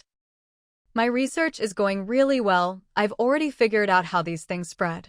If we can suppress the proteins in their bodies, we won't freeze. As expected of a true expert, he'd already reached a conclusion so quickly. Have you noticed it's not as cold these past few days? Really? I hadn't noticed, but that's a good thing. Older people are less sensitive to temperature changes than the young. When it's already cold, a slight difference is hard for them to feel. I'm afraid the temperature will keep rising. If it gets hot enough, these things won't survive. She pointed at the dead worms on the lab table. Is that so? Yes, I've already confirmed it. These things lose all activity when it gets hot. I think the most important thing now is for you to discuss with Mayor Wu what to do if the temperature gets dangerously high. Lin Qian took a bite of her peach and continued. There's also a whole series of problems that come along with it. You all need to think them through. She didn't elaborate, but she was confident that Elder Zhang would understand. Sure enough, Elder Zhang's expression grew grave. Are you confident about this? He asked Lin Qian seriously. Lin Qian chewed a few times and swallowed her mouthful of peach. I'm not sure, but it's always better to be prepared. Now that most of the bugs have been cleared out, I think you should discuss with Mayor Wu what we'll do if the high temperatures persist. She finished off the last of her peach and continued. You've seen it yourself. Because of the cold, the people who died outside have all been frozen solid, so nothing's really come up yet. But if the heat comes, what could happen? I think it's best to start considering and planning early. If nothing happens, great. But if it does, at least we won't be caught off guard. Don't you agree? She guided Elder Zhang step by step to think about what might happen, believing her words would be enough to make them take it seriously. Sure enough, Elder Zhang's expression turned solemn. He didn't even bother with his peach, standing up immediately. I'll go find Jiafeng right now. Lin Qian watched him leave, but didn't follow. Thinking of Grandma Zhang, who had limited mobility, she decided it would be best to visit in person for peace of mind. She found a quiet spot, pulled 2 large bags of supplies from her space, and headed to Elder Zhang's house. On the way, people occasionally glanced at the 2 huge bags she was carrying, their eyes filled with envy. One particularly bold busybody even walked right up to her. Hey little girl, what's in those bags? Is it food? As he spoke, he reached out, trying to rummage through her things. Like she'd give them the chance? What's it got to do with you? She replied coldly. Oh come on, you're just a kid. We're all neighbors here, what's the harm in taking a look? The man wouldn't let it go. How did your elders raise you, being so rude? Don't you know to respect your elders and care for the young? Others nearby chimed in, egging him on. Sorry, my elders have been gone a long time. What, you want to be my elder now? Lin Qian shot back, without a hint of politeness. Seeing her like this, the group left in annoyance, muttering as they went, no wonder, she's an orphan. Lin Qian had seen plenty of people like this before. If she was in a good mood, she might exchange a few words. If not, she'd just ignore them. Seeing them leave, she quickened her pace. When she reached Elder Zhang's house, she knocked on the door with one hand while holding the 2 big bags in the other. Grandma, it's Lin Qian. Grandma Zhang quickly wheeled herself over to open the door, surprised to see Lin Qian. Didn't you say you'd come by tonight? I happened to be free, so I came over. And I brought you some things, Lin Qian said with a smile. Grandma Zhang had already noticed the 2 bags that were almost as tall as Lin Qian herself and asked in astonishment, Did you move your whole house over here? She was shocked. Come in and put those down first. She couldn't imagine how a young girl could carry so much by herself. I remember old Zhang said you had a young man helping you. Why didn't you have him help carry these? Grandma Zhang asked, puzzled. He had other things to do. I'm fine on my own. I'm strong. This is nothing for me. Lin Qian smiled easily. Seeing that Lin Qian had already arrived, Grandma Zhang could only step aside and let her in. Once inside, Lin Qian closed the door. She'd already noticed many eyes with different intentions following her along the way. She walked over to the bags, untied them, and began taking things out one by one. For the ordinary items, she'd ask Grandma Zhang where to put them. For the unusual ones, she'd offer a brief explanation. At first, Grandma Zhang didn't want to accept them. Take these back. Your Grandpa Zhang gets his rations and salary every week. We're not short on food. You should keep these for yourself. But Lin Qian didn't listen, heading straight into the kitchen. With a quick glance, she knew exactly where everything should go. In the end, she ignored Grandma Zhang's protests and put everything away, one item at a time. Finally, she brought out some common medicines for the elderly and some fresh fruit she'd just picked from her space. When Lin Qian took these out, Grandma Zhang was left speechless. How could she not know how precious these things were? Medicine was almost impossible to find now, and fruit was just as rare. If these fruits were put on the market, there'd be a stampede. But seeing how unconcerned Lin Qian seemed, Grandma Zhang couldn't help but pull her aside. Qian, you know how rare these things are outside. You're giving us so much, what about yourself? Don't worry, Grandma, I still have plenty. Afraid Grandma Zhang wouldn't believe her, Lin Qian even pulled out box after box of medicine from her backpack. See? Grandma Zhang wanted to say more, but after seeing all that medicine, she was at a loss for words. Even though she'd accepted Lin Qian as her granddaughter, everyone had their own secrets. Qian, don't show these things to others so easily. People outside aren't as nice as you think. I know. I'm only showing you, no one else knows, Lin Qian whispered. Grandma Zhang glanced at the fresh fruit. You should take these back and eat them yourself. Young girls should eat more fruit, it's good for your skin. Us old folks don't need such good stuff. I've already brought them over. If you don't want them, just throw them out. I'm not taking them back, Lin Qian said, pretending to be upset. In the end, Grandma Zhang gave in. She glared at Lin Qian. What do you want for lunch? Grandma will cook for you. Lin Qian blinked, acting cute. How about yesterday's dumplings? All right, you really are just like Hui Zhen. Never get tired of dumplings. Grandma Zhang smiled helplessly. No, it's just that yours are so delicious, Lin Qian said earnestly. She truly felt a sense of ease and happiness here. Watching Grandma Zhang busy in the kitchen, Lin Qian walked over to help. She watched as Grandma Zhang skillfully took out the dumplings she'd made yesterday and dropped them into the boiling water, filling the kitchen with a sense of homely peace. Grandma, let me do it. You go sit down and let me cook the dumplings, Lin Qian offered. She'd brought plenty of frozen dumplings earlier and set them aside. With the current weather, there was no need for a fridge outside was cold enough. She'd stocked up on dumplings before, but they never tasted as good as Grandma Zhang's. Grandma, how about this? I brought over a lot of meat just now. Since we have time, I'll chop it up for filling and you can make some more dumplings for me to take home for Uncle Chen to try. Lin Qian suggested. Grandma Zhang was in high spirits too. All right, I'll teach you how to do it. Usually, when Grandpa Zhang went out for research, she stayed at home every day, cooking and doing whatever housework she could manage. The rest of her time was spent reading.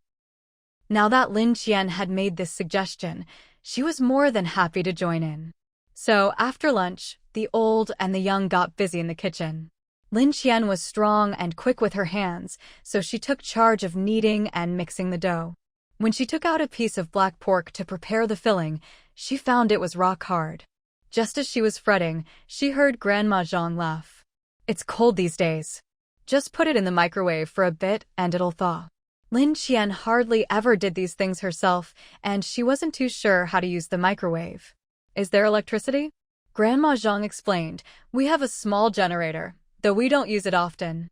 But sometimes I use it to defrost meat, and occasionally your Grandpa Zhang needs electricity for his experiments, so Mayor Wu got us a generator. That was quite a privilege. Lin Qian quickly thawed the meat in the microwave, then chopped it up for the filling at top speed, dividing it into small portions. Watching her technique, Grandma Zhang chuckled. You know, your way of doing this is a lot like your Grandpa Zhang's. Whenever he makes the filling for me, he likes to make it into little balls like this, says it's easier to wrap. The two of them spent almost the whole afternoon making dumplings. By the time Grandpa Zhang came home, they had made several hundred. While Grandma Zhang wasn't looking, Lin Qian even snuck a few extra pieces of meat into the mix. When Grandpa Zhang came back and saw the scene, he was startled. Have you two been at this all day? Grandma Zhang laughed. No, Xiao Qian is quick with her hands. We only started after lunch. She said she likes my dumplings and wanted to take some home for Uncle Chen to try, so I made some for her. Grandpa Zhang looked in disbelief at the mountain of dumplings. You call this some? Lin Qian grinned. Oh, Grandpa Zhang, don't be so particular.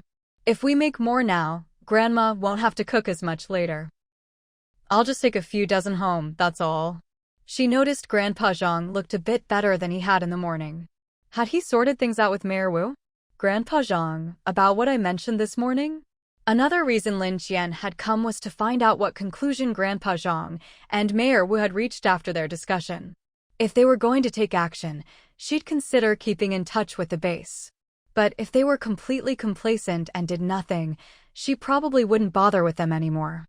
Jianfang said the temperature has indeed been rising a little every day these past few days, so there's a real chance of a heat wave. He's already made it a top priority and started getting people prepared. Grandpa Zhang then apologized to Grandma Zhang, and with the high temperatures, there could be all sorts of issues. We need to be ready. I might not be home much these days. After so many years together, Grandma Zhang understood his work well. This was nothing new. Just make sure you rest. If there's anything you can delegate to those young lads, let them handle it. Don't go thinking you're still young. In front of Grandma Zhang, Grandpa Zhang was like an obedient child. I know. If you need anything at home, just send someone to get me. I don't need you to worry about me. Come on, let's eat dumplings. Some are made by Xiaomau, some by me. See if you can tell which is which. Grandpa Zhang obligingly picked up several dumplings and ate them. No wonder you two are like grandmother and granddaughter. Your skills are exactly the same. I can't tell the difference. Grandma Zhang gave him a playful smack. After dinner, Lin Qian was still thinking about their antiques. Grandpa, Grandma, I'd like to take some of the antiques home, if that's all right. We already agreed to give them to you. Just take whatever you want, they said, unconcerned. Besides, we're all family now.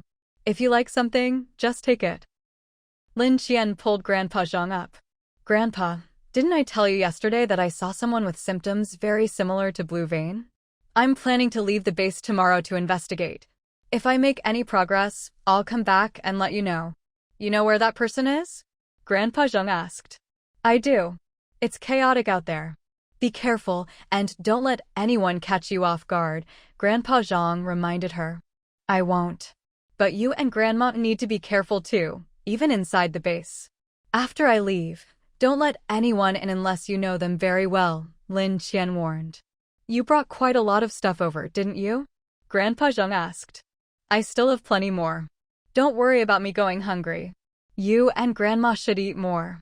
Even if it wasn't for their new family ties, just for Grandma Zhang's connection to Su Huizhen, Lin Qian hoped she'd live a long life. Maybe she could learn more from them.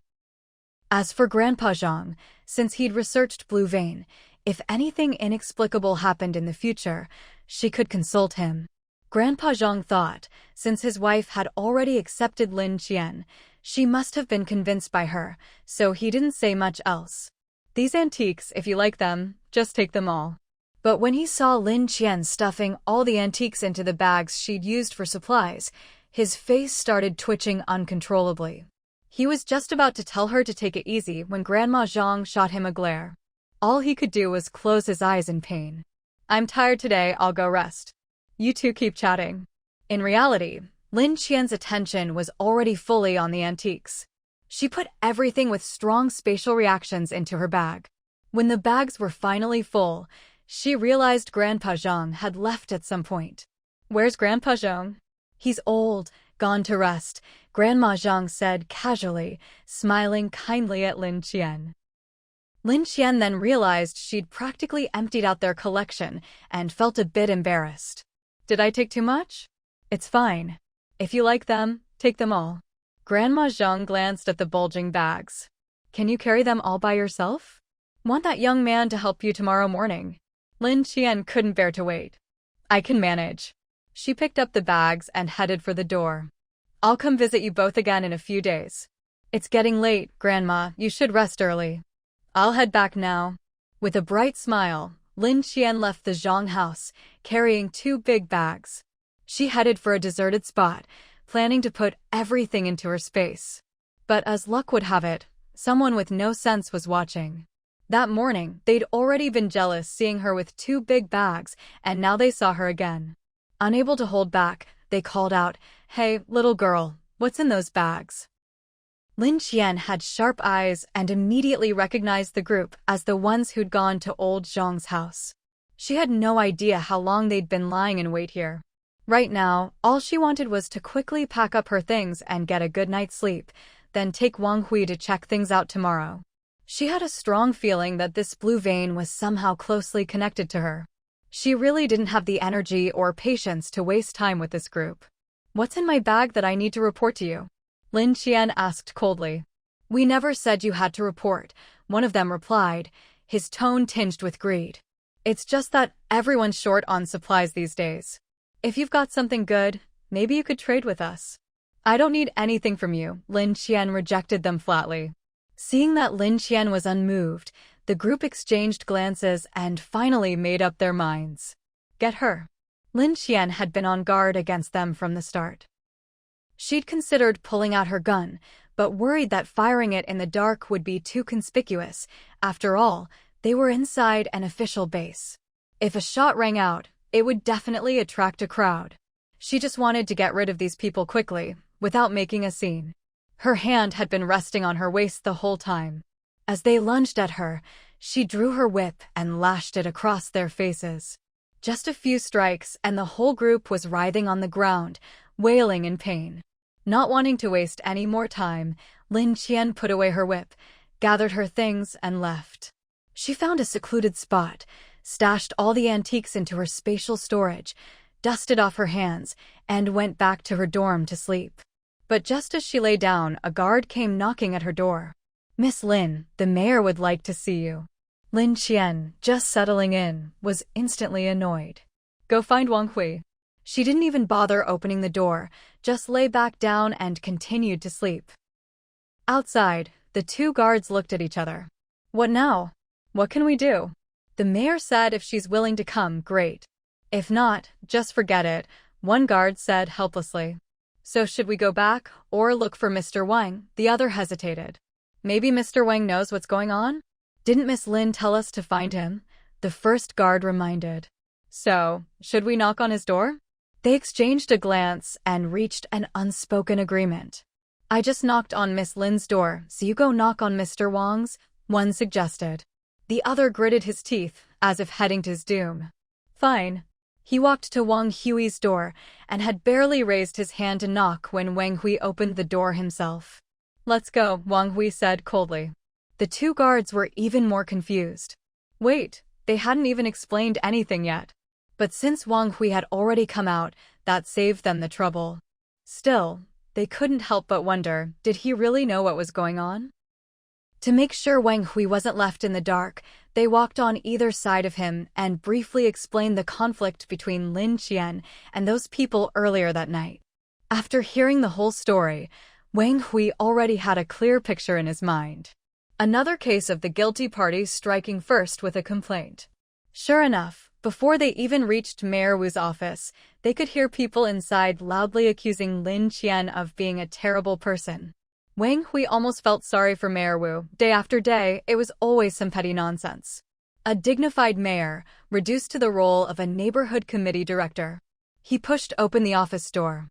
When the people inside saw it was Wang Hui, they glanced at him, then resumed their wailing. "Mayor Wu, look. She didn't even bother to show up. She must have a guilty conscience," one of them shouted. Wang Hui couldn't be bothered to argue. He simply nodded to Mayor Wu. "I know Xiao Qian's character. She's not the type to resort to violence without reason.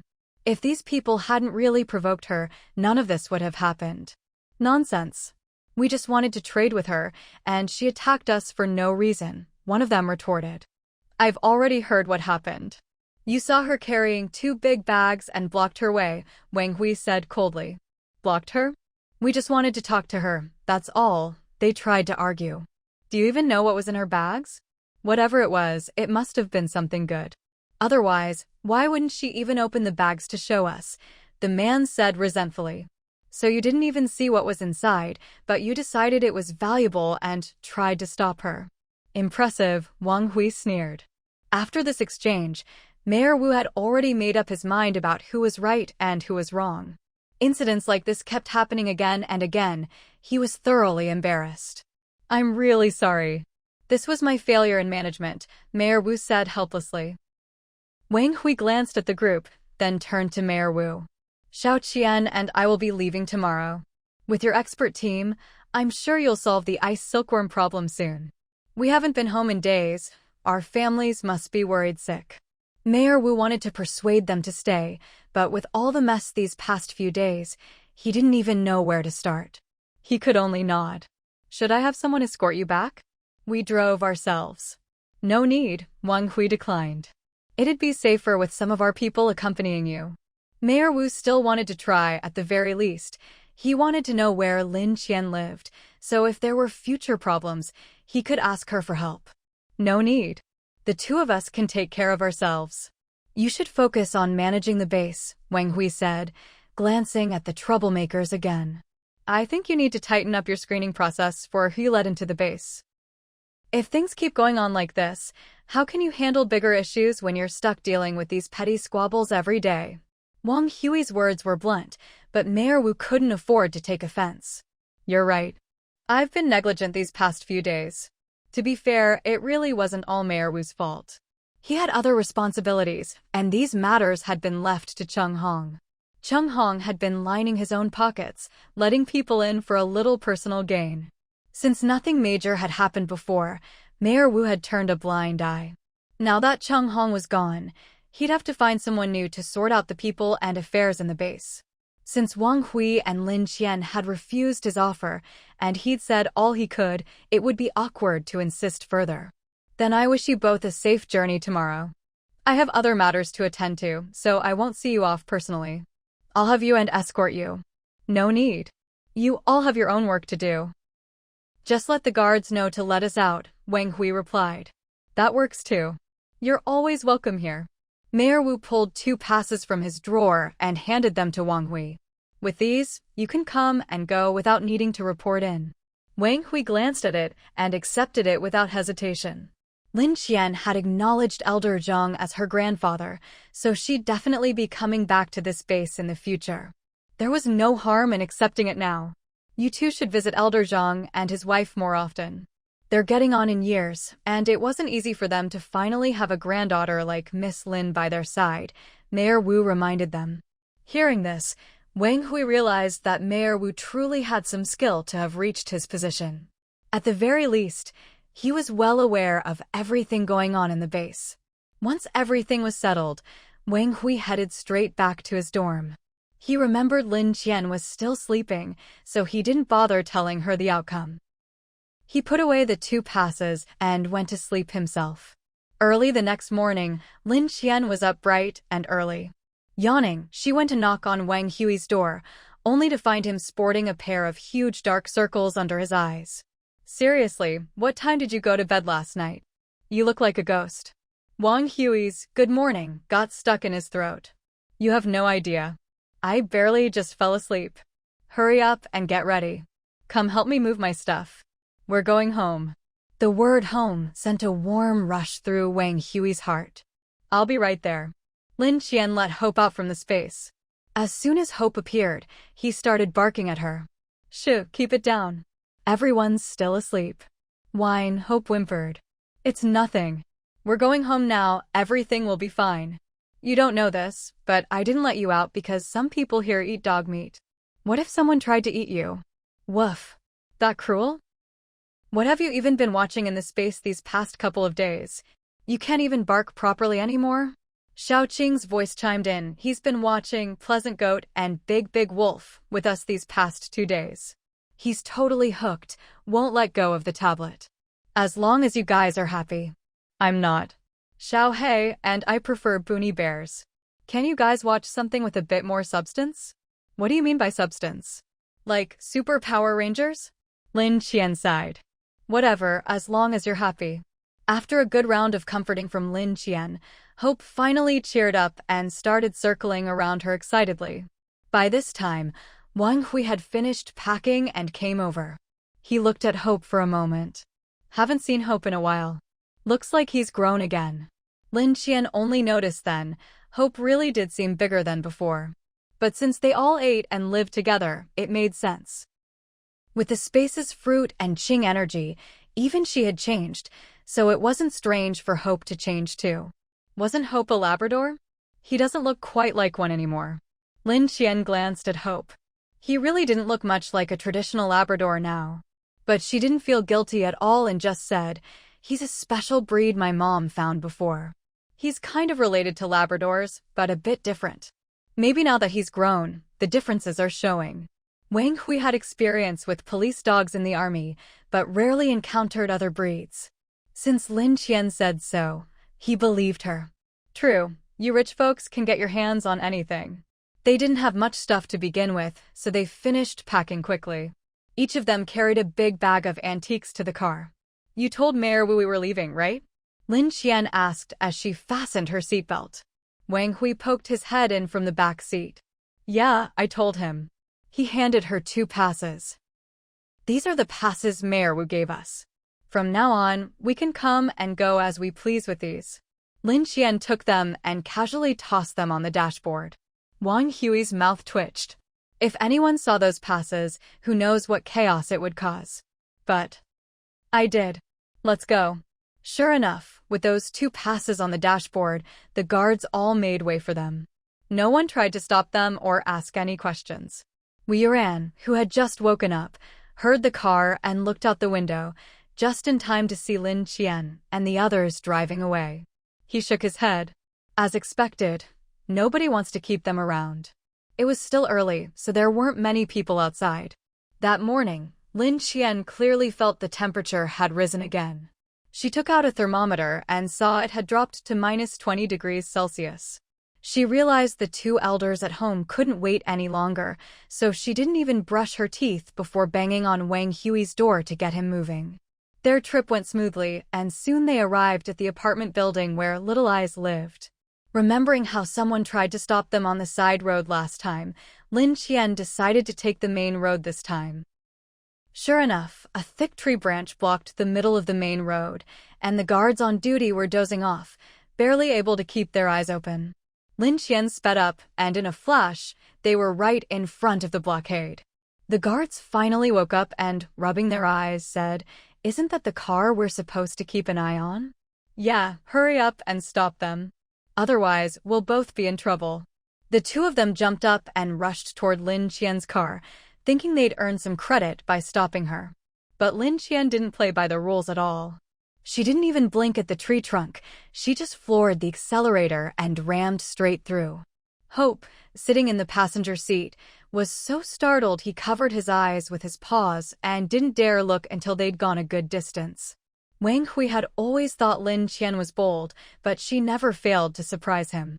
His heart had gotten tougher these days than it ever did in the army. One reason Lin Qian was driving so fast was because Xiaoqing had told her in her mind that she could hear the sound of the ice cracking. She was worried that if they delayed any longer, the car might fall right through the ice, and then who knew what they'd do. If she were alone, it'd be fine. She could just take the car and hope into her space. But with Wang Hui there, even though they'd gotten along well lately, she still preferred to keep the space a secret if she could. So she sped all the way to the foot of the Villa District's hill, only to find the neighborhood committee auntie already organizing people to set up tents, clearly trying to win people over with government supplies again. Lin Qian didn't slow down. In fact, she sped up because Xiaoqing was shouting in her mind, "Hurry. The ground under that auntie is about to crack open." She definitely didn't want to fall through the ice with that auntie, so she pushed the accelerator even harder, smoke pouring from the back of the car. The committee auntie saw Lin Qian speeding up and scoffed, "What's so great about that?" The next moment, the ice beneath her feet cracked open, and everything on the surface, people and all, fell straight down. As soon as those people fell in, they started screaming like crazy. Lin Qian heard them, but she sped up on purpose to avoid getting involved in such trouble, so she paid them no mind. Wang Hui glanced back, opened his mouth as if to say something, but in the end, he stayed silent. He just felt it was a pity about all those supplies. But he knew very well that if he spoke up now, Lin Qian might just toss him into that icy pit too. They quickly arrived at their doorstep. During the days they'd been away, no more clueless troublemakers had shown up in the villa complex. Mainly because Lin Qian was just too intimidating. If anyone crossed her, she'd turn into a killing machine, and had already wiped out the whole neighborhood once. Now, when people heard Lin Qian's car, instead of poking their heads out to watch like before, they all shrank back, afraid she'd notice them. Lin Qian was well aware of their little tricks, but this was exactly what she wanted. Now that the ice was cracking, she figured that within 2 days at most, all the ice would melt in an instant, and the area would be flooded again just like before. Within a few days, the floodwaters would evaporate in the heat, leaving behind all sorts of rotting things, including corpses, emitting a stench that would linger for a long time. Next would come a wave of snakes, bugs, rats, and ants, countless, unstoppable, enough to drive anyone crazy.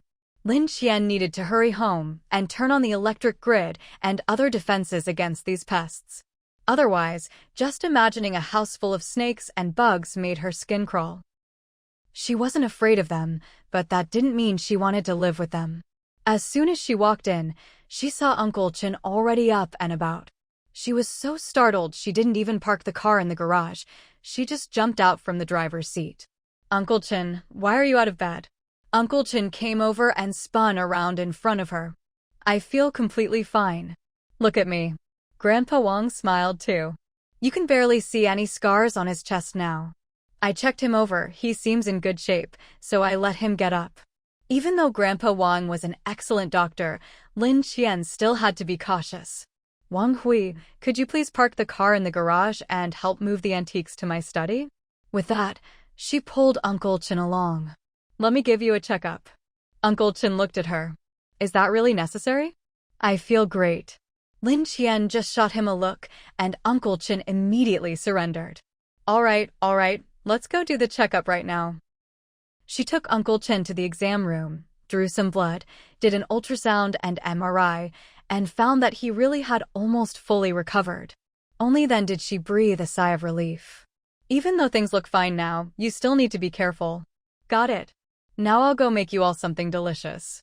Lin Qian knew he'd been busy his whole life, and if he hadn't been injured before, he wouldn't have been able to sit still anyway. Cooking wasn't exactly hard work, so she let him be. After the checkup, Wang Hui had already moved everything upstairs, so she headed straight to the study. She needed to toss the newly acquired items into her space to see if anything would change. She'd already thrown the antiques from Old Man Zhang into the space before, and the space had just trembled a little, with barely any reaction. If there was any reaction at all, it was that the timer increased by 10 minutes. Progress was getting slower and slower now, and she had no idea when she'd finally reach a full 24 hours. She took a deep breath and dumped all the antiques she'd gotten from Mayor Wu into the space as well. Maybe because she'd already accumulated some progress, this time the antiques were quickly absorbed, and the timer jumped straight to 9.5 hours. It wasn't much, but it was better than before, and, honestly, she was already quite satisfied. The black soil didn't change much, but the mist around it seemed to thin out a bit, and the big mountain in the distance looked a little clearer. Lin Qian focused her mind and used her spiritual power to probe the edge of the mist again. This time, she could see a bit more than last time. She didn't know if there was more land beyond the mist or something else entirely. For now, there was no way to see what lay beyond, so she had to leave it at that. She gathered up the fruits and vegetables from the black soil inside. She had more produce than she could ever eat. But even if she couldn't finish it all, she wasn't about to give it away. After all, she understood the saying, an innocent man gets into trouble because of his wealth. Once she'd tidied everything up, she noticed the bracelet on her wrist was starting to glow with a faint, ethereal light, as if it was merging with the space itself. Her attention was completely drawn to it, and she saw the jade bracelet begin to slip off her wrist. The next moment left her utterly stunned. The entire bracelet dissolved into countless points of light, drifting throughout the space. In no time, the whole space was filled with those glowing dots. The lights seemed almost alive, spreading into every corner. Xiaoqing, the little green vine inside her, had already emerged, stretching its tendrils as far as it could. This time, it didn't say a word. When the lights finally faded, it dropped to the ground with a plop, looking even more drained than after absorbing the green energy last time. As for Lin Qian, she didn't know why, but this time she didn't absorb any of the light herself. Once the lights faded, the bracelet reappeared on her wrist. Xiaoqing, lying on the ground, seemed unconscious, its vines slowly wrapping around the bracelet, leaving a touch of fresh green on the jade. Lin Qian called out a few times, but Xiaoqing didn't respond.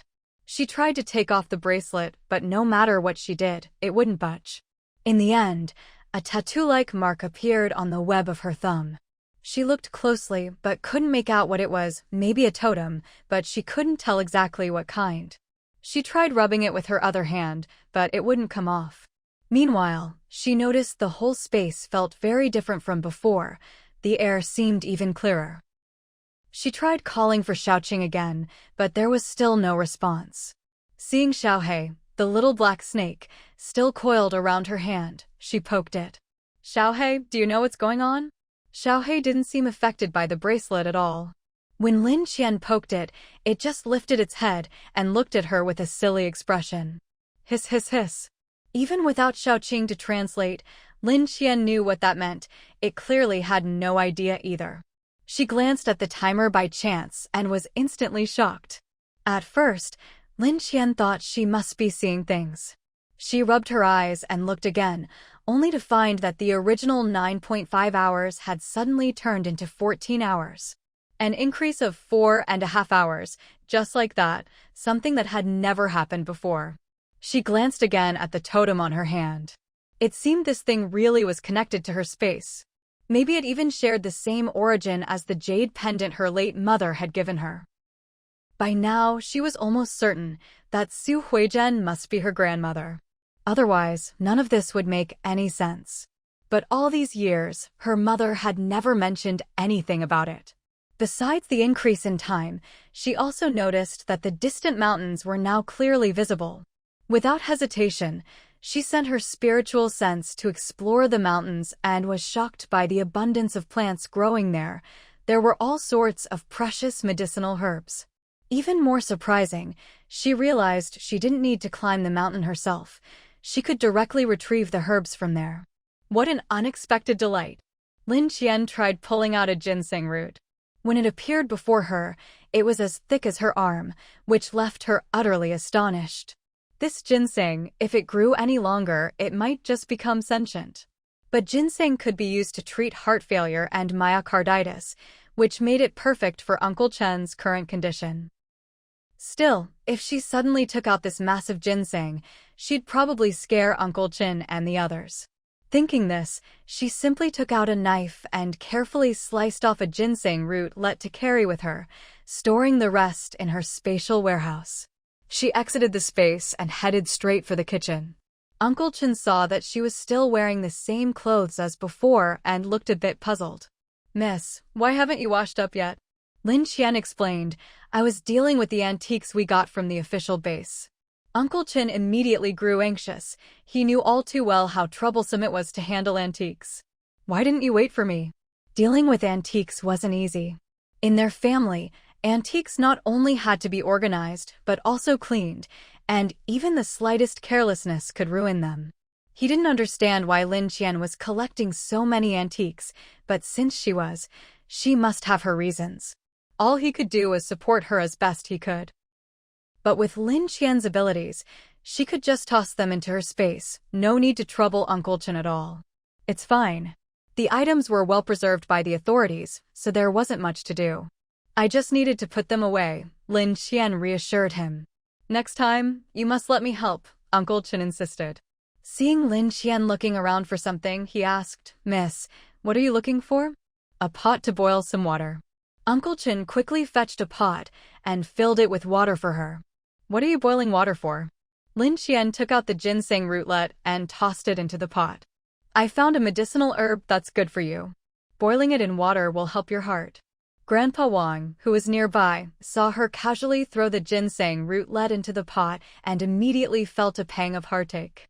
"That's a ginseng rootlet, isn't it?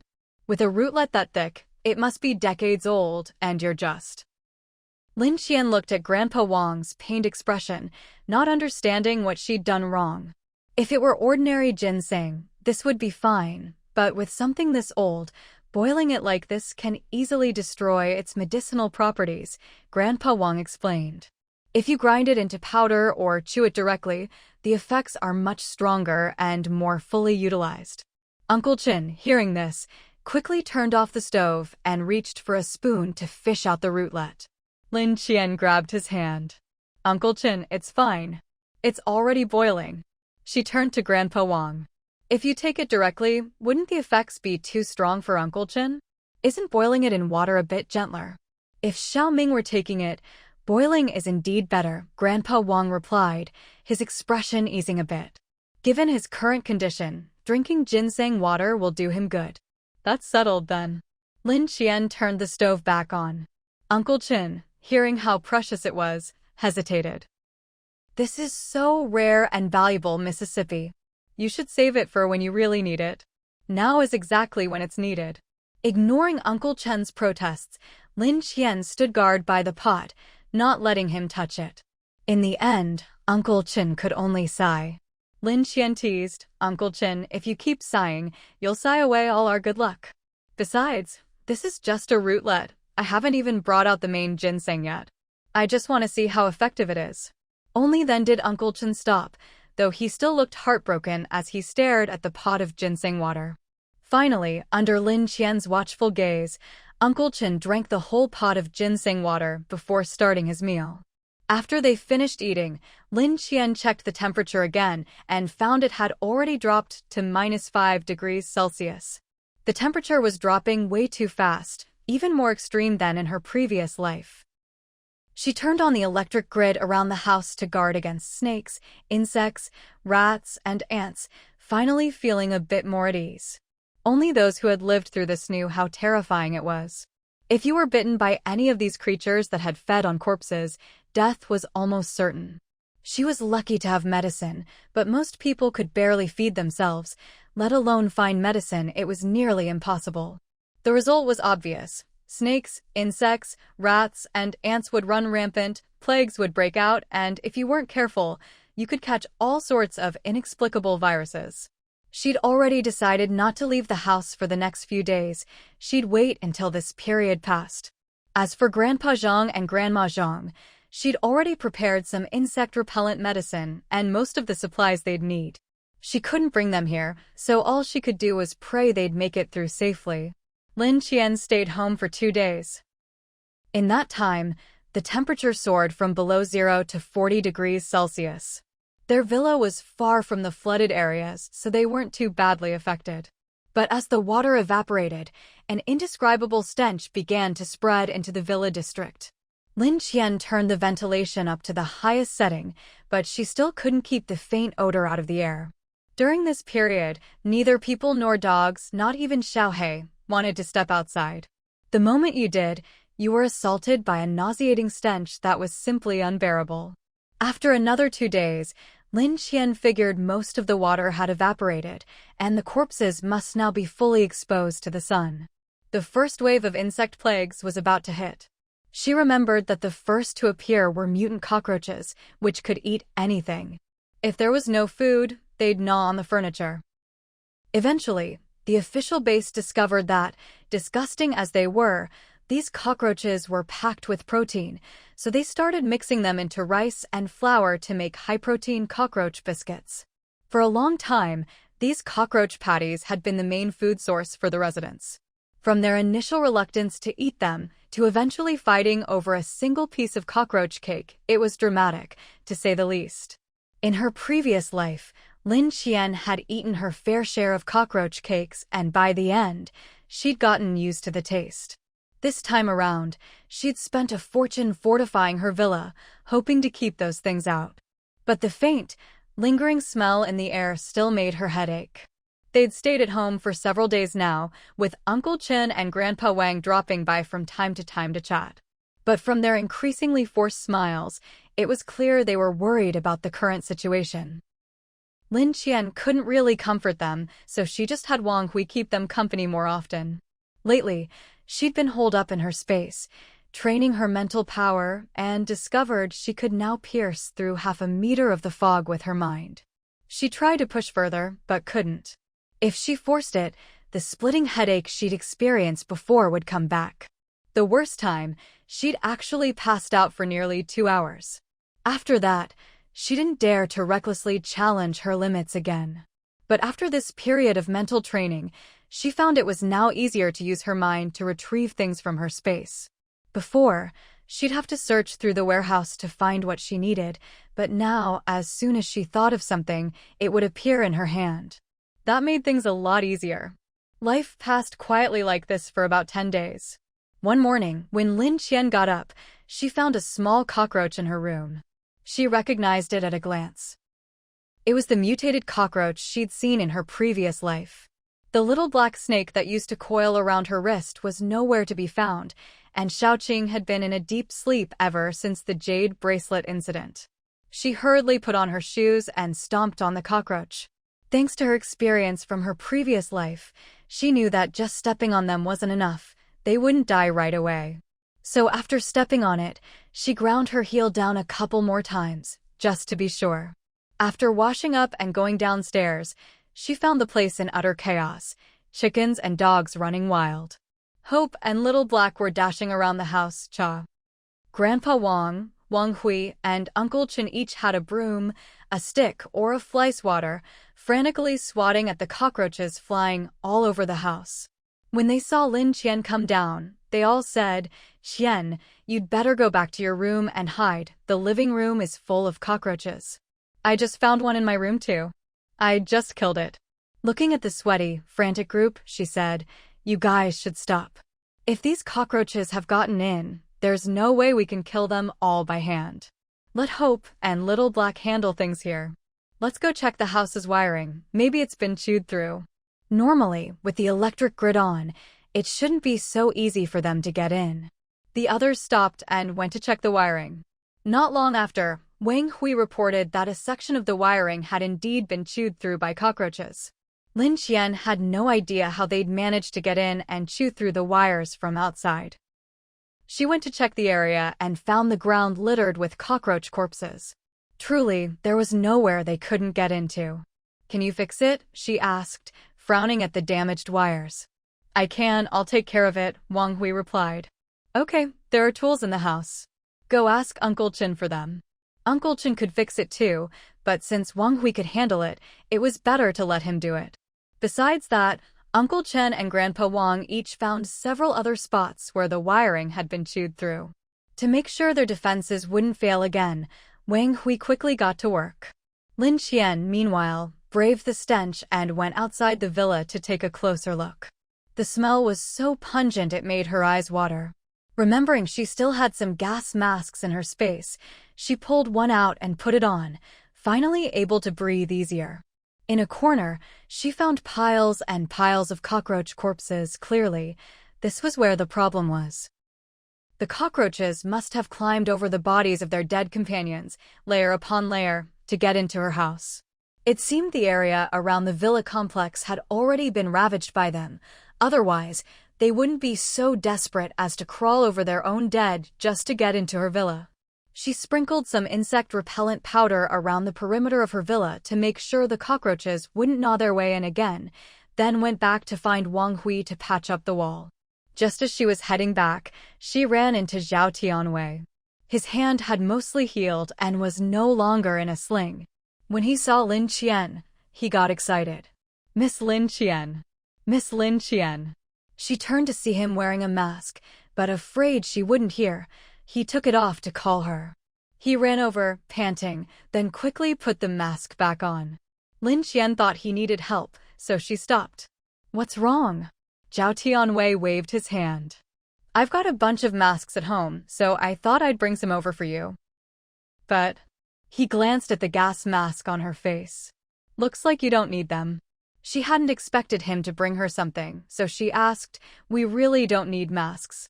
How's your family? Is the bug problem bad?" "We're okay. We have a few big iron barrels at home, so we keep our supplies in them. The cockroaches can't get in." "That's good. How's Xiaomau?" "He's almost fully recovered, no different from before he got hurt." "We really have to thank you for that." Lin Qian nodded, then handed him some leftover insect-repellent powder. "Here's some bug powder. Sprinkle it around your house, it should help." Zhao Tianwei took it, delighted. "I was going to bring you masks, but now I'm taking something from you instead." He wanted to say more, but Lin Qian was already turning to go back inside. "Miss Lin Qian," he called again. She stopped, looking at him in confusion, not sure what else he wanted. "It's like this. Didn't you ask us before to find some people willing to offer you tribute? There are a few families who are willing, and they've already started." Lin Qian had been so busy lately she'd almost forgotten about that. It was only when Zhao Tianwei mentioned it that she remembered, but she couldn't really blame herself. So far, the only tribute power she'd received had been from Zhao Tianwei's family. The only other time was when she'd helped Xiaoyu deliver her baby in Lu family village. The few groups Zhao Tianwei and his men had brought in recently weren't truly devoted to Lin Qian. They were probably just putting on a show for the sake of getting supplies. But since they were all straightforward, no-nonsense guys, they couldn't tell if people were being genuine or just pretending. "All right, you don't need to bother with this anymore. Just focus on your own work." Some people may seem sincere, but you'll never really know if they mean it or not, Lin Qian said. Zhao Tianwei might be a bit simple, but he wasn't stupid. As soon as Lin Qian spoke, he understood. Miss Lin, are you saying these people are just paying lip service? Damn it, I'm going to go confront them. He didn't doubt Lin Qian's words for a second. Lin Qian glanced at him sideways. Didn't expect you to know the phrase, paying lip service. Zhao Tianwei blushed. Miss Lin, don't think all of us fighters are just muscleheads or illiterate. Actually, we know a lot more than you'd think. Just stop dealing with them. No need to waste your energy confronting anyone. In times like these, they probably won't last long anyway. Lin Qian simply didn't want to waste her time and energy. She'd rather spend it on something more useful. All right, we'll do as you say, Miss Lin. By the way, what brings you out here? It stinks outside. A corner of my house got attacked by a swarm of cockroaches. They chewed a hole right through and even gnawed on my wiring. Where is it? Since Wang Hui was still busy, Lin Qian brought Zhao Tianwei over to take a look. When Zhao Tianwei saw the hole, he said, "This is a minor issue. My brothers and I can fix it, no need to bother Mr. Wang. You guys can handle it?" Lin Qian was a bit skeptical. Of course. Back before we got famous, we did all sorts of odd jobs. Don't judge us by our looks, we know a lot more than just how to throw punches. Lin Qian looked at them. It was hard to imagine from their appearance that they were so handy. But seeing Zhao Tianwei's earnest face, she couldn't bring herself to refuse. Do you have the materials? Zhao Tianwei crouched down to inspect the small hole. It's not big, we'll have it patched up in no time. But Miss Lin, your walls are really thick, impressive. When Lin Qian had them design the villa, she'd specifically asked for reinforced walls.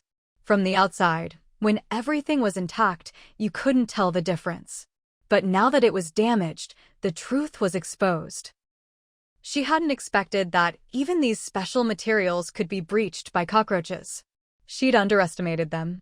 Zhao Tianwei kept examining the hole, analyzing the materials. But this stuff is pretty unique. It won't be easy to find an exact match. No problem, just use regular materials. Wait here for a second. Lin Qian went back inside the villa and came out with a bag of supplies and a bag of fresh fruits and vegetables for Zhao Tianwei.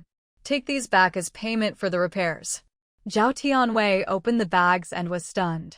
Lin Qian had already given them a batch of supplies before, and he'd thought those were great. But this batch looked even better. He couldn't help himself. Miss Lin, do you have some special source for all these supplies? Lin Qian nodded naturally. My mom knows a lot of people, so we have more connections than most. I see. Zhao Tianwei seemed to believe her completely. He continued, there's something else I wanted to ask you about. Go ahead. Well, food is scarce these days, but water is even scarcer. Do you know how expensive water is now? Before, we could still chip away at the ice for water, but now pollution is so bad everywhere, people can barely get clean water. Some are even drinking that foul-smelling stuff. Lin Qian frowned, recalling the events of her previous life. In the end, people had to drink that filthy water, and many got sick because of it. Even so, everyone was desperate for water. When the temperature rose too high, even the foul water became hard to come by. Countless people died of disease or thirst. Later, the government intervened, dug underground rivers, and even filtered seawater from Shishir, which made things a bit better. But overall, water was still extremely scarce. After all, you can survive without food for a while, but without water, your body quickly breaks down. I'll look into it. Lin Qian didn't promise Zhao Tianwei right away. By the way, we still have some clean seawater left. Want us to bring you some? Zhao Tianwei asked. No need, I stocked up before. I still have enough. Zhao Tianwei gave her a thumbs up. That's Miss Lin for you, always so farsighted. Please help me ask around about the water. If it works out, great. If not, I'll try other ways. All right. You should head back inside. It's too smelly out here. Leave your house to us, we'll have it fixed up today, guaranteed. Zhao Tianwei patted his chest. Zhao Tianwei and his group hadn't gotten off to the best start with Lin Qian, but after spending time together, they'd proven themselves reliable. Lin Qian trusted them. Seeing his confidence, she didn't say anything more and went back into the villa. Zhao Tianwei watched her go, muttering to himself, Miss Lin really is something else, always seems to know what's coming. Shaking his head, he left the Lin family villa. After Zhao Tianwei relayed her instructions to the rest of the guys from Building 11, they sprang into action. Some went to find tools, others to gather materials, and before long, they'd patched up the hole in Lin Qian's wall. When they finished, they were all sweaty and dirty from the work. They knocked on Lin Qian's door, and when she came out and saw them, she couldn't help but twitch her lips. You guys, are you all right? We're fine. Come check out our handiwork. If you're not satisfied, we'll redo it, Zhao Tianwei said. Lin Qian followed them and saw that Xiaomau was there too. His foot looked completely healed. Xiaomau, your foot's better? Completely healed, all thanks to your medicine, Miss Lin. If not for you, I'd either be dead or bedridden by now, Xiaomau said gratefully. As long as you're better. From now on, you guys shouldn't go back to your old ways. They all looked a bit embarrassed and said in unison, of course not. We've turned over a new leaf. Miss Lin, Zhao Tianwei continued, we couldn't find the original materials, and with the bug problem so bad, I mixed some of your insect repellent powder into the patch. That should keep them from coming through here again. Lin Qianjin hadn't expected Zhao Tianwei to be so quick-witted and couldn't help but look at him with newfound respect. She lowered her head to examine the entrance to the hole. At first glance, it looked completely unremarkable, which made her even more impressed. You guys really have some skills, Lin Qian said sincerely. Hearing her praise, Zhao Tianwei and the others scratched their heads a bit sheepishly. We're a bit out of practice, honestly. To be honest, even if we did it ourselves or hired someone else, we probably couldn't have gotten it to look this good. Seeing their efficient results, Lin Qian was rather pleased. Thank you for your hard work. It's no trouble at all. It's our honor to do something for you, they replied, waving their hands with honest smiles on their faces. Lin Qian thought to herself, not only are these guys capable, but they also know how to talk. No wonder, in my previous life, even though they did all sorts of bad things, they still managed to survive till the end. She smiled and said, Miss Lin Qian, if there's nothing else you need, we'll head off now. The neighborhood committee asked us to help with something. The neighborhood committee? Aunt Zhen? What do they need help with? No, Zhao Tianwei quickly waved his hands. A while ago, Aunt Zheng from the committee accidentally fell into an ice hole. It was days before they pulled her out, and by then she was already gone. Later, the authorities found out that Aunt Zheng had embezzled a lot of supplies. Everyone was supposed to get a share, but once it went through her hands, it was only half a share. Dolly added, after that incident, the officials immediately replaced the committee with clean people, so the current committee is pretty decent. They ask strong guys like us to help out, and we get a fixed amount of supplies every week. I see, Lin Qian nodded. Something similar had happened in her previous life, except Aunt Zheng was still alive then and hadn't been exposed. So, although the committee also hired people, it was mostly Aunt Zheng's acquaintances or those who could bribe her. Li Shouqing had once told her to go beg Aunt Zheng, but she just wasn't the type to get along with those people, so she never went. That's why, in the end, Li Shouqing sold her to Qingming. In this life, it seemed her return had changed a lot of things. But overall, things were developing in a better direction, and Lin Qian was quite satisfied. What kind of work do you usually do? When do you get home? All sorts of things. We even had to fish out bodies before. It was us brothers who pulled Aunt Zheng's body out. Talk about bad luck, Qiangzi complained. Let's not talk about that. The authorities paid us after all. A body's a body, Dolly said, then turned to Lin Qian. Now every day, we have to haul a truckload of seawater back for the neighborhood residents. Seawater. Lin Qian was surprised. She hadn't heard about this. Yeah, not many people know. Water is just too scarce. The committee doesn't make a public announcement, but if you show up with your ID, you can get a small bucket. Each community has a quota. For our area, we can only bring back 1 truckload, Dolly explained. Now Lin Qian understood. She asked, so how do people process the seawater when they get it? Those who are better off will treat the seawater a bit before drinking. The less well-off just drink it straight, though it can cause problems. But people aren't picky anymore. Most just drink it as is. But Brother Wei has some connections, old acquaintances. They have all kinds of supplies except water. They're willing to trade anything for clean water, Zhao Tianwei chimed in.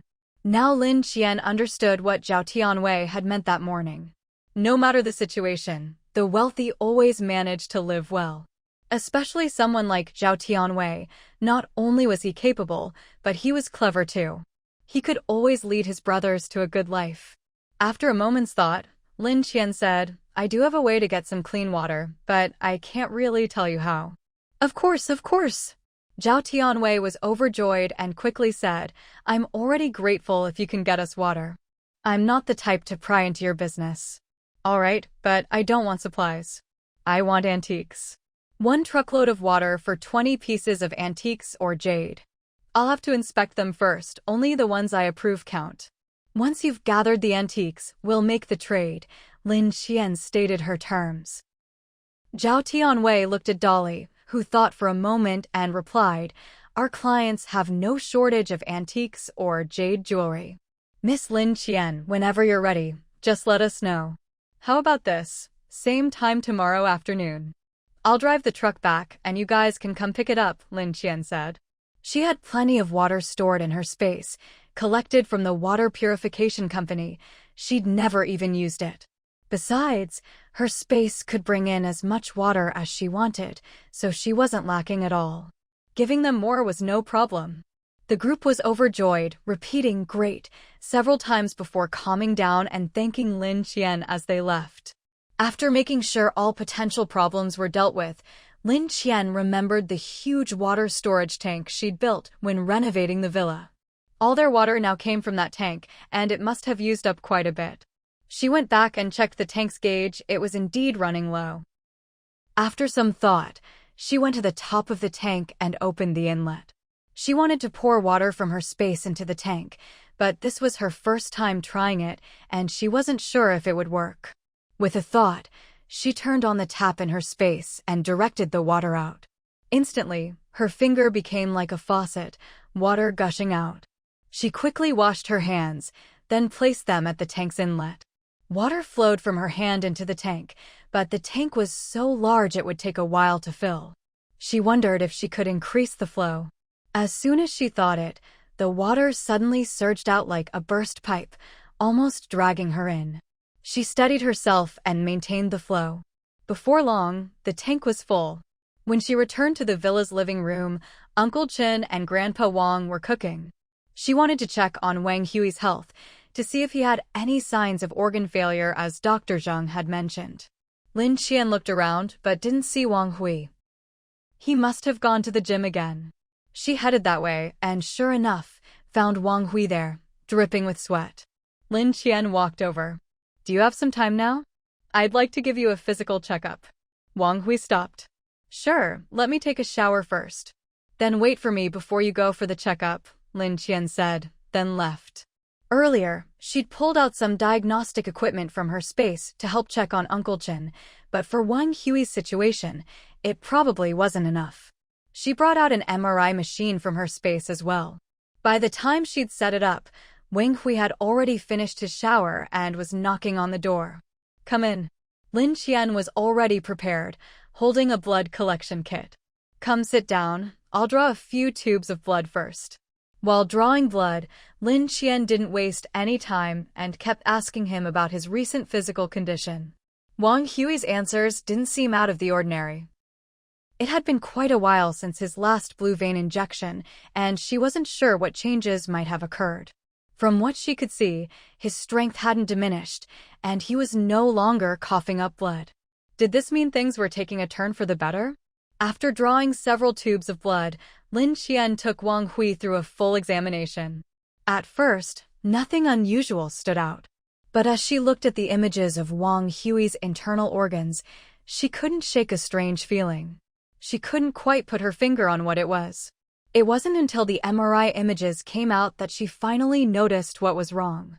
Wang Hui's organs all seemed slightly larger than those of an average person, though not by much. No wonder she'd felt something was off earlier. Such subtle differences would be impossible to spot without Lin Qian's medical student's sensitivity. She didn't know what this signified. Although all his organs were slightly enlarged, it didn't seem to affect their normal function. A biopsy might help confirm things. A liver biopsy would be a good option, but she didn't dare make that decision on her own. When Wang Hui came out of the machine and saw her troubled expression, Lin Qian was deep in thought and didn't respond. Wang Hui assumed things were serious and tried to comfort her. Xiaoqian, honestly, I've already lived longer than I ever expected. You don't need to feel sad for me. Huh? Lin Qian snapped out of her thoughts and finally heard what he was saying. What did you say? Wang Hui repeated himself. I said, no matter what happens, I can accept it. Death isn't such a big deal.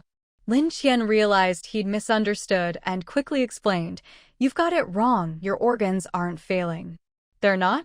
Then why do you look so worried? You don't have to hide it from me. I'm really at peace with whatever happens. I was supposed to be dead already, and I only survived because of you. Every day since then has been a bonus, Wang Hui said calmly. Seeing she couldn't talk sense into him, Lin Qian simply showed him the images. Can you read these? Wang Hui took the reports and looked them over. They didn't seem any different from normal organs.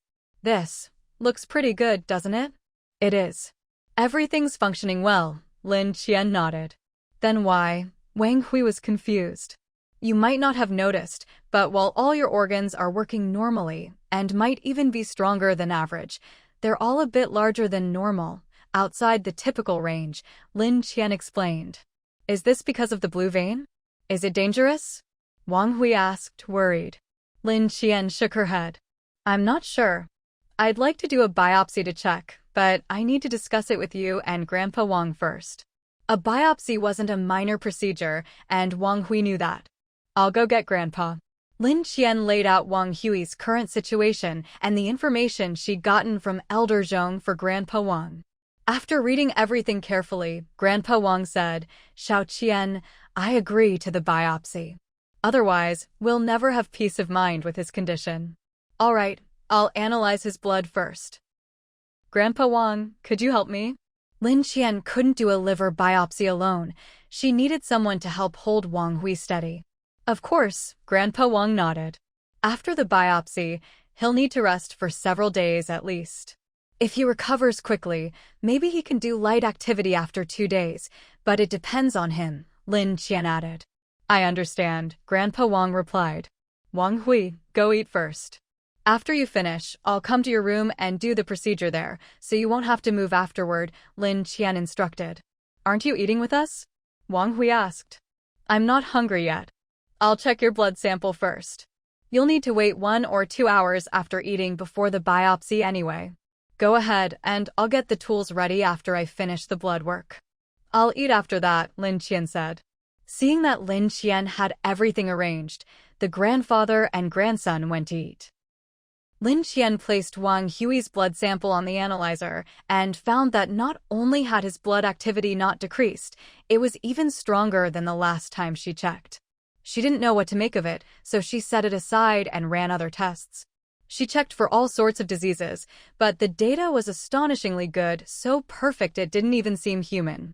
No wonder those people were so obsessed with developing this thing. By the time she finished all the tests, the Wang family had already finished eating and were waiting for her. She shared her latest findings with them. Grandpa Wang didn't seem happy instead. His expression grew even more grave. Is this a good thing or a bad thing? In theory, it's good. But I don't know if this is what Elder Zhong meant by the body's functions being activated ahead of time to achieve this state, Lin Qian said. Hearing this, Grandpa Wang grew even more worried. Why don't you eat first, and then we'll do the biopsy? Even though the biopsy might not give them all the answers, it was still another chance to learn the truth. Lin Qian finished her meal in a few bites and rested briefly. I'm ready. Are you two prepared? They both nodded. Lin Qian had Wang Hui lie down on her bed and brought over the equipment. She found the anesthetic and gave Wang Hui a local anesthetic, then picked up a huge syringe. It was Wang Hui's first time seeing such a big needle, and he was a bit nervous, but seeing Lin Qian's serious expression, He forced himself to stay calm. "I'm about to start," Lin Qian said, looking at Wang Hui intently. Taking advantage of the moment before Wang Hui could react, Lin Qian swiftly jabbed his liver area several times, extracting a few thin strips of liver tissue in an instant. The sudden, sharp pain left Wang Hui speechless. She moved quickly, and after finishing up, she wrapped a bandage tightly around Wang Hui's liver area. "All done. You should rest for a bit. Don't move around unnecessarily for the next 6 hours. If you need anything, ask Grandpa Wang or Uncle Chen for help. And no strenuous activity for the next 24 hours, Lin Qian instructed. Now that the pain was really setting in, Wang Hui just nodded at her gently. Lin Qian took the liver samples for testing and found that their activity seemed higher than that of ordinary people, just like his blood. Still, she had no clue what it meant. She shared the results with Grandpa Wang and Wang Hui. Wang Hui looked a little hopeless when he heard, "So you mean the liver biopsy was for nothing?" Lin Qian laughed. "I wouldn't say it was for nothing. At least now we know there's nothing wrong. It's just a bit bigger than normal, but otherwise, everything looks fine. Let's just assume there's no problem for now. We have testing equipment at home, so we can just check again every now and then." Even though Lin Qian said this, Grandpa Wang was still worried. After what happened with his son and daughter-in-law, this kind of thing was a shadow in his heart. Lin Qian could tell just by looking at his expression. "Grandpa Wang, don't worry. Not only do we still have enough blue vein medicine, even if we didn't, if something happened to Wang Hui, I'd find a way." But Grandpa Wang still couldn't relax, and the look he gave Wang Hui was full of concern. Lin Qian had already said everything she could, so since he was still like this, she really didn't know how else to comfort him. She could only change the subject. "With the pest outbreak so bad outside, we all need to be extra careful these days. Let's keep Hope and Xiaomau in the living room, so if anything happens, we can respond quickly." The next day, Lin Qian remembered she still needed to bring water back for Zhao Tianwei and the others. After lunch, she went out to a secluded spot where no one was around and took a water tanker out from her space. Once the tanker was out, she drove it straight to the villa area. On the way, a lot of people saw her driving the tanker and went crazy, running after her. Luckily, Lin Qian was fast, and most of those people were malnourished. After a few steps, they couldn't keep up and collapsed to the ground. Those who had vehicles tried to chase her all the way to the villa area. Zhao Tianwei and his group were already waiting there ahead of time, just in case something like this happened. When the 2 cars following behind saw Zhao Tianwei's group armed and ready, they didn't dare come any closer. Everyone in these parts knew Zhao Tianwei's group was tough, no one wanted to mess with them, so they all backed off. After handing the tanker over, Lin Qian said, "You'll have to return the truck to me later." "We'll bring it back after we deliver the water," Zhao Tianwei replied readily. Dolly, Xiangzi, and Xiaomau each dragged a bag of antiques and casually placed them in front of Lin Qian. She counted, there were over 20 items, probably a few extras in case she found any problems. The client said, "If these antiques aren't enough after you check them, Miss Lin, we can bring you some more," they said. Lin Qian examined each piece and found that every single one was genuine, better than the antiques she'd gotten from the official base before. Satisfied, she nodded and put them all away in her villa. This time, Uncle Chen saw Lin Qian carrying 3 big bags in and hurried over to help. Lin Qian let him be. If she didn't give him something to do, he'd feel uncomfortable. Just like that, several more days passed, and the stench in the air gradually faded, leaving only a faint trace. It seemed all the foul-smelling substances had evaporated under these conditions. Lin Qian decided to visit the official base to check on Elder Zhang and Grandma Zhang, but this time she didn't plan to bring Wang Hui. Wang Hui had just had a liver biopsy and was still lying in bed, which gave her a good excuse. She could also take this chance to visit Lu family village. It had been a while, and their baby supplies were probably running low. She didn't know how Huang was doing either. Uncle Chen said he'd come by again recently, but left when he saw Lin Qian wasn't home. After letting everyone know, she set out. Before driving off, she took a careful look around her villa and found that ever since she'd spread the pest repellent powder, There really hadn't been any snakes, bugs, rats, or ants nearby. She noticed there were fewer pests in the area, but still didn't let her guard down and reapplied the powder just to be safe. Once she was satisfied, she drove off to the official base. With her pass, she got in easily. She parked under Elder Zheng's building and carried her things upstairs. At Elder Zheng's door, she knocked and waited a long time before hearing movement inside. It sounded like Grandma Zheng getting up. After a while, Grandma Zheng finally opened the door and was surprised to see her. Xiaoqian, what brings you here? I came to check on you and Grandpa Zheng. How have you two been? It's getting hot. How's your health? Lin Qian asked with concern. I'm fine, but your Grandpa Zheng isn't feeling well. He's been so busy with research, he barely eats or drinks, Grandma Zheng replied. Lin Qian put her things down. Grandma, these are some foods that keep well in the heat. I'll leave them here. I'm going to find Grandpa Zheng. Let's have dinner together tonight. Dumplings? Sure. You'll find old Zheng at Mayor Wu's office. Someone from Mayor Wu just came and took him over there, Grandma Zheng said. After learning where Elder Zheng was, Lin Qian said goodbye to Grandma Zheng and headed to the mayor's office. Before she even got there, she could already hear Elder Zheng and Mayor Wu talking. As soon as she arrived, the guards recognized her and went in to announce her presence. Hearing Lin Qian had arrived, both Elder Zheng and Mayor Wu stopped their discussion and came out to greet her. Xiaoqian, what brings you here? Elder Zheng asked. Mayor Wu was also delighted to see her. Elder Zheng, what are you saying? Isn't it normal for a granddaughter to visit her grandpa? He turned to Lin Qian. Isn't that right, Miss Lin? Lin Qian nodded. Were you discussing the pest outbreak caused by the heat? She'd already overheard a bit outside, though not the whole conversation. That's right. The high temperatures have brought a plague of insects, and some of them carry viruses. It's a real headache, Mayor Wu said with a sigh. Lin Qian considered for a moment, then tentatively asked, Mayor Wu, have you thought about the possibility that the temperature might get even higher? How could I not? Old Zheng and I worry about it every day. At first, I thought all these snakes, bugs, rats, and ants would die off from the heat, but not only did they not die, they're actually thriving. If there's any upside, it's that those ice silkworms and ice-armored bugs that caused hypothermia have all died. Mayor Wu sighed and continued, we've found that those black cockroaches are packed with protein. We've already developed cockroach biscuits to distribute as daily food. They're a good protein supplement. The only problem is, they don't taste very good. Lin Qian was a bit surprised when she heard this. Are they really thinking about improving the taste? With everything going on, is it really necessary to worry about the flavor of cockroach biscuits? You want to improve the taste? Lin Qian asked. We're not bothering with that anymore. There's too much else to do. The black cockroaches are manageable since we can process and use them, but there are so many other bugs that are just impossible to deal with. Mayor Wu's brow was so furrowed it could crush a fly. And now there are mutated rats and snakes showing up. Who knows where they're coming from? Lin Qian thought to herself, you haven't even noticed the ants yet.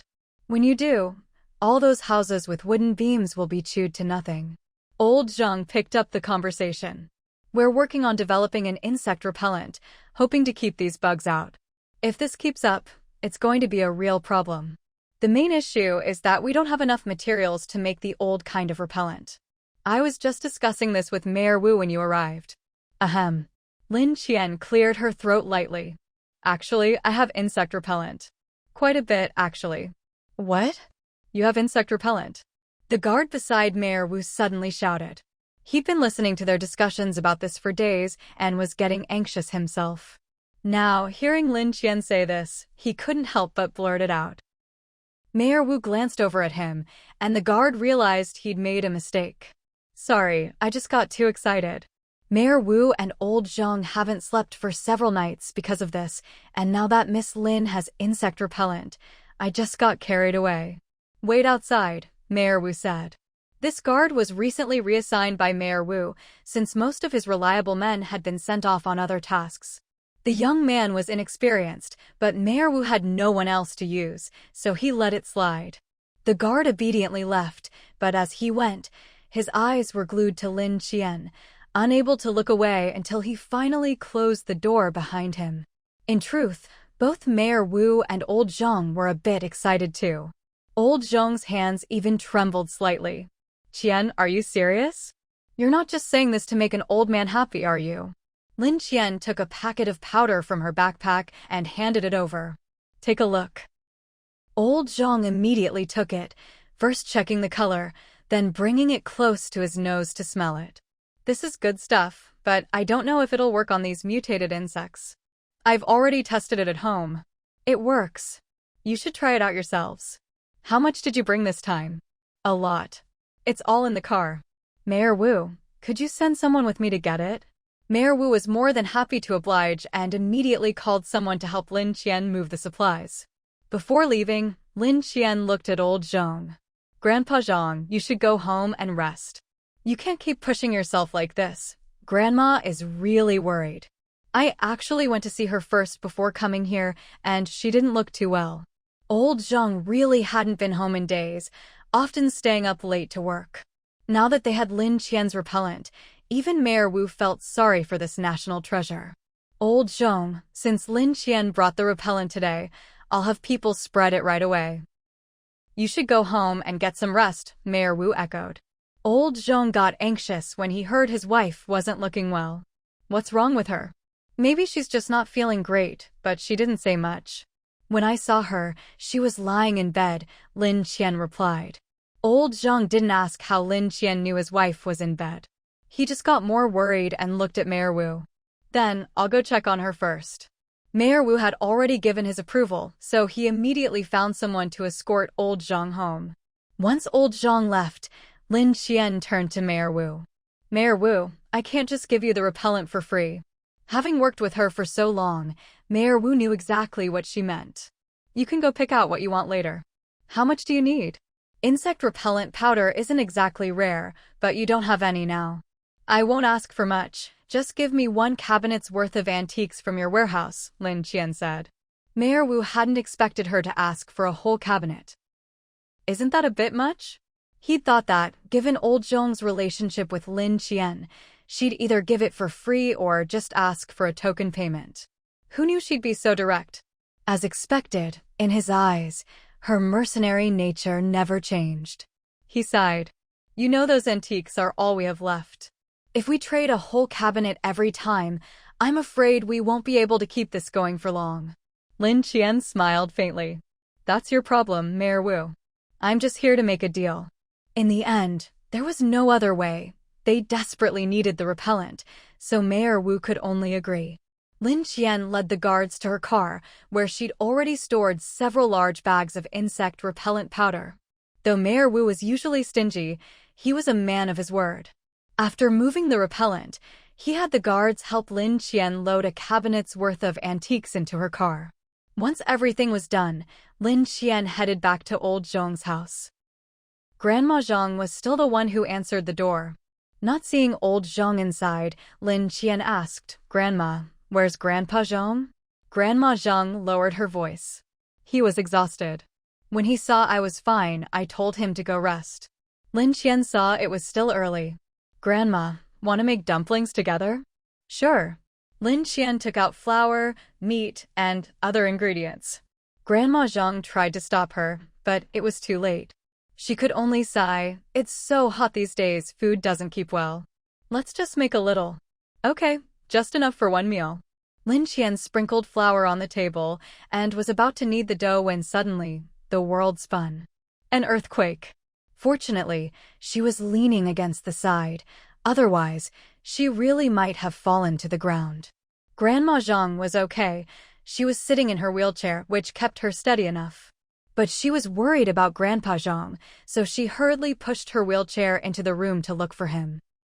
Lin Qian quickly ran to Grandma Zhang's side. "Grandma, don't move. I'll go get Grandpa." Grandpa Zhang must have been truly exhausted. Even with all the shaking, he didn't wake up. Lin Qian called his name several times, but he didn't respond. Her heart skipped a beat. She was afraid he might have passed away. She put her hand under his nose to check if he was still breathing. Only after confirming he was did she breathe a sigh of relief. Since she couldn't wake him, she had no choice but to carry him out directly. Grandpa is probably just too tired and didn't wake up. I'll crouch down. Can you get on my back yourself? I'll carry you out. As soon as she finished speaking, Lin Qian crouched down in front of Grandma Zhang. Grandma Zhang looked at Lin Qian's thin frame and hesitated. Why don't you just take old Zhang out? I'll wait here. I'm afraid the two of us together will be too heavy for you. It's fine. Please get on, Lin Qian said firmly. The situation was urgent, so Grandma Zhang couldn't keep arguing.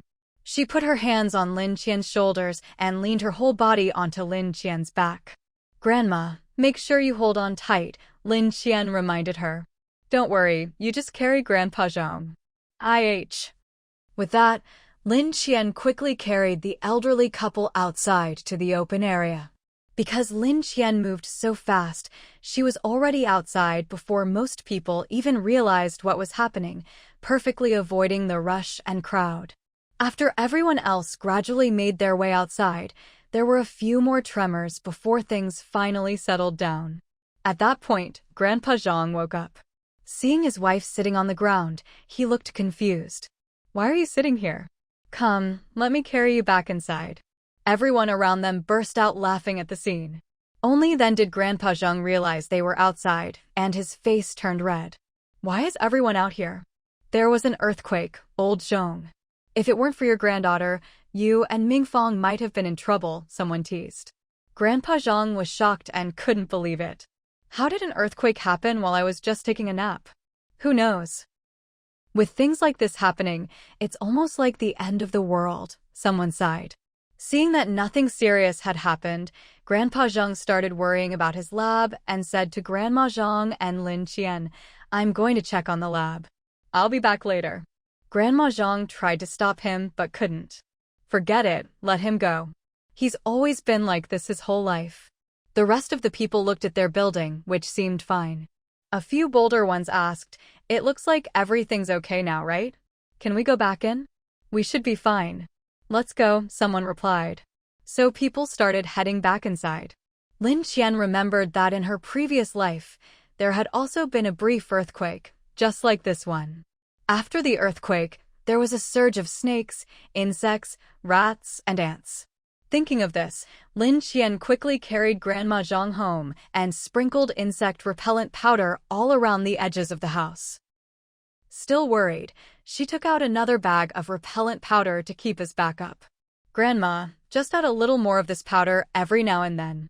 It's really effective. All right, I got it, Grandma Zhang replied. This earthquake wasn't severe, and nothing at home was damaged, so Grandma Zhang got ready to continue making dumplings. She calmly walked into the kitchen and was about to start kneading dough when Lin Qian came in. Grandma, let me do it. Will Grandpa be back for dinner tonight? We'll eat on our own. Don't worry about him, Grandma Zhang said. But before they were even halfway done with the dumplings, Grandpa Zhang returned. Mingfang, Qian, I'm back. Is the lab okay? Grandma Zhang asked naturally. It's fine, everything's good. The kids are all still working on their research. They told me to come back, so I did. Honestly, I felt better before I took that nap. After sleeping, I felt like I was falling apart. Guess I'm getting old, Grandpa Zhang joked. I'll go take another nap. Grandma Zhang just glanced at him. Dinner will be ready soon. Eat first, then sleep. She sounded indifferent, but she couldn't help feeling a little sorry for him. This man had devoted his whole life to research. She knew when she married him that he would never belong to her alone. All right, let me help, Grandpa Zhang said. He went over and poured a bucket of water into the pot. Lin Qian immediately noticed that the water wasn't exactly clean. Grandpa, where did you get this water? Someone at our base knows how to dig wells. Mayor Wu organized people to look for possible water sources and dig wells. The water doesn't look very clean, but being able to use it at all is already a blessing, Grandpa Zhang explained. Lin Qian nodded. She didn't rush to offer the elderly couple water. After all, there were a lot of people, and their living conditions, while a bit tough, were actually pretty good compared to others at the base. After dinner, seeing that both elders looked tired, Lin Qian said her goodbyes. Qian, wait a moment, Grandma Zhang called after her. What is it, Grandma? Lin Qian asked. I was thinking about the antiques in our room. Why don't you take them all? If there's another earthquake, they probably won't survive anyway, Grandma Zhang said. Lin Qian had always wanted them, and with Grandma Zhang's offer, she had no reason to refuse. She thanked her and started moving things out in a flurry. Grandma Zhang laughed at the sight. If your grandpa were awake and saw this, he'd probably feel heartbroken. It's fine, we're all family, Lin Qian said with a smile as she carried things out. After she finished moving everything, she thought it wouldn't be right to just take their things for free. While Grandma Zhang wasn't looking, she left over a dozen barrels of purified water and some long-lasting food supplies inside. That should be enough for them for the next month. Grandma, take care of yourself. If you feel unwell, have Mayor Wu come find me, Lin Qian said, leaving her address with Grandma Zhang. Grandma Zhang put on her reading glasses and looked at the address, frowning slightly. This address. Is there something wrong with it, Grandma? Lin Qian asked. I remember Huizhen used to live around here too. Are you sure you've never met her since you were little? When she was younger, Grandma Zhang had sent people to look for her in this area several times, but never found a trace. Lin Qian didn't know what Grandma Zhang meant and was confused. No, never. I searched for a while back then, but no matter how hard I tried, I couldn't find her. But I feel like you living here isn't a coincidence. You must be connected to her somehow. Have you lived here since you were a child? Grandma Zhang asked. Yes, I've lived here since I was born. It's always just been me and my mom. Never met my dad or grandma, Lin Qian answered all of Grandma Zhang's questions at once. And this villa has always been in the Lin family's name. Grandma Zhang furrowed her brows. I can't remember if this is the place or not. The layout here is different from before. It looks like it's been rebuilt. Would you like to come back with me? Lin Qian asked on impulse. By now, she already regarded Grandma Zhang as family. If anything happened to her, Lin Qian knew she'd be heartbroken. At first, Grandma Zhang seemed a little interested, but after thinking it over, she shook her head. No, old Zhang is still here. I can't leave him behind. Besides, so many years have passed. Being able to see you now and even having you as my granddaughter is enough for me. She stared blankly at the address above. Knowing Huizhen survived back then, my wish was fulfilled. And knowing she has a granddaughter like you makes me even happier. I remember she once said she wanted to find someone she loved, get married, and have children. You're proof that she found her true love. I should be thanking you. Faced with Grandma Zhang's words, Lin Qian didn't know what to say, so she changed the subject. Grandma, if you ever need anything, please come find me. It's getting late, so I'll head back now. With the earthquake, I don't know how things are at home. It's so dark out. Why don't you stay here tonight and leave tomorrow? Grandma Zhang said, worried. It's fine, I drove here, Lin Qian replied. Grandma Zhang still looked uneasy. But you're a girl. Grandma, I may be a girl, but I can take care of myself. Don't worry. And if Grandpa Zhang finishes up, you two can come over too, right? Lin Qian reassured her. Grandma Zhang seemed to think of something and smiled. We'll see when the time comes. Since Grandma Zhang had said this much, Lin Qian didn't insist. Then you should rest early. I'll head back now. Lin Qian walked to her car, feeling satisfied with her gains. Seeing no one around, she quickly stashed all the antiques into her space. She'd collected quite a lot this time. Her space's time had increased by another hour, now up to 15 hours a day. There were 9 hours left to reach a full 24. It didn't seem like much, but at this rate, Lin Qian figured it would still take a while. Without dwelling on it, she got in the car and hurried home. She couldn't help worrying. She didn't know if Uncle Qin and the others had been affected. She sped all the way, and as she neared Xiaoyanjing's place, she sensed something was off. When she came by earlier, she hadn't seen anyone guarding the area, and the wooden barriers that used to block the road were gone. As she approached the apartment building where Xiaoyanjing lived, Lin Qian paid special attention to the surroundings and noticed a white cloth hanging from the window. After thinking for a moment, she parked her car, told Xiao He to guard the area, and quietly made her way upstairs. At Xiao Yanjing's door, Lin Qian knocked softly. Immediately, a wary voice called out from inside, "Who is it?" "It's me, Lin Qian. I saw the white cloth you hung out." "Is something wrong?" Lin Qian asked. As soon as Lin Qian, Xiao Yanjing, heard her voice, he opened the door excitedly. "Sis, I'm so glad to see you. I remember your grandma's medicine should still be enough. How is she doing? Is she all right?" "Thanks to you, she's doing well. The white cloth isn't about supplies. Come in and sit down first." Lin Qian followed him inside, and he immediately poured her a glass of water. "Sis, have some water." Lin Qian glanced at the cup, the water still a bit murky, and didn't really want to drink it. "I'll pass on the water. I wanted to ask, wasn't there a big road here that used to be blocked off with wooden poles? Why didn't I see it today?" Lin Qian quickly replied, "That's what I wanted to tell you. Ever since the temperature rose, they stopped doing that. All the ice melted into water, and the stench was unbearable. They couldn't stand it themselves. Later, the neighborhood committee was recruiting people, so they went over there." Lin Qian was a little surprised. "People like them are willing to work?" They're just loafing around. A couple days ago, I overheard their leader saying you'd knocked down their poles several times, and they were planning to come looking for you. I wanted to warn you about that." "I see. Anything else?" "No, that's it." Just as Lin Qian was about to leave, she heard Grandma Li's voice from inside. She must have guessed it was Lin Qian. Even if she was asleep, she got up to see her. "It really is you. Long time no see. How have you been lately?" Grandma Li asked. "I'm fine." That's good, that's good." Grandma Li saw the untouched cup of water. "Why are you drinking?" Water was a luxury for them now. The fact that they offered Lin Qian a cup meant she was an honored guest. "It's all right, I won't drink it. Every drop is precious, you should keep it for yourselves."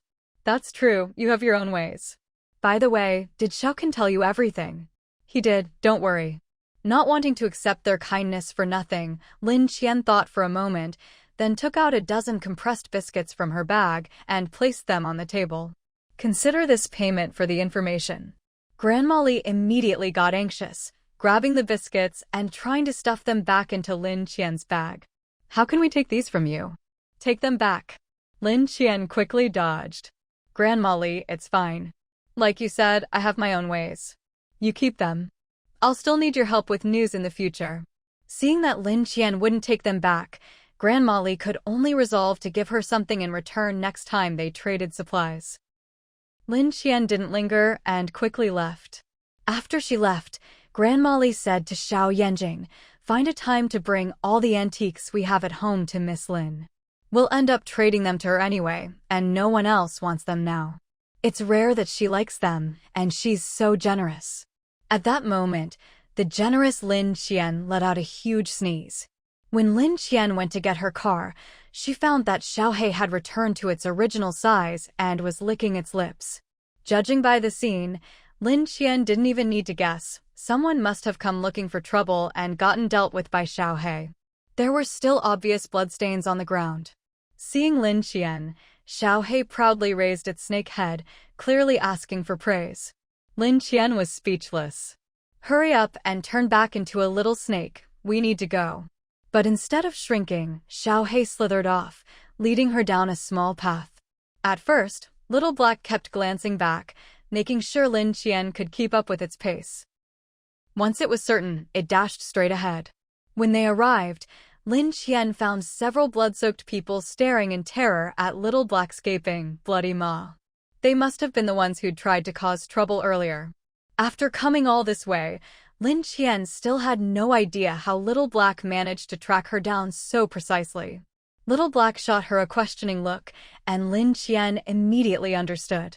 "If you want to eat, go ahead. I'll wait for you in the car." She had no desire to witness something so bloody. When Little Black ate people, it usually devoured them in one bite, blood spurting everywhere, a gruesome sight she'd rather not see. Lin Qian hadn't waited long in the car before Little Black returned, already full. Knowing it was still dirty, Little Black didn't jump onto Lin Qian's lap. Instead, it obediently curled up on the carpet in the back seat. Once Lin Qian saw through the rearview mirror that Little Black had settled down, she started the car and drove off. Perhaps because Little Black had dealt with all the troublemakers, the journey back was smooth and uneventful. As she drove, Lin Qian suddenly felt the ground shake violently. At first, she wondered if it was another earthquake, but something felt off. Listening carefully, she realized the tremors were coming from far away, growing closer with each passing moment. A chill ran through Lin Qian's heart as she immediately thought of a possibility. Without hesitating, she steered the car away from the direction of the sound. She was already driving faster than she ever had before, but it still didn't feel fast enough. While everyone else was still in shock, Lin Qian had already left the disaster zone far behind. There was no way she could take the usual route home now. She remembered that in her previous life, after the earthquake, a sudden beast tide had struck. Countless animals of all kinds, surging out of nowhere and rampaging through the city. The government had worked hard to restore order, and things had just started to improve, but the arrival of the beast tide threw everything back into chaos. Worried about her family, Lin Qian took a different route and sped up, finally managing to avoid the beast tide. When she got home, the 3 people in the house, along with Hope, whom she'd left there, were all anxiously waiting. Hope was the first to rush over. She hadn't even parked the car before Hope was pawing at the door. Uncle Chen hurried over, watching Lin Qian get out of the car. "Miss, are you all right?" He still wasn't reassured, so he checked her up and down. Only after confirming she was unharmed did he finally breathe a sigh of relief. "We kept trying to reach you on the walkie-talkie, but you didn't respond. We were so worried. Thank goodness you're safe, otherwise I don't know what I'd do." Uncle Chen had long since regarded Lin Qian as his own daughter. If anything happened to her, he'd be heartbroken. Lin Qian glanced at the walkie-talkie and realized she'd forgotten to turn it on. Feeling a bit embarrassed, she said, "I forgot to switch it on. But I'm back now, aren't I? Is there anything to eat? I'm starving." It was already 8 p.m., well past dinner time, but as soon as Uncle Chen heard she was hungry, he hurried off to make her something. Grandpa Wang stood by, still worried, but after making sure she was really all right, he followed Uncle Chen into the kitchen. Only Hope stayed by her side, wagging his tail. "All right, you go back too. I'll park the car and come in." Hope kept watching her as if he didn't quite believe her. He only turned and went back to the living room after seeing her drive the car into the garage. If it hadn't been for the sudden earthquake today, she'd planned to visit Huang's base and maybe collect more antiques from Aunt Hong's house. But after what happened, she was too worried about her family to do anything else. Thankfully, everyone at home was safe. The beast tide hadn't come this way, it had headed straight for the city center. Thinking of Grandpa Zhang and Grandma Zhang, she felt a surge of worry. All she could do now was hope the official base had proper defenses in place. She'd already dropped some hints to Mayor Wu. If he was smart, he'd know to take precautions. As soon as she entered the house, she saw Wang Hui coming out of his room. She was surprised. "You're up already?" "I felt fine after lying down for a bit." "There was an earthquake, are you all right?" "I'm fine." That wasn't an earthquake outside, it was a beast tide. Beast tide? All 3 of them looked shocked. Yes. I don't know where they came from, but it was a huge horde.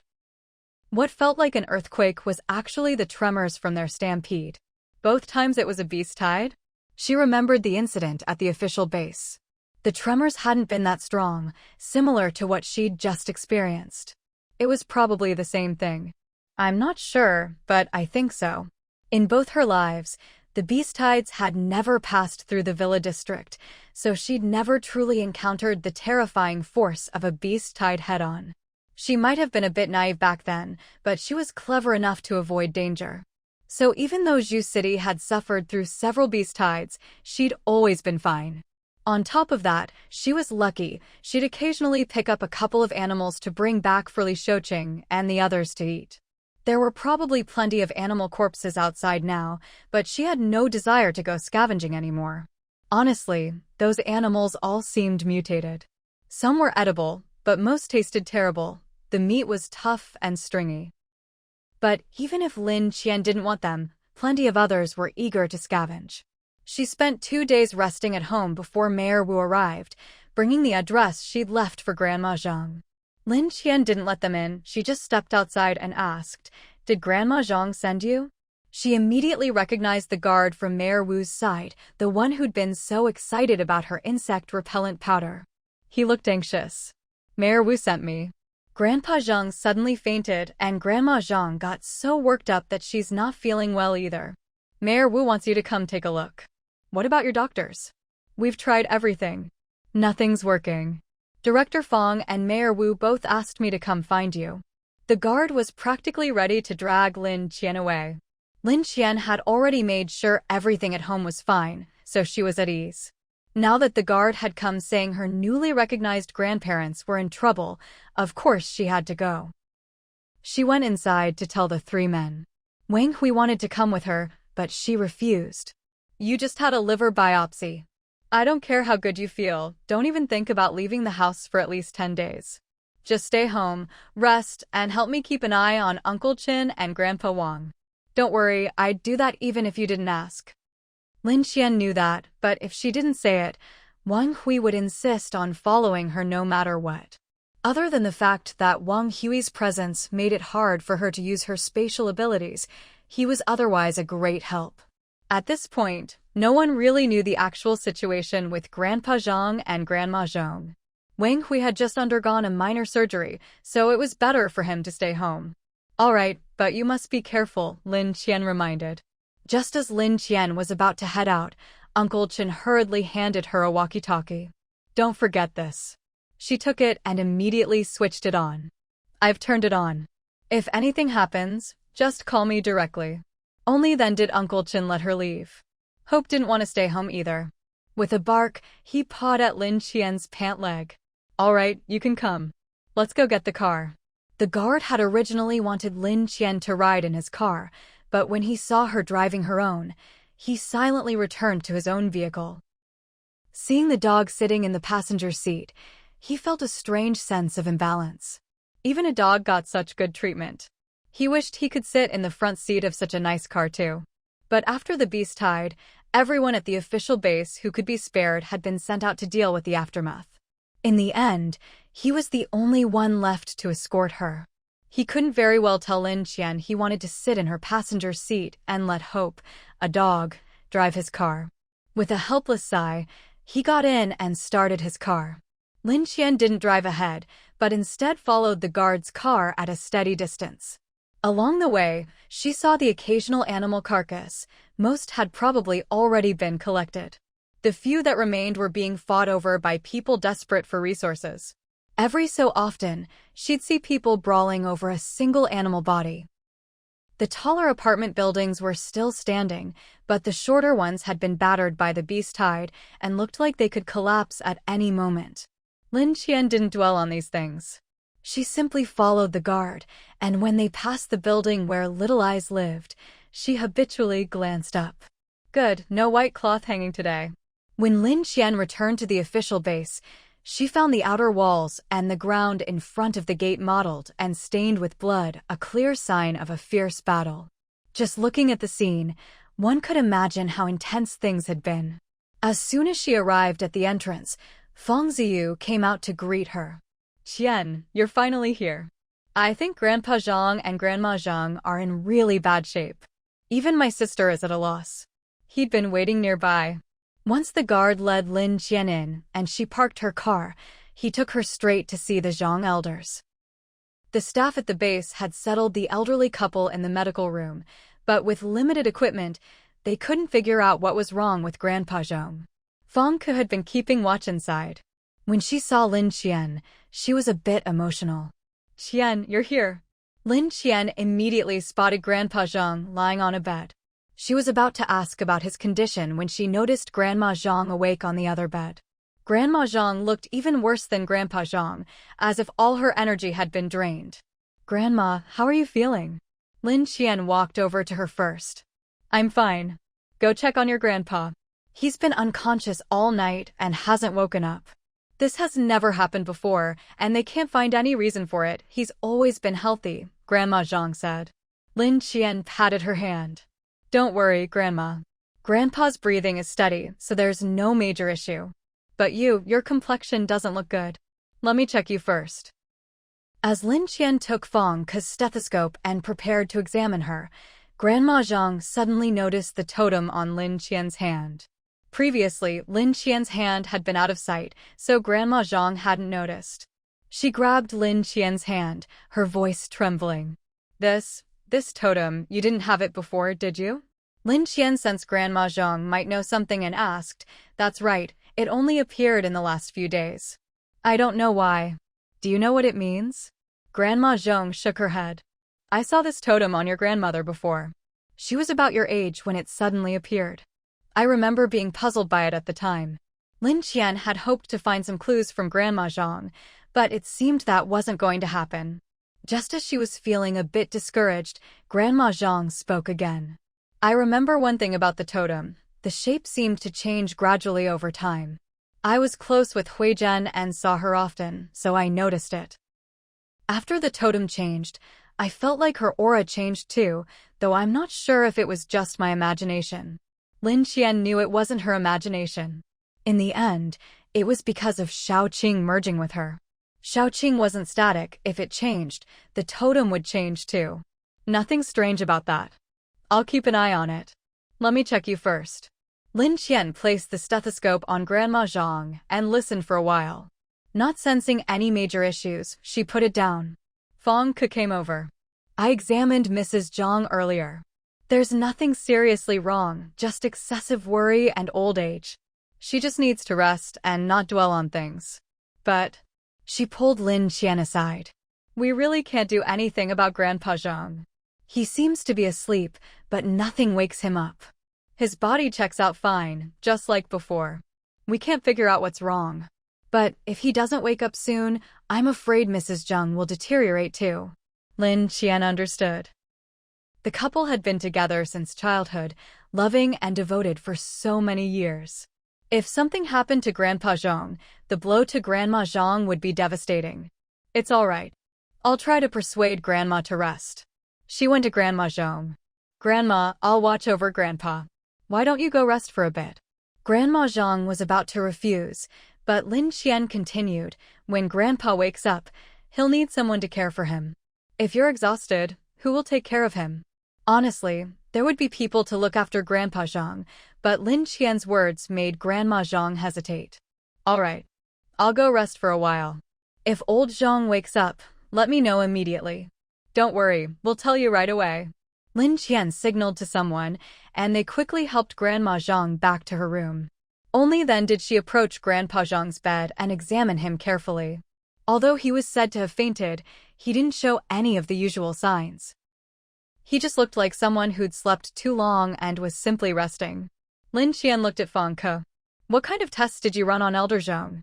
Fang Ke pointed to the various machines in the room. We've checked him with every piece of equipment we still have here. But some of the machines were damaged during the last typhoon, either smashed or waterlogged, so there aren't many left that still work.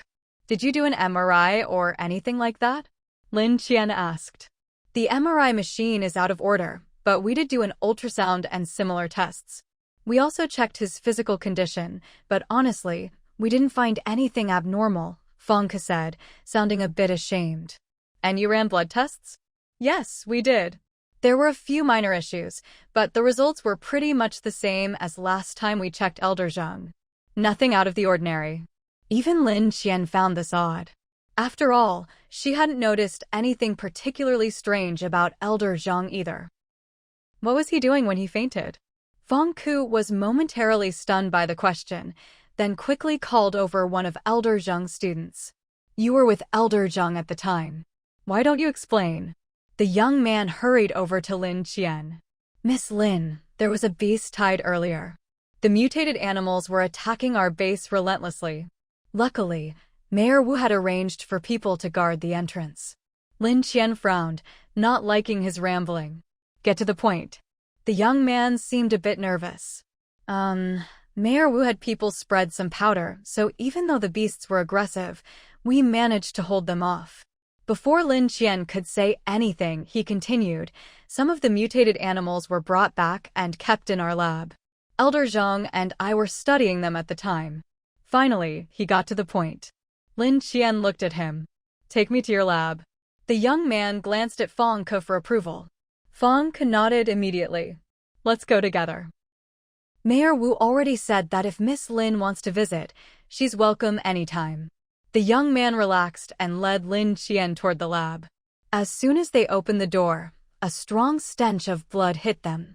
Even Hope, who was following behind, instinctively held her breath. Lin Qian had smelled it even before opening the door. Once inside, she immediately took out a gas mask and put it on. Feng Ke and the young man looked at Lin Qian's gas mask with envy. You really have everything, don't you? Feng Ke glanced at her own standard medical mask with a look of disdain. They gave me some when I sold my shares, Lin Qian explained. Could you spare a few for us? I can, but let's talk about that later. Let's check the lab first. Elder Zhang seems stable for now, but we can't let him stay unconscious forever.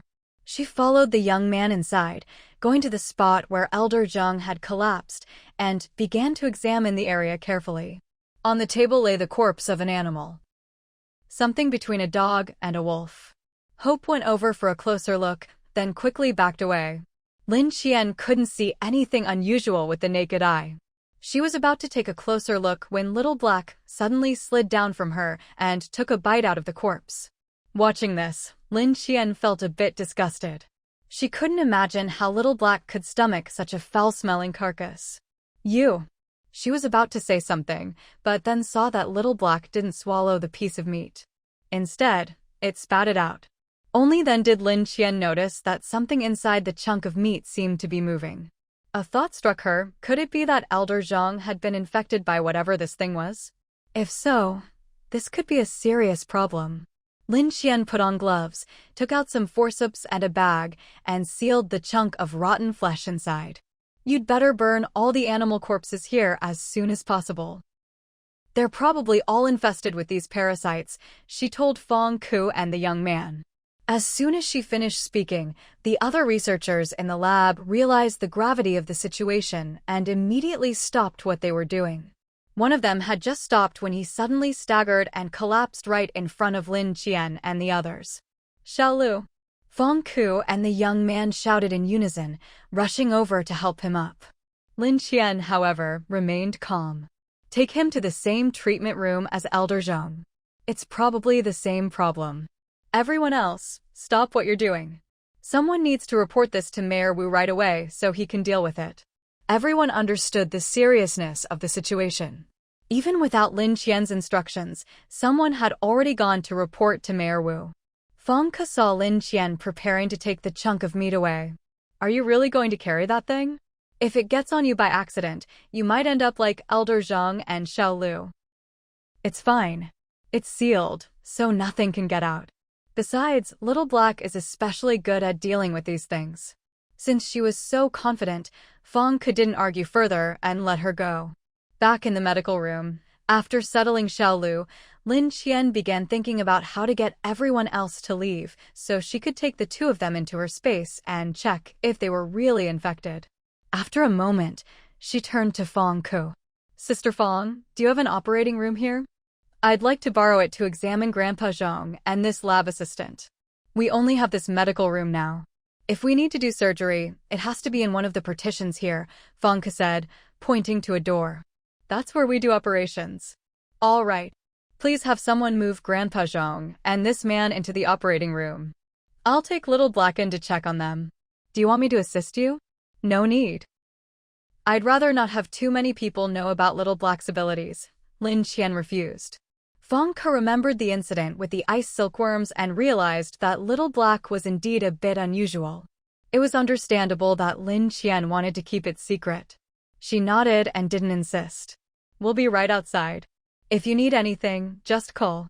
Soon, the two patients were placed on the operating table as Lin Qian requested. Once everyone had left, Lin Qian double-checked that the door was locked and that both Elder Zhang and Xiaomau were fully unconscious. Still uneasy, she took out 2 syringes of anesthetic and injected them both, just to be sure they wouldn't wake up. Only then did she move swiftly, bringing both of them into her space and placing them in the medical room there, where she began a thorough examination. Although Fang Ke had said earlier that he'd already examined Elder Zhang, none of them knew how much their equipment had been affected by the typhoon and flooding, so they couldn't guarantee the accuracy of the results. So Lin Qian decided to redo all the tests from scratch. She started with blood work, drawing several vials from both Elder Zhang and researcher Xiaolu, then ran the samples through the machines. While waiting for the blood tests, she moved them onto the relevant equipment for further checks, but nothing unusual turned up.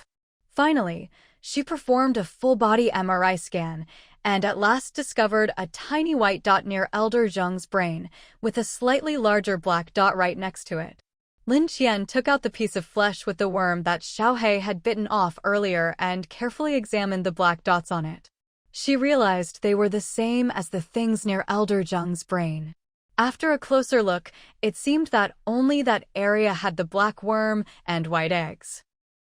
If it were anywhere else, it wouldn't be so bad, but having them so close to the brain really left her at a loss.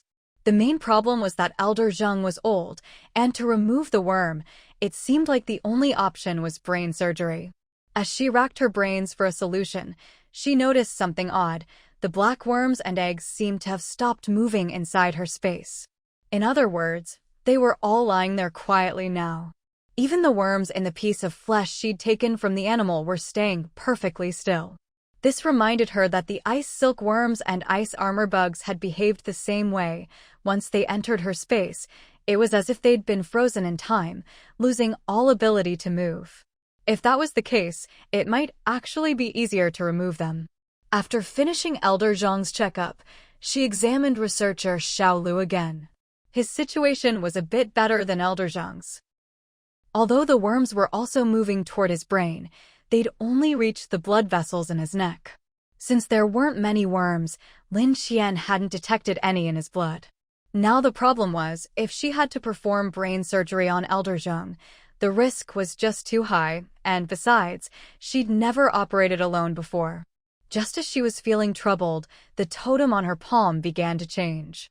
The totem started to stretch and slowly turned into a vine. It was Xiaoqing, who had been in a deep sleep, finally waking up. It stretched out its tendrils, climbing out from Lin Qian's palm, and soon the whole plant was resting on the ground. Seeing Xiaoqing awake, Lin Qian was a bit excited. "Xiaoqing, you're finally awake." Master, haven't I been with you all along, absorbing the little dots from the bracelet?" Xiaoqing sounded confused. Lin Qian was a little speechless.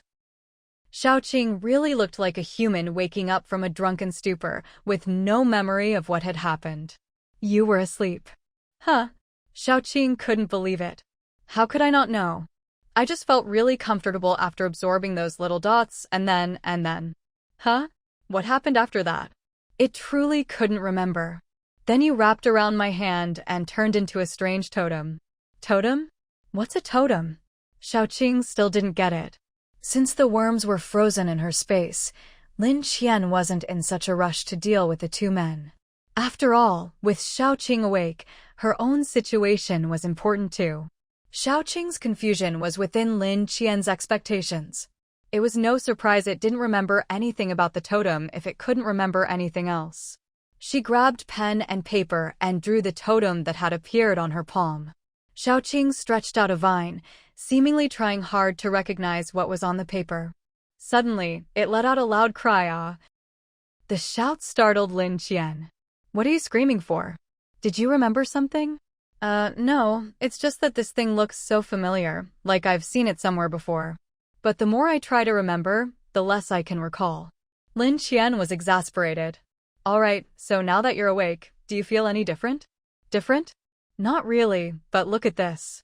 Xiaoqing stretched one of its vines toward Lin Qian. This time, she clearly saw a bulge on it, much bigger than before. "I feel like I'm about to bloom." "Okay, I get it." Lin Qian had heard Xiaoqing say it was about to bloom so many times, but even if it did, she had no idea if it would do her any good. Master, I've been asleep for so many days. Are you all right?" Xiaoqing tried to wrap Lin Qian up with its vines to check her over, but she brushed it away. "I'm fine." But Master, you're not happy, Xiaoqing said confidently. How can you tell I'm not happy? You don't look like this when you're happy. Lin Qian realized that after this experience, Xiaoqing had not only changed physically, but even seemed smarter. It could actually read her mood now. Do you see them? There are worms in their brains. If we don't get them out, they'll stay unconscious and eventually die. But Grandpa Zhang is too old, and I'm not confident about brain surgery. All of Xiaoqing's vines drooped to one side, looking very puzzled. But they won't die here, and Master, you don't need to do brain surgery on Grandpa Zhang. What do you mean? Lin Qian was confused. Master, can't you use your mind to take things out in this space? Now that they're here, all you have to do is think about the worms crawling out of their bodies, and they'll come out on their own. It's easy. Lin Qian had never considered using her space's abilities like that. She was overjoyed and immediately hugged one of Xiaoqing's vines and kissed it. You really are my precious. After Lin Qian kissed it, Xiaoqing went completely still, as if trying to process her enthusiasm. Lin Qian watched as Xiaoqing's vine slowly changed from light green to a faint red. She found it fascinating. Are you blushing? She reached out to touch Xiaoqing again, but it suddenly sprang away, all excited. Master kissed me. She kissed me. Xiaohei, seeing Xiaoqing get this treatment, sidled over, hoping for a kiss from Lin Qian too. But Lin Qian still remembered how it had just bitten off that piece of rotten flesh from the animal corpse and Xiaohei, you eat people all the time, and you just bit into that stinky thing. No way. Xiaohei immediately drooped, looking very dejected. Just as Lin Qian was about to comfort it, Xiaoqing grabbed Xiaohei and lifted it up. Master, you go ahead. I'll take Xiaohei to play. After Xiaoqing took Xiaohei away, Lin Qian finally breathed a sigh of relief. Otherwise, with Xiaohei insisting on coming over to kiss her, she really wouldn't know what to do. These little pets of hers, if she's not careful, they get jealous just like children, and she has to coax them patiently. Fortunately, after Xiaoqing's recent deep sleep, she seemed much smarter upon waking up, even knowing to help her look after the little ones. Lin Qian felt quite gratified. Thinking of how Xiaoqing had suggested she try using her telekinesis to extract the worms from their bodies, Lin Qian decided to give it a try. If it really worked, it would save her a lot of trouble. She focused all her mental energy on Elder Zhang's head. At first, she didn't feel much, but as time passed, she seemed able to see, through Elder Zhang's flesh and skin, the worm and several worm eggs with perfect clarity. They felt alive to Lin Qian, but limited by the space they were in, so they seemed to have entered a dormant state. Her eyes couldn't see them, but in her mind, she could pinpoint exactly where the worms were. She tried to guide them out with her mental power. At first, she couldn't find the right method. She could direct them, but no matter what she did, she couldn't get them to leave the body. Finally, she spread her mental power over Elder Zhang's entire body and soon found the entrance the worms had used to get in. She reversed the worms' path, guiding them back the way they came, and finally managed to extract all the worms from beside Elder Zhang's brain. It might have seemed simple, but in reality, the mental effort she spent was no less than when she'd previously probed the fog outside. By the end, she was noticeably exhausted. But there was still Xiaolu to deal with. It wasn't realistic to keep him in the space for too long. If she didn't take care of it now, once he was released, the worms would probably invade his brain quickly. If they really reached the brain, it wouldn't just be a coma, it would be death. Thinking of this, she rested for a bit, then immediately extracted the worms from Xiaolu's body as well, sealing them all in bags. After finishing all this, Lin Qian felt like she'd just crawled out of water. Her whole body was drenched. Having overused her mental power, her head was splitting with pain. Worried something might go wrong, she quickly took Elder Zhang and Xiaolu out of the space. Not long after they left, the worms in the bags began to move, crashing madly toward one spot. But they found themselves blocked, unable to break through. Lin Qian had used plastic bags, not flesh, so no matter how they rammed, they couldn't escape, just thrashed around inside in chaos. Feeling weak, Lin Qian quickly opened the door and called Feng Ku and the others in. I've already removed the worms from their bodies. Whether you want to study them or whatever, it's up to you. She handed the 2 bags to Feng Ku, not bothering to say more. Seeing there was still a bed in the medical room, she lay down on it at once. I'm going to sleep for a bit. Feng Ku saw how soaked she was, her hair plastered to her face, and couldn't say anything else. Go ahead and sleep. I'll get you a change of clothes. Lin Qian wasn't used to others changing her clothes. Don't worry about me, just take care of Grandpa Zhang. He should wake up soon. She knew her own body, this bit of sweat wouldn't matter. What was important now was to rest and recover her mental strength. Otherwise, she'd collapse. With that, she drifted off to sleep. All Feng Ku could do was instruct someone to fan her. In this weather, lying there drenched, not only wouldn't the sweat dry, but she'd only sweat more. Half asleep, Lin Qian felt a breeze and realized Feng Ku must have arranged it. She turned over and slept on. While Lin Qian slept, the anesthetic in Elder Zhang and Xiaolu's bodies gradually wore off, and both of them woke up. Neither seemed to realize what had happened before. They looked in confusion at the medical staff gathered around them. Elder Zhang was the first to speak. Why are you all standing around here? Who's taking care of the lab? He glared at Feng Ku. And you too. I told you to watch over them, but here you are, wasting time with everyone else. Feng Ku felt wronged. I really wasn't wasting time, sir. Do you know how long you've been unconscious? If Xiaoqian hadn't come, you'd probably still be out. I was unconscious? Elder Zhang had no recollection. Yes, you've been out for several days. Mayor Wu had no choice but to send for Xiaoqian, hoping she might have a solution. Sure enough, as soon as she arrived, she found the problem. What was the cause? There were parasites on the animals we were studying. The parasites entered your bodies and caused this. The specifics will have to wait until Xiaoqian wakes up. She just extracted the worms from you and Xiaolu, and she's exhausted, so she went straight to sleep. Feng Ku glanced over at Lin Qian. Elder Zhang saw Lin Qian sleeping there, soaked through, and couldn't help but feel a pang of concern. Why didn't she change her clothes? She said it was fine, she must be completely worn out. Elder Zhang looked at his favorite student and couldn't help but scold. You didn't help her change? Feng Ku was at a loss for words, but facing her respected teacher, she could only reply meekly, I offered, but she said no. She said no? Oh, then forget it. Now Feng Ku was even more frustrated. How could someone be so double-standard? But Elder Zhang didn't dwell on it. Having been unconscious for days, he wondered how his wife was doing. She must have been worried sick. How's my wife? Madame Zhang was quite anxious, but she's generally fine. Once Xiaoqian arrived, she sent her home to rest. Some classmates are helping look after her, so there's nothing to worry about. That's good, that's good. Elder Zhang relaxed upon hearing his wife was all right. I really don't remember anything. I just recalled dissecting an animal and then I woke up here. You don't remember fainting at all? Elder Zhang shook his head and looked at Xiaolu, who seemed even more confused. Maybe it's because I'm older? Xiaolu's younger, maybe he remembers something. Xiaolu, do you remember anything about passing out? Xiaolu still hadn't come to his senses. Huh? Teacher, what did you say? Old mister. Zhang looked at him and figured he was probably in worse shape than himself. He sighed, forget it, there's no point asking you anything. Feng Ku remembered the specimens Lin Qian had given her and handed them directly to old Mr. Zhang. Mr. Zhang, look, these are the bugs.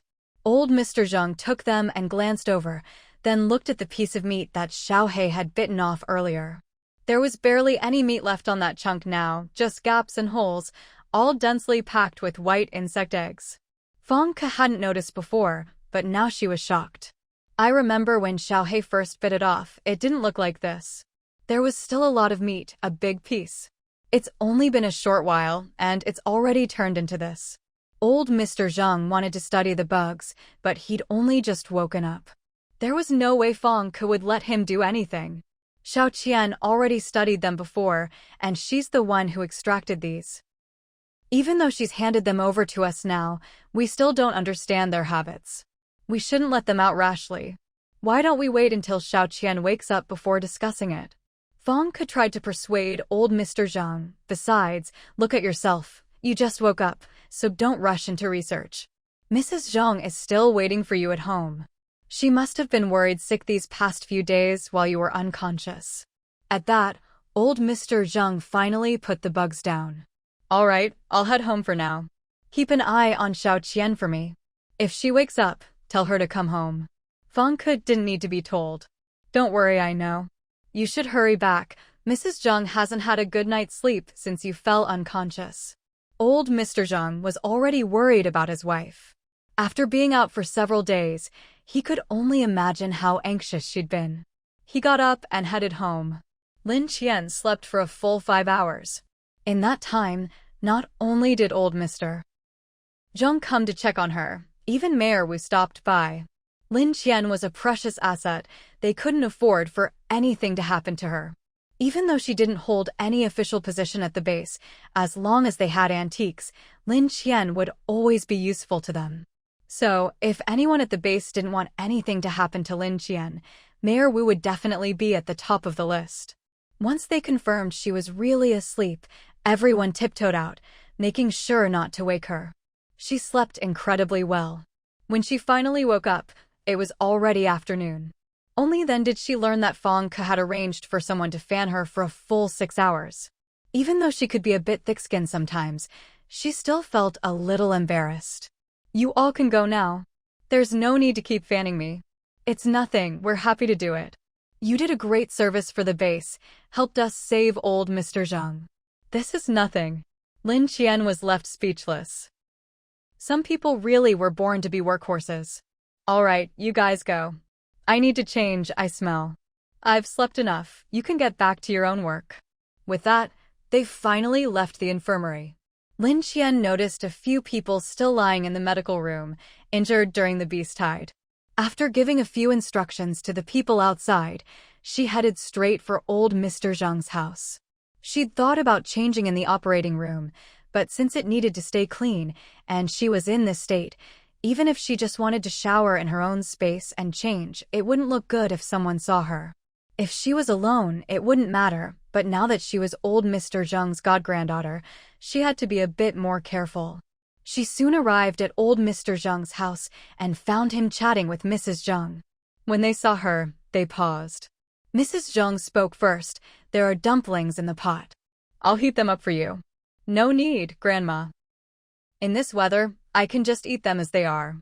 She had to admit, Mrs. Zhang's dumplings were always delicious. She never got tired of them. She remembered Mrs. Zhang once said that her own grandmother, whom Lin Qian had never met, was just like her. It made her wonder if taste preferences could be inherited. She finished the dumplings in a few bites, then walked over to the elderly couple. Why aren't you two resting? We're old. We already rested a bit when we got home. Now, even if we want to rest, we can't always fall asleep. Lin Qian knew this was a common problem for the elderly. She took out a few boxes of supplements and health products from her bag. Mrs. Zhang saw this and knew Lin Qian was giving them things again. But they'd already accepted so much from her, she really didn't want to take more. She couldn't just take in a granddaughter and keep accepting gifts without giving anything in return, especially when these were rare items that were hard to find. She just couldn't accept them with a clear conscience. Xiaoqian, we don't need these. Take them back, trade them with someone else, or use them yourself. It's a waste on us. How can you say that? You're my family now. How is it a waste to use them on you? Besides, I traded for these before, and there's no one else in my family of your age. I even tried to trade them away, but no one wanted them. Lin Qian's explanation was obviously unconvincing. Xiaoqian, we didn't take you in as our granddaughter for these things, old Mr. Zhang said. I know. I just want to show my respect to you both, okay? Just accept them. Your health is more important than anything. Besides, I took some of your antiques, didn't I? At this, old Mr. Zhang felt a pang. That day, when he woke up and saw all his antiques gone, he found out his wife had given them all to Lin Qian.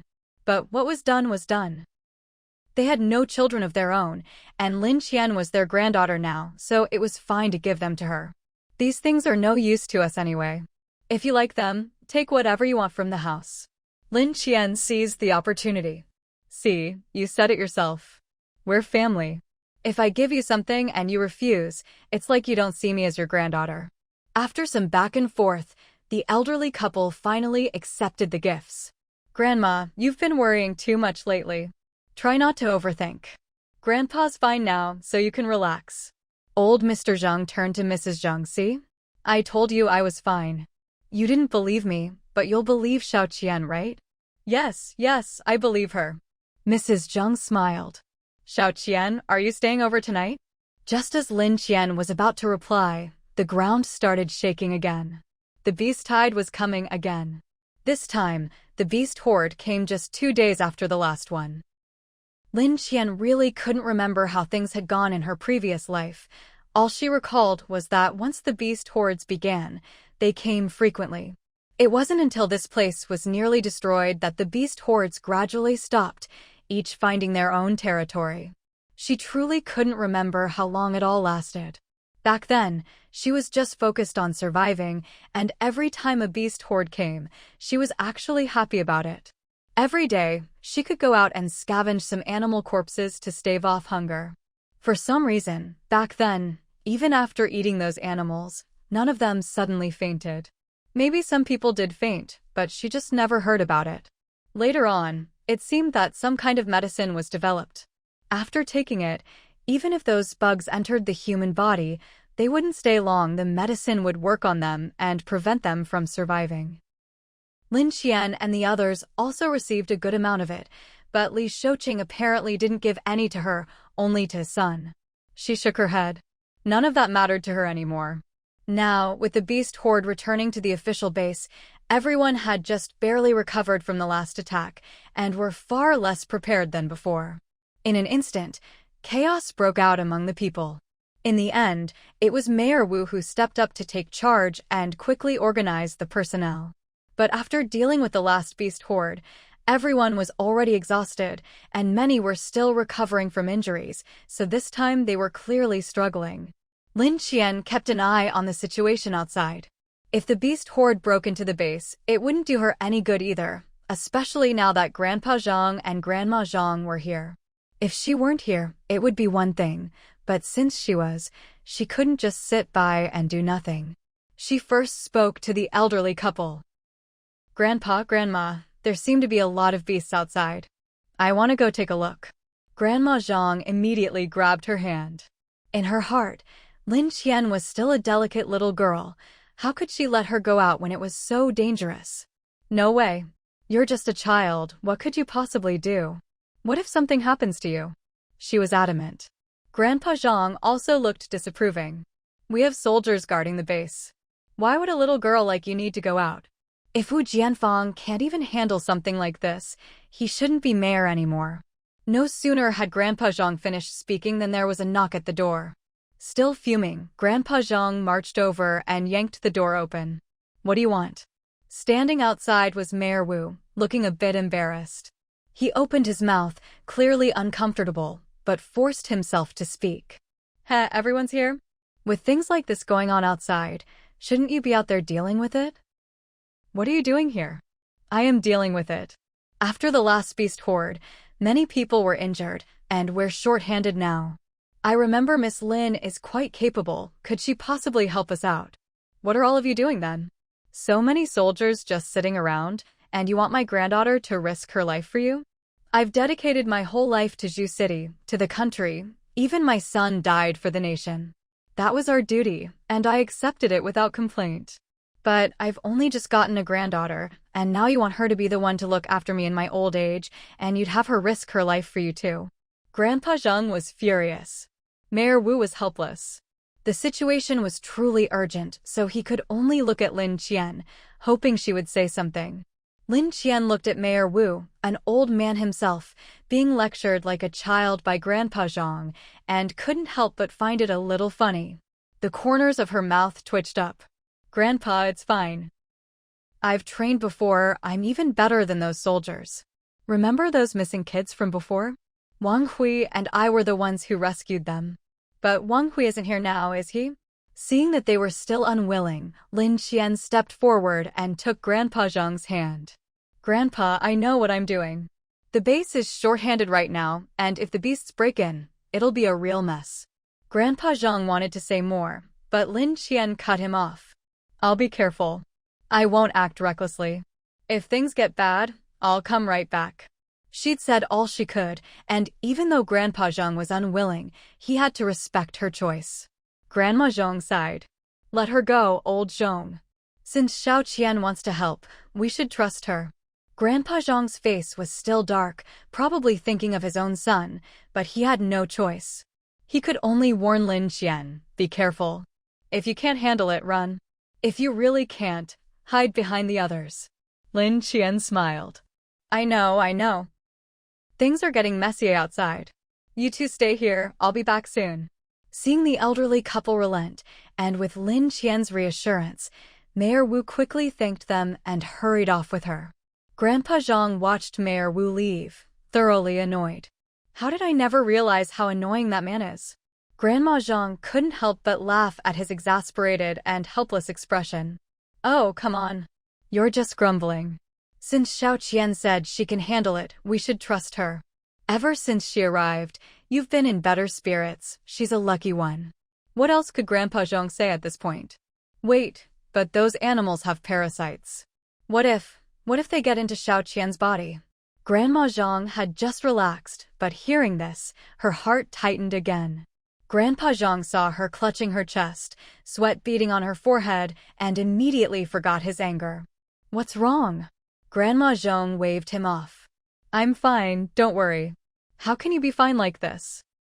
Grandpa Zhang took out his stethoscope and placed it on her chest. Your heart's beating so fast. Take it easy.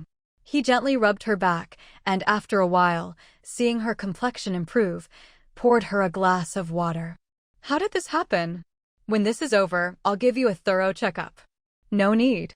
At my age, it's normal to have a few issues. I was due. After drinking the water, Grandma Zhang felt much better. Now it was Grandpa Zhang's turn to feel guilty. He slapped his own mouth. Sorry, that was my fault. I was just talking nonsense. Xiao Qian is blessed, she'll be fine. Grandma Zhang slapped his hand away. All right, you've only just started to recover. Stay home and rest for now. I reckon you'll be plenty busy after this beast tide is over. Seeing that Grandma Zhang had calmed down, Grandpa Zhang also urged her to lie down and rest. Unable to resist him, Grandma Zhang lay down, and only then did he go to rest himself. Lin Qian followed Mayor Wu to the base entrance. She saw a cloud of dust ahead. Clearly, more animals were still surging their way.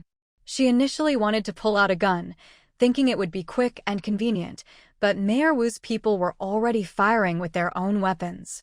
She didn't really want Mayor Wu to know she had these things, so in the end, she didn't take them out. Instead, she simply drew her whip and lashed it at the oncoming animals. The animals she struck instantly began bleeding profusely and collapsed to the ground dead. Her skill drew gasps of amazement from the fighters around her. Hope wasn't idle either. Whenever an animal charged at Lin Qian, and she couldn't react in time, Hope would take care of it in one bite, like a living god of slaughter. Lin Qian remembered Little Black, still in her space. With a thought, she summoned it out. Little Black, find a place to change back to your true form. Don't let anyone see you. Then quietly take care of the animals at the back. Last time, it had been able to bite the worms right out of animal corpses, so it clearly wasn't afraid of these things. Ever since the ice silkworm incident, Lin Qian had noticed that both Little Black and Hope seemed immune to these parasites. She wasn't entirely sure, but even if the parasites could invade them, she wasn't worried. She could always bring them into her space and easily remove the parasites later. Receiving her command, Little Black darted off at lightning speed. No one saw how Little Black left, except Mayor Wu. He clearly saw Lin Qian's snake shoot off like an arrow into the beast tide. He wanted to see what it was doing, but the dust cloud was too thick, and Little Black vanished from sight almost instantly. Everyone was fighting desperately. Mayor Wu also drew a long knife from who knows where and hacked away at the charging animals. This made Lin Qian see him in a new light. At first, she'd thought he was stingy and calculating, always talking about profit and loss. But after spending time with him, she realized that while those traits remained, much of what he did was actually for the good of the people of Zhu City. He had a sense of duty. For someone like that, Lin Qian was willing to lend a hand. At least in such a critical moment, he didn't run away, but stood and fought with everyone else. With Lin Qian joining in, the official base soon found the pressure easing. It was nothing like before. Some people even had time to stop and tend to their wounds. Animal corpses piled up around Lin Qian, and before long, she was surrounded. Her eyesight was sharp. Not long after Little Black left, she caught a glimpse of its enlarged form through the dust ahead. Little Black moved so fast that to others, it just looked like a swirl of black smoke in the gray haze. No one connected it to Lin Qian's pet. Hope, on the other hand, was making a scene, one bite per animal, stunning everyone. No one had expected that the dog always by Lin Qian's side, which looked like a husky, could be so formidable, far better than any police dog they had. Hope was just like Lin Qian. The moment it entered the battlefield, its entire aura transformed. By the end, Lin Qian barely needed to lift a finger. Hope guarded her front and back. After this display, everyone stared at Hope, eyes red with envy. Maybe it was because they were so powerful, or maybe because Little Black had already dealt with the distant beast tide, but the number of animals at the base gate quickly dwindled, with only a few stragglers escaping in the end. By the time only animal corpses and a sea of blood remained, Little Black had already returned. But it was filthy now and didn't dare coil around Lin Qian's wrist, just obediently stayed by her feet. Mayor Wu saw the pitch-black, blood-stained snake and, for some reason, felt a chill run down his spine. Little Black seemed to notice Mayor Wu staring and turned its head to look at him. Hiss hiss. It even greeted him. Mayor Wu shuddered. The snake just kept looking at him, and he didn't know where to hide. He could only look to Lin Qian for help, forcing a laugh. "Miss Lin, your snake is quite something." Little Black was waiting for a response. Hearing the compliment, it looked very pleased and said to Lin Qian, "Hiss hiss, hiss hiss." Ever since experiencing the jade bracelet's glow, Lin Qian had started to understand Little Black's words. He says he's special. Little Black seemed quite proud. Lin Qian knew Mayor Wu was afraid of Little Black, but she didn't want him coveting her pet. "Mayor Wu, Little Black made a huge contribution just now. He wants a reward from you." What? What kind of reward? "He loves eating meat." Mayor Wu feared Lin Qian was trying to take advantage of him, but it turned out all Little Black wanted was meat. "No problem, I'll make sure he eats his fill." He thought, with a snake that size, how much could it possibly eat? He had no idea how much he'd regret those words later. Hearing that he could eat his fill, Little Black leapt nearly 2 meters into the air and landed right on Mayor Wu's shoulders. If not for his position, Mayor Wu would have screamed. It was a snake. He forced himself to stay calm. Little Black, could you get down for now? I have some things to take care of, and I can't bring you along." Little Black was quite fond of this two-legged creature who promised him food. Hearing he was busy, Little Black nuzzled Mayor Wu's head, then slid off him. That one gesture left Mayor Wu stiff as a board, goosebumps all over. He looked at Lin Qian, still rigid. "Miss Lin, I still have things to handle here. Thank you so much for today. I'll make sure to send you a reward later." Lin Qian looked at Mayor Wu, thinking, with how stingy he is, who knows what he'll give me. But she hadn't planned on asking for anything anyway.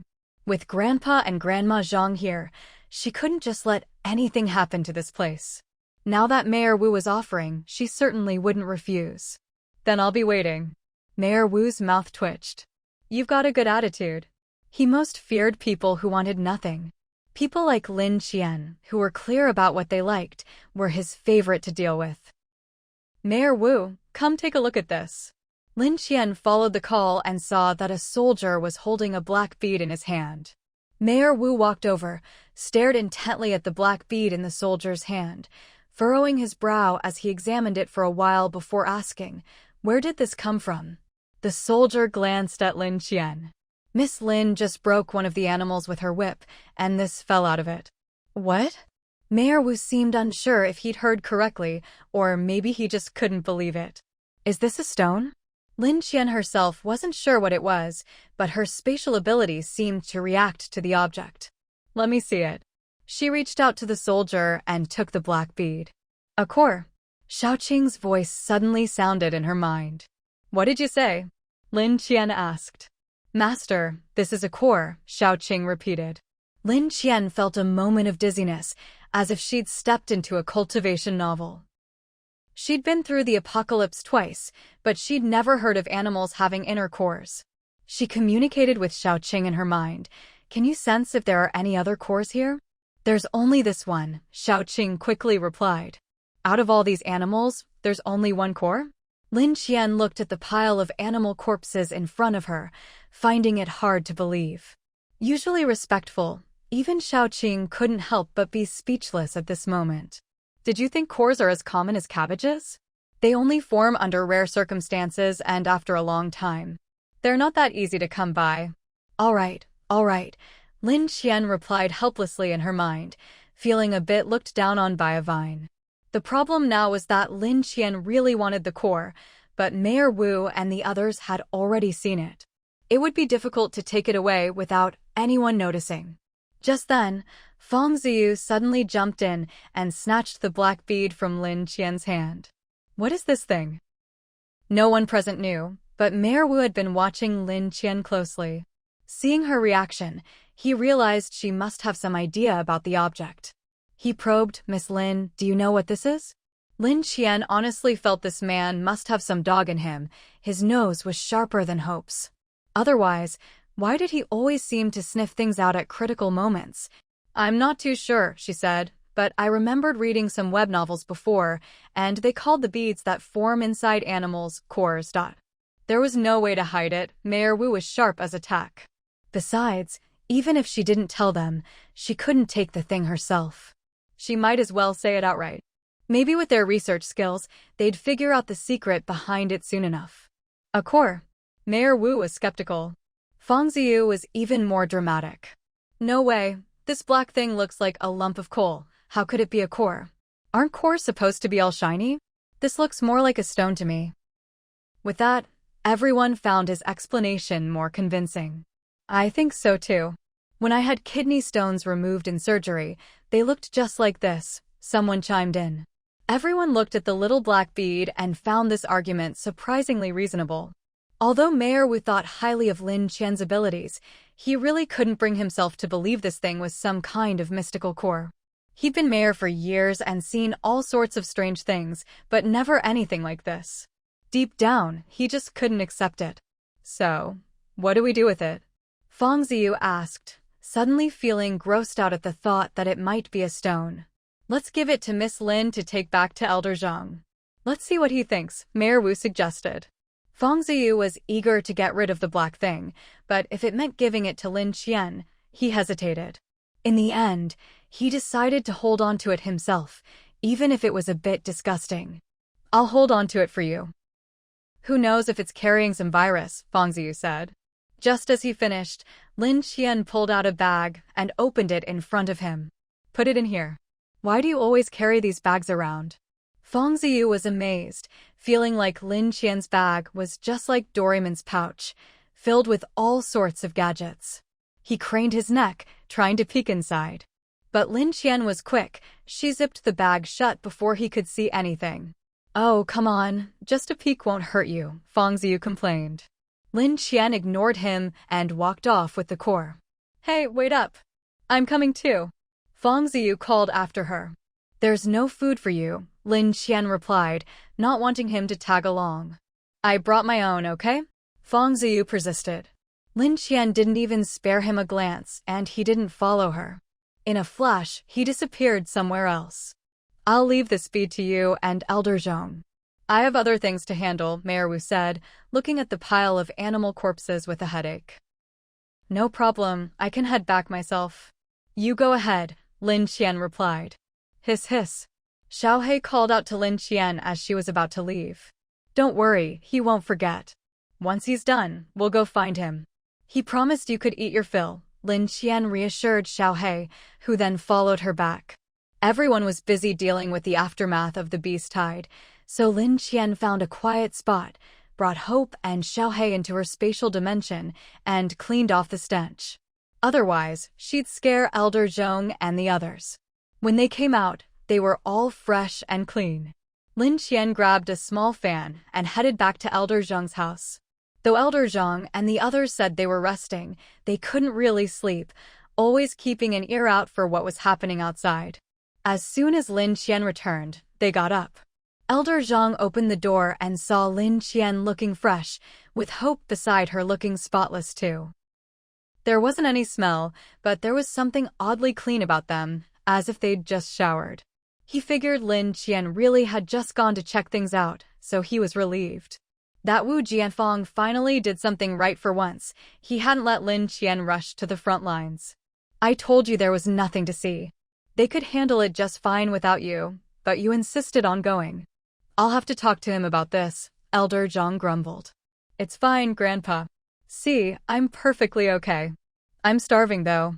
Are we having dumplings tonight? Grandma Zhong's voice came from the bedroom. All right, we'll have dumplings tonight. Seeing Grandma Zhong get up, Lin Qian hurried over. You and Grandpa should rest. I'll do the cooking. Grandma Zhong glanced at Grandpa Zhong, who rubbed his nose and pretended not to notice. In the end, it was Grandma Zhong who spoke up. Old man, come help me into the wheelchair. Only then did Grandpa Zhong say, weren't you just saying you weren't feeling well? Xiao Qian already said she'd do it. The two of us old folks should just enjoy some peace and let her handle it. Don't move around so much. Grandma, listen to Grandpa and get some rest. I can handle boiling dumplings, Lin Qian said. All right then, but I can't sleep anyway. Help me into the wheelchair so I can sit and watch you cook, Grandma Zhong replied. Lin Qian helped her into the wheelchair and then headed to the kitchen to cook the dumplings. The water she'd left last time still hadn't been used up. The two elders were very frugal, only using that special water for eating and drinking. For daily washing, they used the water distributed by the base. Since Grandpa Zhong was a national-level talent, he never lacked resources. Things were still tight, but compared to others, their situation was much better. Lin Qian quickly cooked the dumplings and brought them out. The three of them sat around the table eating, and a wave of warmth suddenly filled her heart.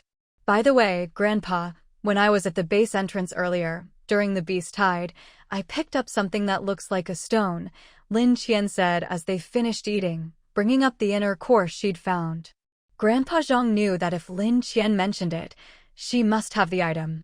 Besides, he knew Wu Jianfeng too well. Since Lin Qian would be coming back here, Wu would definitely have her bring it.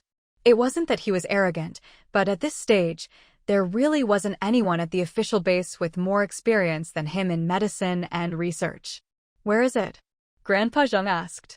Lin Qian took the inner core she'd picked up from her pocket. Grandpa Zhong took it, still in its bag, and examined it from all angles. It does look a bit like a stone, but there's something different about it.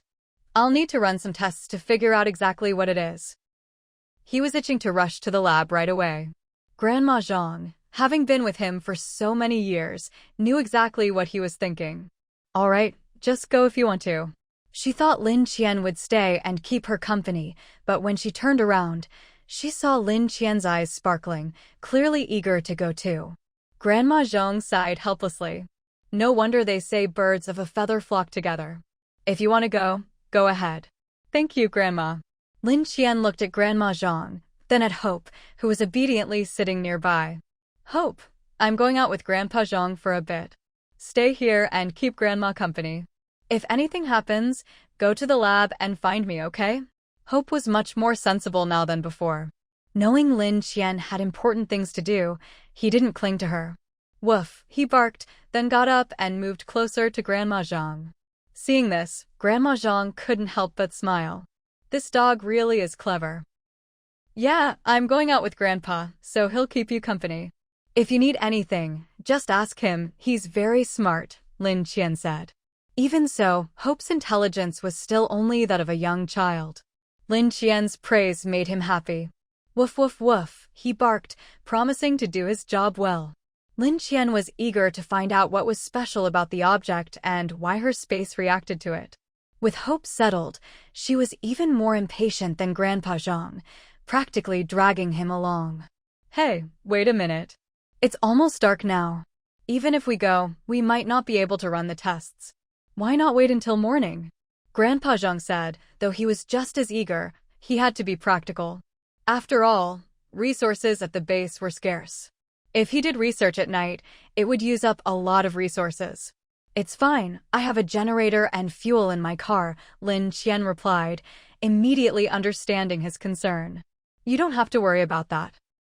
I really want to know if this thing is just a stone or something else. Grandpa Zhang hesitated. You might have a generator, but fuel is really scarce.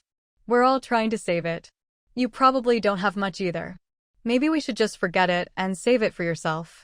Though he was eager to do the research, he couldn't ignore the reality. Lin Qian had already helped them so much, and now she was offering her own fuel. He felt bad about it. It's fine, Grandpa. I've stocked up quite a bit. Besides, I want to know what it is just as much as you do, Lin Qian said. Seeing how determined she was, Grandpa Zhang finally agreed. All right, let's go. Since it's not completely dark yet, you go ahead. I'll drive my car over to the lab entrance so we don't have to carry the fuel so far. Okay, I'll grab a couple of the boys to help carry things in, Grandpa Zhang said. With their tasks divided, Lin Qian went to her car. Seeing no one around, she calculated how much fuel they'd need for the night and took several cans from her space, loading them into the trunk. When she reached the lab entrance, Grandpa Zhang was already there with his students waiting for her. As soon as she got out, Grandpa Zhang had his students unload the fuel from her trunk. When only 2 cans were left, Lin Qian said to them, "Could you help me carry these 2 to my grandparents' house?" Grandpa Zhang immediately protested, "We don't need that much. You should keep it for yourself. If you don't need it, you can trade it for other supplies." Lin Qian didn't bother arguing. She just told the students, "Thanks, I still need to help Grandpa with the tests and Grandma's at home. Just take them over." The students respected Grandpa Zhang a lot, and with good supplies like this, they were happy for him to have them. Before Grandpa Zhang could protest further, they'd already carried the fuel away. I really don't know what to do with you. You never keep anything for yourself, always giving it away," Grandpa Zhang said helplessly. "You and Grandma aren't outsiders." "It's fine, I still have plenty at home," Lin Qian replied, then lean. Grandpa Zhang poked her forehead with a finger. "You!" Lin Qian grinned, set up the generator, and switched on the lab's power. Instantly, the whole lab lit up. Not wanting to waste time, Grandpa Zhang put the black bead on the testing table, ready to analyze it. Lin Qian wanted to help, but suddenly felt a wave of heat on her wrist. She looked down and saw that Little Black was actually glowing faintly red. As Little Black's body grew redder and redder, Lin Qian felt her wrist getting hotter and hotter. She hurriedly set Little Black down and quickly found a basin of water to soak it in. But for some reason, Little Black's whole body was burning like it was on fire. At this point, it looked no different from a red-hot iron rod. In no time, the water in the basin started steaming, and soon it was bubbling furiously. Even old Zhang was a bit alarmed. What's happening to it? Lin Qian was anxious too. Just as she was at a loss for what to do, Xiaoqing spoke up, "Quick, throw it into the spring water in the space." At this point, Lin Qian had no other ideas, so she could only follow Xiaoqing's suggestion and give it a try. "Grandpa, I don't know what's wrong with it, I need to check first. You keep studying that pearl, and I'll come back to you once Little Black is okay." Although she was interested in the pearl, Little Black, who had always been by her side, was more important. Old Zhong understood the urgency. Why did it suddenly become like this? Did it eat something it shouldn't have? His words reminded Lin Qian. Her heart skipped a beat. Could it be because Little Black had just eaten too many animals? But if it was parasites in the animals, wasn't Little Black immune to those?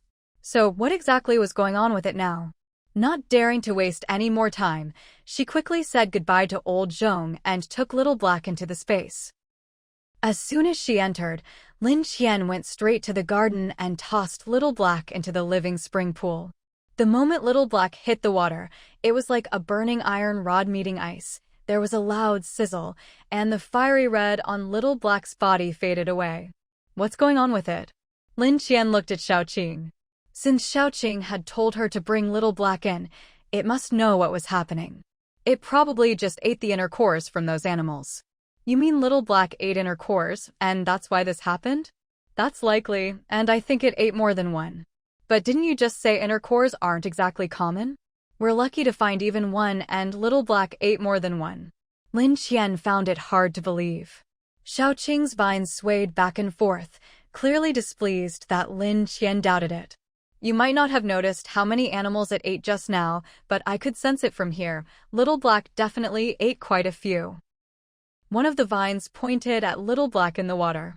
Look at its belly. Following Xiaoqing's direction, Lin Qian looked over. Little Black had returned to its normal color, but its belly was glowing with several red pearls. Counting them, there were actually 7. 7. Is it about to summon a dragon or something? Lin Qian suddenly thought of the joke. Xiaoqing and the others loved watching cartoons, so it understood right away. Really? Will it actually summon a dragon? Xiaoqing looked a bit surprised. It was simple-minded, and Lin Qian's joke made it seem plausible. You've watched too many cartoons, Lin Qian said, just teasing. But the next moment, she clearly saw the pearls in Little Black's belly slowly gathering together, and heat started spreading through its body again. Luckily, Little Black was soaking in the spring water now, so it wasn't as bad as before. Still, looking at Little Black's face, it seemed to be suffering quite a bit. Lin Qian was amazed to see such a pained expression on a snake's face. It must really be hard to bear. Is there anything we can do to help it? Lin Qian asked Xiaoqing. Xiaoqing shook its head. The spring water is already helping a lot. We just have to wait for it to get through this on its own. If you have things to do, you can go ahead. I'll stay here and watch over Little Black. Lin Qian could see that Little Black was really struggling with what Xiaoqing called inner cores. She also wondered what old Zhang would find out about the one she left with him, so she said to Xiaoqing, "All right, I'll go check in with Grandpa Zhang about that thing. Keep an eye on Little Black and let me know if anything happens." She left the space and headed straight for the lab. Old Zhang was surprised to see her back so soon. Is Little Black all right now? I put it in a basin of water to soak. It's much better, so I'll just let it rest there for a while. How's it going on your end? Have you found out anything new? Old Zhang's attention quickly returned to the pearl. This pearl definitely isn't a stone. There's energy moving inside it. Energy? Lin Qian didn't quite understand. Yes. I don't know how else to put it. Energy seems like the right word. This thing not only contains active energy itself, but it can also provide energy to other things, Old Zhang explained. Lin Qian was still confused, so Old Zhang called her over. He scraped some powder off the pearl, disconnected the generator from its fuel source, and hooked it up to the pearl powder instead. At first, nothing much happened. But after a few seconds, the lights suddenly flared brightly, and there was hardly any noise. It seemed to work even better than with fuel. Old Zhang saw Lin Qian's astonished face and said, "That's not all. This thing seems to attract other creatures." He pointed to some live animals they'd collected earlier. When those animals saw the pearl, they immediately tried to get closer. But there were cages or glass in the way, so they couldn't reach it. When the animals realized they couldn't get to the pearl, they started ramming around, desperate to break free and get to it. Their eyes were full of longing. When they finally realized escape was impossible, they could only stare at the pearl and howl in frustration. Lin Qian was shocked by the scene and silently asked Xiaoqing, "Xiaoqing, do you know what's going on?" She hadn't really expected an answer, but to her surprise, Xiaoqing actually did know. This is a good thing. If you don't have an inner core yourself and you take one from another animal, you might have a rejection reaction like Little Black did at first. But I think Little Black just ate too many. Like Grandpa Zhang said, this thing contains a lot of energy, and it can even make us smarter, Xiaoqing said. Lin Qian immediately caught the implication. If it could make animals smarter, could it help humans evolve too? She thought of Little Black's reaction. With 7 pearls in its belly, what if it couldn't digest them and exploded? As soon as the thought crossed her mind, Xiaoqing picked up on it. It won't explode. Little Black is soaking in the spring water now, so that won't happen. If it really can't absorb them, you can always come in and take the pearls out of its body. Now that it was explained this way, it did make sense. However, since the 7 beads had already fused into one, if they wanted to take it out, they'd have to extract the whole thing. If what Xiaoqing said was true, and this thing was beneficial to animals, then letting Xiaohei eat it wasn't necessarily a bad thing. Still, who knew if eating too much would cause indigestion? The fact that Elder Zheng was able to analyze the effects of this inner core in such a short time had already surprised Lin Qian. Given the current situation, there was no way Lin Qian could take the inner core away. If she wanted it, she'd have to wait for the next beast tide, or go straight to the beast's lair and take it by force. So, are you going to keep this for now? Lin Qian asked. I want to see if I can use this as a raw material to develop a better kind of fuel, Elder Zheng replied. Lin Qian nodded. That was a good idea, but this thing was just too rare, it couldn't be collected in bulk. But that wasn't her concern for now. In fact, she was starting to look forward to the next beast tide. I'll go discuss it with Wu Jiafang. Elder Zheng was a man of action. Once he made up his mind, he immediately took the bead and headed off to find Mayor Wu. Grandpa, it's almost dark now and you've been up all night. Let me talk to Mayor Wu. You should go home and get some rest. Elder Zheng trusted Lin Qian, so he handed the item over to her without hesitation. All right, I haven't been home all night. Your grandma probably hasn't slept well either. She always says it's fine, but I know she's never gotten used to it all these years. I'll go keep her company. You take this to Wu Jianfang.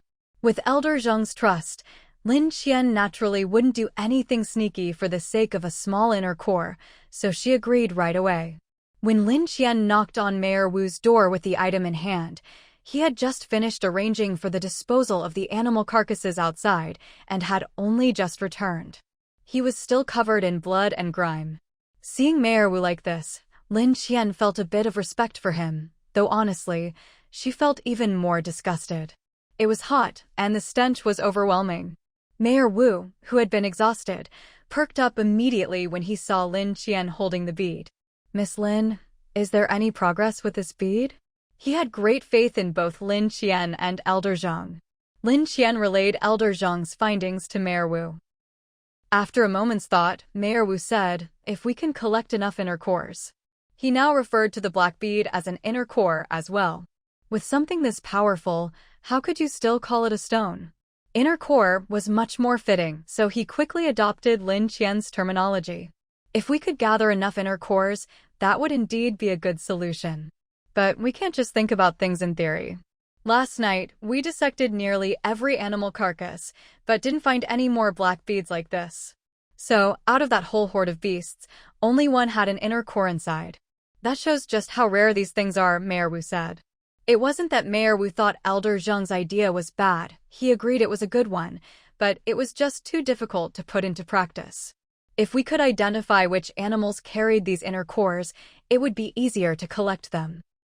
But as things stand, even if one appeared right in front of us, we might not recognize it, let alone when it's hidden inside an animal. He was more concerned with practical issues. And with the constant beast tides, our military is already exhausted. We really don't have the manpower to send people out to collect inner cores. Have you considered mobilizing the public? Lin Qian asked. Of course I have. It was the first thing I thought of. But if even our soldiers are at such risk facing these beast tides, wouldn't sending ordinary people be sending them to their deaths? Mayor Wu genuinely cared about people's lives. He sighed. Everyone's already having a hard enough time as it is. Mayor Wu, what I mean is, if these people always rely on the government for protection, they might actually die even faster. Lin Qian wasn't trying to be alarmist, it was just the reality. If people couldn't adapt quickly, they'd be doomed anyway. You could offer some supplies as an incentive for them to collect inner cores. If they managed to find any, they wouldn't be able to use them anyway, so you could collect them officially. That way, Elder Zheng's plan could work, Lin Qian suggested. If possible, I'd still prefer to keep protecting them. But you're right, I'll need to think this over carefully. And this is a big deal. I can't make the decision alone. I'll have to report it to the central authorities, Mayor Wu said. Lin Qian didn't know much about their procedures. She'd given her advice, and that was as far as her goodwill extended. Oh, and don't forget about Xiaohei's food, Lin Qian reminded him. Mayor Wu's eye twitched. All right, I won't forget. Do you want me to give you the supplies directly, or should I just prepare food for Xiaohei? No need to give it to me. Just prepare food for Xiaohei. When it's ready, let me know and I'll bring him over. All right. Bring him to the cafeteria for dinner tonight. I'll arrange it myself. Thinking of Xiaohei's current state, Lin Qian hesitated.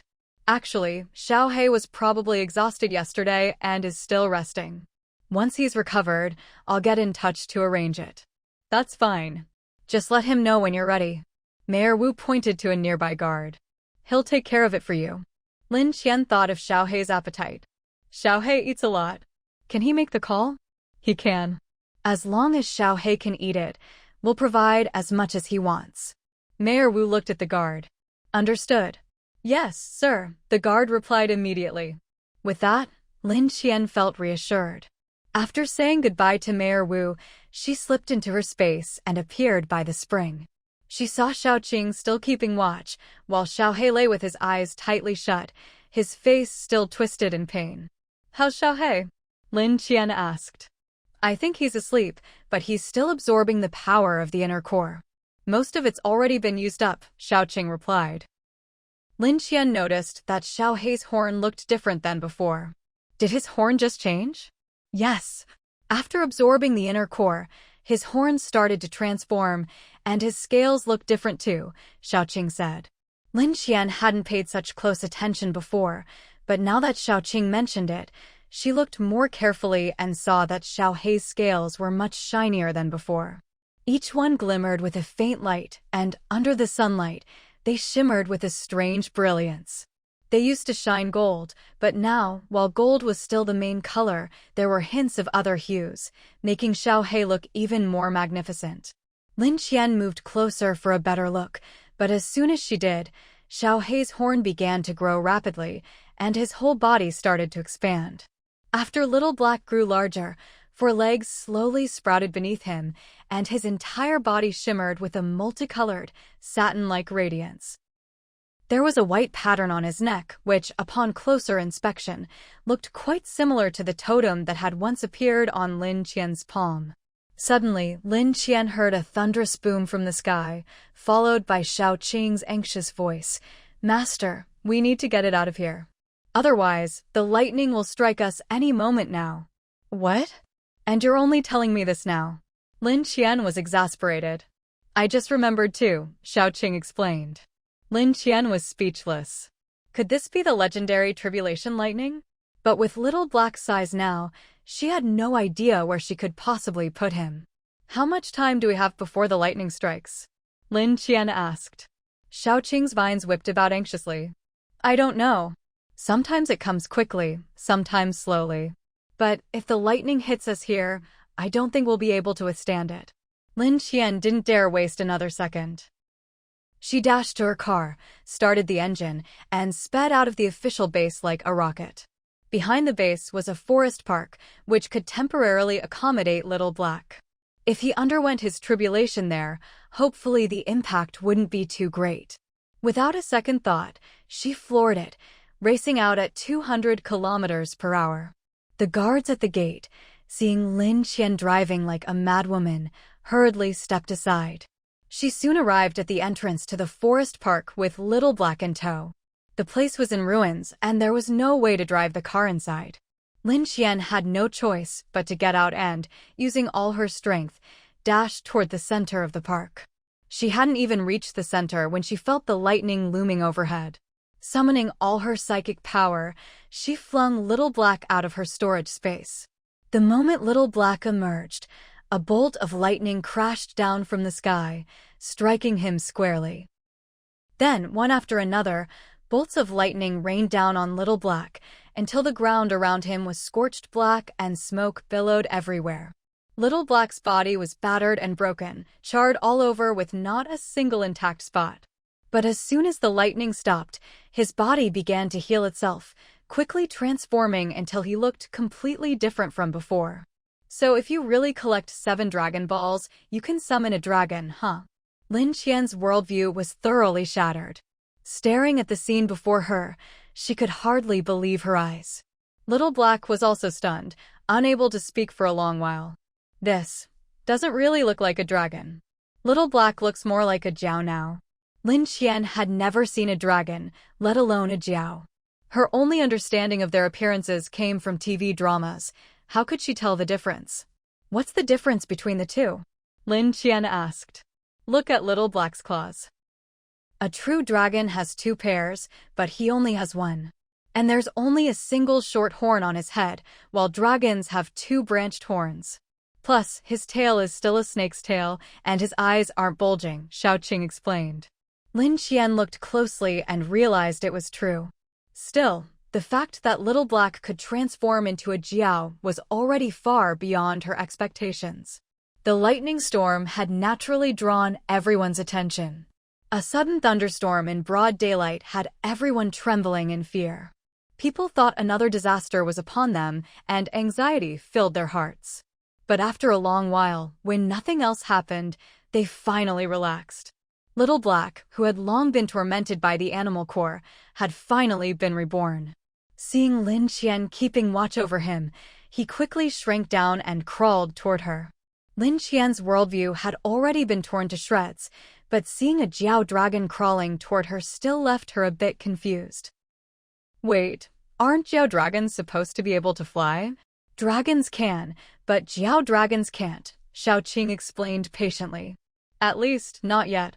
So it's not that Little Black can't, it's that Jiao dragons can't?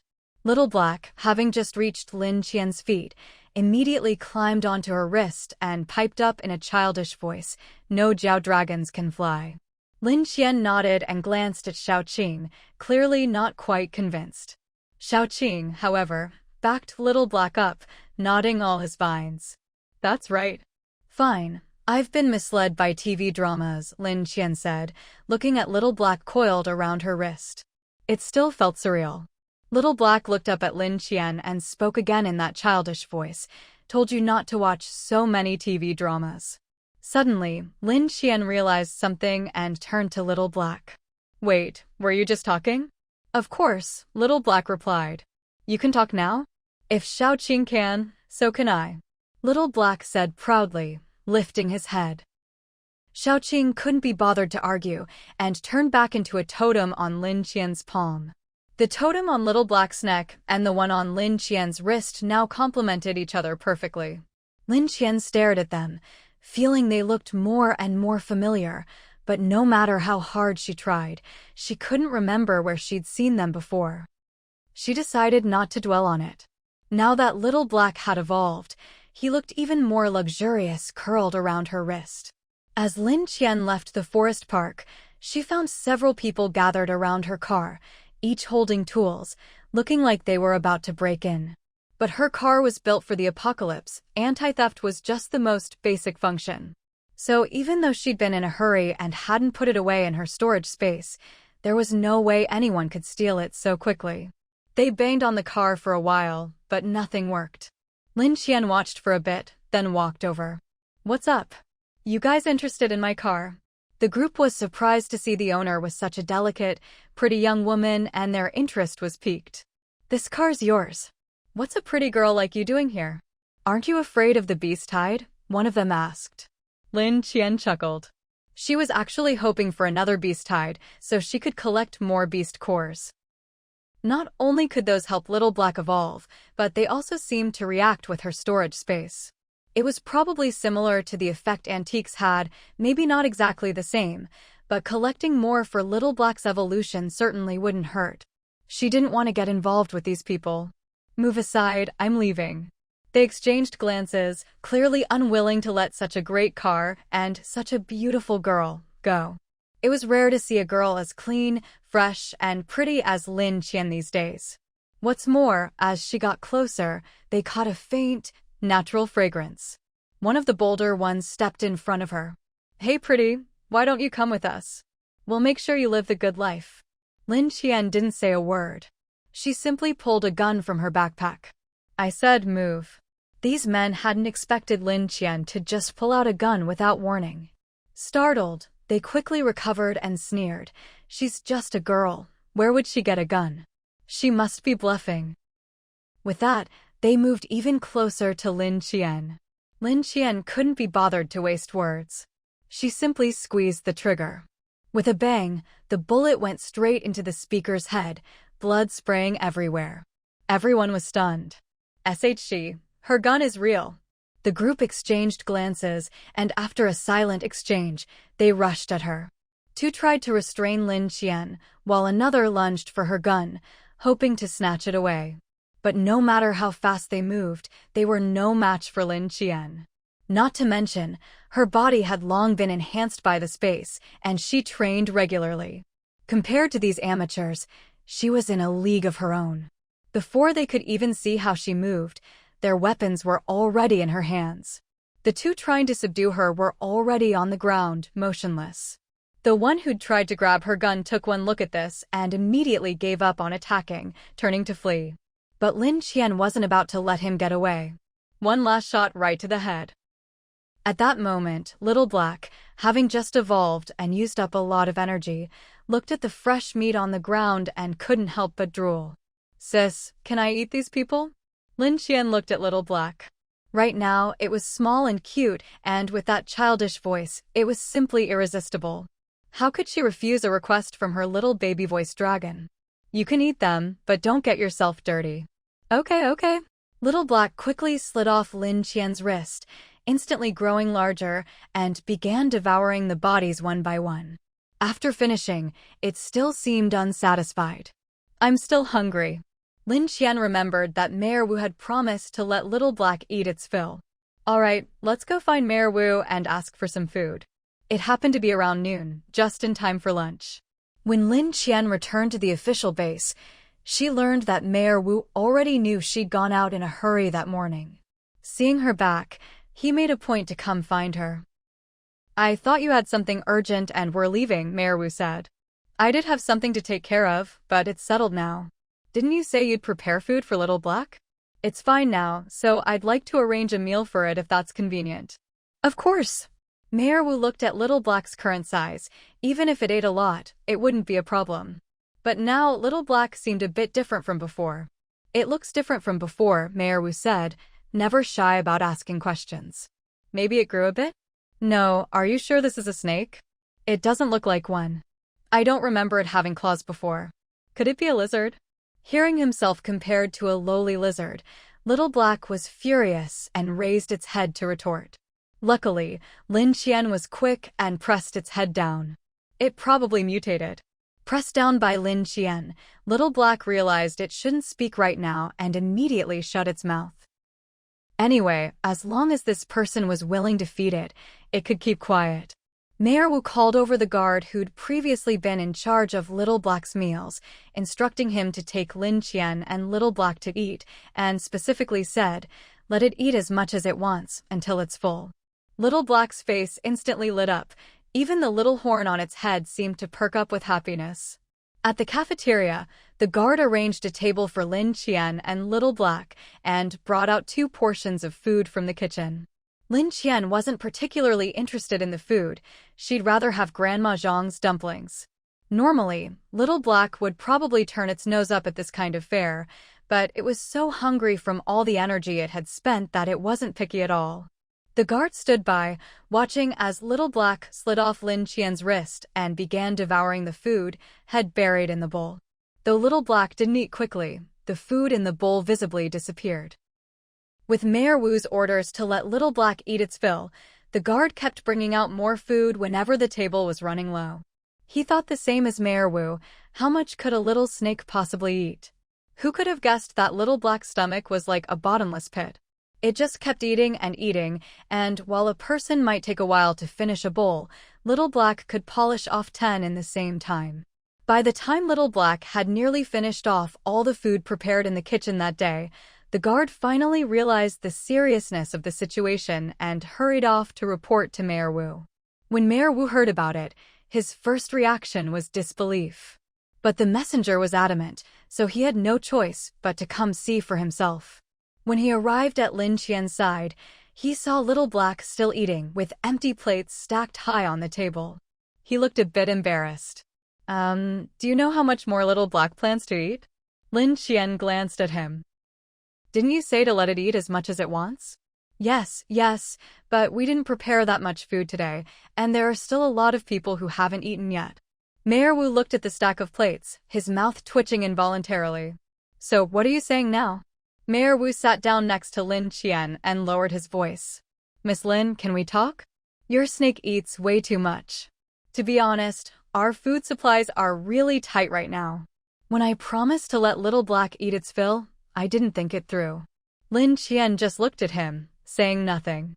After Little Black finished the food on its plate, it turned to look at Mayor Wu as well. Mayor Wu felt awkward under the combined gaze of girl and snake, but he had to think of the people at the base, so he braced himself and said, How about this? We have quite a few antiques. Why don't we stop here for today, and I'll give you some antiques instead. Lin Qian hadn't planned to make things too difficult for him. After all, Little Black had already eaten a lot today. All right, but I want to pick them myself. That was a small matter and not the first time, so Mayor Wu readily agreed. Thank you for understanding. Once we rebuild after the disaster and food isn't scarce, I'll make sure Little Black gets another big meal, really eat its fill. Anyone could tell that was just a polite promise, but Little Black took it seriously. Unable to speak human language in front of him, it could only hiss at him in protest. After its evolution, Xiaomau now exudes a chilling aura all over, looking even more intimidating than before. Mayor Wu forced a smile and said to Lin Qian, Could you help explain things to it? He was genuinely worried that Xiaomau might not be full and would suddenly take a bite out of him. Looking at such a small creature, he couldn't understand how it could eat so much. Xiaomau, stop scaring him. Come back with me and I'll give you something tasty, Lin Qian coaxed. Now that Xiaomau had evolved into a jiao, a kind of dragon, its intelligence was already quite high, just a bit naive. With Lin Qian saying this, it immediately understood. It shot Mayor Wu a look of obvious disdain. Mayor Wu felt even more awkward under that gaze. He let out a couple of embarrassed laughs, which only made things worse, so he had no choice but to excuse himself and leave. Seeing this, Lin Qian also left with Xiaomau. You've eaten plenty already. Once they were out of sight, Xiaomau's childish voice sounded a bit aggrieved. But I'm still not full. Normally, Jiao dragons have already set foot on the path to immortality, right? Haven't you already ascended to a higher level? Why do you still eat regular food? Lin Qian asked curiously. Who told you that, sis? Even dragons have cravings, you know. Xiaomau craned its neck and argued earnestly. So you're just eating for the pleasure of it, not because you actually need food, Lin Qian said, starting to understand. Realizing it had let something slip, Xiaomau looked frustrated and buried its head in Lin Qian's wrist, refusing to look up. Lin Qian had only been making casual conversation, but she hadn't expected to hit the nail on the head. Did this mean she'd be saving a lot on food in the future? You can't eat like that at home anymore. No matter how much I have in storage, I can't keep up with your appetite, she said. Only then did Xiaomau lift its head, afraid Lin Qian would abandon it for being such a glutton. Then I'll eat less from now on. After returning to the Zhang family home with Xiaomau, Lin Qian found that the elderly couple hadn't eaten yet. There were dumplings laid out on the table. Why haven't you eaten yet? We were waiting for you. I saw you rush out and thought something urgent had come up. Your grandma was worried. Grandpa Zhang didn't finish his sentence, but Lin Qian understood what he meant. Sorry, that was my fault. I should have told you first. It was just a last-minute thing, so I had to head out in a hurry. Did something happen at home? Grandma Zhang asked, looking at Lin Qian. No, I just forgot I'd arranged to meet someone near the base for a transaction. I only remembered when it was almost time. Don't worry. Hearing this, the elderly couple finally relaxed. Come on, let's eat dumplings. Lin Qian could never get tired of Grandma Zhang's dumplings. With the current weather and no electricity, it was hard to store leftovers, so Grandma Zhang always made them fresh. There were still some uncooked ones in the kitchen. After eating, Lin Qian considered the current situation and once again invited the elderly couple to leave with her. As expected, they declined. Grandpa Zhang wanted to spend his remaining days contributing to the country.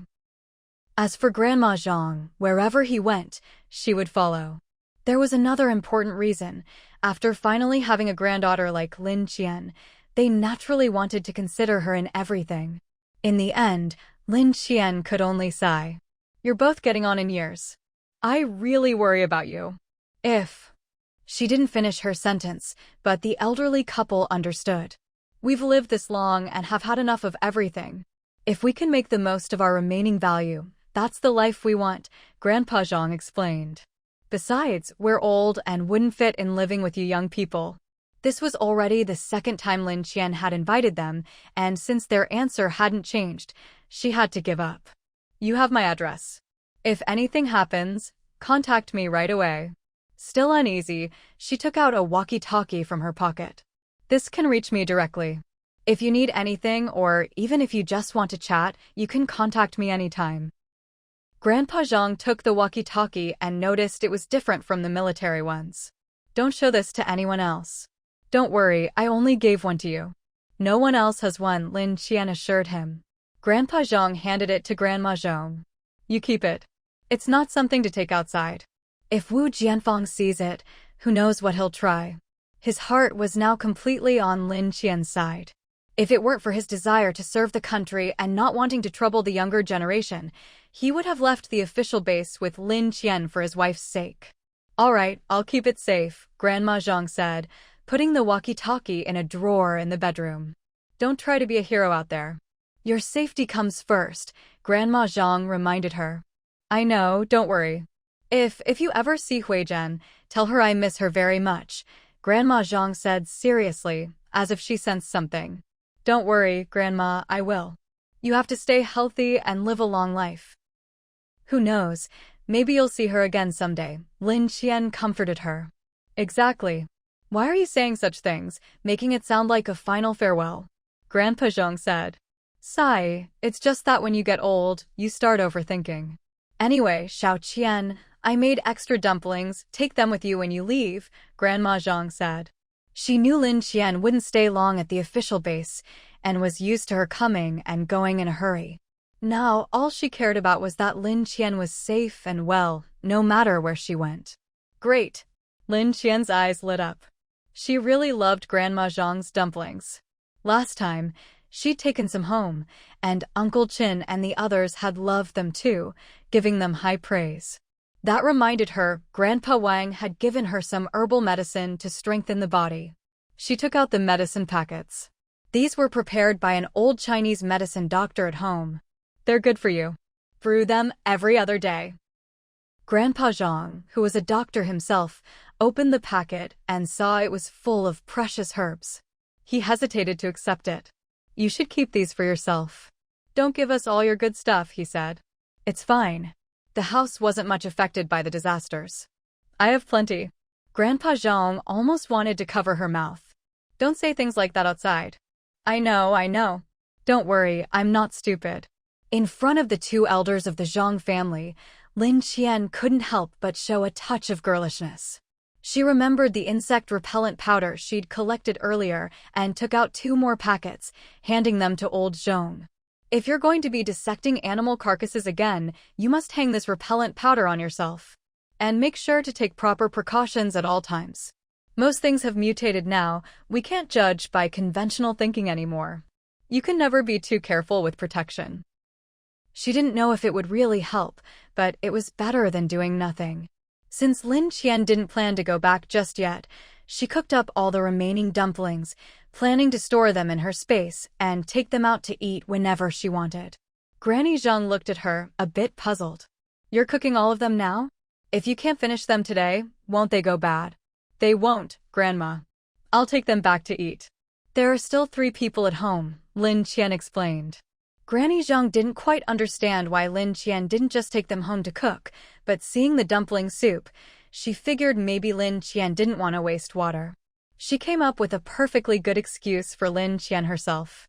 Sometimes people are just like that. When you like or love someone, you can't help but rationalize everything they do. To the two elders, Lin Qian was now the closest person to them. Whatever she did, they could always find a reason for it. Just remember to eat them when you get home, Granny Zhang reminded her. Lin Qian readily agreed. If anything comes up, remember to use the walkie-talkie and contact me right away. For some reason, she felt a bit uneasy inside. But with the inner course still on her mind, she didn't dwell on it. She left with the cooked dumplings. Once outside, she asked Xiaoqing, "Can you sense where there might be inner cores?" Xiaoqing poked his head out from her palm, a bit speechless. "I can't. Even if they were nearby, I wouldn't be able to sense them. And I have no idea how far away we are from any." Lin Qian realized she was making things difficult for Xiaoqing. "How about we check out the nearby zoo?" She remembered that Lin City had a huge wildlife park, filled with all sorts of animals. Maybe she'd get lucky there. "Wherever you want to go, Master, we'll go," Xiaoqing replied. "Woof woof woof." Hope barked as well, showing his agreement. Lin Qian looked at the silly Hope beside her, wondering if she could feed him an inner core too, let him evolve a bit. That way, when everyone communicated, they wouldn't have to rely on guessing. But just because Xiaohei could eat one didn't mean Hope could. Should she try? Once the thought arose, it grew wildly in her mind.